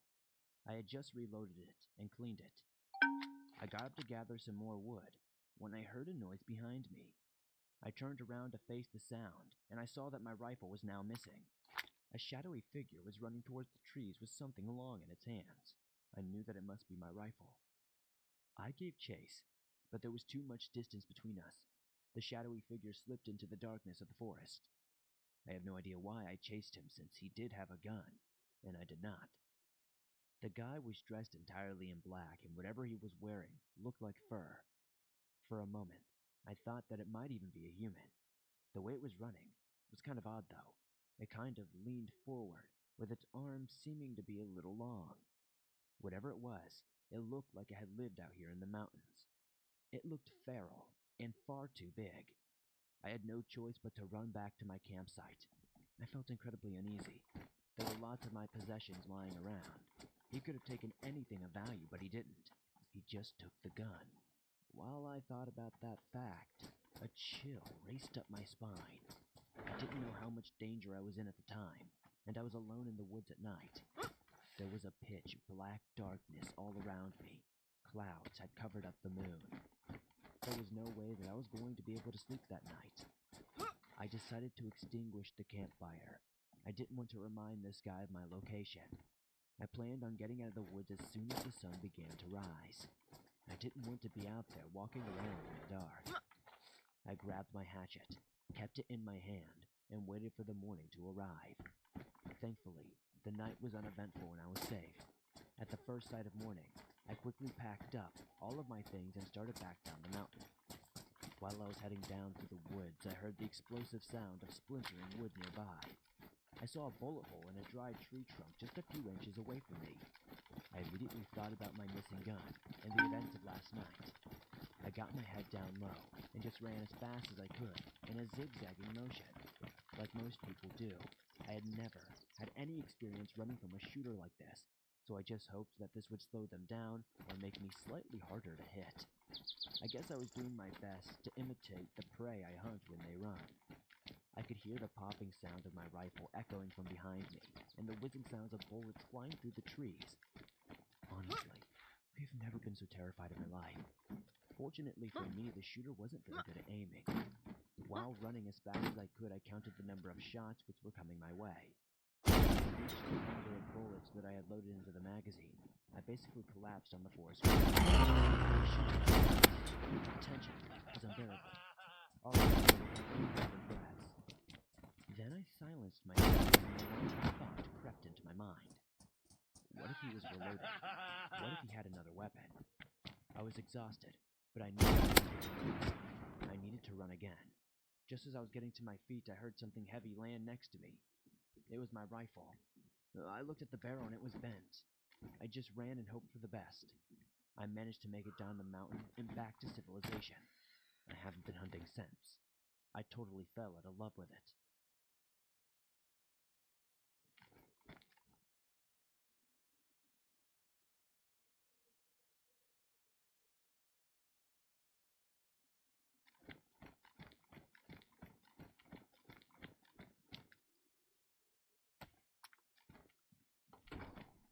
Grenade launcher. I'm gonna wind up.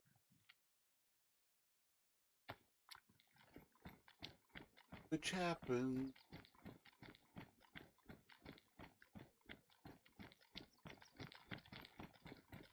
Glad to stay with that.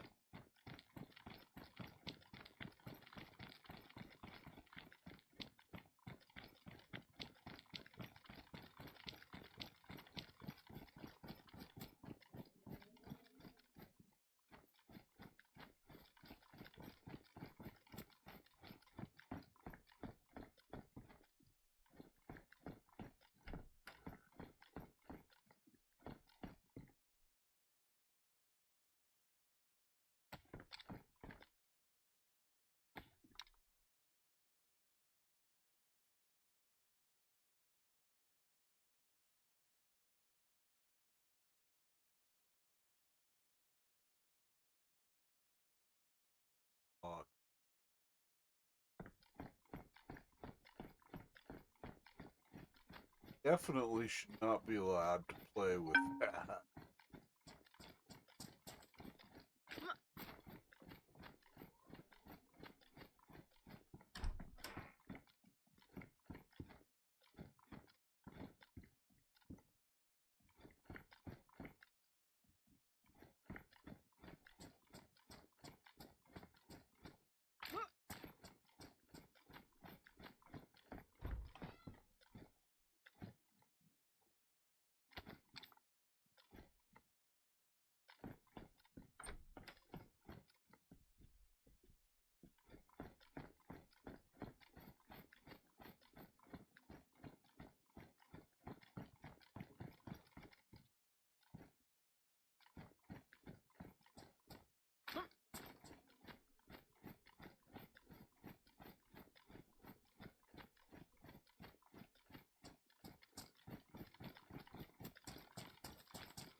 Blue collar bad guys.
Acting cool.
Welcome back to the swamp, my friends, and welcome if you are new.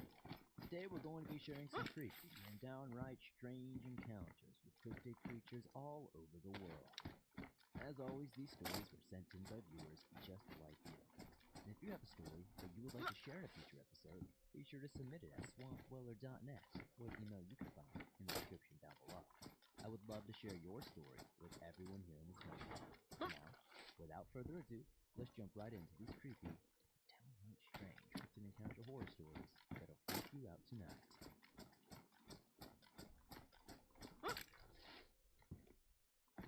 encounter was something I cannot explain. About 4 to 5 years ago, I encountered something that inspired my creations. It was late at night, around 8 to 9 p.m. I was out on a walk to a nearby church. I live in a very rural area of Georgia. When I got to the church, I sat on the stairs leading to one of the main entrances. It was eerily silent, with no sound around at all. I glanced towards the graveyard and noticed something behind a small, slender tree. The figure stood about 7.5 feet tall. The church was dark, and the only light that was coming through was from a tall lamppost about 50 feet away. The figure was pitch black and stood out against the darkness. It had a humanoid appearance, but no visible features. Half of its body was sticking out from behind the tree, while the rest of it seemed to disappear behind it, now appearing on the other side of the 4-inch diameter tree, as if it were a manifestation of the shadows. I freaked out and did a double take, but it was gone when I looked back. I ran. My home was in the opposite direction of the light post. When I turned around and fled, I saw the creature behind the lamppost. This was utterly terrifying to me. The fact that it had seemed to phase from one shadow to the next was quite freaky. I sprinted as fast as I could towards the nearest house. Since I live in a small neighborhood, I'm acquainted with almost all of my neighbors. I phoned my uncle and recounted what had occurred. He suggested that I might have seen something because I was tired, and I probably just imagined it. However, I'm sure of what I saw. I know it wasn't some shadow figure like a ghost or a spirit.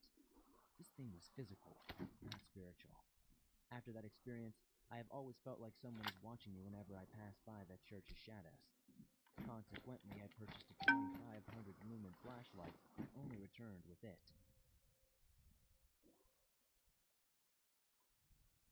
Good evening, and thank you for sharing my story. This encounter still troubles me to this day. It was the summer of 2011. I recently had turned 12, and my family thought it would be a great summer for a cabin trip. Normally, I would have been attending some sort of Boy Scout camp. Since we are from Florida, we drove north to South Carolina with my grandparents coming down from Canada to meet us. The cabin itself was beautiful, with a great view of the lake and its own beachhead. When we first arrived, I was first out of the car and running around in excitement. I was greeted by a man looking to be in his late 50s, the cabin owner. He smiled at me with happiness, which slowly grew into a nervous grin. Finding it quite odd and being a shy kid, I moved along. As I searched around the area, being curious and wanting to see everything, I noticed almost a circular pit under the house. It was off-putting, but it didn't seem to bother me. Finally, I noticed a treehouse that the owner was building on the beach. As I ran to it, he yelled out, "Watch yourself, son. It's still dangerous." I steamed onwards and climbed up the ladder. The man was correct. At the top, there were so many nails poking out all around. But since I was small, I found a place to stand and gazed back at the cabin.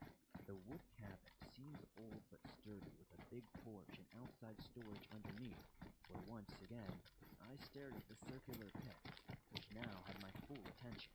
It was nothing that I've ever seen before, and I don't think I've seen something like it since.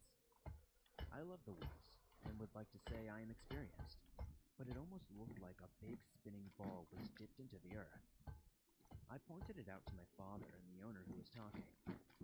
The owner responded with, "There used to be a bear that nested there, but don't worry, he's long gone." I didn't like his answer, because it seemed strange for how it looked. I brushed it off and went into the cabin, picking up one of the bunk beds before my siblings could. The first few nights were amazing. Lots of hiking and swimming and everyday things that you would do, because we knew when our grandparents arrived, we would be hanging out most of the time. When they did arrive, we sat by the fire at night and enjoyed animal watching. It's important to note the area's geography at this point. The front of the cabin faced a wide strip of dirt leading to the beach with thick trees on either side. To the left of the cabin was the dirt road we used to get to it. Behind and on the left of the cabin were thick, dense woods with a steep slope. Now, it was the 7th night that we were there. I was awoken up by weird sounds outside. Dirt shifting under weight to the left side of the cabin. The trash bins were there next to the door from the kitchen. I heard something pushing them around. Thinking it was most likely raccoons or some sort of interested animal, I should do my Boy Scout duty and shoo them off. I dropped down from my bunk and the noises went silent. I noticed a few rays of sunlight were streaking through the air. I walked over to the kitchen to look out the window, but before I could reach it, suddenly, these long, scratching noises were coming out from against the walls of the cabin. It sounded like long nails, digging deep into the sheets of the bed. Terrified at this point, I slowly backed away. Then a bang shook the door and I jumped. Since it was only me, my brother, and my dog who were downstairs, we were the only ones who heard it. Instantly, my dog sprinted to the door, barking and growling viciously like he was about to fight to the death. This woke up my brother, who panicked and grabbed me and pulled out his hunting knife. He looked down at me with reassurance and told me to get to my parents' room. He then pushed me upwards towards the stairs and ran to the door and opened it. He then went away with my dog, the barks and running getting distance as I ran upstairs, and I woke up my father. He ran out into the forest with his Colt 45. About 30 minutes later, they both came back, including my dog who was limping. I've never seen my brother with the look he had on his face before that day, and he never had that look ever again. He's typically a very brave and capable older brother, and seeing him like that unnerved me to my bone. He was an Eagle Scout, and I was a Boy Scout. We had been in the woods, and we weren't really scared to get dirty. My dog had a stick through his front left leg. He was a good strong boy and took it like a champ. My mother and grandmother quickly drove our animal over to the local vet. While they were gone, my father, grandfather, and oldest second brother and I looked around the cabin for evidence of this strange event. I was still incredibly nervous, so I kept close to the cabin and my father. The trash bins had gashed holes in them, almost like they had been punched open, and the wall above had deep claw marks in it, which, standing from the level of the trash bins, was about 6 feet into the air. That's when I noticed a smell, an odd smell that wasn't coming from the trash cans. I slowly crouched down between peering underneath the cabin and where the strange pit was. There was a dead fox, shredded into literal pieces. I told my father, and him and my brother quickly cleaned it up by using a shovel and tossing it into a bag and then into the trash.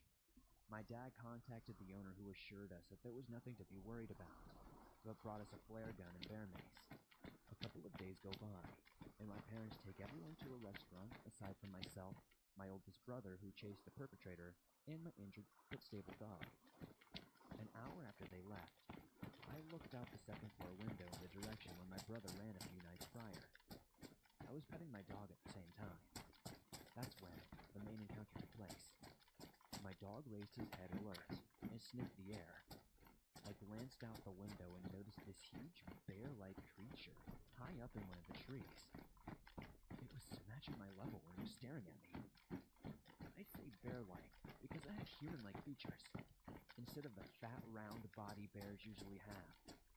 Their body was toned, sharp, and muscular. The eyes were the worst part. They were piercing.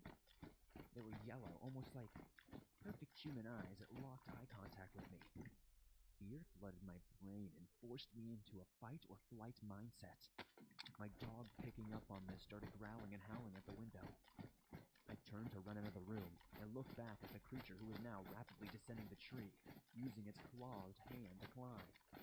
I sprinted to my brother's room in tears, yelling about this beast that I just saw. My brother looked at me with worried eyes and said, "This territory doesn't belong to us." Then he got out of his bed, grabbed his knife and baseball bat, and walked downstairs. I armed myself with a flare gun and bear mace, and prepared myself for the possibility of this thing breaking in and attacking us. A great slam into the back of the wall knocked the cabin around. It made it rock like a boat and sent my dog into a frenzy. Between the growls and barks, I could hear heavy breathing from outside and things being thrown at the cabin. A rock broke one of the front windows and striking my left leg. I turned and fired the flare gun out of the window, which was followed by many profanities and yelling. After this, it all stopped. My dog was still growling and pointing at the corner of the room. There was no window facing that direction, so I couldn't see, but I could assume it was right there. A few minutes of silence went by when my brother and I decided to call the police and our parents. Then, being idiots, we walked out of the front door and slowly walked around to the right side of the cabin. We started to hear a slow snarl coming from behind a bush, and my dog inside started going ballistic and jumping at the door. My brother started yelling at this creature and threw his baseball bat towards the bush, striking it. It sounded like it hit a tree, but we both know that we hit the creature because it let out a pained grunt. The black furry mass sprung out from behind the bush and bolted down the dirt road, and we quickly lost sight of it. We hurried back inside the cabin, barricaded the doors, and ran upstairs. We heard gunshots ring out moments later, and my father's truck pulls in. I fly downstairs and open the door. The rest of my family ran inside, and my father claimed a huge bear ran down the road, and he fired a couple of rounds at it. The police eventually came after having a hard time finding the cabin. We gave them the story about this aggressive bear attacking the cabin. We left that night, and my family likes to recall the story of how myself and my oldest brother fended off a hungry bear. But for me and my brother, that was not the case. When we arrived back in Florida, I went straight to my room, still shaken up by what happened. When my brother came in, he looked me dead in the eyes and said, "It looked human, didn't it?" I just nodded and asked him about his territory remark when he looked down and responded, "Every animal has its territory, and usually can keep it until something bigger comes along and takes it." Well, something bigger came and it took its own territory. What he said still makes me wonder to this day. It's burned into my mind. Looking back on it, the owner was so shaky around me, almost like he knew there was more danger in the area than he was letting on, and that he knew that we would be a target. There is something about the Finger Lakes that suggests the possibility of supernatural and mysterious things. Legends and stories abound of hauntings, spirit happenings, utopian communities, ancient ruins, inexplicable phenomena, extraterrestrial visits, and the occasional glimpse of even Sasquatch. Among the most intriguing stories are the numerous reported sightings in the deepest parts of the lake. An aquatic creature, a lake monster if you will. Each of the Finger Lakes has its own personality, of course, but the Lakes Seneca and Cayuga seem to fit within a different, more mysterious category. Their waters are colder, their moods are darker, their waves are bigger. You can travel on boats to and from the sea to these two lakes, and their sheer size seems to hint at the possibility of ancient aquatic megafauna. Native Americans believed Seneca Lake to be a bottomless lake, with a monster that lived within its depths. Almost 40 miles long, deep, and 1 to 3 miles wide, the pitch-black depths of the both hundreds of feet deeper than sunlight can penetrate descend to depths below sea level. Reports of monsters in Cayuga Lake were numerous, perhaps even routine in the 1800s. It can be inferred from a story from January 5, 1897, in an edition of the Ithaca Journal. Incredibly, the piece reported that a recent sighting marks the 69th consecutive year in which there was a confirmed encounter with the monster nicknamed Old Greenie.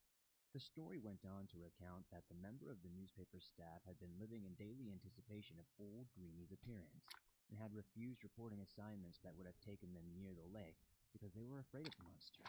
The 1897 incident was reported to have been by an Ithaca resident who was driving along the lake's eastern shore and saw what he knew must be the long sea serpent.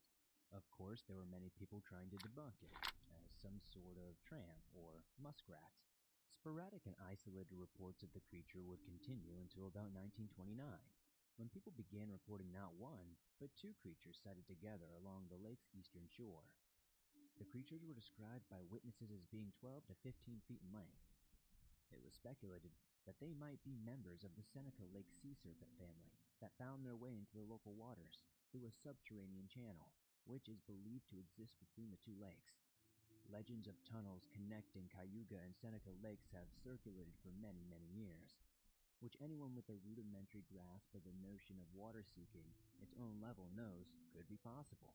Occasional other reports of Old Greenie have certainly been made since then, including a 1974 attack in which a teenage boy apparently had his arm broken and bit by a large eel-like creature, and the local 1979 encounter by a professional diver of a submerged animal 30 to 35 feet in length.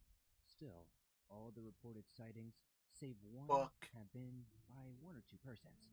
The incident with the greatest number of witnesses, and therefore the most credible lake monster encounter, happened on the evening of July 14, 1899 on Seneca Lake. The side-wheeled steamboat Otetiani, named to evoke the region's Iroquois past, was traveling north toward Geneva from Watkins Glen, with several dozen passengers at about 7 p.m. Sunset was at approximately 8:40, so there was plenty of daylight left, and it had been a sunny and seasonably warm high 79. Somewhere between Dresden on the west side of the lake and Willard on the east side, pilot Frederick Rose reported that approximately 400 yards ahead of the boat was what appeared to be an overturned boat. Captain Carlton Herradine examined the thing with his telescope, later describing its appearance as being 25 feet long with a very sharp bow and long narrow stern. Passengers began to gather.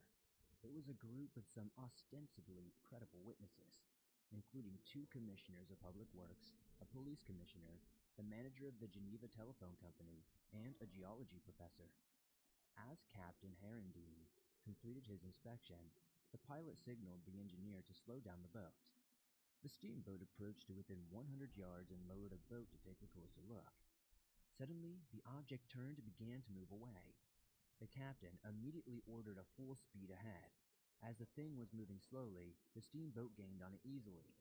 The object turned again, this time toward the steamboat, raising its head, looking in the direction of the boat, and opening its mouth, displaying 2 rows of sharp white teeth. Captain Herendeen declared that he would ram the creature and take it alive, if possible. Otherwise, he would kill it and take it aboard or tow it to Geneva. This was the United States in 1899, when conservation of flora and fauna was still kind of fringe. Out west, the bison population, perhaps 10 million in 1850, had been reduced to fewer than 1,000.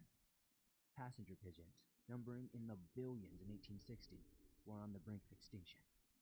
And so the boat was turned so that the boat would approach the creature from the side at a ramming speed. The deck of the steamboat was crowded with passengers who were ordered by the captain to put on life preservers. According to the Geneva Gazette, every eye on deck was fixed on the monster and hardly a person was breathing normally.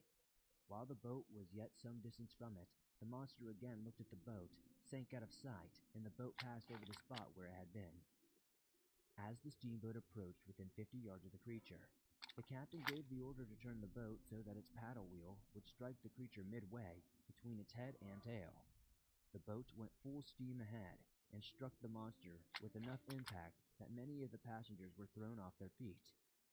The mortally wounded animal lay in the water next to the steamboat. It raised its head, gave a sound like a gasp, and lay quiet. Its spinal column had been broken, and it was dead. Lifeboats were immediately lowered, and lines were strung around the body. Passengers and crew tried to secure the carcass. In the end, though, it proved too heavy or unwieldy and dropped into the water, sinking 600 feet to the bottom of Seneca Lake. The ship reached Geneva after dark, and the passengers began to tell their stories of the incident. While all agreed that a monster had been seen, different versions of the length of the monster from 25 feet to as much as 90 feet strained the credibility of the accounts. The Rochester Herald said that Professor George R. Elwood, the geologist on board, who had been in one of the lifeboats trying to secure the body, gave what was considered the most careful and perhaps most trustworthy account.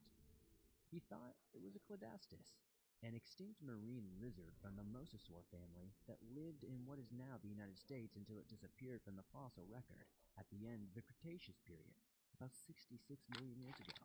Now, we can't let skepticism get the better of us, considering that in December of 1938, a South African fisherman caught a coelacanth, which is a fish that was thought to have been extinct and disappeared from the fossil record at the end of the Cretaceous period, 66 million years ago. So it is entirely possible that this thing could have existed. Professor Elwood went on to describe the creature as about 25 feet long, with a tail that tapered until within about 5 feet of the head. which it broadened out and looked much more like a whale. The creature weighed about 1,000 pounds. Its head was perhaps 4 feet long and triangular. Its mouth was very long, and it was armed with 2 rows of triangular white teeth as sharp as those as a shark, but in the shape more like that of a sperm whale. Its body was covered with a horny substance, which was much like the carapace of a terrapin, as anything else of which I know. This horny substance was brown in color and of a greenish tinge. The belly of the creature, which I saw after the rope slipped and the carcass was going down, was cream white. Its eyes were round, like those of a fish, and it did not wink. For years now, what could it have been has been the question that has speculated around the area, and even the country, and now the world. It hardly seems likely that so many people could have imagined something so vivid if there had been nothing there. Lake sturgeon, indigenous to both big lakes, can live to be as old as 100 years, grow to 9 feet long and 300 pounds. Their skin is like a shark-like dull gray. Eels are darker but smaller, not getting much longer than 5 feet. Muskellungi can also get over 5 feet long and weigh 70 pounds. Plus they have rows of sharp teeth. None are apt to convince a boatload of people that they were in the presence of a 25-foot monster, though. It was suggested by cynics that the whole thing was a hoax perpetuated by the passengers and crew, which is also exceedingly unlikely. Dozens of people would have had to have kept that secret for the rest of their lives, while human nature suggests that no group larger than 3 people can be trusted to reliably keep a secret for a long weekend. The Geneva Historical Society can document at least 20 separate reported sightings of the Seneca Lake Monster. Most recently, in 2013, Cayuga's Old Greenie has a Facebook page. Clearly, the idea that big lakes harbor mysteries beyond our knowledge is one that is held stubborn and collective in our imagination. It's part of the charm of living in small towns, I would say, especially lake towns.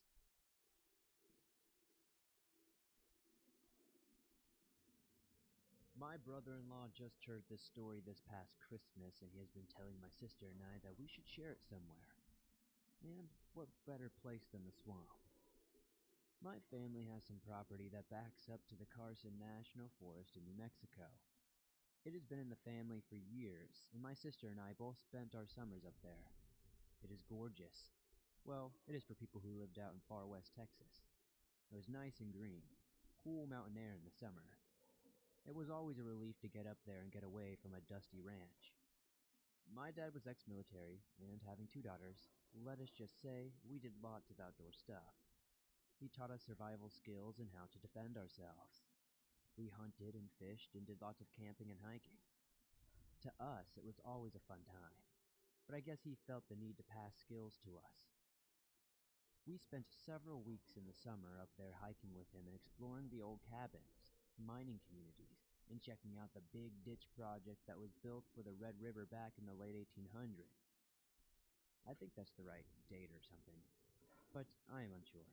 Anyways, it is a great place to hike with some beautiful high mountain lakes, streams, lots of wildlife, etc. This happened when I was in college, and my younger sister was still in high school. My dad was still at home, having to work, and would come up every few weeks to spend time with us. We were up there with our mom, and she mainly spent time in town or around the property painting. We spent our time on the Jeep trails, or hiking, or sleeping. It was late June, maybe early July, and we had decided that we were going to hike up to the Lost Lake. It is one of my favorite lakes up there, because if you look at it from a certain angle, it looks like a heart. We set off in the morning, and we were prepared. We both had a small pack, our water, some snacks, and we both had a small hammock we planned to set up once we got to the lake, so we could enjoy the area for a while. I will admit to being an outdoor type, and I swear, when it's quiet enough, you can even hear the trees talking. We also always carry a knife when we hiked. My dad always insisted we have something, just in case an accident happened, or we just needed it. The hike was going well. Since the summer cabin is far up the valley, we just set out on a foot to the trailhead. To get to Lost Lake, you take another trail that goes up to Middle Fork Lake. Then you break off that trail for Lost Lake. We run into a few other hikers. but they are going to Middle Fork Lake, and we were pleased because it would look like we would have the lake to ourselves. It is a good hike with some long switchbacks at the end, but totally worth it because the lake is just beautiful and an emerald green color. We finally arrived and saw that we did have the lake to ourselves. We hiked around the lake and decided to hike back a bit to find a good spot to set up our hammocks.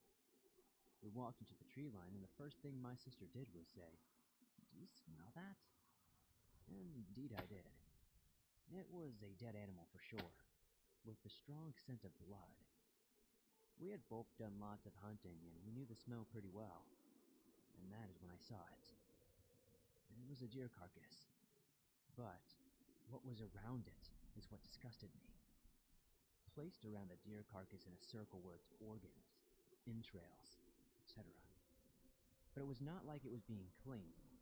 It was like they were placed there in certain arrangements, with just piles of rocks in between everything, like small little statues almost. Now I know how some people get disgusting with their kills, and I have had some guys try to gross me out, but I do not fall for crap like that. But this made me uneasy. It was just not being clean. It was like it was set up in a certain meaning, or maybe it had a meaning all its own. I stepped back from this weird circle, and when my sister starts to say my name, stops, because then we see the guy who had done this, and he looks like he climbed out from inside the deer, because he is covered in blood and does not have much clothing on. At first, I thought he did not have anything on, but honestly, I did not try to check him out much. He was standing back away from his gruesome little circle, just standing close to a group of trees that were close together. He was maybe 20 feet or so from us. I think he was maybe trying to hide? I'm not for sure, but my dad had always taught us that if we ever found ourselves in a situation where we did not feel we were in control, to do everything in our power to take control of the situation. Do something that is going to take the other person by surprise. Do not do something they would expect you to do. So, this was raging through my brain, and I could also tell my sister was about to freak the heck out. So I stepped up and yelled, "Hey, fairly good kill you got there. Did you use a bow?" The guy just stood there, his eyes all crazy wide like he was stoked out of his brain on planet Pluto or something. So, great. We ran into a guy getting his hunt on. He had lost it, and now he's getting blood crazy with his deer. He was staring me down, and I was staring right back, and my sister was getting ready to run. I still don't know what came over me, but I then put my hand on my knife that I kept on my waist just to show him that I was not completely helpless. I do not know why I did it, but something told me to let him know I was not going to back down or be afraid. I kept eye contact with him, and I would guess he was maybe in his early 30s, but I am bad at guessing people's ages. He was pretty dirty though. You could tell that even with all the blood he had everywhere, he had not showered in quite some time. I started to back off and my sister had moved behind me, so I spoke again and said, "So, I hope you have a great hunting day." Again, the crazy guy didn't say a thing, just stood there like a statue or something, or like he thought I couldn't see him if he didn't move or make any sound. We moved back to the lakeside again and booked it around the lake. My sister stayed up front, and she was shaking bad. I was mainly angry at first because if he wanted to get all crazy in the woods with this deer, then he should have gone further back up into the forest. We get back to the trailhead and stopped to get our bearing and looked at each other. I was scanning the forest line to make sure we were not being followed, and my sister was just in shock. We started down the trail pretty fast, and I was hoping I could keep my sister together until we could at least reach the Middle Fork Lake Trail, or that we would even run into some more hikers. But the odds were not good on this trail because you must get an early start on Lost Lake Trail, and by now it was late morning and early afternoon. We were making good time and had not discussed what we saw, just started hiking back down. I started to get that feeling where you just know you're not alone. I kept checking, but I did not see a single thing, or even hear anything at first. My sister refused to look back and just kept going, but I felt like I had to keep checking to make sure that idiot was not following me. That is when the first duck came flying at us. was like small pebbles, but it really made me angry because it was obvious somebody was throwing them at us, and it could have only been him. My sister was almost running at this point, but I am a mouthy smart aleck. I blame the Texas upbringing, and darn it, this was my forest. I had grown up here, and these were my lakes, my trails, and I was not about to let some crazy dude ruin it for me. I started yelling back that he needed to go back to his deer and leave us alone. At this point, my sister is telling me to shut up and just come on, and I am thinking, no way, this guy is just trying to scare us. The pebbles stopped, and then we started hearing barking and growling noises. My sister said, "Now he's growling at us?" And I just told her to get on down the trail and ignore it. He was behind us pretty much the whole way, growling and making these barking noises occasionally, but I never caught a glimpse of him. Once we got close enough to where the trail joined the Middle Fork Trail, he seemed to back off. I never caught sight of him from behind us, but I could hear him. I just knew he was there. We started down the rest of the trail. My sister refused to stop or look behind her, so I kept checking every so often. I did not see anything or hear anything. We started to discuss what had happened, and she felt like he was a very sinister and not good guy. She had felt like we had been in a very dangerous situation, and I felt like he was just getting kicks out of scaring two girls. I mean, he had to have heard us coming around the lake. We weren't being quiet. It was the opposite, because there are black bears up there, and we would always be pretty loud while hiking. Hoping to scare off any bear in the area, really, so we wouldn't come up on one. To this day, she still thinks he was sinister, and I still think he was just trying to scare two girls and was getting his kicks out of it. We told our parents, and my dad did not like what he heard at all. He did teach us some more up-close defense skills after that day, and forbid us from ever hiking alone, or just the two of us again. We did not hike up that trail for several years. Honestly, it freaked my sister out, and I just did not like remembering the time that I was scared in the forest.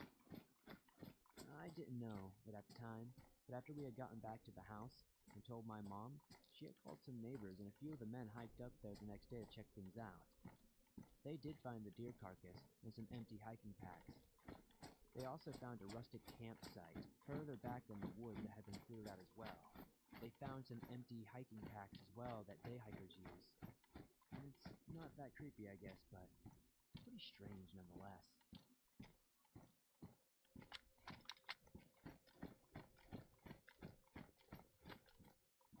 Thanks for listening to these creepy and downright strange cryptid encounter horror stories that'll freak you out tonight. As always, if you enjoyed these stories, please be sure to elbow that like button in the face. The more likes this episode gets, the more YouTube pushes it to fresh new eyes. If you're new to the swamp, why not join us? Be sure to subscribe and turn on notifications so you don't miss a new episode, as I upload them multiple times a week in all things natural and supernatural. If you have a story that you would like to share in a future episode, be sure to submit your story at swampdweller.net, or the email you can find in the description down below. I would love to share your story with everyone here in the swamp. Stories like yours help keep this show going on a daily basis. If you're on the go but don't have YouTube Premium but still want to download and listen to your favorite Swamp Dweller scary stories,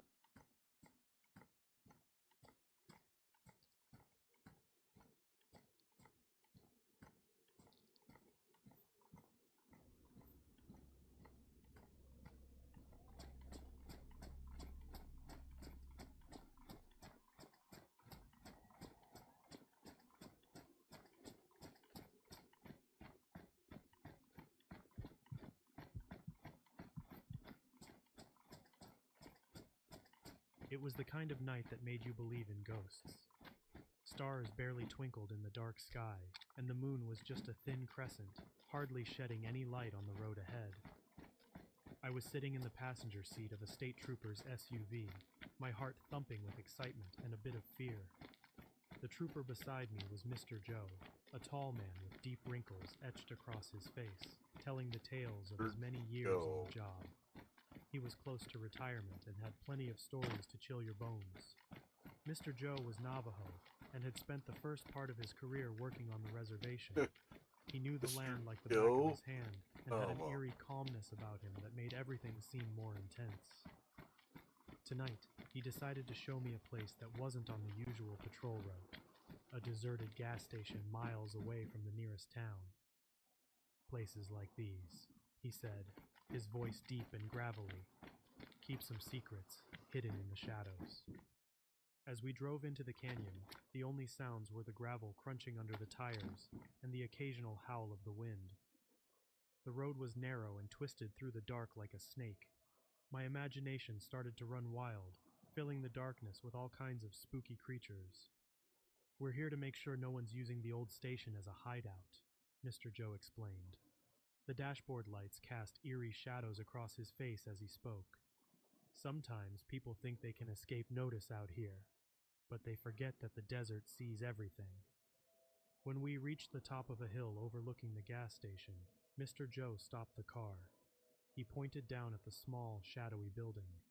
It looked spooky, like the kind of place you'd see in a horror movie. Just then, I noticed something, or someone, standing behind the station. It was a figure dressed all in black. "Look there," I whispered, nudging Mr. Joe.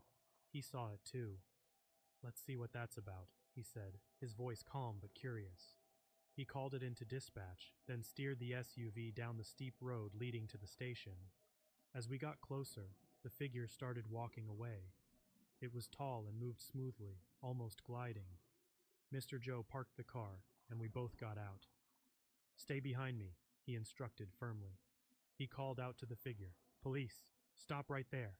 But the figure kept moving. Mr. Joe started to follow, and I trailed a few steps behind him, my heart racing. Suddenly, the figure stopped. It turned around slowly, and I could hardly breathe. Its head spun right around like an owl's, but its body didn't move. The face was hidden in the darkness, but I could see a grin stretching from ear to ear, and eyes that were white and shining. It was terrifying. Mr. Joe stumbled back and I heard him gasp. I was frozen in place, my shoes glued to the dusty ground. Then, just like that, the figure was gone. It vanished into the night, leaving nothing but a chilling silence and a story that I knew I'd never forget. We stood there for a moment, the cold desert air whipping around us. "Let's head back," Mr. Joe finally said, his voice a little shaky. As we climbed back into the SUV, I knew this was just the beginning of the night's mysteries. Mr. Joe had more tales to tell, Up all the and I was crackers. both scared and eager to hear them. But nothing could compare to what we had just I seen want at some that lonely crackers. gas station in the canyon. That Frick. night, as Mr. Joe and I were driving back from the gas station, Alright, Will. his radio crackled to life. "We've got a report of trouble at a small village, about 4 hours east," the dispatcher's voice echoed through the SUV. Mr. Joe looked at me with a serious gaze. "Ready for another adventure?" he asked. I nodded, even though my heart was still racing from our last encounter. We drove through the night, the landscape around us bathed in the light of a nearly full moon. The stars seemed to watch over us as we made our way to the village. Mr. Joe told me stories about the area, about the people who lived there, and how sometimes the old ways and the new world didn't always agree. As we approached the village, Mr. Joe slowed the car. "Over there," he pointed to a red rock cliff about 100 yards from the village. "That's where our troublemaker was last seen." According to the locals, a man dressed in traditional clothing had been riding a horse along the ridge, firing shots at random. But by the time we arrived, he had vanished. "We need to track him," Mr. Joe said as he grabbed his backpack and rifle. I followed him, trying to keep up as he expertly followed the faint hoofprints in the moonlit dirt. The trail led us away from the village, towards a large Joshua tree standing alone in the distance. "It's too quiet," Mr. Joe whispered, and I felt a shiver run down my spine. We continued in silence, the only sounds our footsteps and the occasional distant howl of a coyote. Finally, we reached the Joshua tree. From a distance, Mr. Joe used his binoculars. "There's someone there," he said, his voice tense. I tried to see, but it was too dark. As we got closer, the figure under the tree became clearer. It was a man, standing still as stone. Mr. Joe signaled for me to stay back as he approached the figure. "You're surrounded. It's time to give up," he called out. There was no response. Minutes stretched like hours as we waited in the moonlight. Finally, Mr. Joe moved closer. What happened next seemed like something out of a ghost story. The man under the tree didn't run or shout. He didn't do anything. Because he couldn't. As Mr. Joe reached him, it became clear that the man was not a threat. He was a mystery. He had been dead for days, propped up against the tree as if he was still watching over the desert. Mr. Joe checked the area, but the horse was nowhere to be seen. "This doesn't make any sense," he muttered, puzzled and a bit disturbed. As we walked back to the village, Mr. Joe was quiet, lost in thought. He wondered aloud if what we were chasing was ever really there, or if some spirit of the desert was leading us to find this forgotten soul. That night, under the bright moon and the watchful eyes of the Joshua tree, I learned that some mysteries weren't meant to be solved. They were just part of the vast, whispered legends of the desert, where the past never truly leaves. After leaving the mysterious village, Mr. Joe and I didn't talk much. The sight of the dead man under the Joshua tree had left us both with more questions than answers, but the night wasn't over yet. As the moon climbed higher in the sky, another call came through on the radio. This time, it was closer, a gas station robbery on the reservation. Mr. Joe looked at me, his eyes tired but determined. "Let's see what this is about," he said, steering the SUV toward our new destination.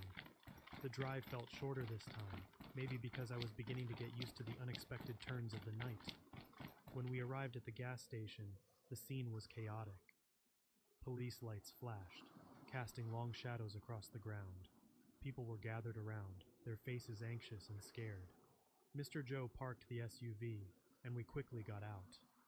He led the way as we approached a small crowd in the parking lot. A man lay on the ground, not moving, surrounded by a few locals trying to help him. I heard someone say the gas station attendant had shot the man after he tried to rob the place.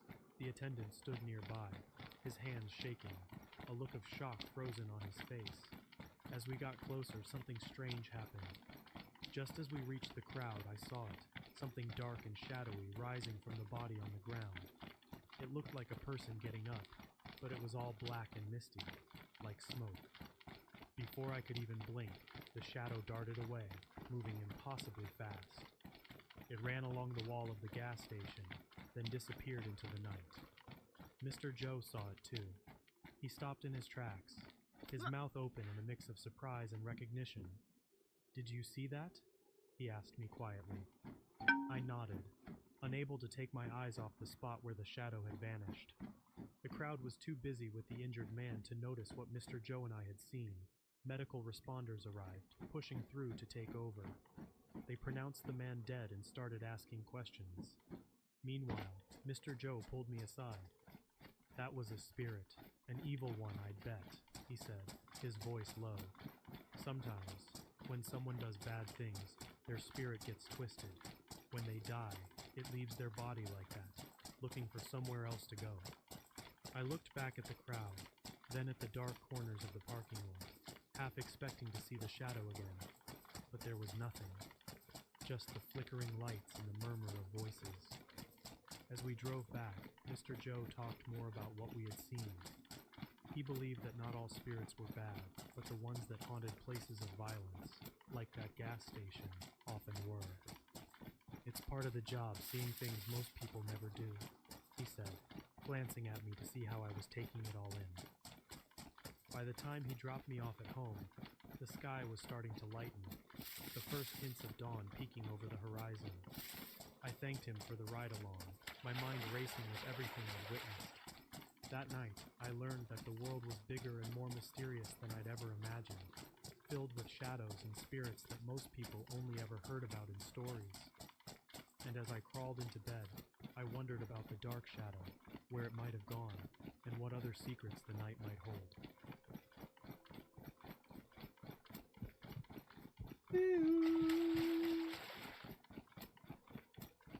When I was younger, around 12 years old, my parents booked a 4-night stay at a log cabin somewhere in California with my grandma. The events that occurred scarred me for life. I felt the crisp air on my face as I opened the car door, looked at the woods around me, and started towards the cabin door.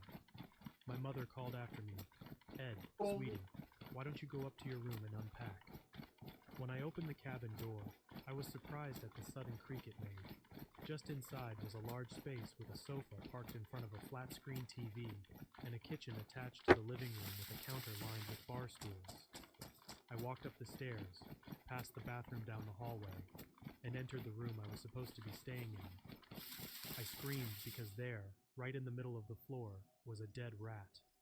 It looked like something had been gnawing on it. Its insides had been smeared all over. I bolted down the stairs, seeing my dad wheeling my grandma's wheelchair into the cabin.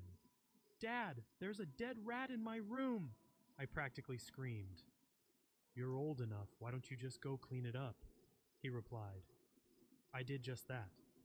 I ended up using an entire paper towel roll and a can of Lysol to clean that thing up. It was around 6 p.m. when my mom made some mac and cheese with cut-up hot dogs, my favorite at the time. I was walking to the couch where Grandma was sitting with my bowl when I noticed something. There was a trap door in the middle of the room. "Mom, what's this door doing here?" I asked. "Probably access to the crawl space. They used to keep floods from coming into the cabin," she explained. I sat down on the couch and turned on the TV, satisfied with that answer. I vividly remember how much I liked the food that night. It was great. Before long, it was time for bed. My dad had told me in the car how much fishing and kayaking we were going to do, and I was super excited. I got into my bed and fell asleep fast. The warm covers made it that much easier. Around midnight, I think, I woke up to the sound of shuffling. I stepped out of my room, leaving the door slightly ajar. As I peered into the dusty hall, I noticed nothing but the moonlit shadows dancing on the wall. The shuffling sound continued as I crept down the stairs leading to the living room. I placed my ear to the floor, and just as I suspected, these sounds were coming from under the floorboards. Dread washed over me, as the fear of something scurrying around under there hit me. Being the idiot I was, I thought I could take whatever was down there, so I grabbed my flashlight and decided to go find it. I opened up the trap door. Maybe a dozen rats scattered as I climbed down into the cold, damp space. It was huge, reminding me disturbingly of a maze. I crawled deeper. I can't tell if I was being really brave or really stupid, but I crawled until I reached a dimly lit corner about 10 feet in front of me. Suddenly, there was movement, and I shone my flashlight at the source. There was a figure, a silhouette with long arms and pale skin, hunched down in the corner. Its eyes reflected white off my flashlight. I was completely stunned as the thing started to screech. Looking back, I noticed the flashlight probably hurt its eyes and startled it. You better believe I turned myself right around and began to speed crawl as fast as I could. I glanced back at one point, only once, to see that thing following me, and quickly wrapping long fingers around these support beams to help it along. I could only assume that this thing had been feeding off the rats, and that I had found its leftovers in my room. If it could do something like that to a rat, I was terrified at the thought of what it could do to me. I was beginning to think I was lost, with how long it was taking me to get back to the trap door, and with every foot I moved, that thing was gaining on me. I thought all hope was lost until I finally saw the trap door coming up. As soon as I reached it, I tackled it open and scrambled out. I felt something beginning to grab at me, and I swear I felt hot breath. I kicked and slammed the trap door closed. Something began to claw and push at it on the other side, so I threw my body on top of the door. After a while, the thrashing and struggling stopped. I then bolted upstairs to my parents' room and began to bang on the door, screaming. My father, groggy, opened the door, asking what in the world I was doing. I tried to explain. "Dad, we have to go. There's something trying to get in the house," but he didn't believe me. I tried to explain that it wasn't a nightmare, but my efforts were pointless. I was sent to my bedroom, where I did not sleep a wink. I was too scared. The following morning, I ate my breakfast and went out onto the lake with my dad. He got the fishing rod set up, and we got on this little boat. I didn't catch any fish, but I was still able to enjoy spending time with my father, anything to get my mind off of last night's events. Eventually, dawn turned to dusk, and we roasted up some marshmallows, an activity both Grandma and Mom loved. They used to go camping when my mother was younger. The s'mores I made were delicious, perfectly gooey. It was finally bedtime again, but I was terrified of the thought of that creature trying to hurt my family. I didn't think I could sleep that night, but somehow, some way, I was able to doze off. I awoke at some point, hearing the unmistakable sound of the trapdoor creaking open. My heart sank into my chest as a sense of dread like no other hit me. Right then, I heard the sound of cupboards in the kitchen slamming open and shut. I wondered if it was that thing looking for me. I started to hyperventilate as I heard the steps creaking. Was my door locked? Could it even open doors? Then again, it had opened the trap door. Hundreds of questions went through my mind, but to no avail. I had zero answers. I heard scratching sounds coming from the hallway. Then the doorknob jiggled, and I held my breath. Suddenly, everything stopped as I heard another door opening. My dad then shouted, "Get on out of here!" Then there was this awful, ear-splitting screech and shattering glass. I bolted to my door and saw my dad standing just outside his doorway with his fishing knife. I looked to my right. There was a trail of blood leading to a broken window. That same night, we packed our things and left the cabin without a word. My family has not been anywhere near the woods since. Keep safe as best you can, everyone. If you hear strange noises at a new place, don't hesitate to run or to call the police. You never know what lies near you, or rather, beneath you.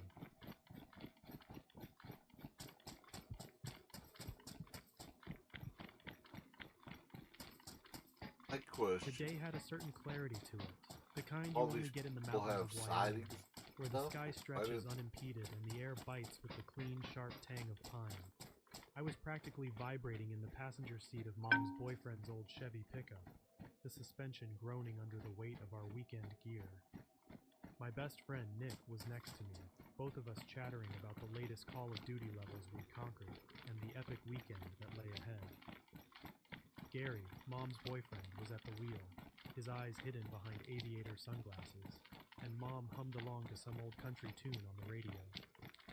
The cabin we were headed to was one of those old-time family heirlooms, passed down through Gary's family for generations, nestled deep in the Bighorn Mountains. As the truck climbed the winding mountain roads, the dense forests of aspen and spruce gave way occasionally to breathtaking vistas, vast valleys and rugged peaks that looked like they'd been ripped straight out of a western. When we finally rattled up the gravel drive to the cabin, it stood there like a steadfast sentinel against the wilderness. Its log walls were weathered a soft gray, and smoke curled lazily from the chimney. It was the first real chill of early fall, and the promise of a roaring fire and s'mores was just about the best thing I could imagine. After unloading, Nick and I wasted no time. We grabbed our four-wheelers from the back of the truck, old, battered things. But they ran well enough after Gary gave them a cursory once-over. We tore through the trails surrounding the cabin, the engines growling beneath us as we kicked up clouds of dust and leaves in our wake. The air was a mix of earthy decay and cold, an invigorating rush that only served to amplify our excitement. Later, as dusk began to settle, the four of us gathered around the fire pit near the cabin. Gary proved a master at getting a fire going, and soon enough, we were roasting hot dogs on sticks, the flames dancing reflections in our wide eyes. The s'mores were messy affairs, chocolate and marshmallow sticking to our fingers, the laughter and stories flowing as freely as the creek nearby. The evening wound down quietly. Nick and I lay back in the grass, watching the stars emerge like shy sparks against the darkening blue. The Milky Way was a dusty trail across the sky, and I tried to point out constellations, making up half of them as I went. Nick laughed, calling my bluff, but he played along, suggesting even more outrageous shapes and tales of mythical beasts. As the night drew in, the temperature dropped, and the adults called us inside. The cabin was warm and inviting, the fire in the large stone fireplace casting flickering shadows across the wooden floors. Upstairs, the open sleeping loft housed several beds, all lined up under a roof of rough-hewn beams. Nick and I claimed beds by the window, the better to hear the whisper of the wind through the trees as we drifted off.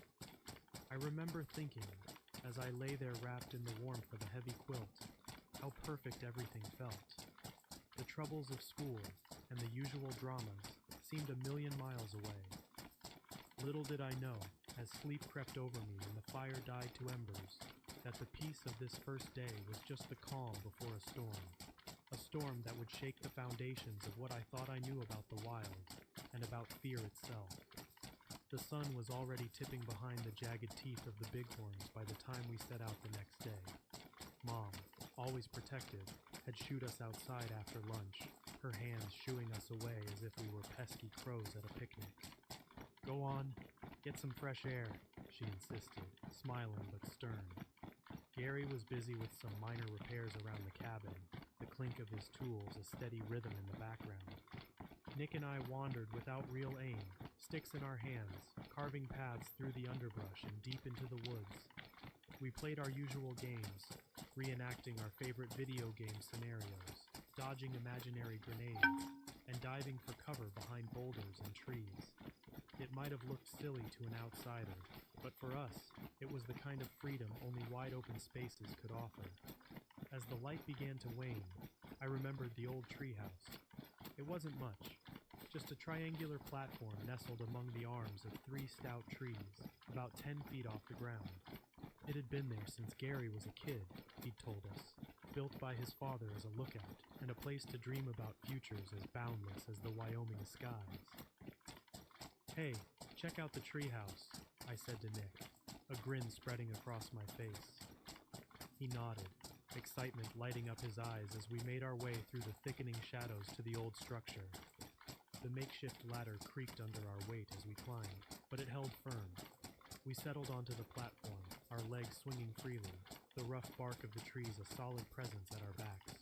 We talked about everything and nothing, girls we liked, movies we wanted to see, the kind of idle chat that filled the air with the easy comfort of friendship.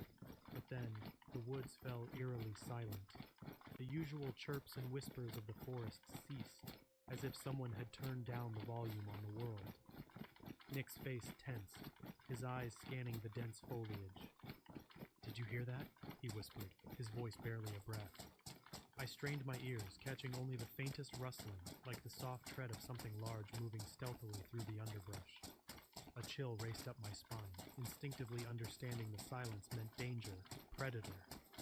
My heart thudded painfully against my ribs, and then we saw it, a figure, massive and indistinct, hidden partly behind a tree not 50 feet from where we sat. Its eyes seemed to catch the last dying rays of the sun, reflecting them back at us with an eerie glow. It was covered in fur, dark and matted, and stood unnaturally still. "We have to go," I muttered, my mouth dry, my voice cracking with the onset of real fear. Nick nodded, and we scrambled down from the treehouse, our movements hurried and clumsy with terror. The creature followed. I could hear it now, a heavy, deliberate crunching as it moved through the dry leaves. We broke into a run, the cabin our only sanctuary. As we neared the clearing, I dared a glance back. It was closer now, too close. I could see the details of its face, wild, almost human, but twisted, malevolent. We burst into the cabin, slamming the door behind us, our breaths ragged sobs. Mom and Gary rushed over, their faces etched with concern. We tried to explain, tripping over our words, our eyes wild with fear. That night, after the adults had dismissed our story and returned to their card game, the scratching started. Soft at first, then insistent. I peered out from under my blanket, and by the faint light of the outside lamp, I saw it.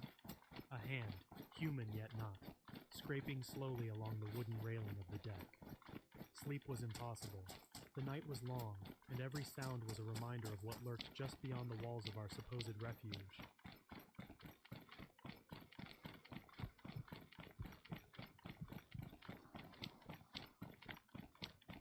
This is my only experience, and it happened during my freshman year of high school in 1983. This story includes my friends, Jay and Des. I'm using their initials to protect their real names. It was Halloween night, and I was with my friends just finishing up our freshman football practice. The 3 of us were 13 or 14 at the time. Typical North New Jersey suburban kids. That Halloween, we were a little old to dress up and trick-or-treat, but we still wanted the free candy, so we went up to some houses with our football jerseys on for candy. Jay lived with little adult supervision, had long hair, and girls loved him. He acted like he didn't care about anything in the world. Des and I came from more typical suburban homes with rules and homework. Not that I did very well in school, though. Jay seemed much cooler than the two of us with his leather jacket and the fact that he was allowed to smoke in his house. I would say he was our leader. We all started getting into heavy metal around that time. Black Sabbath, Iron Maiden, Ozzy, and Dio, and ate up the satanic references, thinking that made us hardcore. We'd even spin Led Zeppelin albums backwards looking for satanic messages. 80s kids will understand this. Jay had made a metal cross in shop class, and sometimes would wear it upside down, calling himself Johnny Blade, after a Black Sabbath song. That night, after getting candy, we ended up at Dez's house in his parents' room for some reason, and I can only say this because it was the only and last time I was ever in that room. The room was on the entry level of the house, off the living room of the Cape-style home. We were going through our candy when the radio on the nightstand just turned on. We all laughed it off and went on with our business. Then, all of a sudden, the lights began to flicker. Jay took this as a sign, and with it being Halloween, he decided to bless the items with his crude shop class cross. Now, Des and I were on the bed, and Jay went over to the clock with the cross upside down. I bless you in the name of, I don't even want to say his name. 40 years later. Over to the light, the same thing. Then he noticed a crucifix over the bedroom door and headed that way. He raised the cross, and as the words started to come out of his mouth, I swear I watched him lift off the ground 3 feet and be hurled onto the bed, a distance of over 5 feet onto me and Des. I was survivor, so scared I ran out need into a the lift hallway. somewhere? The lights and radio were going crazy, and then I noticed it looked We're like moving. Jay was Stay alert. swallowing his own tongue. Des was on top of him immediately with his fingers in his mouth, trying to prevent that from happening, but Jay continued to gag. I was petrified, inching my way back into the room. Des's eyes were rolling over, the lights and radio still going insane. Then it all stopped a minute later. Des was trying to get Jay to explain what had just happened, and I was nervously going in and out of the room. We all ran out of the house then onto the front lawn. Jay didn't know what to say, so he didn't say anything. From the lawn, at the bedroom window, we could see the lights inside still going crazy and the radio going mad. Des was freaking out, as this was his parents' room, and he was probably worried about getting into trouble. After about 10 minutes, everything seemed to settle down at last. Jay was shaken up, of course, and still mute. Maybe he was just shocked. I mean, all of us were scared out of our minds. Des ended up having to call Jay's mom for him to pick him up. I always remember how frightened he looked getting into that car. He couldn't even make eye contact with us. That night, I remember crying in my bed because I was too scared to fall asleep. Every little noise was terrifying. The next morning, I waited for Jay outside school. I could tell he didn't want to talk about it. So, being the funny guy in our group, I asked him if he could light our football coach's car on fire or perform some other deed. He laughed, and that made us all feel better. Jay was thrown off the team a couple of weeks later for something I can't recall, and the three of us drifted apart as kids do, though Des and I did remain friendly, still ending up in different crowds by the end of high school. We never had a full debrief of that night. Des and I did tell some people the story, but most simply thought it was unbelievable, and since Jay pretended to be the Johnny Blade character, it sounded contrived. So, I stopped sharing the story with people. I've told my wife and a few others over the years, and since then, nothing paranormal has happened to me, not that I know of. I'm not sure this is even paranormal. Maybe it was more of a spiritual experience.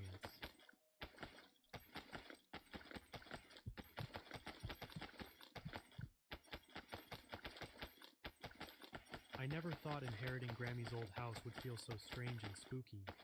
It had been weeks since Grammy passed away, and everything still felt so fresh and painful. I missed her a lot. She used to tell the best stories about growing up in the mountains and the mysteries of the deep woods surrounding her home. My parents decided that since they already had their own place, I would be the one to inherit the family home in Appalachia. It was an old, creaky house that seemed to groan with every gust of wind, hidden away from the nearest town by a thick forest and that always seemed to be whispering secrets.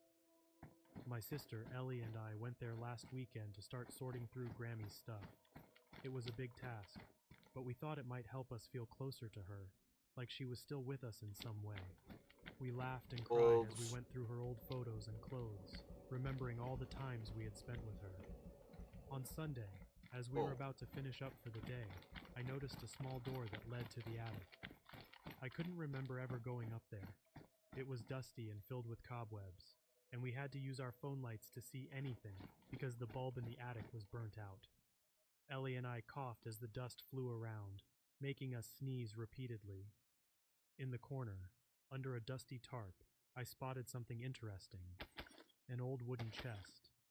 It looked really ancient, with carvings on the sides that were faded, and a rusty lock that was broken a long time ago. We dragged it out into the middle of the attic, our curiosity growing by the second. Opening the chest was like opening a treasure box. Inside were stacks of leather-bound journals, each one meticulously dated from 1960 to just before the turn of the century.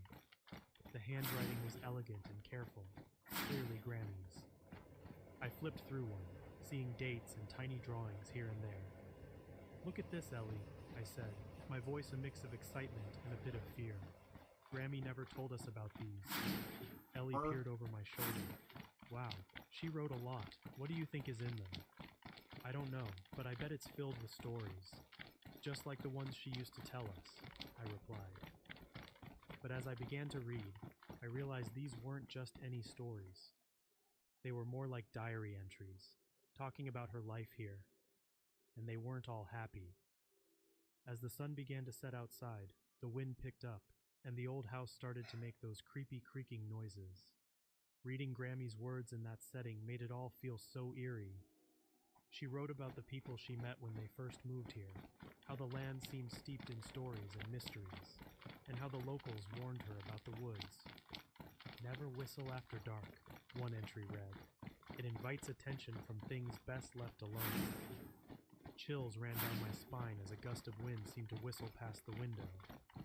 Ellie and I exchanged nervous glances. "Maybe we should continue this downstairs," I suggested, suddenly eager to be out of the dusty, dim attic. "Yeah, let's go," Ellie agreed quickly, looking as spooked as I felt. As we left the attic, I couldn't shake the feeling that Grammy's house was hiding more secrets than we knew, secrets that might be waiting to reach out from the pages of those journals. That night, after Ellie had gone home, I was alone in Grammy's house with only the old journals for company. I had decided to stay a few days to sort through more stuff, but now, I wasn't so sure it was a good idea. The house felt different at night, more alive and not in a good way. Every creak and groan seemed louder, and the wind whistling through the trees sounded almost like whispers. I curled up in an armchair with a blanket and a flashlight, opening another one of Grammy's journals. The entries I read earlier had made me nervous, but now, in the quiet of the night, my curiosity was tinged with real fear. I couldn't help myself. I needed to know what Grammy had experienced in this old house. As I turned the pages, the stories grew stranger and scarier. Grammy wrote about seeing shadows in the forest that didn't belong to any animal she knew, and about the eerie glow of eyes watching from the darkness. She mentioned the local legends of spirits and creatures that roamed the woods, legends I had always thought were just stories to scare kids. One entry particularly stood out. It was from a cold October night in 1961. Grammy had heard a haunting whistle from the direction of the woods, just as dusk fell. She wrote about feeling a chill run down her spine and rushing inside to lock the door. From her window, she had seen a figure standing at the forest's edge. It looked like a man, but its limbs were too long, and its eyes glowed with a strange light. Grammy wrote that it stood there watching the house for hours, before it finally vanished into the shadows. Reading this, I glanced up nervously at the windows, half expecting to see glowing eyes staring back at me. I shivered and read on. Grammy had felt something evil that night, something that didn't belong in our world. After that, she never looked at the forest the same way again. I heard a noise and jumped, my heart pounding. It was just the house settling, or so I told myself. But Grammy's words made it hard to shake the feeling that maybe, just maybe, she had been telling the truth. The more I read, the more I felt the weight of Grammy's fear. She wrote about whispers in the wind that sounded almost like words, about how the forest grew silent when it should have been filled with the sounds of nocturnal creatures. It was as if the woods themselves were holding their breath, waiting for something bad to happen. As I read the last entry for the night, Grammy described a feeling of being watched, of an unseen presence lingering just out of sight. Fran, That night, she had barely slept, listening to the sounds of something circling the house, its footsteps barely audible over the howling wind. I closed the journal, my hands trembling. The wind outside picked up, and somewhere in the distance I thought I heard a faint whistle. I froze, listening hard, but it was gone as quickly as it had come. I told myself it was just the wind, it had to be, but as I lay in bed later, wrapped tightly in my blanket, I couldn't shake the feeling that Grammy's stories were more than just old tales. They were warnings, and I was beginning to think I should have listened. I barely slept that night. Every little sound made me jump, and the wind's whistle sounded like a haunting call, just like Grammy described in her journals. By morning, I was exhausted but determined. I had to understand what was happening, if these stories were real, or just the wild imaginations of an old woman who loved to tell tales. After a quick breakfast, I went back to the journals. I was drawn to the last ones Grammy wrote.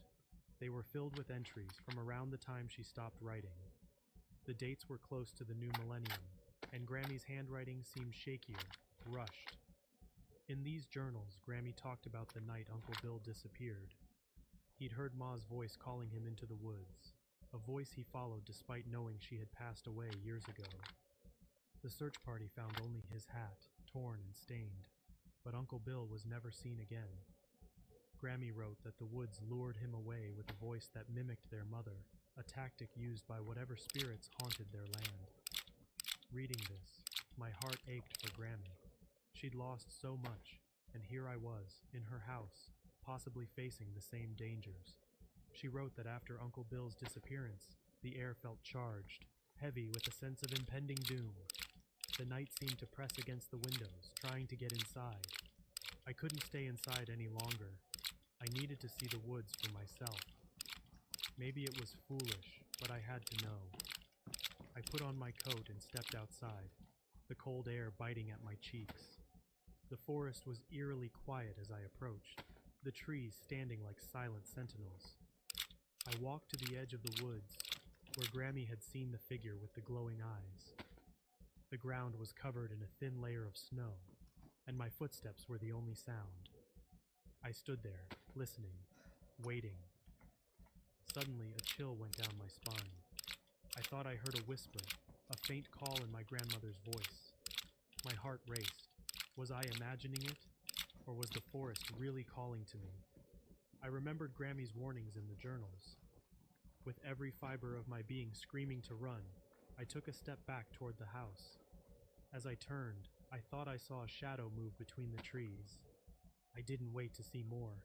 I ran back to the house, locking the door behind me. Back inside, I was shaking. The stories were real, or at least they felt real. I couldn't stay here, not with the history this place carried. But as I packed my things, I realized something. These stories, these warnings, they were part of my family's legacy. Running away wouldn't change that. I made a decision. I would leave, but I would come back. I needed to learn more, to understand what haunted this place, and how to protect myself and my family. Grammy had faced these spirits alone, but I wouldn't have to. I could seek help, maybe find others who knew about these things. As I drove away from the house, I looked back at the forest. It no longer seemed just a part of the landscape. It was a part of my history, a chapter of my life I was just beginning to understand. I wasn't running away forever. I was going to find answers, and one day, I'd return, ready to face whatever waited in the shadows.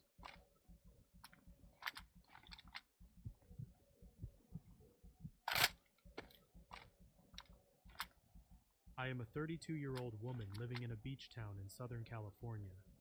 I share a 2-bedroom apartment with a roommate and her cat. Our town has a beach on one side and small mountains on the other, along with several river bottoms. We are located in the middle of town, just off a busy street, behind a seedy motel. This motel is rumored to have been a stopping point for a serial killer in the 80s, who apparently liked to keep cut-up body parts in the bathtub. Between the motel and our apartment, there is an abandoned, chained-up lot which we affectionately refer to as Murder Lot. It is overgrown with large bushes and a few small trees, providing a perfect hiding spot for many critters, and even the occasional vagabond, without anyone knowing. There is also a narrow walkway leading from the lot, winding between our building and the one behind us, passing by our bathroom window, which is about 6.5 feet off the ground. Although it's too high for anyone to see into from one side or the other, I always get an extremely uneasy feeling every time I pass by Murder Lot, especially at night. I'm not much of a cannabis user, but I once accepted a gummy from my roommate when my body was extremely sore after a long weekend. That night, I dreamed of a skinwalker stalking me. I woke up the next day with my heart pounding, but I told myself it had to have been a result of the THC in my system. After that, I didn't dream about skinwalkers again. One night, when my roommate was out of town, her cat slept in my room with me. We were both startled awake around 4 a.m. by a loud beep, beep, beep, which sounded like a smoke detector. As I sat up, hot and sweaty, the sound led me to believe that our building was on fire. However, by then the smoke detector had stopped going off. I got up to check things out, expecting to see flames or smell smoke, but when I walked into the living room and looked out the window, I saw nothing. Well, nothing except a pure white cat, statue still, gazing directly into Murder Lot. Something about it made me Like this, I was thinking my father's Holy last fuck, words, dude. which were, "Don't, son, that gun is loaded." exposing his belly at my feet. Daddy! I looked down Holy briefly to shit, pet him, dude. and when Scared I the looked back fuck up, out the of white me. cat was gone. I stared out the window a little while longer, waiting for the cat to return, but it didn't. Thank you for After the I gifted determined that our subs. building Holy was shit. not on fire, I went back to bed. Very I had woken up generous. hot and sweaty before, Throwing a right? 5 bomb but now in I could not here. seem to get warm enough. The rest of the night, that didn't really Scaring make the sense shit to out of me. me. The whole next day, I had a weird, How are uneasy ya? feeling. I haven't heard any phantom smoke This alarms or seen any is, strange cats again, but I have since noticed the fence being bent towards the ground enough for a cat or a very skinny person to crawl under. About a month later, around 8:30 p.m., I let my Nightcrawlers. roommate know I would be taking a shower, in case she needed Playing to use on the bathroom before I Nightcrawlers. occupied it. I did, however, leave the bathroom door unlocked in case the cat needed to use his litter box in there. I was washing my hair when I heard a knock that I thought was coming from the bathroom door. I pulled the shower Start curtain down back a and new called out, hype train there. "What's up? Holy shit. It's me." I heard an odd version of my roommate's voice, but didn't think much of it. We Yeah. often use silly voices when communicating. Went in Thinking like the a cat boss. must have needed to come in, I opened the bathroom door, expecting to see the cat, but instead, I'm good. I saw nothing. Good. How was I stood your there for a moment in the steamy October? bathroom, wondering what How had was just happened. Halloween? I closed the bathroom door, my mind and heart still Steal racing. all the kids' candy. What in the world was that? When I came out, I asked my roommate if she had knocked. She said So no. if I had I kids, believed her. She was sitting would exactly as she go in was there before I key. left the room. I went to sleep that night feeling weird and 'Cause woke up the next day feeling horrified, realizing the knock very well could have come from the bathroom window, not the door. The next and final incident happened some weeks after that, which was only about 2 weeks ago. Just as I was lying down to go to although I sleep, got a one night, bunch of I leftover heard distressed shouting coming from an indiscernible distance from my window. "Help me! Someone! Please help me!" Bar had a great The voice month. sounded not quite right. I listened for a while, Halloween. and the words played on repeat until it Oktoberfest. sounded like he was right at my street corner. Nice. I looked out the window and saw nothing, but the noise continued. Neighbors even came out of their houses to investigate the sound. I called 911 to report a man in distress, and I waited. Eventually, the neighbors went back inside, Like the but I Halloween kept watching. time. After a while, I did see something, or someone, whatever it was. It crossed under a street lamp in the far distance. I don't know if they were limping or not, but the movements were quite strange. They were too far away for me to make out any features, including their height. That was it for me. I decided I had done my civic duty enough for one night, so I turned out my light and did my best to go to sleep while still keeping my ears open for anything strange. Ever since then, I haven't seen or heard anything, but the thought of those 3 incidents still causes anxiety and a pit in my stomach. I keep telling myself there's no way there's anything like a skinwalker in my sleepy beach town, but there's a small part of me that wonders if there could be.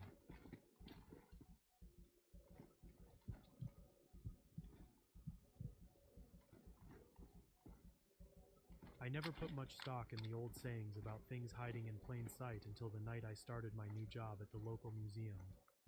The ad in the local paper was succinct, almost stark. Wanted, nighttime security guard. Nothing more than that, and a phone number. For a town barely noticeable on a map, having a museum always seemed a bit out of place, a quirk in the landscape of our otherwise unremarkable existence. I've driven past that museum countless times, never giving it much more than a curious glance. You can see that I'm in my structure, out of sync with the small town vibe, grand, old, and as I was soon to find out, filled with secrets as dark as its unlit hallways at night. The man on the phone had a voice that crackled with too much enthusiasm for a simple security job. "Come down this evening for your interview," he'd said, as if offering me a golden ticket. His eagerness should have been my first warning, but with bills piling up and job options scarce, I didn't dwell on it. Walking up to the museum for my so-called interview felt like stepping onto the set of a film, only the genre wasn't clear yet. Thriller, horror. The wide stone steps, built for crowds that never seemed to visit, led up to towering double doors flanked by stone gargoyles that watched me with silent judging eyes. The whole scene was eerily quiet, except for the wind whispering through the columns, carrying with it a promise of the unusual. What is the door swung open with a silence that was somehow louder than any Open creak could have been. Everybody got a a stark contrast to the ghost town vibe outside. Vaulted ceilings, intricate murals, and an air of neglected beauty. It was breathtaking, and given the emptiness, a bit heart-rending. Thank you for that. The curator was waiting for me just beyond the foyer, a slight man with sharp features and an air of authority that seemed disproportionate to his frame. "Mr. Welton, I presume." Doorbell, Razone, dirtbag, warm, but his eyes silence, calculated. and... "Yes, sir," I responded, extending my hand out of habit. He looked at it as though it were an artifact from another era, amusing yet obsolete. "Right then, follow me, and I'll show you your duties," he said, turning briskly on his heels. His movements were fluid, almost unnaturally so. Gifted subs. I followed, feeling the weight of the silent exhibits around us. As we passed a series of hauntingly lifelike portraits, he led me to a small, sparsely furnished office. "You'll be in charge of checking the doors so nothing gets in or out," he explained. His use of the word nothing, instead of no one, sent a chill down my spine. The job was starting to feel less like a position and more like a posting. "Batters "You mean up to prevent there," theft?"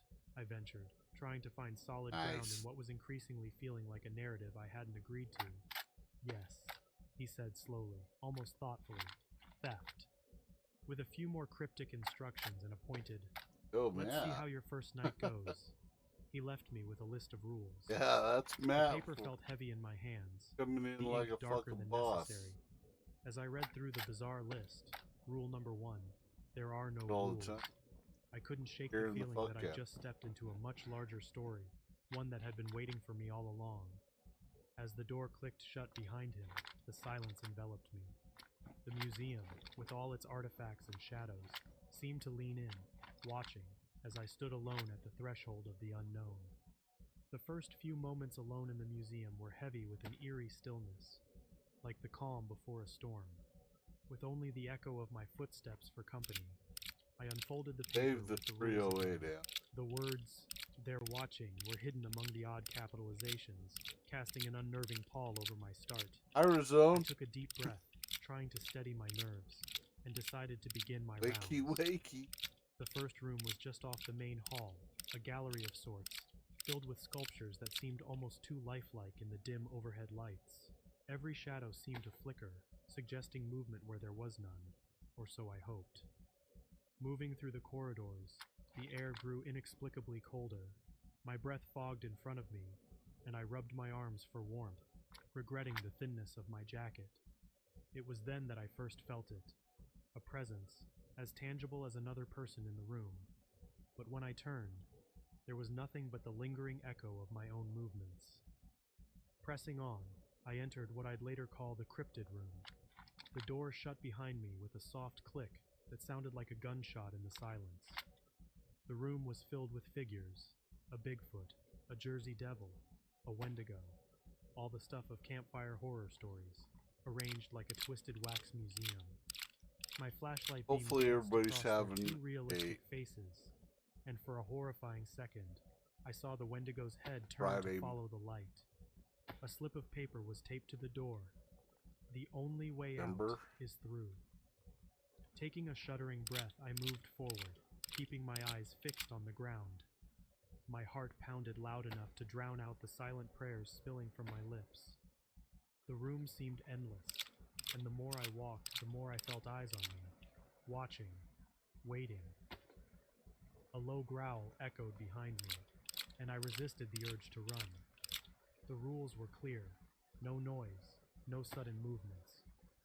Eventually, I reached the door on the other side, my hands shaking as I turned the knob.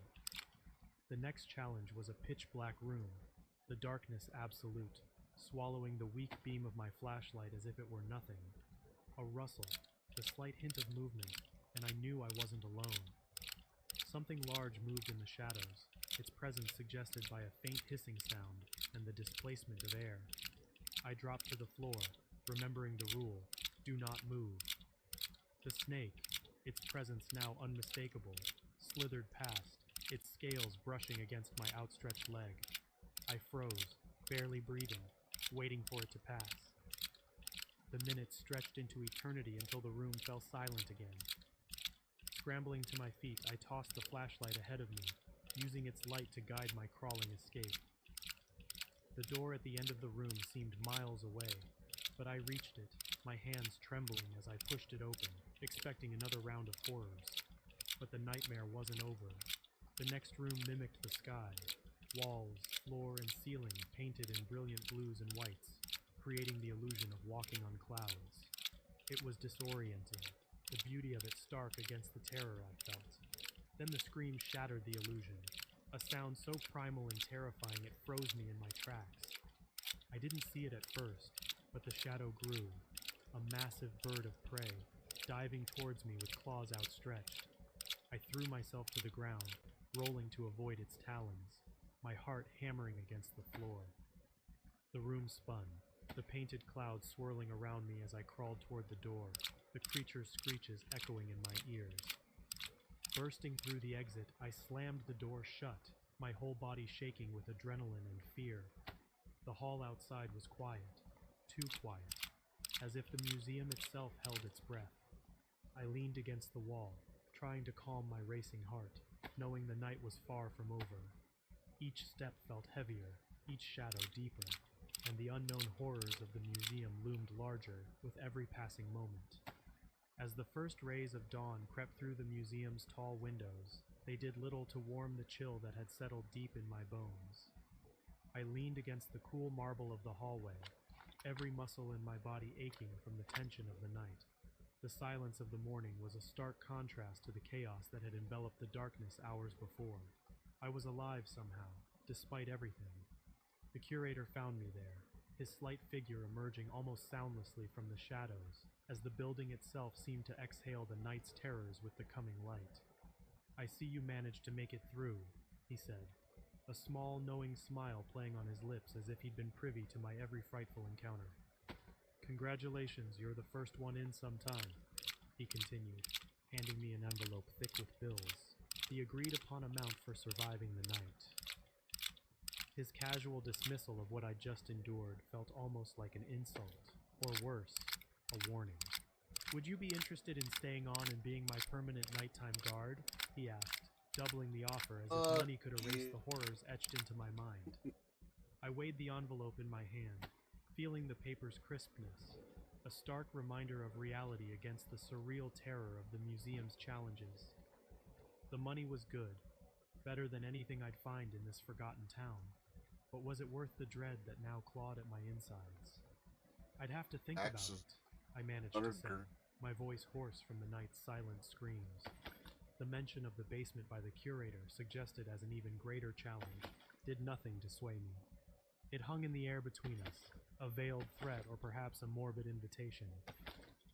He nodded, accepting my hesitation with a grace that felt as rehearsed as everything else in that museum. Very well. You can see yourself out. I recommend getting that back tended to, he added, his eyes flicking to the scratches that the eagle's talons had left on me, before he disappeared as mysteriously as he had appeared. Fuck. Standing in the now quiet museum, the envelope of cash in hand, I felt a tug of war within me. The money was a siren call, but the night's echoes were a chilling deterrent. With a deep, weary sigh, I made my way to the front doors, the weight of decision heavy on my shoulders. As I pushed the heavy doors open, the morning air hit me with a clarity that sharpened my resolve. The museum behind me felt like a chapter I needed to close, no matter how enticing the curator's offer was. The daylight robbed the building of its nocturnal menace, rendering it almost ordinary, but I knew better. I paused, glancing back once at the deceptive calm of the museum's facade. For a fleeting moment, I thought I saw a shadow move, a reminder or perhaps a warning. Shaking off the chill that raced up my spine, I turned away, my decision firm. The walk home was a mix of relief and introspection, the morning light slowly dispelling the night's darker thoughts. As I pondered away from the dangers of the museum, I realized that some doors once opened asked too much of us to ever be worth the crossing. To shoot zombies with.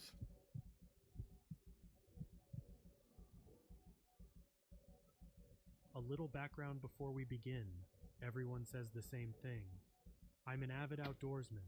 I hunt, fish, camp, hike, and kayak. My buddy is not an outdoorsman. He goes party camping with me, and that's about it. We have never experienced anything like what I'm about to tell you. This happened in 2018, the day before we were camping at a lake in the Nicolet National Forest in northern Wisconsin.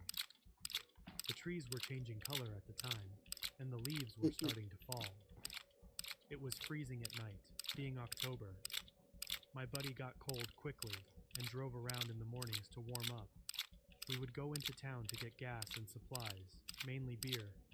There needed to be more to do at our campground, and with no hiking or activities, day drinking was kind of what we relied on, listening to music and talking about party camping.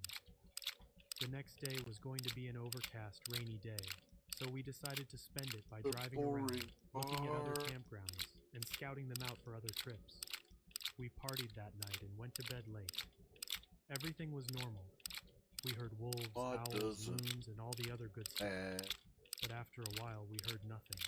Just pure quiet. It was peaceful. It started raining early the next day.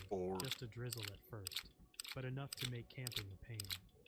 We got up late, hungover, and cold. We dressed in our hiking gear and jumped in the car to get warm. We left the lake campsite a little after noon to check out the other campgrounds. It was about 5 miles to the next one, and basically on the highway without privacy.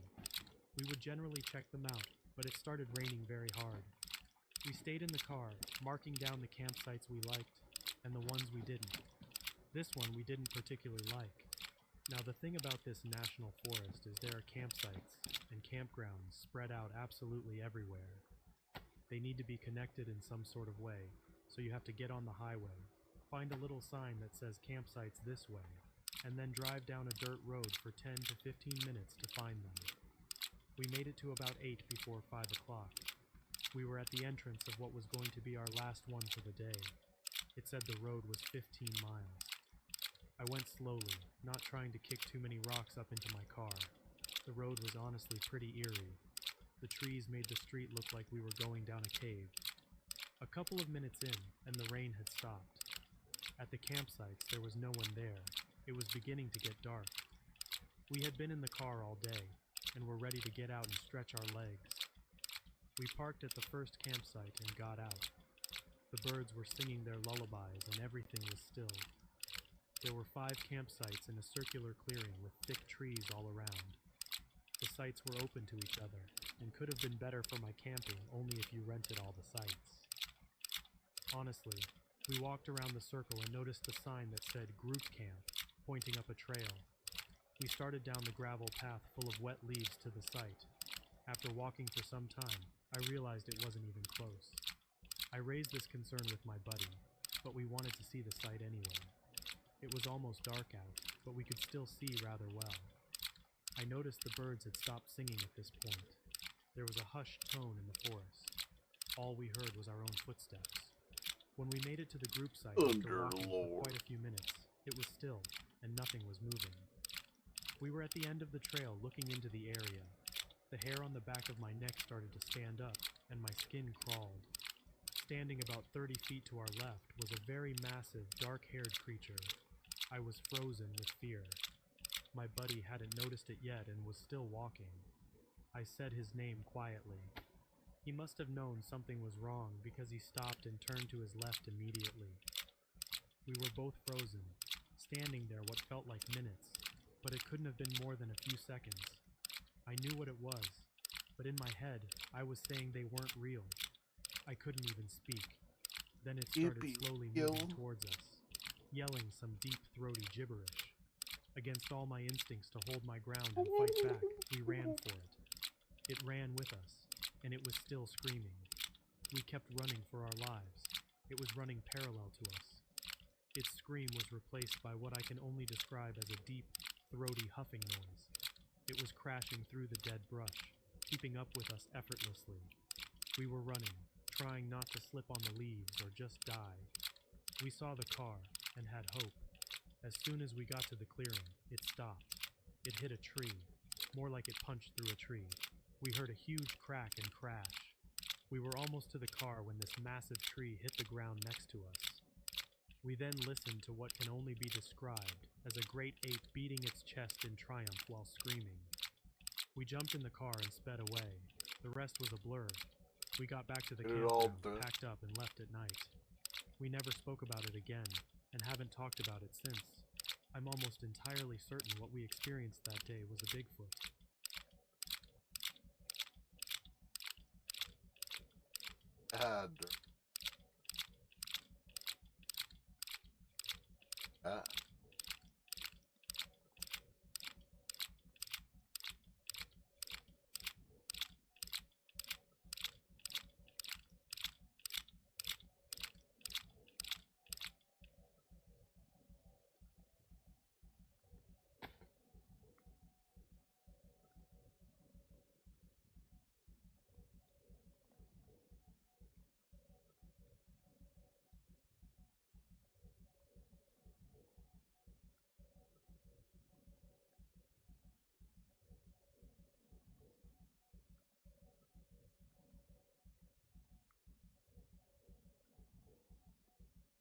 That might be.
Hello. When I was 28 in 2012, I was an avid hiker, bow hunter, traveler, and camper. My job was intense, but due to overtime work, I was usually able to have 4 to 5 days off in a row every few weeks. When this happened, I would always throw a pre-prepared camping kit in my van and head off to the bush. Hell yeah. I usually searched for the more remote, less visited places, and if I felt like hunting, I searched out state forest land where bow hunting, non-native wildlife was legal. I was only ever after rabbits, as they're considered a pest here, and I used almost every part of the animal. I no longer hunt animals, but I don't regret having the knowledge or skill in my metaphorical toolkit. This trip, I tacked on 2 weeks overtime onto 4 weeks annual leave, so with 6 weeks up my sleeve, I planned a longer road trip north up the east coast of Australia. I met 2 wonderful Belgian guys on my travels, and we ended up traveling together for most of my holidays, but I'd broken away from them at Mount Kosciuszko to have a night or two by myself to go hunt. I no longer recall the name of the state park I'd found. All I remember is that it was a few hours' drive, most likely northwest of Mount Kosciuszko. The remoteness of the park, plus the fact that it was midweek, practically guaranteed that no one would be using the campsite. It was a lot longer trip than the map led me to believe, though, as the last 30 kilometers into the forest to the campsite was on heavily rutted dirt track. Nowadays, I wouldn't attempt such a road in the tiny Toyota Town Ace van that I had at the time, but I was slightly younger, slightly overconfident in my old van's abilities, and keen to be in the middle of nowhere by myself.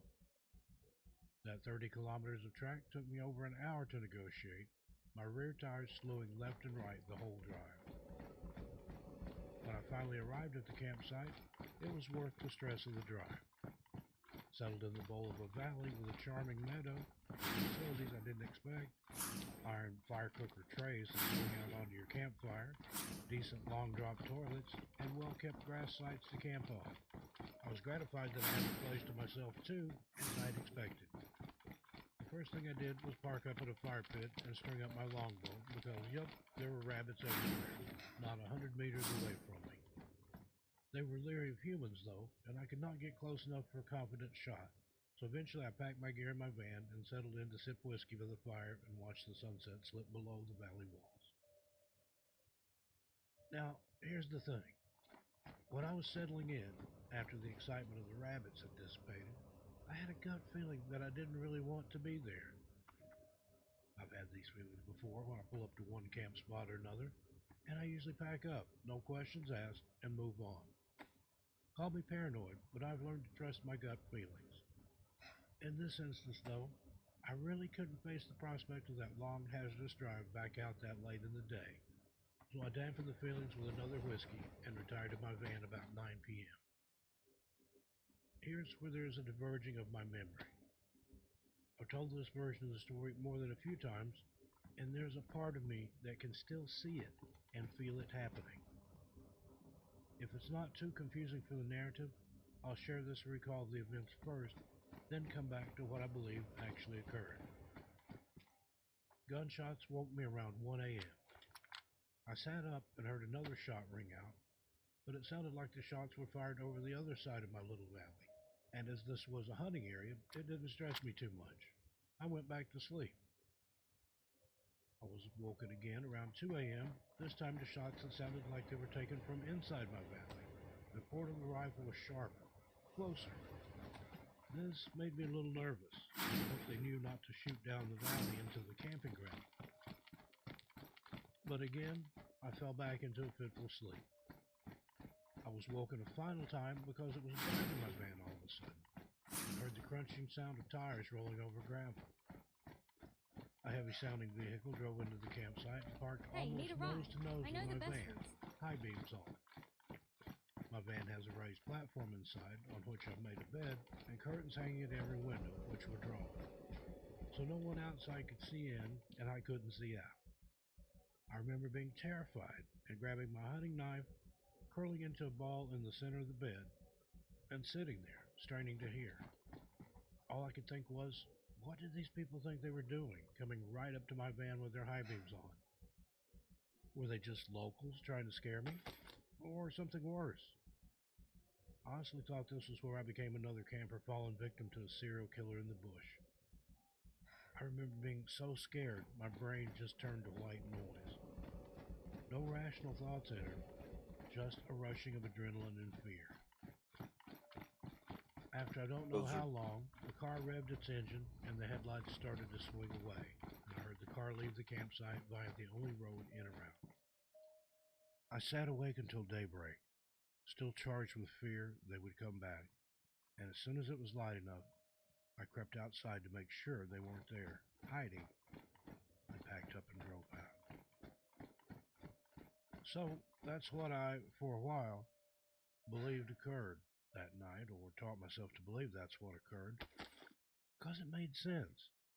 It was scary as hell, but it had a certain kind of reason to it. Although, even when I was telling this story over the years, something in me was telling me I was telling a lie.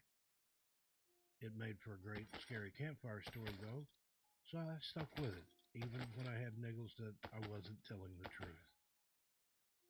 Here is what I now believe to be what actually occurred that night in the valley. It's not as cohesive or as eventful as my self-created story, but is what I think is the truth. I did hear gunshots that night. They woke me up several times, and I remember thinking that I hoped they knew not to shoot down into the campground. The shots fired did make their way from outside my valley to the inside, as I definitely remember hearing the difference in report from the rifles. There 100% was a white, all-encompassing light in the early hours of the morning. I distinctly recall what this light looked like, filtered through the blue, pink, and green material of my curtains. It lit up the interior of my van like daylight. I definitely grabbed for my knife at one stage, as I found it on my bed the next morning. Apart from that, I cannot remember anything, apart from a terrible, visceral fear. The next event I clearly remember is poking my head out of my van when it was light enough to see outside. I stumbled around the outside of the van, feeling drained, lost, and hungover, although I really had not had that much to drink the night prior. I made coffee to wake myself up and left as soon as possible. I was very spacey driving that horrific road back out to the highway, but felt a huge relief when I was back in civilization. It confused me, having these two versions of events parallel in my mind, and I always felt compelled to tell the car and the high beam story, even embellished it over time. The real story is less dramatic, but for me, just as terrifying.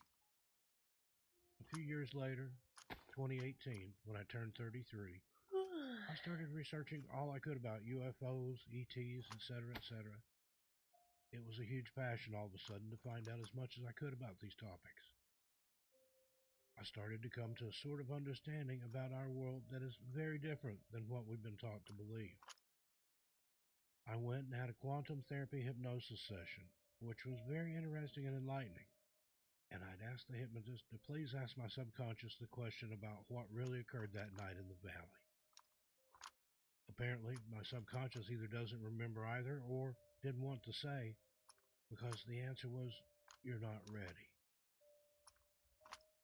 So there you have it, one of the weirdest events of my life, and I still don't have answers to share with you. The And obvious conclusion one could come to was this was a visitation of some kind with another race. As I honestly don't know, I'm not going to jump to conclusions and figure I'll find out when I'm ready or meant to. Thanks for listening to my story. I appreciate having found you, Steve, and this group of like-minded souls. Blessings always, Jackie. The Man in the Fog. Hello, I would like to share a story from when I was a kid. When I was around 12, me and my cousins used to like to go to a local school just down the street. Had a large area where you could play soccer, basketball, and had a small playground. One night we went out after dark to the park. 2 girls, 2 boys. We played around a while, then decided we had enough and headed home. I do not recall there being much fog when at the park, but I turned for some reason and looked at the other end of the park. There was fog over there by a soccer net. not sure what made me look over there. There was a street light, and suddenly a figure of a man appeared through the fog.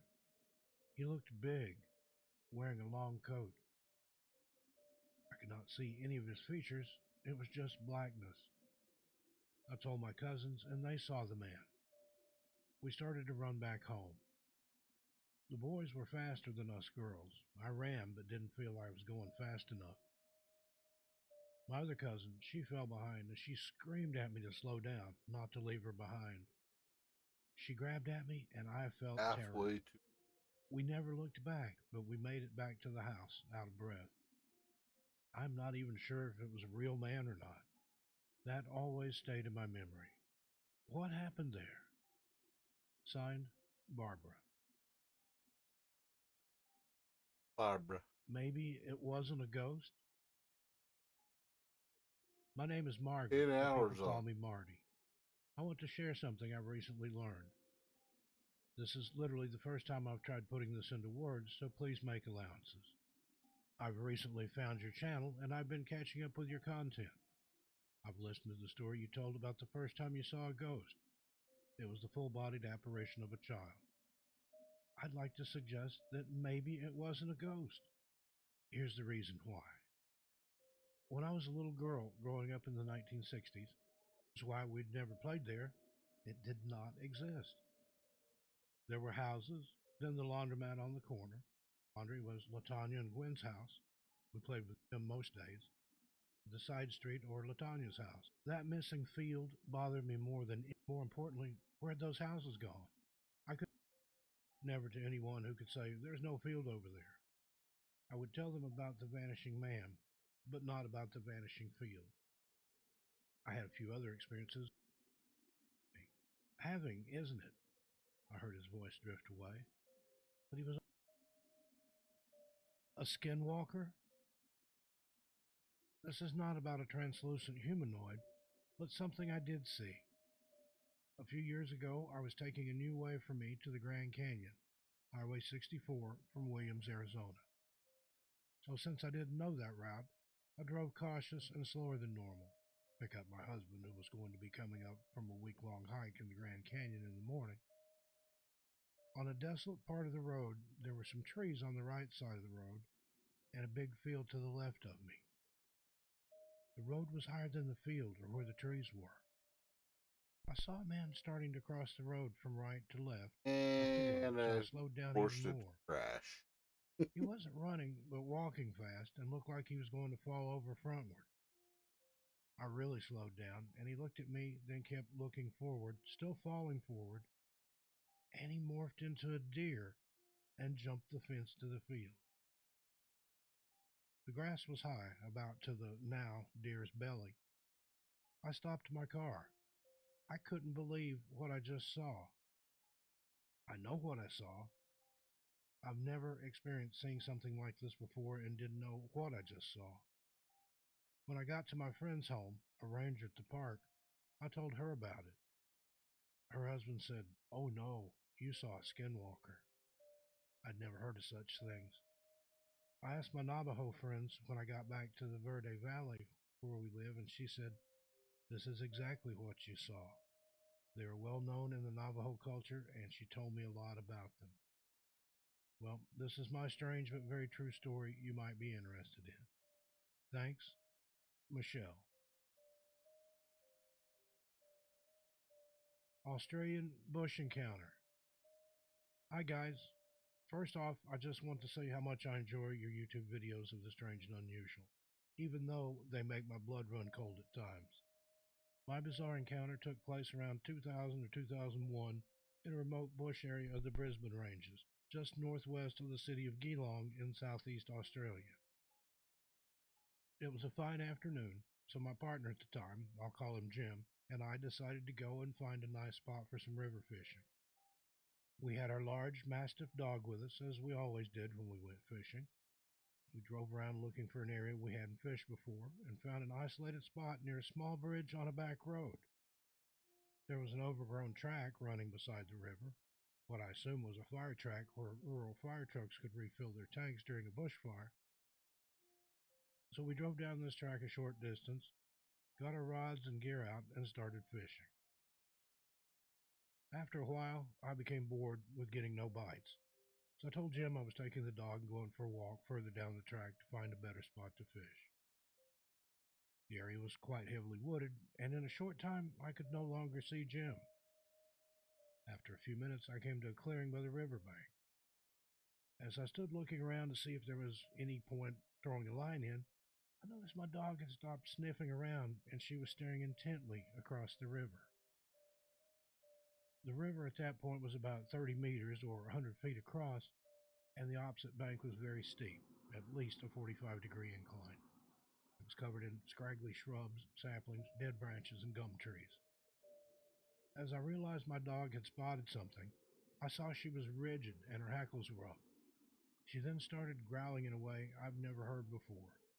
It was so low I could actually feel it through my body. I'd never seen her react that way before, even when she'd seen a possum or a kangaroo. With a feeling of dread, I stood frozen in place, the hair prickling on the back of my neck, straining to see what she was looking at. Suddenly, all hell broke loose. Something on the opposite bank flew down the steep hill diagonally from right to left. Through the sparse shrubs, I saw a dark, hairy figure the size of a very large man. Its strides were long and sure-footed. Its arms were swinging. Dried leaves went flying, and I heard dead branches snapping under its weight. My dog went berserk, barking madly, and I had to lunge at her to grab her collar because she was about to jump into the river.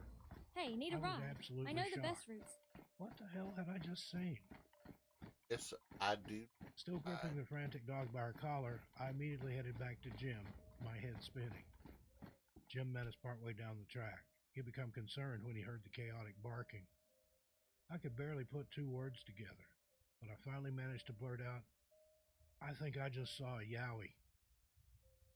He looked at me like I'd lost my mind. 1.8. After telling him what I'd witnessed, he laughed and said it must have been a kangaroo. I told him there was no way it was a kangaroo. They don't stride like that, and they certainly don't have arms I'm that moving. swing. Stay alert. The creature I saw Okay. ran down that steep hill, 1 foot in front of the other. It was more physically human than animal, but no Hey, need a human ride? alive I could have know the pulled off best a stunt routes. like that without breaking their neck. That few short seconds somehow changed my life. I believe I had the amazing experience of glimpsing something that very few Australians will ever see. And to be honest, this creature was likely just as terrified of my dog and I as we were of it. I hope he didn't have nightmares about us. Thank you for reading my story. Signed, Maria, Geelong, Australia. The Swinging Light. One dark night, my parents, sister, and I were on our way home along an Alaskan highway. I don't recall who saw it first, either was my sister or I, but there was a bright light to our left far up in the sky. It seemed to be lower than jets flew and higher than bush planes flew. It was flying in a swinging motion, far to the left, then to the right. We got our parents' attention, and we were all trying to keep an eye on it. Then, in around a few seconds, the light stopped quickly, then it shot straight up and was gone. We were amazed. Me and my sister just thought it was a UFO, and that was that. It still sticks in my mind and makes me wonder. Signed, Barbara. Dad's Encounter. Hello, Steve. I greatly enjoy and appreciate your podcast. Just wanted to share some unexplainable scary stories my father shared with me that happened throughout his life. My father passed away a few months ago. We were very close and shared the same interest of the unexplained and paranormal. I figure by writing these down on paper and others hearing them, a part of him will go on and be remembered. My father told me, my brother, and sister about these things happening dozens of times, and never once did the stories change. Number one, my father grew up during the 1940s. He was one of 8 brothers and sisters. He was about 8 years old at this time. They had a large family. The house they lived in was fairly large but old. It had a history behind it. During this time period of the 30s and 40s was during the Depression era. Life was hard in general. When family members or friends passed away, for financial reasons, they would have wakes in the front bedroom of the house. This happened several times, according to my father. Anyway, this particular room was his bedroom. My father said several nights he would go to bed on his own. When he'd get in the bedroom, he'd sit on the side of the bed to take his shoes off and get ready for bed. While sitting there, it would feel as if someone sat down right beside him. He said the mattress on the bed would move. It would even have an imprint on it, as if someone sat down beside him. He said it felt like someone sitting right there. I asked my dad, "What did you do?" He said it scared him, of course, but it scared him more to go and risk waking his alcoholic father, so he would just go ahead and lay down and pull the covers up over his head. Eventually, he'd fall asleep. He told his mom, but she said for him not to worry. If it was anyone, it was his uncle who had died in that room of tuberculosis. He wouldn't hurt him. My dad already knew about the wakes that were held in this room. Now this? He didn't know what to do, so he did his best just to ignore it. He also said that he always felt like he was being watched in that room as well, and that it stayed freezing in that room during the night. Fast forward to when I myself was growing up. I was between 5 and 8 years old, and my father would take me to visit my grandmother. While they would sit and talk in the living room, I would always go exploring throughout the rest of the house. This particular room always got a weird sense when I was in it. It was always full of sunlight during the day, and I'd get a feeling like my father described, as if you weren't alone and were being watched. After my grandmother passed away, the house was sold. It still stands to this day. A few years ago, I found out that my wife's aunt bought the house. We were out driving, and I asked if we could stop and visit, so we did. While we were there, I didn't say much. We sat in the living room, and I just looked around at the remodeling. Through small talk, her aunt brought up the fact that her daughter would not sleep in her bedroom. She said she felt like someone was watching her, so she slept in the living room. I never said anything, even though I already knew which room it was. I honestly didn't want to scare any of them, considering they hadn't lived there but a month. Second story, this takes place during the 1960s. Before my father and mother got married and any of us kids were born, they went on a date one night. As many couples would do during that time period, they would go driving around into the drive-in. At the end of the night, they'd go parking. My father had a secluded spot where he would drive to for privacy that was located outside of town. The spot was surrounded by woods and no houses for miles. After he got so far, the road would end and he would have to drive on an old dirt path that led to a creek. He took my mom out to this location several times. This time, however, he decided to drive out in the middle of the creek and park. The water wasn't but about a foot or so deep, so he parked in the middle of this creek and turned off the engine. He said it was pitch black and quiet. The water in the creek was even still.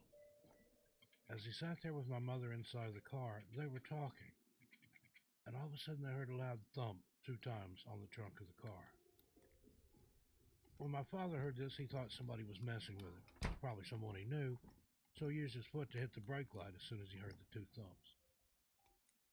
At the same time, he turned around figuring the brake lights would light up whomever it was back there, but he didn't see anyone. Still not convinced and wanting an explanation, my father opened the driver's side door and stood up, looking around the back of the car. There was nothing. Then my dad realized how quiet it was. If someone had walked out there to hit the trunk of his car, they would have to step through the creek water, making sounds. He would have heard that. At this point, my dad said he jumped in the car, started up, and got the hell out of there. Story 3, this takes place in 1988. My family had just moved into a new house, and it was an older house, but it was new to us. My mother and father hadn't had a night alone for years, and decided one night early on to have a date night, then get a motel room and stay in. At this time, I was about 5 or 6 years old, and my sister was 16. So it was just us. She was babysitting me, so to speak. She said Mom and Dad deserved time together. They hardly ever did anything. So we spent time fixing popcorn, watching movies all night. Hours had passed. It was at this time about 1 in the morning, and my sister asked me if I was ready for bed. I said yes, so we went from the living room to the kitchen to get a drink of water, brush our teeth, and use the bathroom before bed. Where our kitchen was located, there was a back door and you could step out onto the back porch. While we were standing in the kitchen, we heard a noise or movement on this back porch. At the same time, we both looked at each other and asked, "Did you hear that?" I was only 6 years old, but I wanted to make my sister feel safe and do what my dad would have done in the same situation. So I went and opened the door and stepped outside onto the back porch. It was dark and quiet, but I didn't see anything. Why I did this, I'll never know. Why my sister let me do this, I'll never know. I said, "Is anyone out there? I've got a gun." I'm sure that was believable and terrifying coming from a small 6-year-old boy. Of course I didn't have a gun, but there was nothing there, so I came back in the house and my sister locked the door. We walked through the house until we got to the living room, turned everything off, then went to the bedroom to lay down and go to sleep. It was summertime and was very hot. This time we didn't have air conditioning, we just had fans, and when it was hot, we would put the fans in our windows at night to help cool things down. My sister had already fell asleep. I was laying there with my head and face facing towards the window. I thought I saw someone peeking in the window. I closed my eyes really hard and reopened them. They were gone. I thought it was my imagination. Soon I went to sleep too. The next morning, my sister and I got up at the same time and went into the living room to find our mother and father talking. They both looked very concerned. My father looked pissed. It turned out that the night before we'd heard something on the back porch in the kitchen. Someone had gotten a chair off our back porch and used it to stand on so they could peek in our kitchen window on that side of the house. Not only that, but this sicko had moved our picnic table to climb on and peek into the living room window. There were a bunch of cigarette butts all around 3 different windows of our house. No, it wasn't my imagination of seeing someone peek into our front bedroom window after all. This creep just stood out there watching us. The creep went to a lot of trouble using and moving things in front of our window so he had something to stand on and could see through the top of the window. When I went outside on the back porch, I couldn't have been more than 5 or 6 feet away from this maniac. I'll also add that we did not live in the country. We lived in town and had houses with neighbors all around us. Since we were new in this neighborhood and recently moved in, we hadn't learned this yet, but many of our new neighbors had problems with a peeping Tom recently. I've had many creepy things happen throughout my lifetime, but this was by far the creepiest. Never leave window blinds or curtains open. Always test these from the outside at night to make sure nobody can look in on you. I get the feeling there are more of these creeps out there than anyone realizes. Thanks, Steve. Signed, Philip. BC Sasquatch. My name is Lynn. I'm now 49 years old. I grew up in between the Fort Langley and Walnut Grove communities located in the lower southern region of British Columbia, Canada. I lived in a beautiful area that had lots of undeveloped land at that time. There were some areas of land that were scarcely populated between Highway 1 and the Fraser River, extending from Port Kells to Fort Langley. We're talking miles of land. I could hear coyotes cackling and wailing all night, every night. It was so quiet back then, and I miss it. There were ponds and small riverways here and there throughout the still largely forested region. Walnut Grove was newly named because it was a new community. It was known as West Langley before the crazy house building frenzy began. Because British Columbia has a rich history of Sasquatch sightings and encounters, and our native communities have these Sasquatch people carved into masks and totem poles, I've always been in the know about their existence. I've always had an interest in the topic. Back in those days, I, like every other white person, believed they were some kind of physical ape-like creature of enormous size and weight covered in hair. This view of their being has changed somewhat as more people share Sasquatch experiences with the aid of the internet. I now don't believe Sasquatch people are apes at all. The natives here, from the Kwantlen Nation, have always claimed Sasquatch are a being that can appear and disappear at will. Cloaking is another belief. When I was young, I used to think these tales were embellishments or hocus-pocus tales. Not anymore. Who knows Sasquatch people better than the First Nations people? Nobody. I think our true understanding of what Sasquatch people are and their abilities is still in its infancy and is ever expanding. In those years as a boy, I frequented the trails that were close to my home alone almost every day. That's what us kids did back then, unlike most kids today. And most of the trails were originally animal pathways that us kids cleared with axes and machetes. The trees were very tall and were in every direction. There were some grass clearings here and there, but not many. There was an SPCA animal shelter near these heavily wooded trails, but it was later shut down and the building left abandoned. Anyway, in around 1983, after school and with lots of light left in the afternoon, a friend and I were walking our trails. We hadn't been there too long. We were babbling and carrying on just like any other day when we could hear something walking with us. It stopped when we stopped. It walked when we walked. At first, we simultaneously stopped walking and talking and looked around for where the footfalls were coming from, but neither of us could see anything.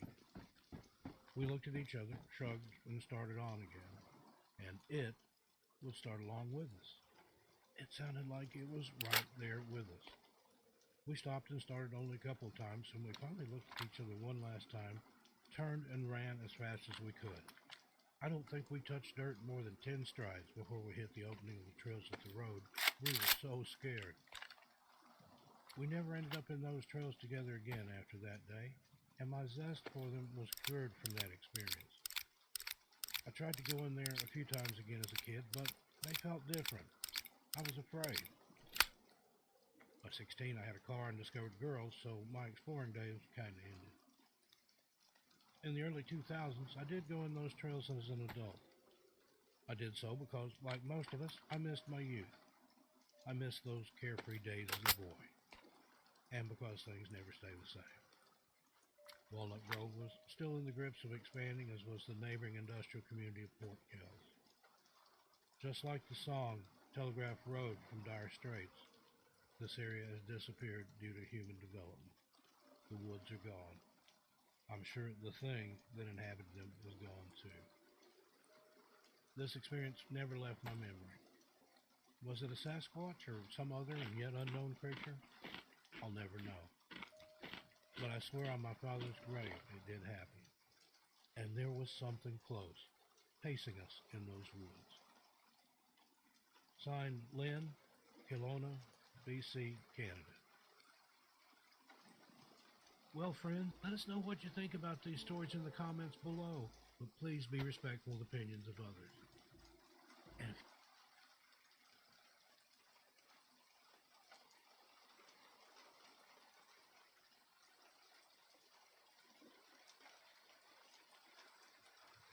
Right there. 10.5 hours is big. Normal.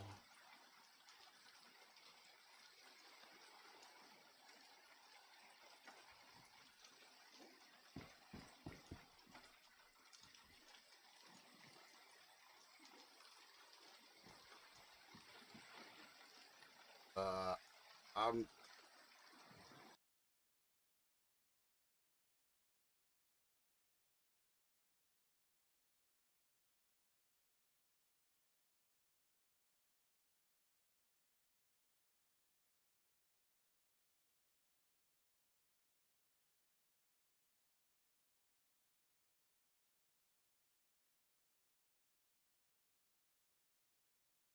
okay, everybody.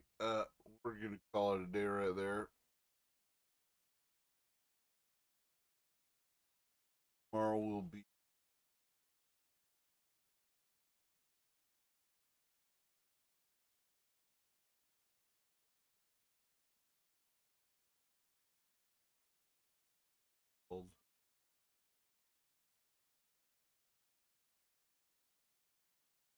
Dream World.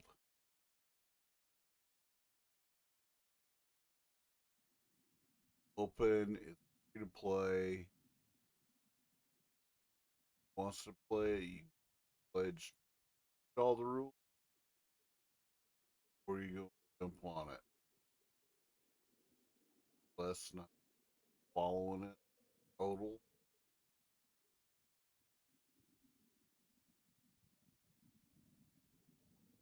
But if you like a building game, that's a out if you sponsored.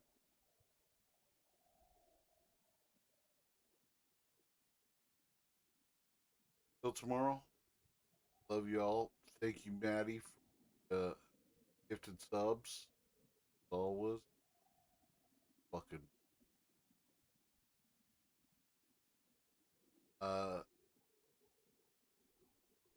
Night, everybody. And remember, have fun with it.